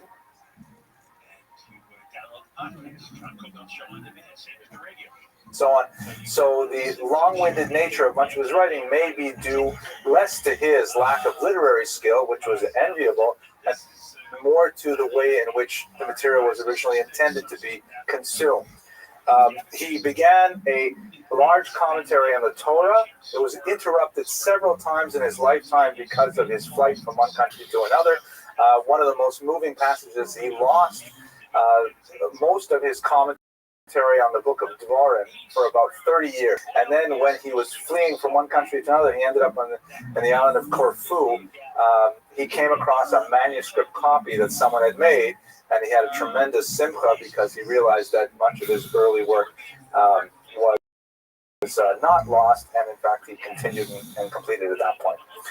So what ends up happening with him politically, as we see quite often with Jews in this situation, it's Joseph once again, right? The problem that Joseph had was, or the problem the Jews had, was that a new Pharaoh came up, a new Pharaoh, who knew not Joseph, right?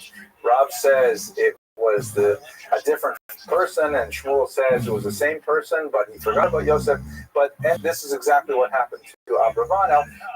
His primary supporter was a king named Alfonso V, who died in his early 40s as a result of the plague.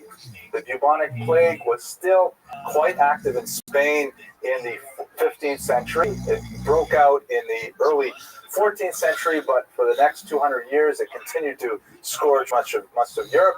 And when Alfonso IV died, his successor was not at all the same king. And this new king had, and by the way, I would tell you that king's name, but I'm not sure how to pronounce it. Maybe we have Spanish speakers here. It's spelled J-A-O. So how?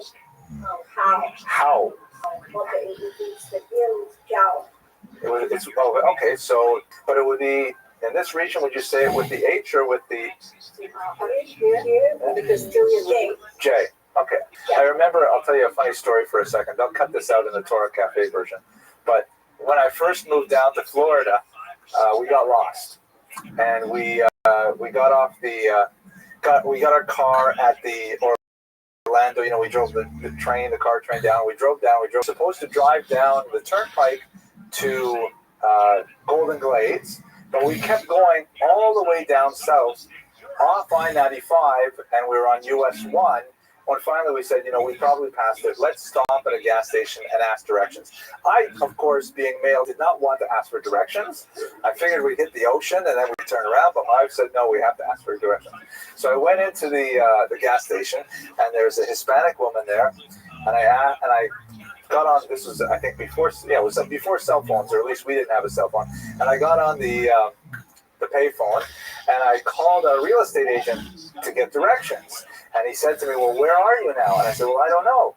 And I asked the woman behind the counter, I said, what street is this out here? And she says to me, US what? And I said, what? She says, US what? And so I said to her, I don't know. They call this place Jews One. What kind of street is that? Jews One. But anyways, we found the home.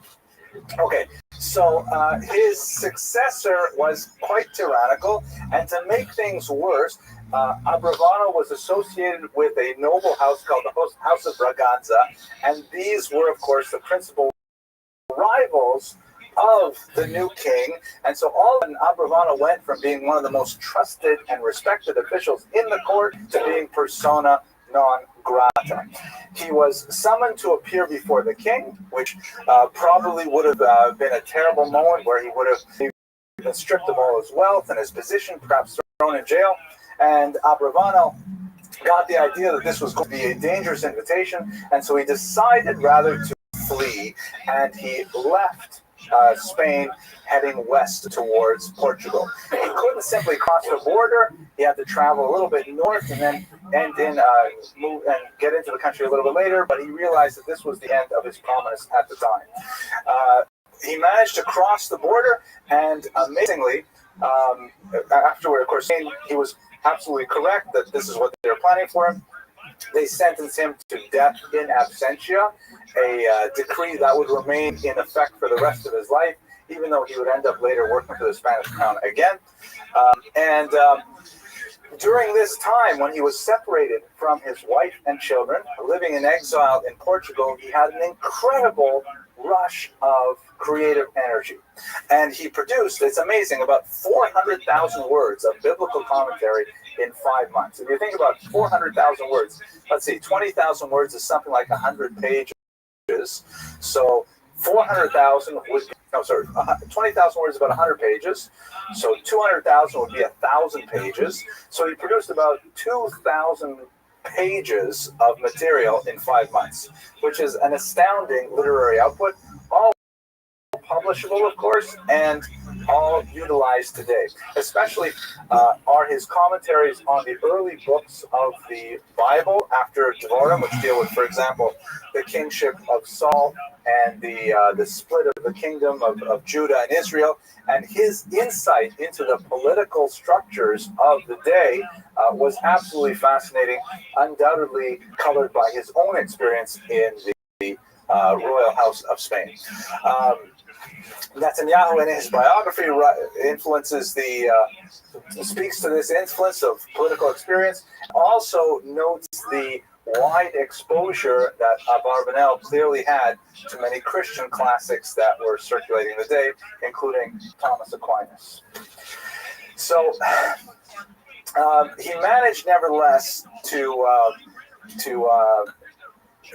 have a. Did I skip something here? Let me just see. He managed actually to get back to Spain, despite I'm sorry. He fled Portugal to Spain. Thank you. No one corrected me.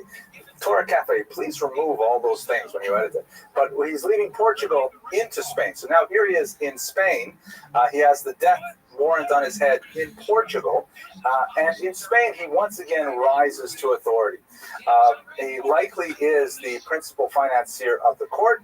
And he does this primarily by advising Ferdinand and Isabella, the king and queen who would later expel Jews from Spain, advising them how to finance their wars with nearby kingdoms. He is incredibly successful in this regard, and he is allowed to bring his family to Spain with him at this point, and then moves into a new type of industry, one that was tried and true for many Jews in Europe, and later would become the downfall of the Jews in Eastern Europe, as we'll talk about in 2 weeks. He engages in tax farming. What is tax farming? Tax farming is a type of economic tax collection method which works in a corporate society, meaning works in a type of feudal society where you have people divided by classes on a very large scale. This is tax season, and we all know how they collect taxes in America. The government knows each of us individually. We have personal income tax. Unless we are dependents of someone else, we all have to fill out our own individual taxes, and we all have to individually pay to the government. We can also file jointly if we're married and so on, but that's about it. The government deals with us all as individuals. That's something that only really develops after the French Revolution of the 18th century. In the medieval period, that was way too detailed for the medieval monarchs to handle. And so they say, okay, all you peasants have to produce so much money, all you nobles have to provide so much money, and so on. And they would not, they wouldn't care which person paid more than another. They said, we want, at the end of the year, April 15th, we want so much money in our treasury. So how would they actually achieve it is typically they would hire tax farmers who would be quite often Jews who are given a certain amount of territory and told that you are to collect so much money from the local population in any way that you see fit. So that would include, for example, a tax on grain production.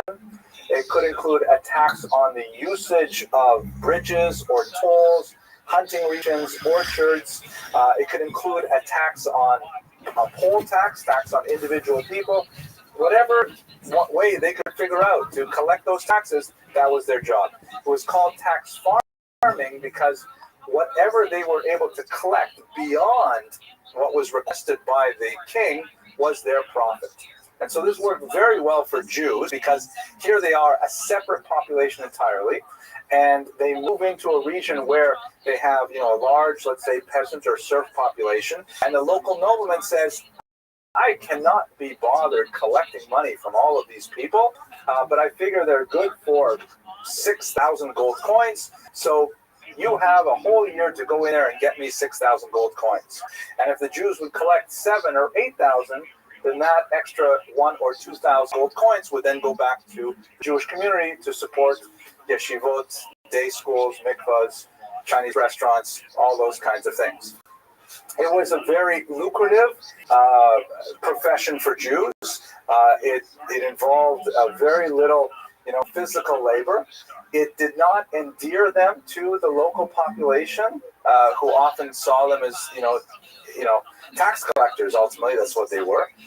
In some cases, as in Eastern Europe, the Jews were granted certain monopolies, such as the monopoly of alcohol production, propinatia, which allowed them to be the sole manufacturers and distributors of alcohol.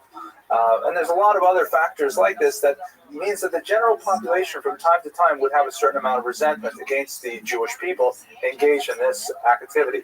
At the same time, the Jews were protected because the king wanted to see them succeed.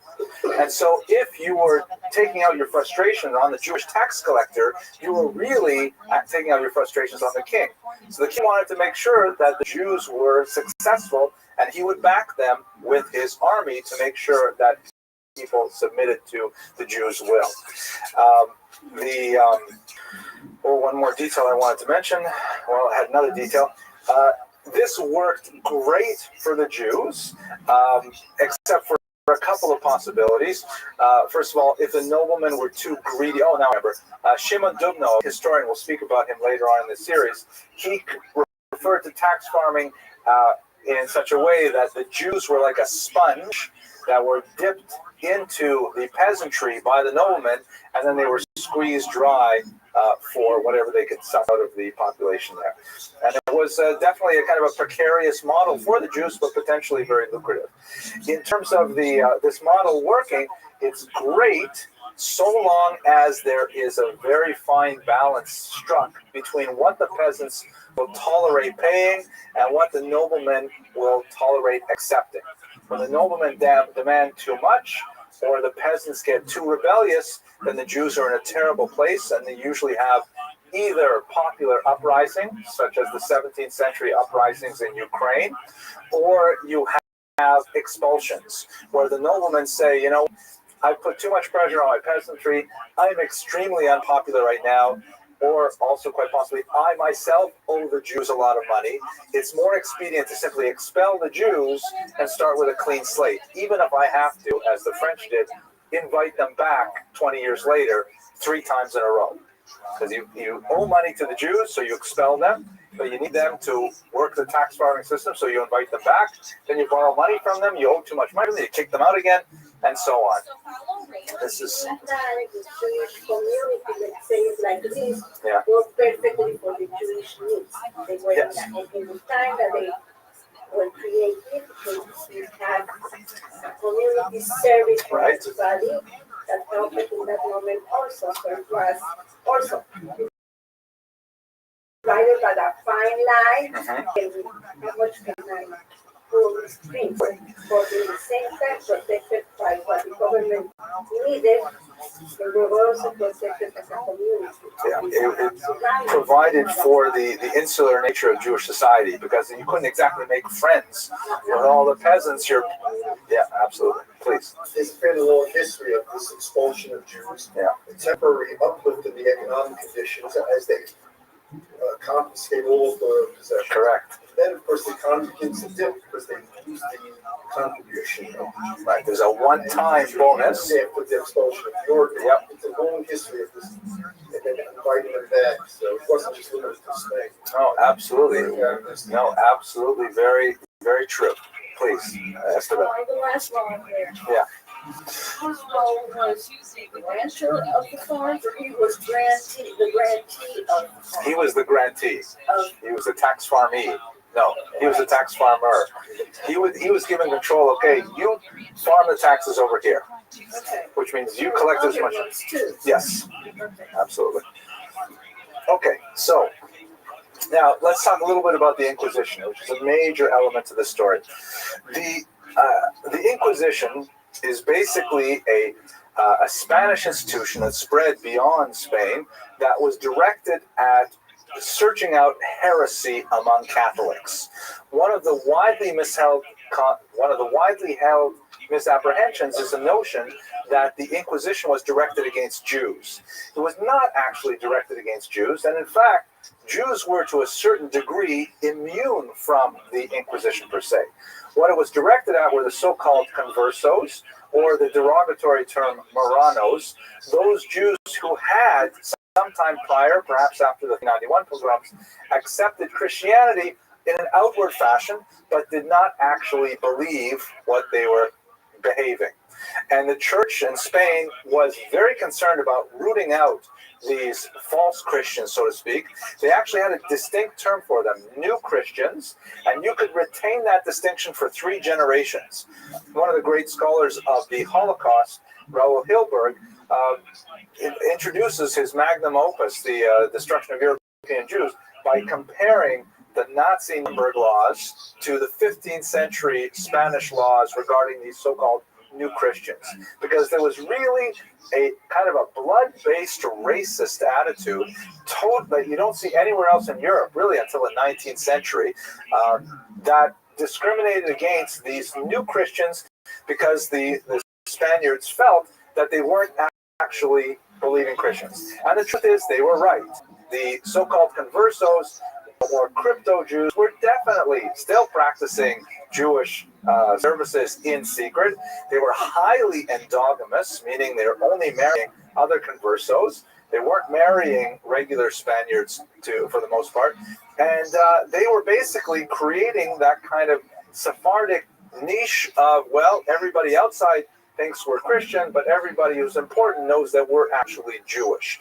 And they could do this quite comfortably for decades or centuries, as it turns out. There are crypto-Jews that are still detected in the American Southwest, even well into the early 20th century. Mr. Rodriguez, to go further than that, the 20th century? It goes right up to the 21st century even then. It's like it's an amazing phenomenon. So the purpose of the Inquisition was that the church in Spain was trying to root out these false Christians, the Jews who had converted to Christianity, but did not actually believe what they were saying. The Jews, technically speaking, had a false sense of security because they felt like, well, the Inquisition isn't bothering us. As long as we keep to our traditions and we openly practice as Jews, then we don't have to worry about it. That turned out to be a false sense of security, but nevertheless, much of the bulk of the animus was directed at these new Christians, including even old Christians who were suspected of Judaizing, of being tempted by Jewish values, and so on. Please. Now these crypto Jews were very successful because they had all the restrictions removed from them. And so the business people were very resentful of them. They could practice all of the trades, and at the same time, still not be fully Christian in their mind. And as a matter of fact, I think that the Jewish communities were actually very supportive of at the beginning of the Inquisition, because I felt these are people who betrayed us, and let them be punished. Yeah, and that was certainly not the best moment of Jewish unity, I think. Did I tell you the joke about the guy who wants to join the country club? Yes, you're right. Well, Stephen, you remember all my jokes. Do you mind if I tell it again? Okay, the joke goes like this. So, for those of you who are younger, that up until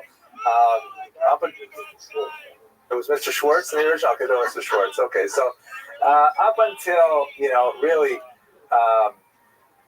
It's ancient history for most of you, but until the 1990s, a lot of these clubs, even here in Miami, were so-called restricted, right? You could only join if you were Gentile clientele. And there was no problem with this. I joked about the 1990s. There were some that were still like the 90s, but They were openly like this until a great film came out called Gentleman's Agreement that really turned around the way people thought about these things right at the end of World War II. But at any rate, up until the 1940s, Jews could not get into a place like this. It would be forbidden, ridiculous, and hotels, forget about it. So anyways, the joke goes that there's this Jewish guy who wants to belong to this restricted country club. And so he goes to the membership director and he says, listen, these are my assets. I have these boats and these apartment buildings, and I really think that I belong in your crowd here in the Flaming Crosses Country Club. And the membership director says, listen, what's your name, Cohen? I can't help you because, we're a very exclusive club and you can only join, if you have a sponsor. And I don't think you're going to find a sponsor. He says, well, who's on your membership? I'm sure I know someone. So he says, look, here's the membership list. Shows it to him. Cohen looks down the list and he sees someone named Schwartz. And so he says, oh, I know this guy. I'll go talk to my friend Schwartz. So he leaves, he goes, he knocks on the door of Schwartz, and Schwartz opens the door. And Cohen says to him, Shalom Aleichem, Reb Yid. Listen, I wanted to join the Flaming Crosses Country Club, and I need a sponsor. So I was thinking, maybe, you're a Jew, I'm a Jew, you can help me out. So Mr. Schwartz looks him in the eye and says, listen, Mr. Cohen, what's your name? Let me tell you something. I am a Presbyterian, and my father was a Presbyterian. And my grandfather was also a Presbyterian. Okay. All right. So let's go on. The Inquisition. Now, so you have this scenario. The Inquisition is directed primarily at these new Christians, these conversos, and Jews who were remaining within the traditional Jewish community felt largely immune to the pressures that the church were exerting. And even though there were some distinct warning signs, the edict of expulsion comes completely by surprise. A couple of the expulsions that are significant, Andalusia and Aragon in the 1480s, some really nasty trials and executions that occurred in a few places, including a blood libel in 1490 and 91. But the traditional Jewish approach was, these things...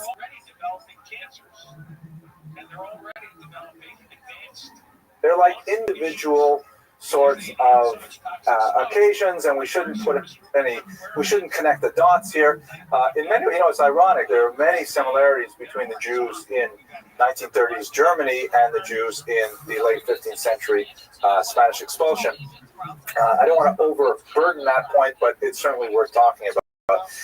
What did the Jews rely on? They had two basic ideas that they felt would carry them through like they had for 100 years. First is the Jewish reliance on lobbying, or the Hebrew term would be shtadlanut, shtadlonis in Yiddish, where basically it's a relatively unprotected minority, yet often quite wealthy.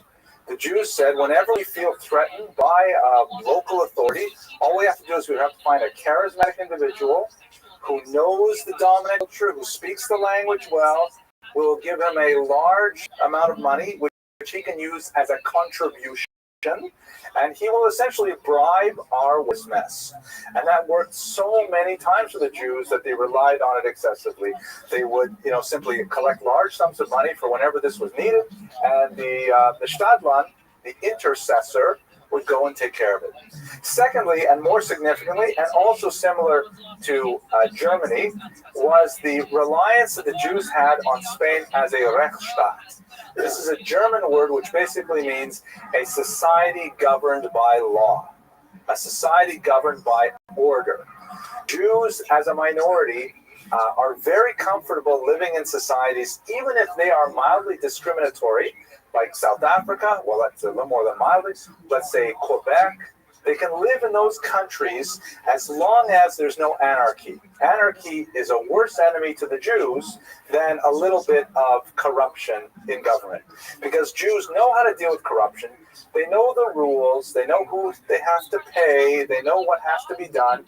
And, you can live within those boundaries. But anarchy, people running in the streets, destroying property, no rule of law, no reliable police force, no reliable judiciary, even if they were corrupted, that's the kind of thing that's very dangerous for Jews. Spain was ultimately a Rechtsstaat, a society with an effective system of governance, and in fact, it was centralizing its power at this time. And the Jews felt that these two factors, are Stadtlandes and Spain as a Rechtsstaat, will be fine. We have nothing to worry about. Of course, they had no idea what was going to happen. The decree of expulsion was prepared completely in secret. Ferdinand and Isabella didn't let anyone know about it. I'll talk about some of the reasons for it in the next slide. This is actually a picture of the decree, and it was announced to the close circle in the early part of 1492. It was not announced to the larger population immediately. So when Abravanel heard of this, he went together with the 80-year-old Don Abraham Sr., who was also a major figure similar to Abravanel in terms of his position, and they asked to meet with Ferdinand to, do the usual. It was a pretty severe decree, and it came out of nowhere, but they thought they would do the same thing they'd always done, and they would avert this terrible event. So right away, Ferdinand says no, which they could expect as well. So they went and they got a huge bribe, and they brought back the money. But at this point, even though Ferdinand initially said maybe to the money, he ultimately said no. And so that was kind of a huge surprise to Abravanel that, wait a second, the old strategies are not working. Much like, if you can imagine, I'm sorry, it's 3 times now I'm mentioning Nazi Germany, but Hitler could not be bribed. He was not interested in money. Only perhaps towards the end of the war, the Jews for Trucks scheme, which involved Eichmann, but in the initial years, it was not about money at all. And money, and the Jews were simply not ready for that. So Abravanel said, maybe it's not actually Ferdinand who's doing this. Maybe it's Isabella. She's the power behind the throne. I'll go and talk to her. He went to her, and we have a record of their conversation that he presented. He spoke in a prophetic tone, speaking about how many countries decline after they persecute the Jews, speaking about the kind of negative repercussions that would occur if this were to happen. But Isabella was obviously prepared for him, and she gave back arguments based on Hebrew scripture, indicating that the will of a king is the decree of heaven.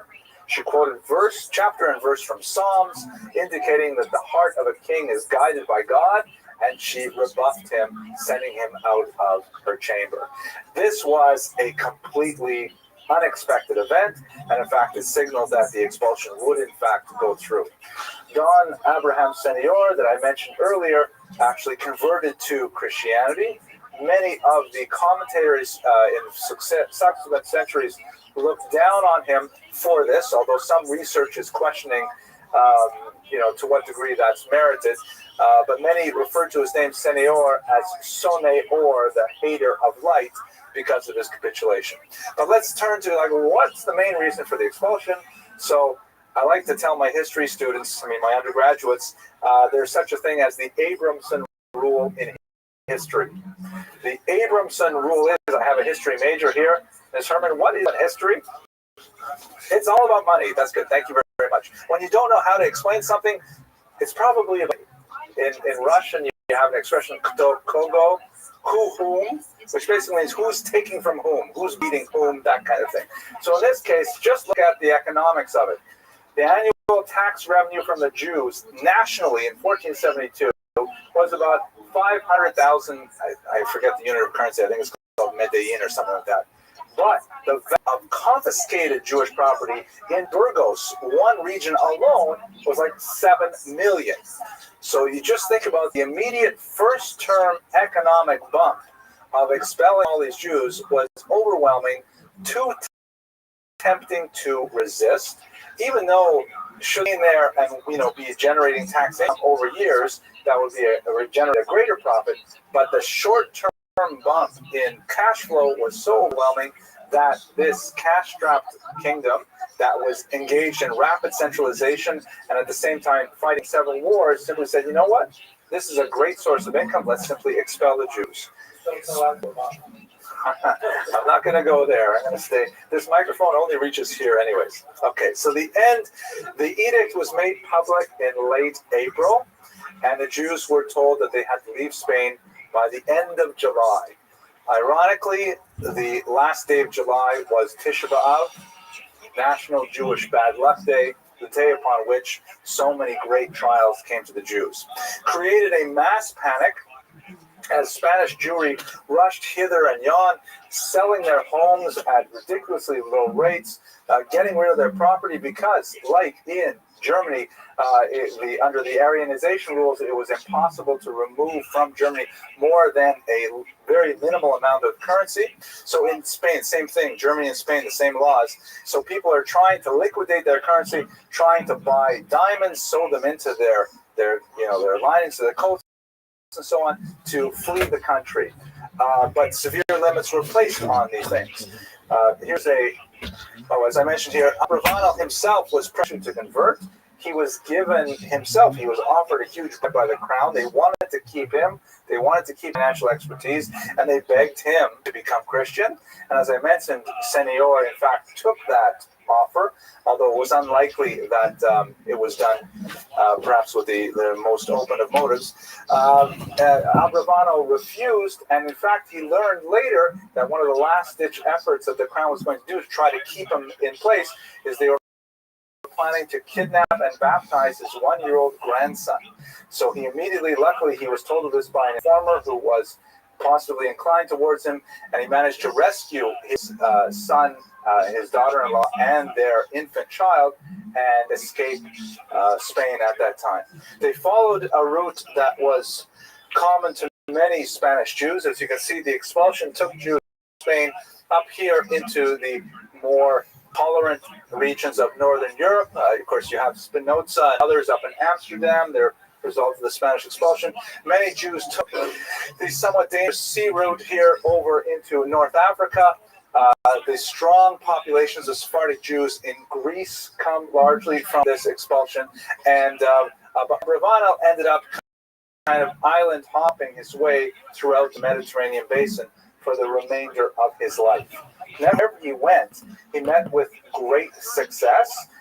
His expertise in finance was valued by whichever ruling power he came into contact with, and he once again engaged in rapid, prolific writing, completing his commentary on the Torah during this very difficult period of separation from his family and of the total devastation of his entire community. I'd like to speak just a little bit about some of his ideas here. We're almost out of time. This is a great word for my undergraduates. I like to use this word a lot. It impresses strangers, makes them think I'm smarter than I am. Weltanschauung is a German word meaning way of looking at the world. Welt means world. Anschauung is like onlooking, and it refers to your political philosophy, your religion, your optimism or pessimism, your extroverted nature or introvert. It's a large term that refers to basically how you look at the world around you. So his Weltanschauung was obviously colored heavily by his political experience and then his terrible personal experience. And one of the things that's fascinating about his later writings in particular is his firm belief that the Messianic period was nigh. And in fact, in a publication he issued in 1407, that should be 1497, not 1407, he believed that 1503 would be the year that Mashiach came. He lived past 1503, and of course he met with some disappointment once that year went out, but he believed that the tremendous persecution of the age clearly indicated that God would not tolerate this much longer, and it would be time for the Messiah. Unfortunately, there would be much more pain and suffering in place over the next 500 years. By way of conclusion, for much of the scholarship on Abravanel for the last few hundred years, he comes across fairly weak as a leader. And to some degree, there's a lot of arguments to be made. He failed to perceive the warning signs of the expulsions of Spain. He failed to understand the dire implications of the Inquisition. And given all his political experience, it's surprisingly put so many of his eggs in one basket, so to speak, so as to be reliant on any one king. Nevertheless, new scholarship by Mark Saperstein has significantly reevaluated Abravanel's role in the leadership of the Jewish community at this time, emphasizing much of the work he did, for example, for Tidyan Shvuyim, for the rescuing of captives, because many of the Jews, by the way, when they were expelled from Spain, they were taken captive and sold to slavery. And so it was quite a job just to try and ram all these Jews out of slavery and set them up as communities again. But a lot of Saperstein's research has focused on, the disability we have of working with hindsight. It's much easier after the events have passed to be able to say, well, why didn't you see this? And didn't you see how that related to this? And so on and so forth. We know, of course, from our own times in the 20th century. And he evaluates Abravanel's scholarships on a much higher level, along with, in general, the leadership of Spanish Jewry in the 60s. This was truly a bolt from the blue, something that would have taken a genius to anticipate, and he believes that much of the negative assessment of Abravanel is undeserved. So, with Don Isaac Abravanel, we have a rather amazing example of someone who was at the very highest peaks of political activity, an incredible exemplar of Torah scholarship, producing many works that are still studied today in the original Hebrew and translated into English, Spanish, and many other languages. Is an example of a leader that would not be repeated for the next 500 years, and ultimately one of the more profound individuals of the 15th century. Thank you very much for your attention and your endurance. And I look forward to seeing you next week when we'll talk about Rabbi Moshe Cordovero and the Tzfat Circle. One day, thank you. A cart was coming across the Mongol territory, and only women drove carts. Men rode horses, women also rode horses. Women owned the houses, which were called gers, tents. They owned all the household equipment, and so they had to have carts for moving back and forth. The fact that a cart was moving meant that some woman was moving from one place to another. And in fact, her husband was with her. She was a new bride, and her husband was on a horse close to her. And so what happened was a man named Yasuke, the future father of Genghis Khan. Yasuke was up on the hill. He was hunting with his falcon. The words of the secret history of the Mongols were very clear. And he looked down and he saw her, and he could barely glimpse her, but he knew she was young. And she was a new bride, and he rode back to camp. He got his two brothers, and they came racing down. And they came, and first the husband of the woman looked around, and he decided to flee. Not because he was a coward, but he figured he would probably pull the men after him. They would chase him, and they did. They chased him. He went far away. He circled around. He came back. He arrived back at the cart where his wife was. Her name was Erlun. And Erlun had time to think while he was riding around, being chased by the Mongols. And she decided that it's more important for him to live.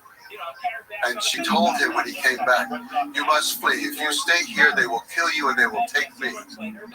But if you flee, they will take me, but you will have the chance to find another wife. There are many women in the world. You find one and you call her Ulun, after my name. And you remember me when you're with her. It's a very dramatic moment. And he rode away. And he looked back and forth, and it said that the pigtails or the braids that were hanging down were whipping back and forth from his chest to his back. He was divided, obviously, in whether he should go or stay. But the three men were approaching again, and they were headed straight for the cart this time. And they came in, and they took Erlun. She didn't say a word until her husband was over the ridge. And when he was over the ridge and she could no longer see him, she began to scream and wail. And one brother said to her, doesn't matter if you shake the waters out of the river and if you shake the mountains with your screaming, you'll never see this man again. And he was right. That was the moment when Genghis Khan's mother and father met. That's the beginning of his story in this kidnapping. And it's going to reverberate every detail of it. It will come back again and again, not only throughout the story of the life of Genghis Khan, but it's going to continue on with the feuds and the issues caused by it, all the way into the future. In certain parts of the world, you could say it still exists. So the meeting is fundamentally a mixture of heartbreak and dark criminal type of kidnapping.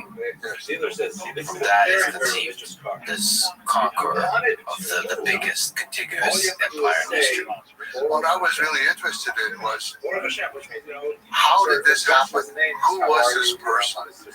As Wordsworth wrote in his poem, the child is father of the man, and it's the childhood that created him, and it's that episode that was before he was born, but all the things that happened throughout his childhood made him into the man that he became. And so he was suddenly, this unusual situation was created. A child is going to be born to a kidnapped woman who's being held by strange people, the Mongols. They were not her people. And he already had another wife, her husband. He had a wife named Sochiko. He had at that time already one son. Later he had another son with her. It was a very odd situation. And in fact, the father, Yasumi, wasn't even there when Temujin was born. He was off fighting the Tatars. And during this campaign against the Tatars, he killed 2 Tatars. One of them was Temujin Uge, which is sort of person of iron. That's what it means from the Turkic. But today, part of also Mongolian language. So he came back, he had a baby, and he decided to name it the person of iron, or Iron Man, you might call him. After the man he killed. The man he killed. So his kidnapped mother, she's a second wife now, not a legal wife, but just a second kidnapped wife. And he's named for someone his father just killed. Not auspicious beginning. And in fact, just episode after episode in his childhood was inauspicious. Father and mother moved camp one week when he was quite young, and somehow they overlooked him and forgot him. He was left behind. So here's this young child, we don't know what age, but could have been 4 or 5, I think. He was left behind. It turned out some other people, the Taichu, found him. And then they kept him for a while, and eventually he was reunited with his father and mother. And it's very odd to me that I never have any inkling of a spark of relationship much between the father and son. Because then when Temujin is 8 years old, his father decides to take him off to find a wife. Which finding a wife in the Mongolian terms means you give the child to that family, or you give the boy to that family. He will live with them, and they will raise him up, and they will train him the way they want before he can marry their daughter. And so he's taking him off at age 8, but he didn't take the other son from the other wife. He was keeping him. There was something about Temujin having been lost once and found by the Taichu and reunited with the family. Now his father takes him off at age 8. And he was going to take him to Erlun's family, but he never made it. He's with another family. It's like the first family that came across. And the words of the secret history, so like instant love. There was fire in his eyes and fire in her eyes. He saw this girl, Krishna, who was about 9 years old, a little older, and he wanted to stay there with that family, according to the story. And so the father left him there with that family. But on the way home, the father decided he saw a drinking party, and he decided to join them. They were Tatars. He hid his identity. On the step, everybody kind of figures out who everybody is. They figured out who he was. Supposedly, they poisoned him. He got on his horse and was able to ride back home, but within a few days he died. So now Temujin is off living with another family, and somebody comes from his family, not a relative, but a close person, comes to get him, take him back, and they make it through the winter. Mother Erlu, by now, she has 4 sons and 1 daughter born, or the daughter was going to be born not too long after that. They make it through the winter. The spring comes, and of course, the clan is going to move to a new camp. They go to spring camp or winter camp, and they have a ceremony for the ancestors. And they started the ceremony, what they did not tell Erlu. And so she came, and she was angry that she had been left out. The old woman said, "You're the one for whom we do not have to call. We will feed you if you come, but we do not have to take care of you." Letting her know that as a captive woman, she was not a real wife in their view. And that was really the signal that when they moved camp, they were not taking her with them. And they packed up, and they took her animals. They took the animals, and she, at that moment, she still had 1 horse for a moment, and she jumped on the horse, and she took the banner of her husband, and she raced around the people. And the banner after death contains the soul of the person. And so she raced around, and they were a little bit nervous, and so they camped for 1 night, and they waited until it was dark. Then they took off. And this time, one of the friends of the family came running out to try to stop him, and they killed him. And took pride. He was a little boy, 8 years old. There was nothing he could do. He was just a little boy. But now that family is left there on the stem. 4 children, possibly 5 already. Sochigel, the other woman with 2 children, all left there to die on the stem. When the winter comes, they will surely all die. How do they make it to the winter? Mother Erlu, in the words of the secret history, she pulled her hat down over her head. She took her black stick, and she ran up and down the banks of the river, digging out roots. Feed the gullet of her brood. She fed them through the winter. She found food, digging up whatever she could, finding whatever she could, everything she could. And even at this young age, Temujin was already beginning to go out to collect things. He could get fish, he could do a few tasks to help feed the family. It was an extremely awful struggle at this point. But she saved every one of the children. So, Temujin's early years were marked by loneliness, abandonment, and struggle. Yes, even after this, he was kidnapped at one point by Taichu people. He was kidnapped, and we would say, would be enslaved. They put him into a gang, a yoke, like an ox would wear. And so his tube and his head is in it, he's trapped with this thing.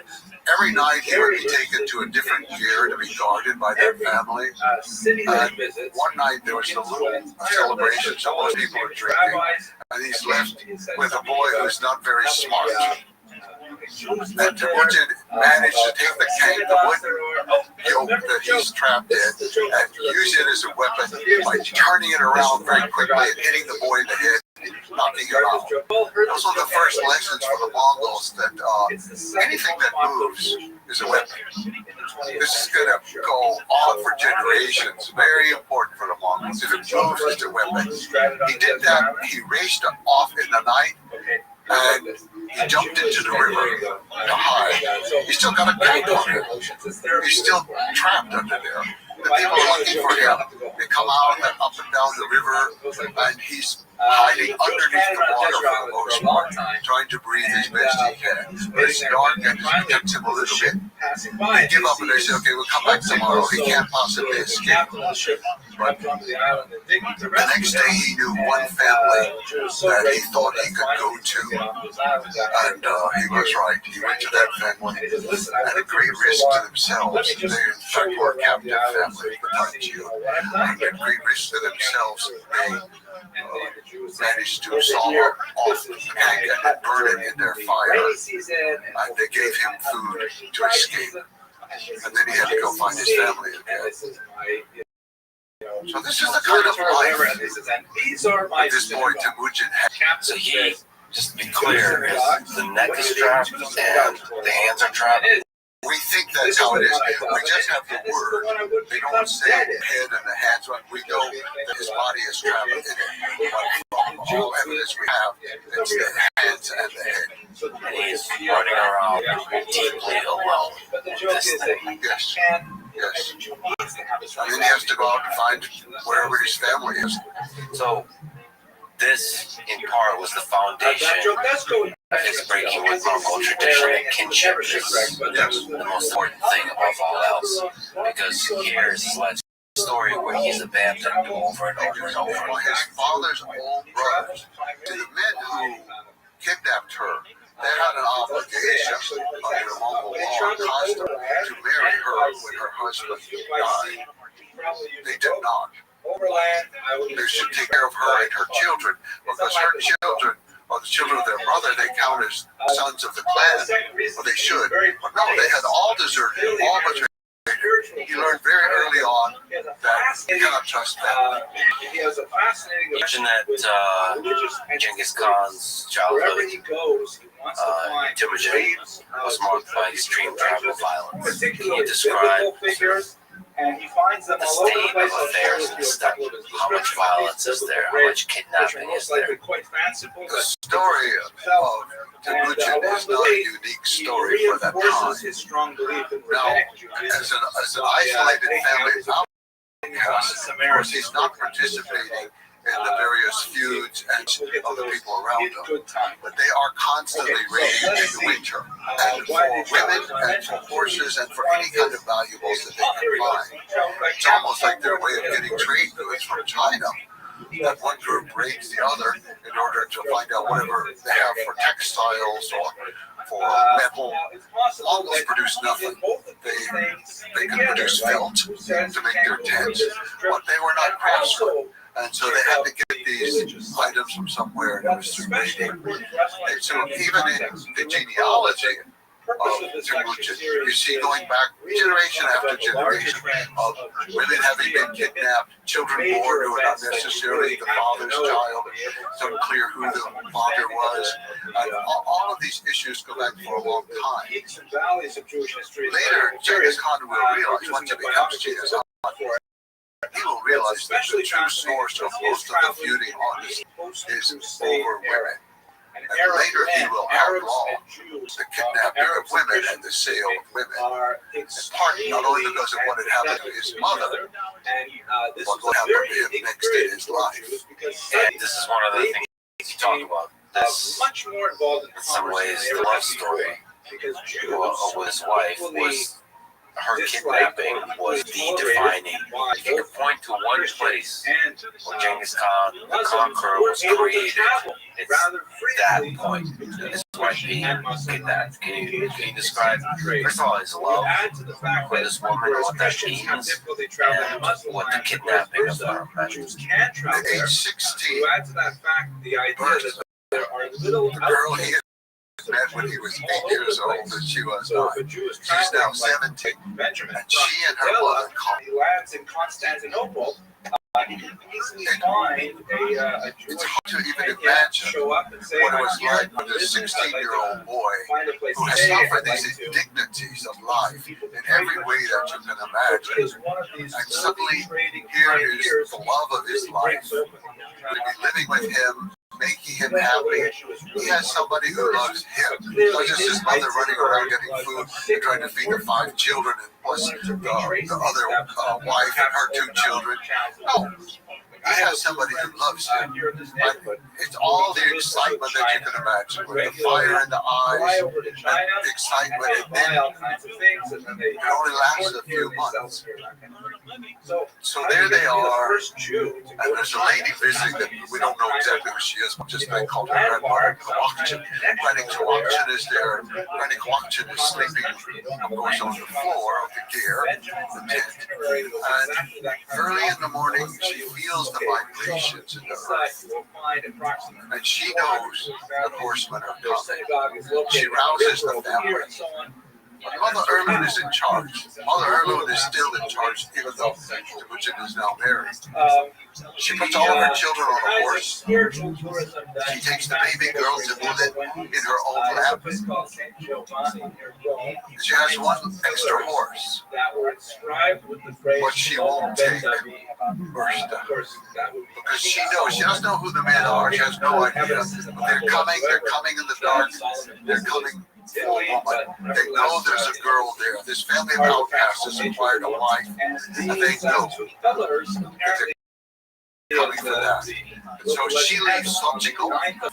She leaves this old lady, Granny Kawakchin, who actually has her own cart, and she leaves Ursta. They pile into Granny's cart. It's only an ox to pull it, so they don't get too far before the attackers get there. But Mother Erlund is right. She's able to get her children off to the mountain, to the mountainside, away from them, because the men are so focused on this cart and finding out how many women are in there and who they are. And all. So Mother Erlund saved her life, but at a cost. Suddenly, Temujin realizes he's made his mother, but he's lost the most important thing in his life. And I do think this is the defining moment of his life. The story began back when his mother was kidnapped. Now the kidnapping of his wife, and he gets to define what will he do? What should he do? What can he do? Is he going to resign himself to it? Is he going to go out and look for another wife? And he decides that life is not worth living without her. He has found something good in his life. And if he has to die trying to get her back, he will die trying to get her back. And this is the early steps of the military genius.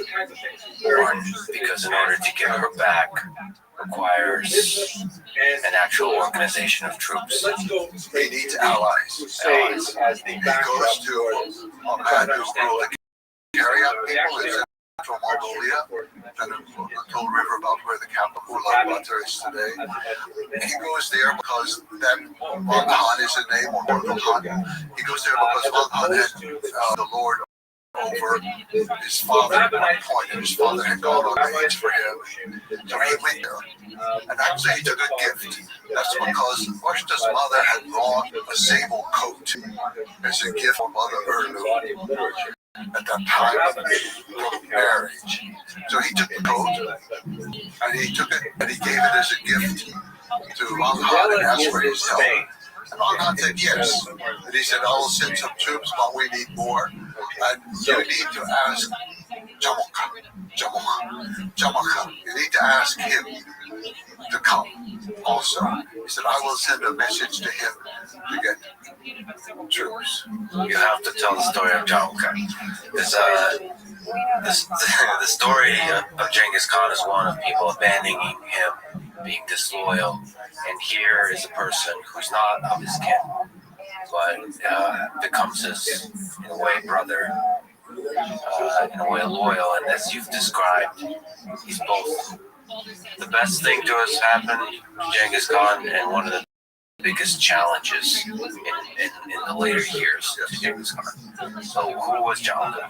Jamaka was a boy about the same age as Temujin, and his family had winter camp close to where Mother Erlund was living with her children. And so the two boys met during the winter time. In fact, they both claimed descent from the same woman about 4 generations earlier, or 5, it's a little unclear. She was an Orihanghai woman who herself was kidnapped. And actually, Jamaka was her from the fact that she was pregnant at the moment of kidnapping, and then Temujin is descended her through the new kidnapper, Motochon presents. So they're both through this is almost the same from the same pool. They come from the same historic origin. However, their lives were similar in that both lost their fathers very early, but Jamaka also lost a mother. So he grew up in a household of his grandfather. He had no siblings, like Temujin with a whole household of siblings. He grew up with his grandfather, and his grandfather had several wives, so he grew up with a bunch of old women, which later he said he thought was an influence on his life.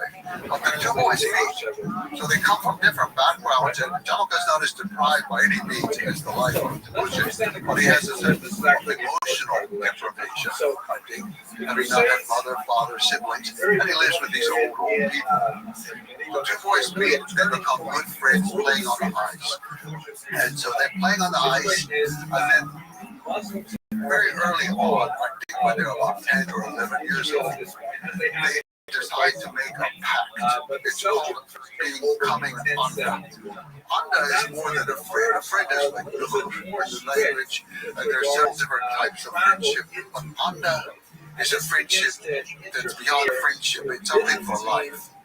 And they swore that they would be there forever to protect each other, to help each other in every moment. And they exchanged knuckle bones.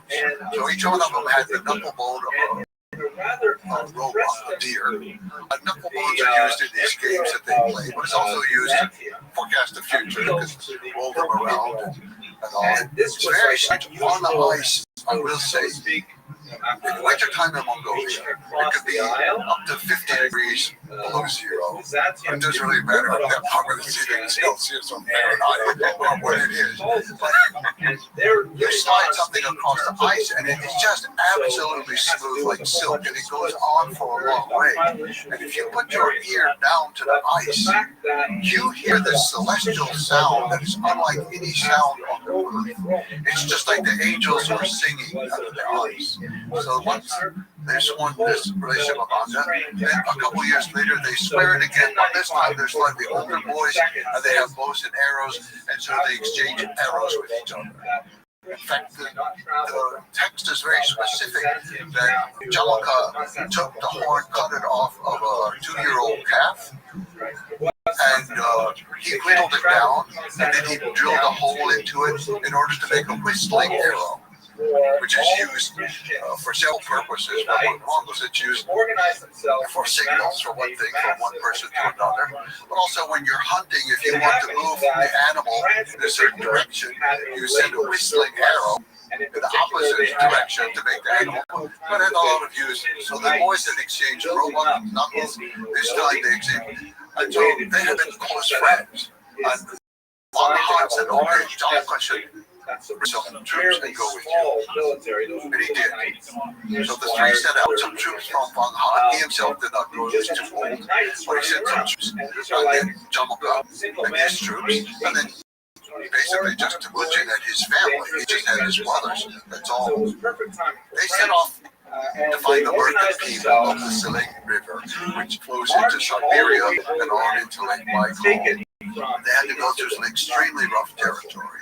And you see in this episode, though, Jamaka is already a little bit fierce without necessarily thinking it through carefully. He gives this long speech about all the things they're going to do to the merchant people. We're going to jump through the smoke at the top of the gear. We're going to jump in there and we're going to kill them all. We're going to kill the men and the women and the children. We will destroy these people forever. He has an extremely militant rhetoric, at least. He's also rather critical of the other people. Van Han's people came late, and he gave them this long lecture about we are Mongols, and if we give our word is our promise forever. And rain or sleet or snow, it doesn't matter, we be there on time. So he's dressing down his superiors, he's very aggressive, but he's very helpful. So these troops, they move in on the Merkin camp. They also come in at night, and so there's a small amount of warning because the men are out hunting sables, the Merkin men, and they race back to tell the people, and the people are getting ready to get out as fast as possible. So Marshta has no idea who's coming. She doesn't want to be kidnapped again. So somebody. So she and the grandmother go out and so they're loaded into a cart to go away. So Temujin comes in, and there's a full moon at night, so they can see what they're doing. And he's really searching for her. He's not paying too much attention to the map. He's calling for her, and she hears his voice. She knows who it is. She jumps off the cart, and she runs to him. And they're reunited, and he grabs her, embraces her, and then he said, "This is the goal. This is why we are here. We don't need anything else." It was very clear about that. Wait a second. And that was his first full-on military engagement. Yes, aside from the thing, he was his first full military engagement. Now, along the way, in addition to escaping all these horrors, he had killed his older half-brother. And that, too, was a deeply formative experience. So what was that about? Can you explain in Mongol society the role of the older brother and the power struggle there? And, not demoralized, but there's also, the ethical foundation behind the murder. For killing a Victor, that's one of the things that's totally unknown outside of the secret history of the Mongols. None of the Persian chronicles, none of the Chinese chronicles, none of them knew about this until the secret history was deciphered and translated. But Victor was an older child of Sochiko, and his son, the older brother, has complete authority over the younger siblings in Mongolian society. They have to refer to him with a special pronoun all the time, Tom, and he refers to them as Chi. It's a formality. And his word goes, he is the father in the absence of the father. But also it's quite common that if a man dies and his brothers has no brothers or his brothers do not marry his widow, then if he has a son by another wife, she will become his wife. So it would have been common that Dexter eventually, when he passed through puberty, would then perhaps marry Mother Berlin. Now, I don't know that happened, but I think either it did or Temujin was trying to prevent it, because it was bad enough that he was the older brother, but he becomes the older brother and the stepfather. Temujin just couldn't handle it. And he was already, Bector was ordering around, so he would take things like a fish or bird that Temujin had caught, and that's perfectly acceptable in the Mongol hierarchy. So Temujin would catch a fish, and Bector would take the fish. Yes, it's only recorded once, but perhaps it happened several times. So that's an okay thing to do for an older brother. Just take stuff. Yeah, so he can do anything he wants just about with his younger siblings. That's, yeah. And Temujin is not going to stand for it. So mostly in the record, they kind of put the blame on this fish, which I'm not so sure that's really the blame. But the boys had actually taken the sewing needles from their mother. They were using them for fishing. And I think it's more complicated than that. But for whatever reason, he and his next mother, Hasser, decided to kill him. And they did. Why to you is it more complicated than that? It feels to me like stealing of a fish is like the final straw. Here he's being abused over and over and over. And the fish is a symbol of that. So here he takes matters into his own hands. I think it is the symbol of that, and it could be the thing that pushes him over the edge. But it's all these other tensions of what's going on with the family.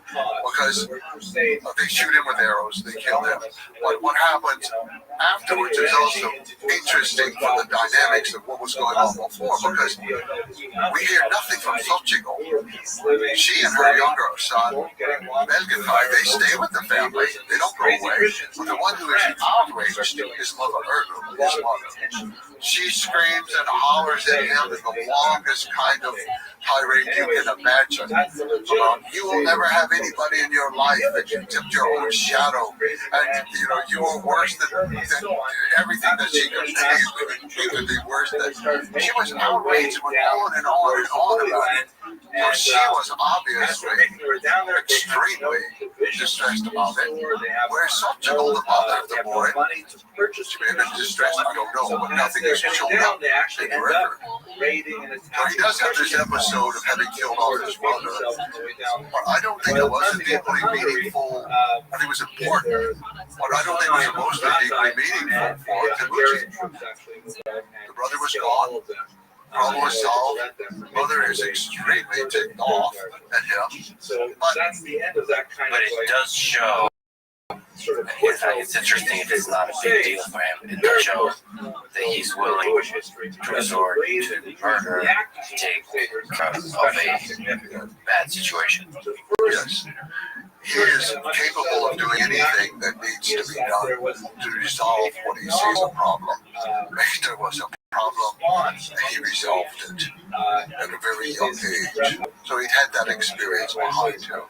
But now his younger brother Melchitai is on the raid with him and with Tomoko when they go to capture Merstaback. He has both loyalty, and Melchitai stays loyal to him his entire life. So it's very interesting. So back if we return to Bertha, is it normal to have such a love story across many years when you're separated, sort of having that kind of loyalty? Because it was two-way loyalty from Bertha to Temujin, and Temujin to Bertha. And this is like before he was Genghis Khan. I think as children, he was too preoccupied with staying alive and getting kind of like fish and roots to eat and things like that to really be pining for her all the time.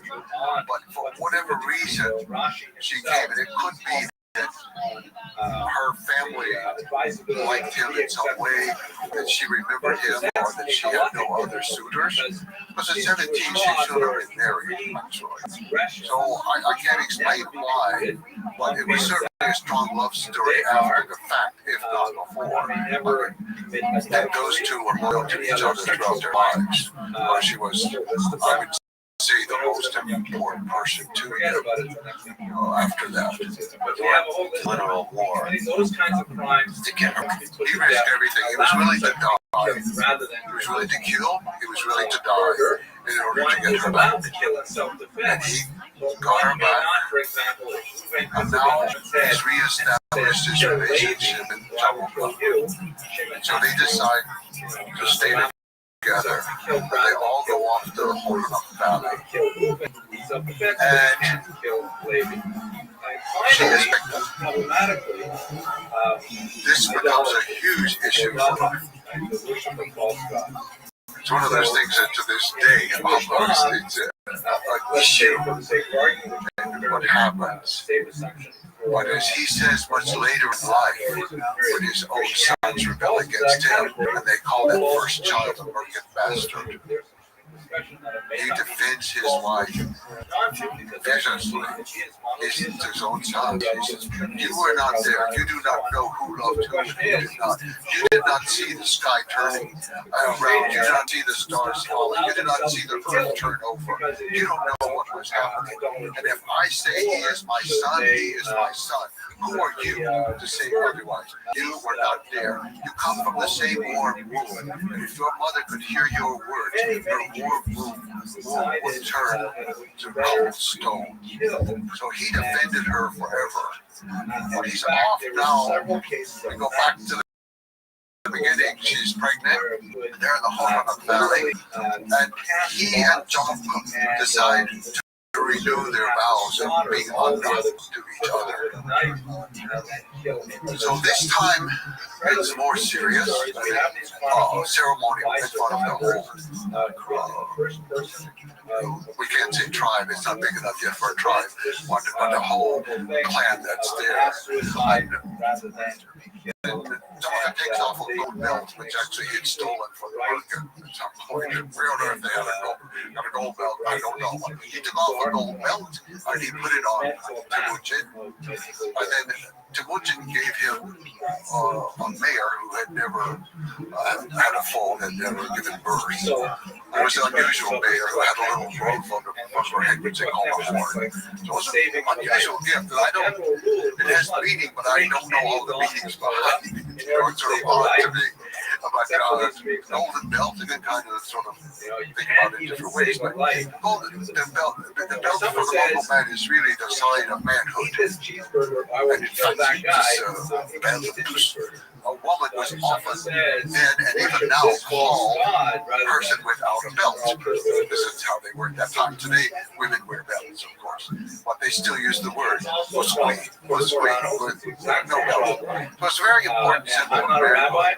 So he gave that to Mujin, and they celebrated. And then the words of the secret history, they stepped apart under the same blanket apart from the mother group, and they were happy together.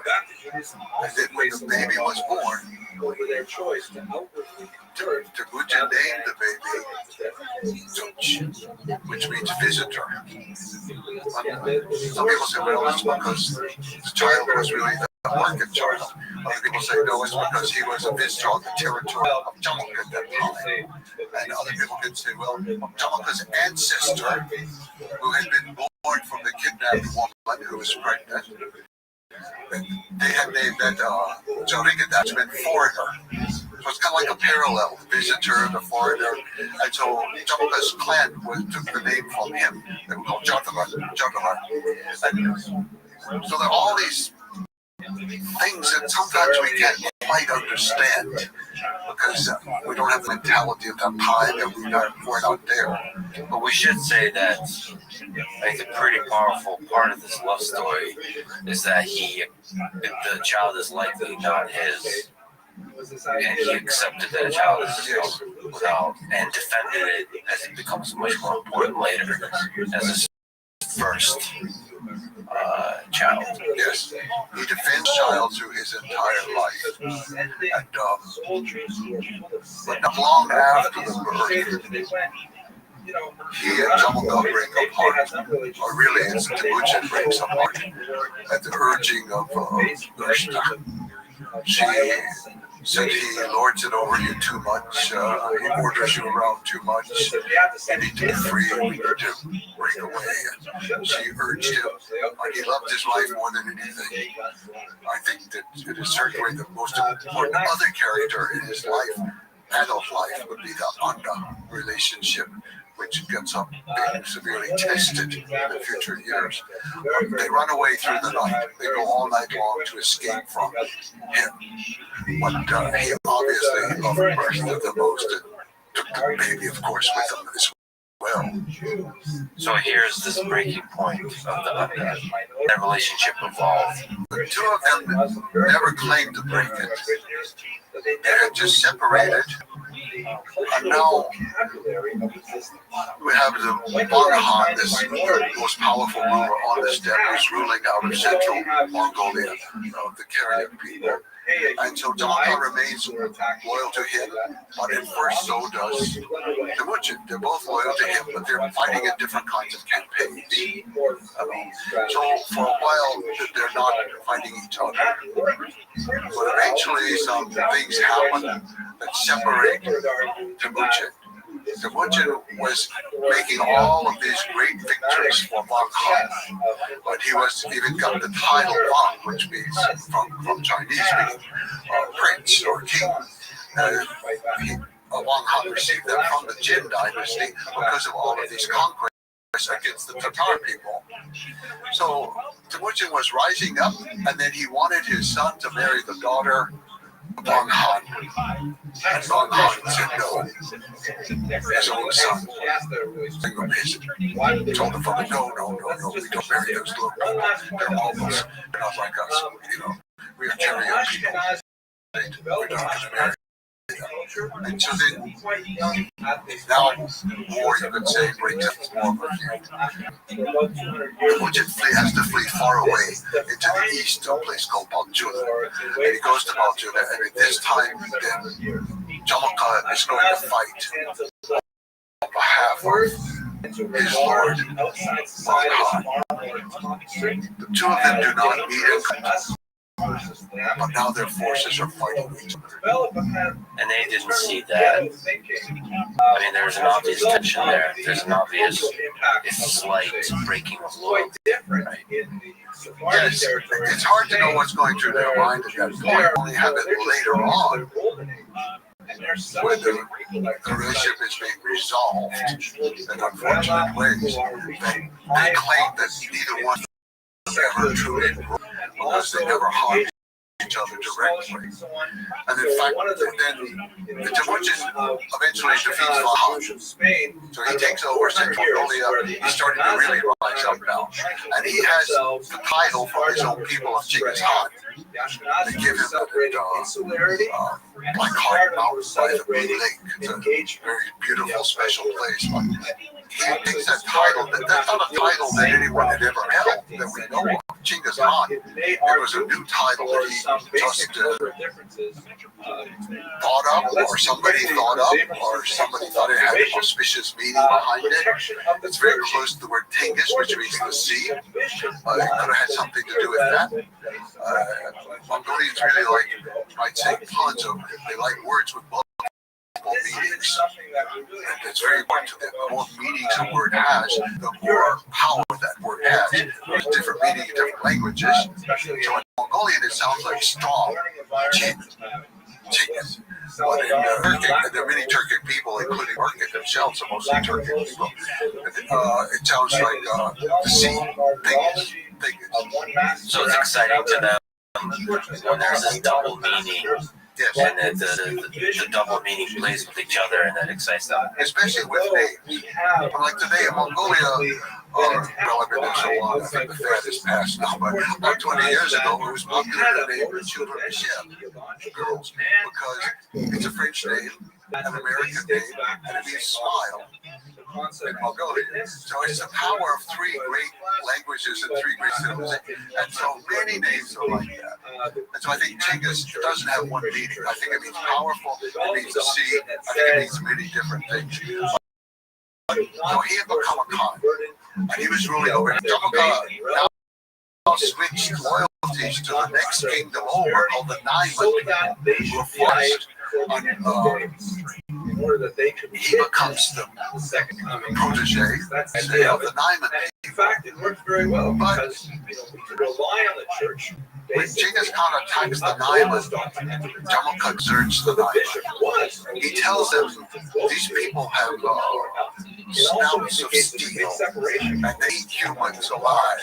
And he's telling them all these horrible things about the Mongols, And Taiyang Han, the leader of the Naimans, he was rightfully scared about him. And he was left there, and he, in fact, was very quickly also defeated. So Jamaka has not fought against Temujin in this campaign. And he's off with some of his people. So let's go back to he's off with them. This is the environment and they see the turning of the tide. But he now wants to become the great Khan of the steppe. He has very few followers, but he takes the title of Khan, which is a very old, ancient, important title. But because Von Han is gone, Dorgal Han gone, then he can take this title and pretend to be the great Khan of the steppe. But his own people turn against him, and they capture him, and they think they will take him to Genghis Khan talks about Genghis Khan.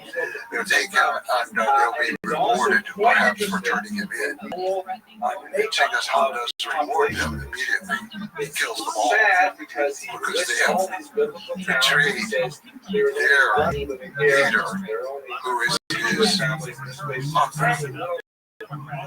It's a very strange encounter. And so supposedly Genghis Khan says to him, come back to me, save me, be beside me, protect me, be my shadow, be my safety guard in life. And supposedly Jamukha says, but I did betray you when people fought against you, and you will always know that, and will never completely trust me. I will be like a mouse underneath the collar of your tunic. I will be like a thorn in the lapel of your shell. He said, kill me without shedding my blood. Let me die. And if you do, take my remains up to a high place and bury me, and I will be the guard. I will be the protector for you and your people forever. During this time, when the status of the Samaritans were in doubt, obviously, Temujin did not participate in the killing, but he ordered the killing. And he was either. It's not specified how he was killed without shedding blood. But one was in several ways, because the most honorable way to die was without shedding blood. The blood contains part of the soul, and if you lose it, you're losing your soul before you die. So they usually wrapped them up in felt carpets, and then beat them to death or trapped to death with horses, something like that. There are a couple other methods, but I think that's probably the method by which Jamukha was killed. And so he was killed, and then Temujin had it, or Genghis Khan had his remains taken out and buried in a high place. This is over near Tuva, which is a big part of Russia. But until the 20th century was a part of Mongolia, the Tuvan people very, very close culturally to the Mongols. It seems both of them, the relationship had a value for loyalty. So the way, it's not worth living after you've been disloyal, which is the Jamukha perspective, right? He had become very practical at this point, and he understood that you needed complete total loyalty and trust with everybody around you. And I think for this reason, he was willing to accept the plea of Jamukha. When Genghis Khan was asking him to be his shadow and to be his safety guard again, maybe that was just a formality that he knew would be rejected. Or maybe when Jamukha offered to be killed without shedding blood, that was a formality that he thought would not be followed through. Nevertheless, to me, just reading your work and understanding the history, this relationship seems like a really, really important relationship that defines the nature of loyalty. Yes, for Genghis. I would say in both negative and positive ways, it was the most important relationship of his adulthood aside from birth. But that relationship really did not seem to have many negative aspects. They sometimes disagreed on things, small things. So she was important by him. She was positive in every regard, so far as we know, forever. Although she was not submissive, but she was always on his side. And someone, it was just a little too hot-headed for me, I mean, in my evaluation of them. These things like, oh, we're going to drop down the market and we're going to cut through the smoke hole and kill everybody, The latter is especially fascinating. He described he had a flair for the dramatic, even in a way kind of gold belt to Temujin. Jamukha also, he explained himself at the end of life. And he said, we both lost our father. I also lost my mother. And you had a strong mother to raise you. I did not. He said, you had Marshta. You have a very strong wife to help you. And my wife, she just used a word like prattler, like she just sort of complains and prattles along, and we did not have patience. So, and something about that rings true. There were some elements of that that were true. But Jamaka certainly didn't have the intelligence and the real genius for dealing with people, dealing with soldiers, especially in warfare, that Temujin had. Yeah, there's in that relationship there's a contrast because Genghis Khan did not accumulate riches or accumulate power in a way that was for the sake of the riches or for the sake of the power. It was always very practical in what is the way to maximize the success of this operation. Yes, I often wonder what happened to the gold belt. It's a beautiful story, you know. The gold belt doesn't just disappear. What happened to that? And so interesting because Temujin was never interested in material goods. As Genghis Khan is the ruler, he, in some ways you could say became the richest man in the world because he controlled the most wealth going through him. But he always dressed simply. He always lived in the tent. And he said, I eat what my soldiers eat. I dress the way my soldiers dress. I live the way my soldiers live. With the same. So he had no interest in the wealth. And one time decided before we found the Han, which was very advantageous because they have trade goods and wealthier people, but he just didn't have the temperament, I think, that was going to be helpful for Genghis Khan's continued rise. That is one of the powerful things about Genghis Khan's stories. He came from nothing. Absolute nothing. And he didn't, from what I see and understand, become sort of corrupted by the riches or change. He fundamentally remained the same. Does not have value for material things. He changed and matured in various ways over life, as we all do, or we hope we do. But he never became avaricious in any way. He was never greedy. He was never inquisitive. He kept the simple life. And part of the simple life for him meant that no one was allowed to write about him. No one was allowed to make his likeness. They couldn't paint a picture of him. They couldn't make a statue of him. No building could be built dedicated to him. No palace, no tomb, no temple of any sort. Not even at the point of death, but the simplest gravestone. Nothing. Nothing. It's fascinating that a kid, a boy, that doesn't know the world would have the intelligence to understand how corrupting that is. Like the moment somebody builds a statue of you, that's like a slippery slope towards becoming, not seeing the world clearly, not seeing, surrounding yourself with sycophants that don't tell you the information, not being able to select the right people to lead the armies or to lead the territories that you conquer. So it's interesting that he had that foresight of don't worship. That's because that's a dangerous road to go down for him. And it's very hard to explain how he stuck to that, how he got it. You're so easily corrupted by power,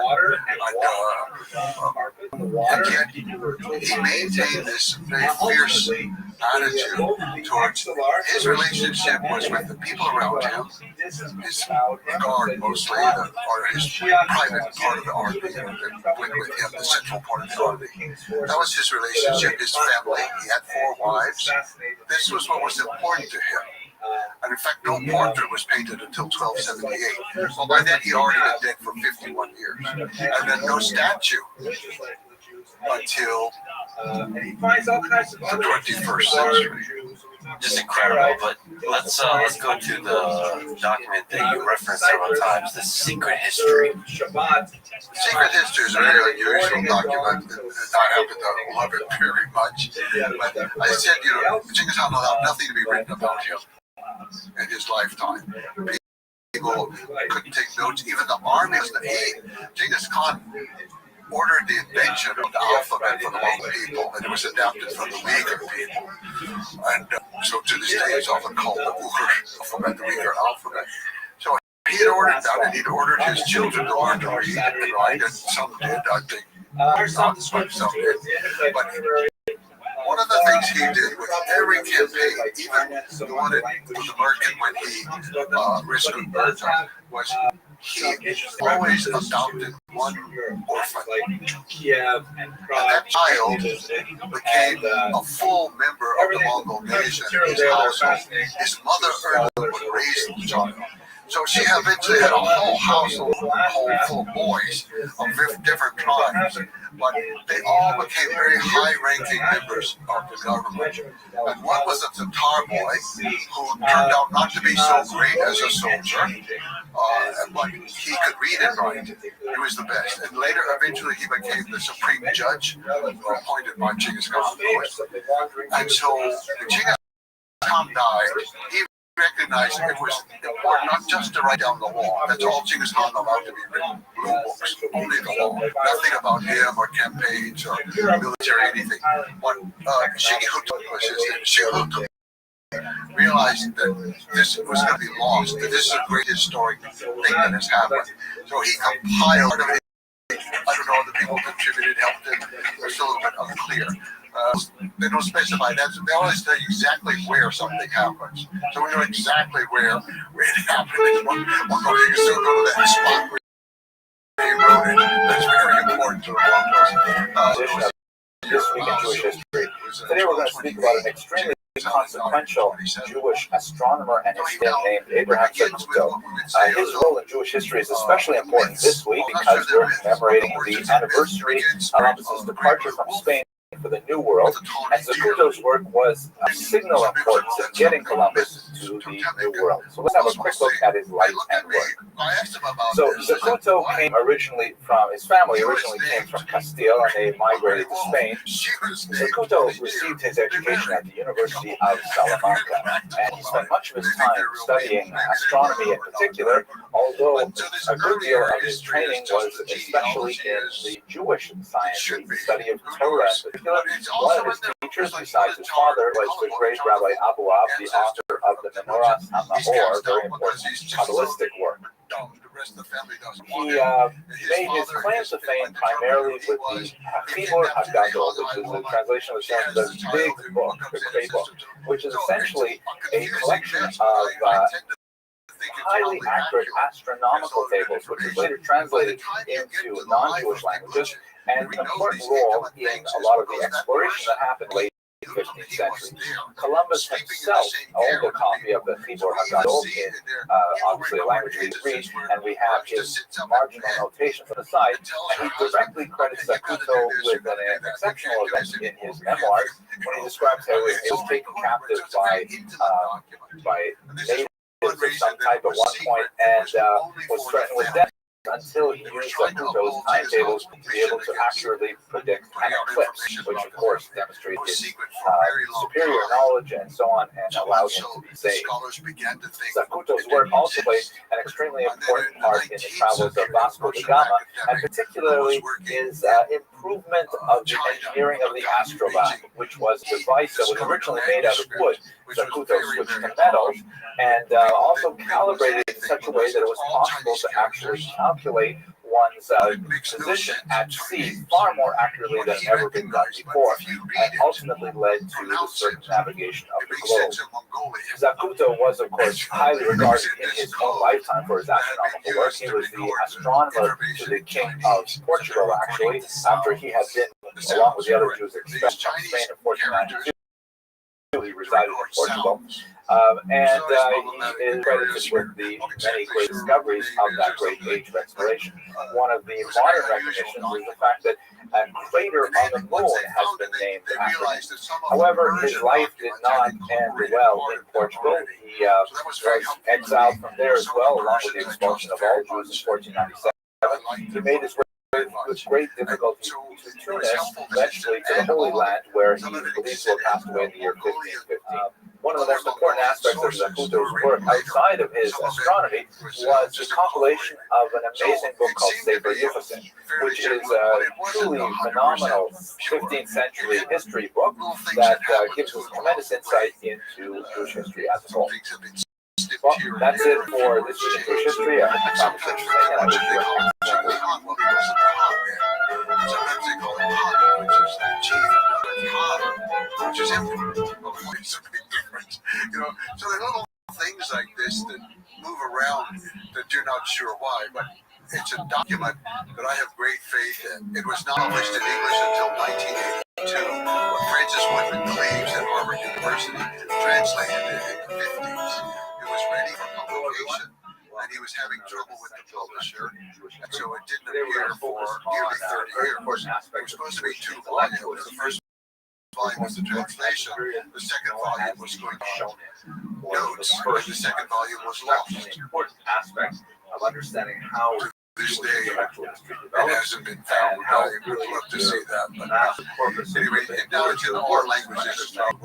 Can you clarify? So there's 2 volumes. The 19th century Chinese manuscript covers the first volume. Yes, that is translated and then published by Harvard. But the notes were just the notes from the scholar Francis Woodman Cleaves. Those were his notes, not Mongolian notes. There are Chinese notes that went with it because the Chinese had trouble understanding a lot of things. And they also, they disapproved of some things, so they would try to put their own notes in the margin to kind of correct the story and explain away why the Mongols were often marrying their stepson. It just did not match with Confucian ethics. The idea is that so there's several things like that that they try to skip around. But so it's interesting just to read the Ming Dynasty notes that are attached to it. But this document itself, Mongolian notes to China, it's just so important. For me, it was the guiding document. I didn't want to be guided by anything else first. Everything else I would check to correlate, fill in blanks and give more information. I went to Mongolia to travel around to those places because they are so exact and you feel it.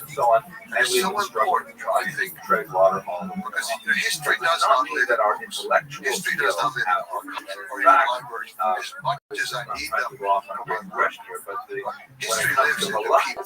History lives in the memory of the people, the culture. And for example, the episode of the kidnapping of Bershka. So I went to that place, and I didn't know when it happened. What season it happened. It's very important for figuring out the verse that came afterwards and other events that were being correlated. Very important to me. And so I just talked back to the people who live in that valley who know that. They said, oh, spiritual it's clear. It was the winter. I said, oh, where did you read that? I said, no, Granny Clarkson was on the ground and she could feel the vibration. She said, look, this is summertime now. You're not going to feel any vibrations. Around here is so soft. Roughly the 3rd to the 6th century. A whole important piece that I'm searching for just came together from some nomad sitting there based on the word pride next to his horse. Definition here of pride, but really. And he was absolutely right. It could only happen in the winter. And that also correlates with the time that breeding was done. It correlates with other historic factors. Then that gave me the time basis for figuring out a lot of other things. History lives in the people. But that term is just only got that point. He was so great. You visited he was like one of the different places that were important to the story of Genghis Khan. What did it feel like? What are some of the that we'll talk about today, that is the Rishon, just the experience of standing. The word Rishon in Hebrew means first. I really said almost every visit the cities he conquered across Central Asia at all. There was so little to learn. I mean, everything was kind of known, whatever the chronicles had recorded. And then finally, the archaeologists had found whatever they had found. The later ones, and I get there, and he hadn't spent much time there. He didn't identify with it. I wasn't feeling anything. But in Mongolia, I would go to these places, and I would go. If Genghis Khan came back today, he would know exactly where he is. There's no road, there's no sign, there's no building, there's no. So let's focus in power line going. Nothing. Just to smell the air, to feel it, to see the animals, to see what kind of animals live here, what kind of plants are growing.